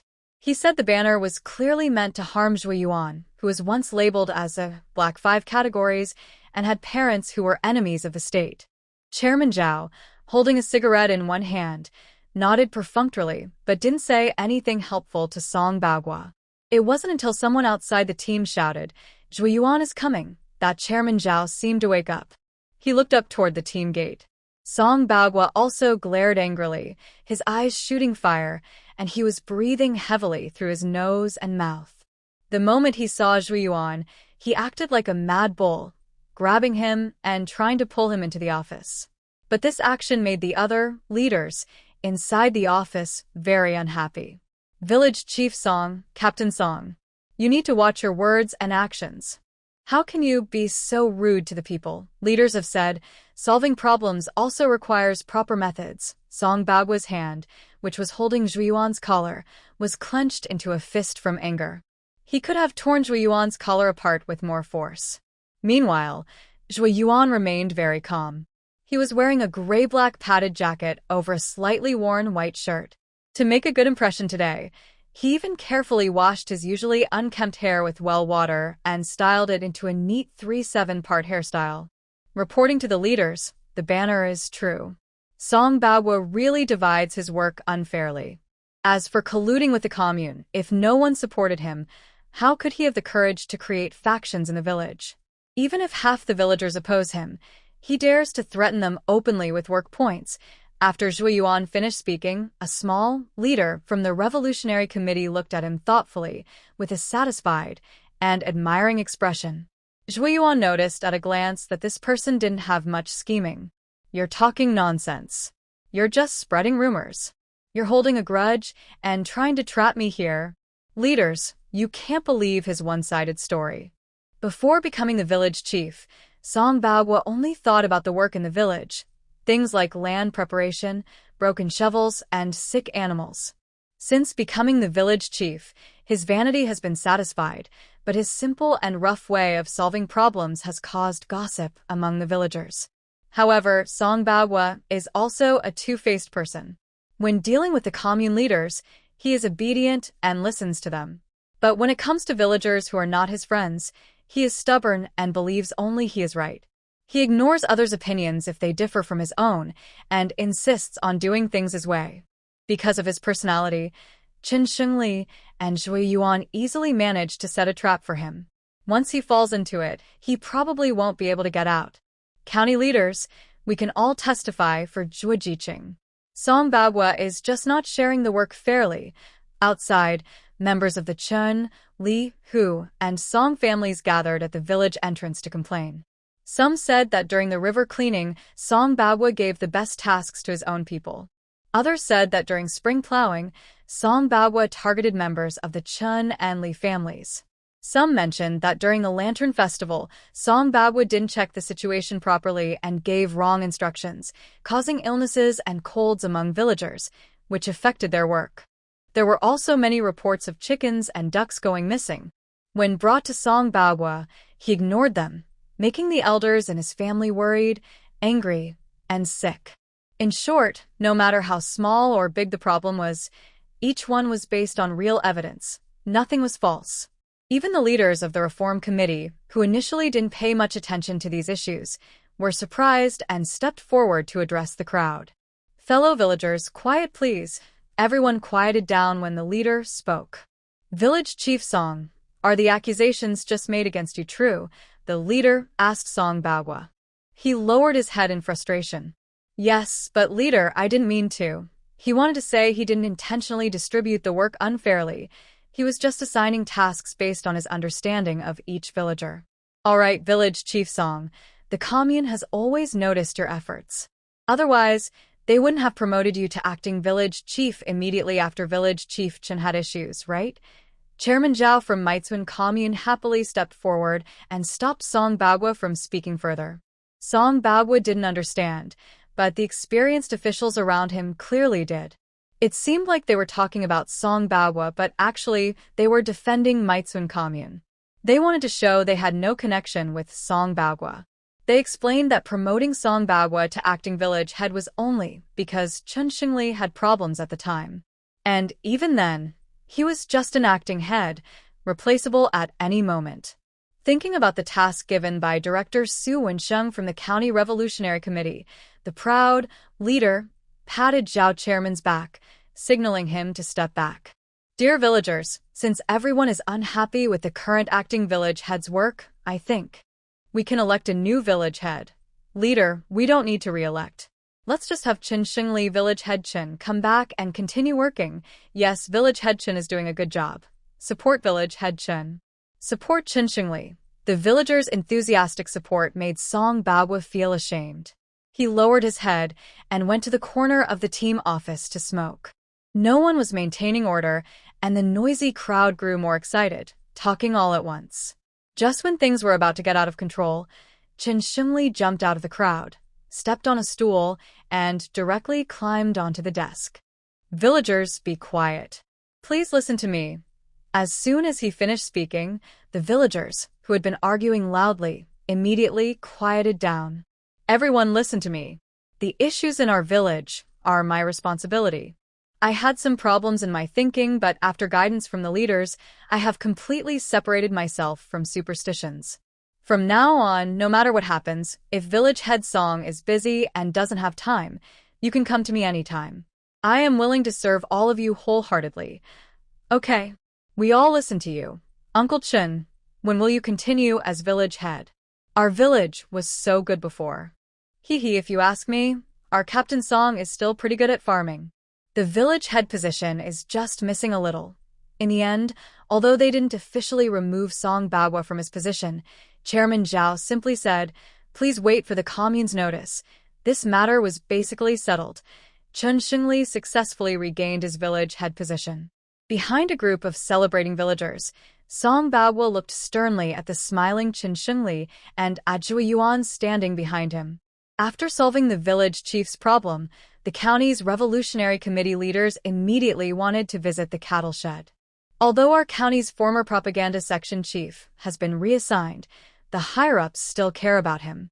I heard I was coming to Linshan village to visit, so they asked me to check on how everyone is doing now.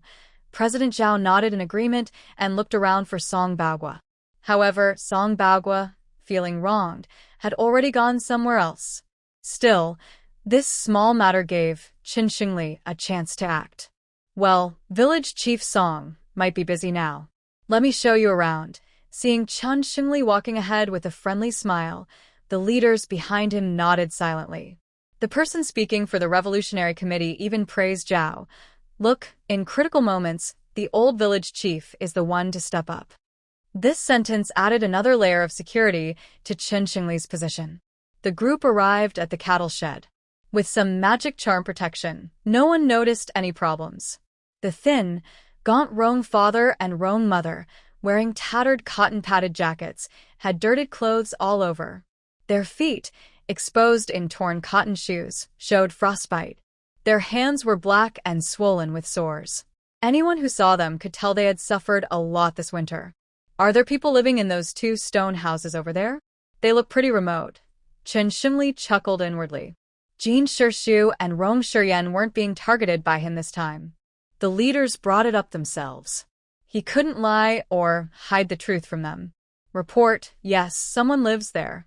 It's our village's orphan girl and her aunt, who came from the city last year to recover from illness. And what? Also, the Rong family's only son, who is said to be in the army. They recently got their marriage certificate. But they didn't hold a wedding, haha. Our village is quite traditional, no wedding feast, first time I've seen that. The few people from the Revolutionary Committee exchanged glances after hearing this. Let's go and take a look. The group left the cattle shed and walked back to the small courtyard. Through the fence, the leaders saw Shishu roasting something in the small yard. Comrade, open the door. Jean family's girl, the leaders are here to see you. Please open the door quickly. Despite Chen Xingli's kind and polite calls outside, Shishu was focused only on his grill. Finally, it was the old man in the kitchen who was making feed for chickens and ducks, who ran out to open the door. The moment the door opened, the old man recognized the man standing at the front, the one who had pressed his head into the water in the dungeon. Startled, he immediately lowered his eyes, hiding the coldness in his gaze. Rong Shiyan had settled Rong's parents in the inner room and came out of the main hall. Shishu picked up the cooked food and gestured for Rong Shiyan and himself to go to the door. Seeing the people approaching, Chen Xingli spoke first. Comrade Jin Shishu, are your ears okay? We called you many times outside the yard, but you didn't hear us. But Shishu paid no attention to him. Instead, he picked up a brown item from the tray and put it in his mouth. Chen Xingli felt like he had been hit with a cotton ball. He felt embarrassed in front of all the leaders. So, he decisively shifted his focus to Rong Shiyan. Comrade Rong Shiyan, about what I mentioned last time regarding your parents, have you thought about it? Rong Shiyan remembered that morning when Chen Xingli, along with some villagers, had scolded him and Shishu for only registering their marriage without holding a wedding, calling it shameless. He was so angry, he almost retorted, telling him he was meddling too much, but then he suddenly felt Shishu stumble ahead of him. Careful, you're burning. The grill was very hot, and it directly hit Chen Xingli's face.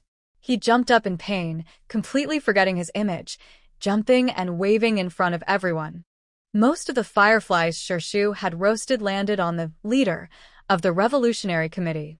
The oily fireflies stained his brand-new, clean work clothes with 7 or 8 oil spots. He was about to curse, but noticed everyone was watching him. As a leader, he wanted to show an open-minded and united image, so he swallowed his words. "Comrade, may I visit your home?" the old man and Rong Shuryan secretly thought. "Here we go." He nodded indifferently and held Rong Shuryan's sleeve, opening the door. In the eyes of these leaders, the small courtyard still looked old and worn. When Shu bought it from Chen Xingli, it had some signs of life but no real difference. Even the back room, where they hid from Rong's parents, looked like a dark, broken house to these people. On the broken clay bed, there were some large stones used to block the wind. When everyone looked around and found nothing special, someone asked, "What are you cooking in the kitchen?" The old man replied vaguely, "It's almost noon, so I'm making some food." The leader of the Revolutionary Committee was the first to push open the kitchen door. The kitchen was simply furnished. One stove was empty, and the other had a pot covered with a light yellow bamboo stick lid. At this moment, this so-called leader showed his true nature, arrogant and afraid of the strong. Without asking the old man or anyone else, he reached out to lift the lid. As the lid was lifted, a bitter and sour smell of wild vegetables rose up. "What are you cooking?" Inside the pot, wild vegetables, cabbage stems, and coarse rice had been mixed into a thick paste. The old man honestly answered and said it was noon, so they could all share a meal together. "My family, Shu, had fewer work points last year, so we only got coarse grains. If you leaders don't mind, we can have a simple meal here." He then reached into the house to find bowls for the leaders, continuing with a somewhat embarrassed but gleeful tone. "Oh, we only have 2 bowls at home. Let me look for some." The leaders, who had already prepared work meals in the brigade office, naturally wouldn't eat at the poor family's house. "Please don't trouble the lady. We're leaving now. If your family has any difficulties in the future, just go to the brigade and tell the village head. Ma'am, don't worry. The leaders are always thinking of the hardworking people. If the village can't solve something, just send your children to the county to find me." The old man politely nodded, but to these people, he looked like a timid, poor man. It seemed that the old Rong family really had no cards left. To pave the way for his son, even such a poor family was being noticed. Recalling the task assigned by Director Su, a group of people went to visit the old man's small courtyard. When they saw that the courtyard was even more rundown than the one in Shu, they finally gave up and went to the village for further visits. "Goodbye, Auntie. You don't need to see us off." After everyone had left, the old man spat and muttered, "Old lady, your grandma." Rong Shuryan thought that Grandma Gua disliked these people, but Shu understood how much the old man's honest heart was hurt.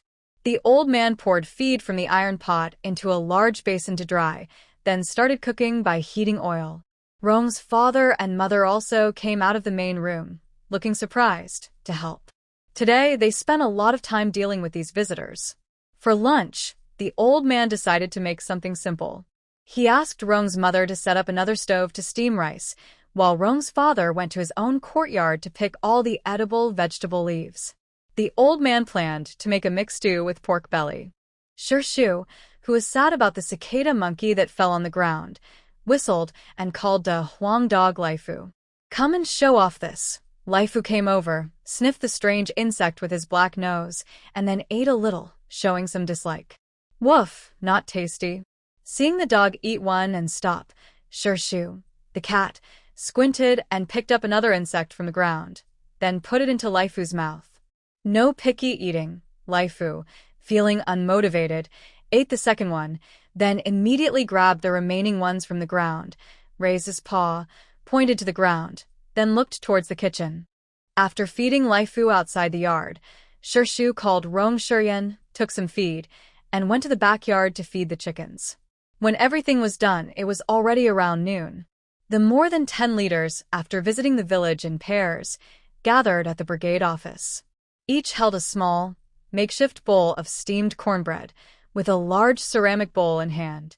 Inside the bowls were a few slices of preserved meat stir-fried with vegetables and 4 or 5 pieces of salted vegetables stir-fried with pork belly. The members of the Revolutionary Committee, county officials, and notable people from the commune each also had a small bowl with a boiled egg inside. At this moment, Song Bagua was also sitting nearby.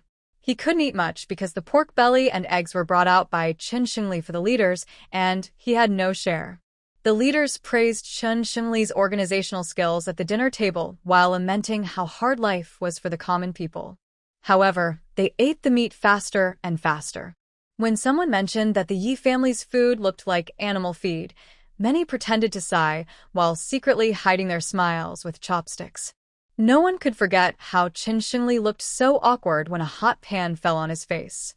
They also enjoyed feeling superior by comparing themselves to others. After lunch, the little leader from the County Revolutionary Committee took some people to Daoshan village for a final search. If they still couldn't find Yi Daoxing there, their search might be flawed. A group of clever, scheming people couldn't imagine that the real Yi Daoxing had once stood right in front of them and even asked if they wanted to stay for a meal at his home. Time quickly passed, and it was now late June 1959. In nearly 3 months, Chen Xingli had regained the village chief position he longed for. With Chen Xingli's help, Zhui Yuan secretly left Linshan village. Li Chunhua couldn't find her hidden money in the backyard.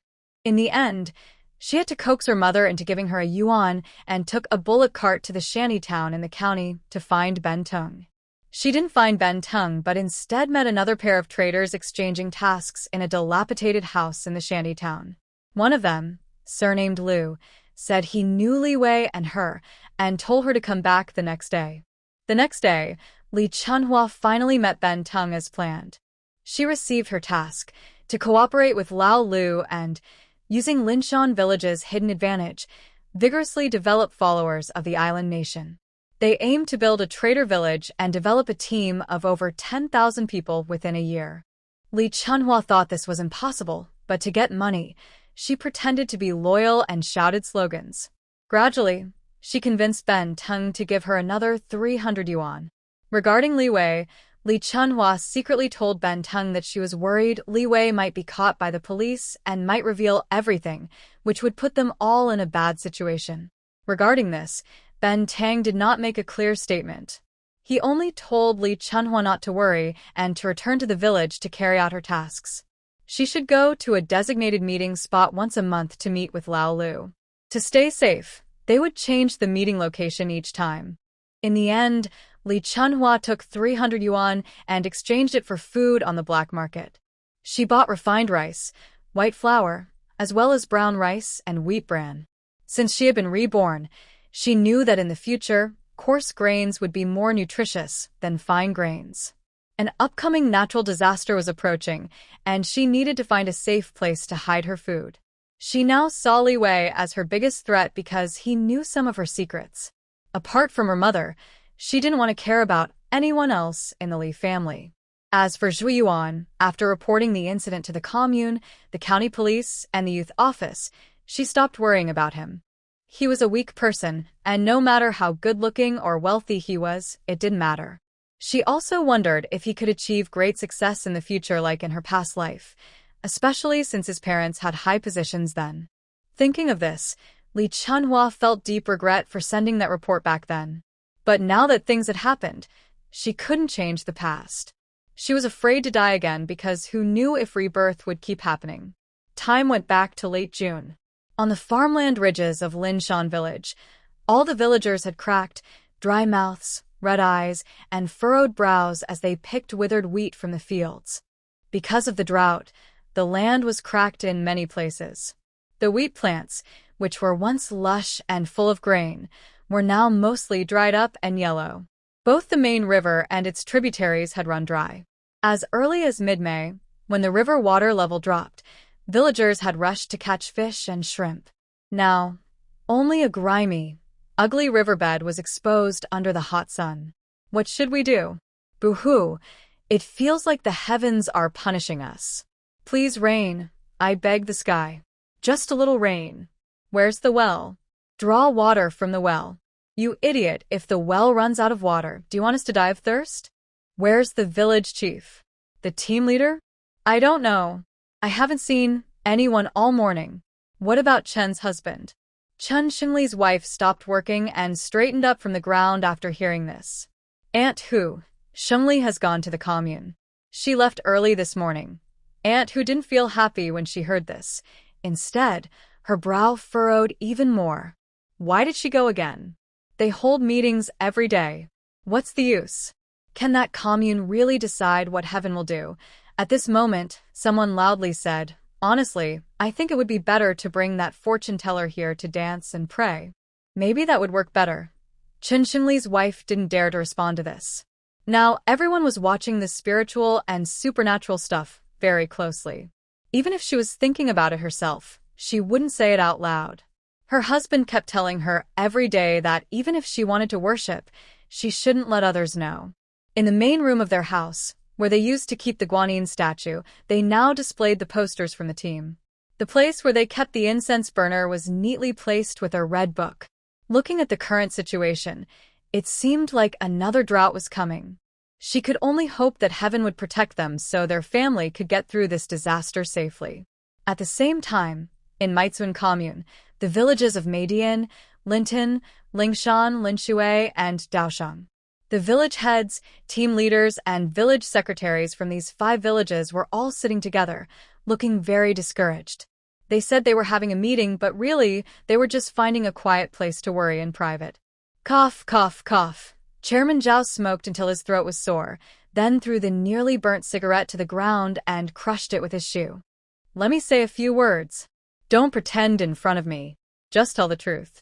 How much grain do we still have in storage? Chairman Zhao pointed to his desk with a meaningful look. Can we cover the shortfall of this year's public grain quota? After speaking, he saw the village head of Daoshang look twisted, as if he wanted to speak. Zhao quickly cut him off, knowing he wouldn't say anything nice. I want to remind you all, this year's weather is unusual. Maybe it will rain in a few days, but if we don't deliver the grain, it will directly affect your evaluations for your positions.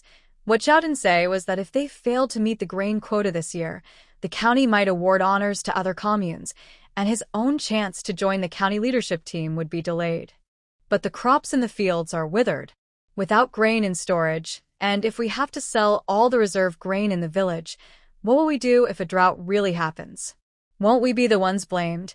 The leader of Maizi Dian village couldn't stay silent any longer. He stood up first and openly shared something everyone already knew. Under President Zhao's stern gaze, the village chief of Maizi Dian quickly tugged on the leader's sleeve and pulled him back to his small stool. Then, softly, he whispered in his ear, "Are you crazy? Everyone here is smart. Who doesn't know this? There's no need to stand up and speak loudly. We in Linton Village will pay, but probably not as much as in previous years." President Zhao was only interested in this statement. Given the current trend of disasters this year, all the communes probably face similar situations. He wasn't aiming to be the best, he just wanted the grain quota to look decent. How much can we pay? The village chief of Linton thought for a moment. About 30 jin per mu. President Zhao's face darkened. In previous years, each mu yielded at least 70 jin, sometimes 100 or even 150 jin. 30 jin per mu is a bit too little. The village chief of Linton still looked unhappy and directly stared at President Zhao. Our village has 300 mu of farmland. When I came to the meeting this morning, I saw most of it was already worked on. With 300 mu, paying 30 jin per mu totals 9,000 jin of grain. It seems a lot, but even at the lowest per person allocation, one person gets 365 jin of grain a year.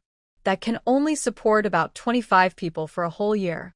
However, in Ping'an City, excluding those who go to the city to work, there are over 5,000 permanent residents. So, the grain from Linton Village isn't enough to even fill a small gap.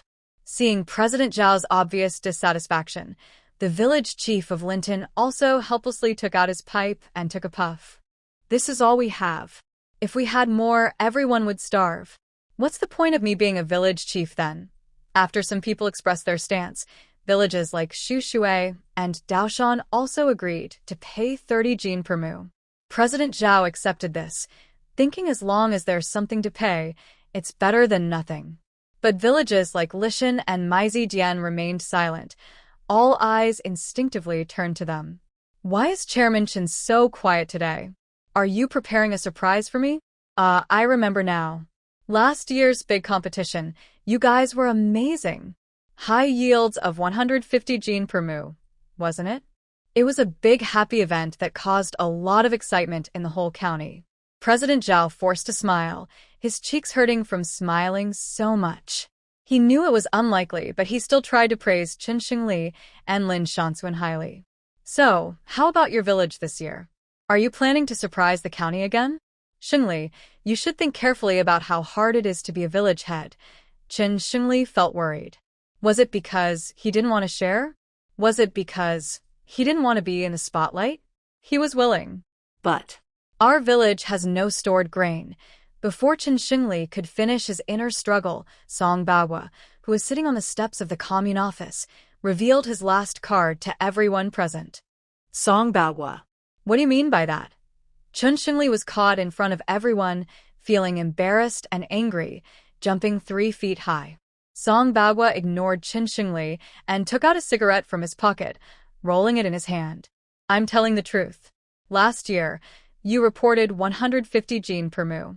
To cover for you, the village sold almost all the pigs ready for slaughter and used the money to buy grain. That was just enough to make the numbers add up. This year, with such a bad harvest, even the pigs can't cover what Qin Xingli needs. Are you planning to risk people's lives? Bang!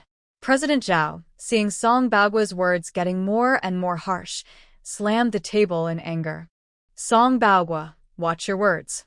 This is the People's Commune. Song Baohua sneered inside, but said nothing. He sat back down and continued smoking. President Zhao clenched his teeth, trying to keep a smile on his face as he looked at Qin Xingli.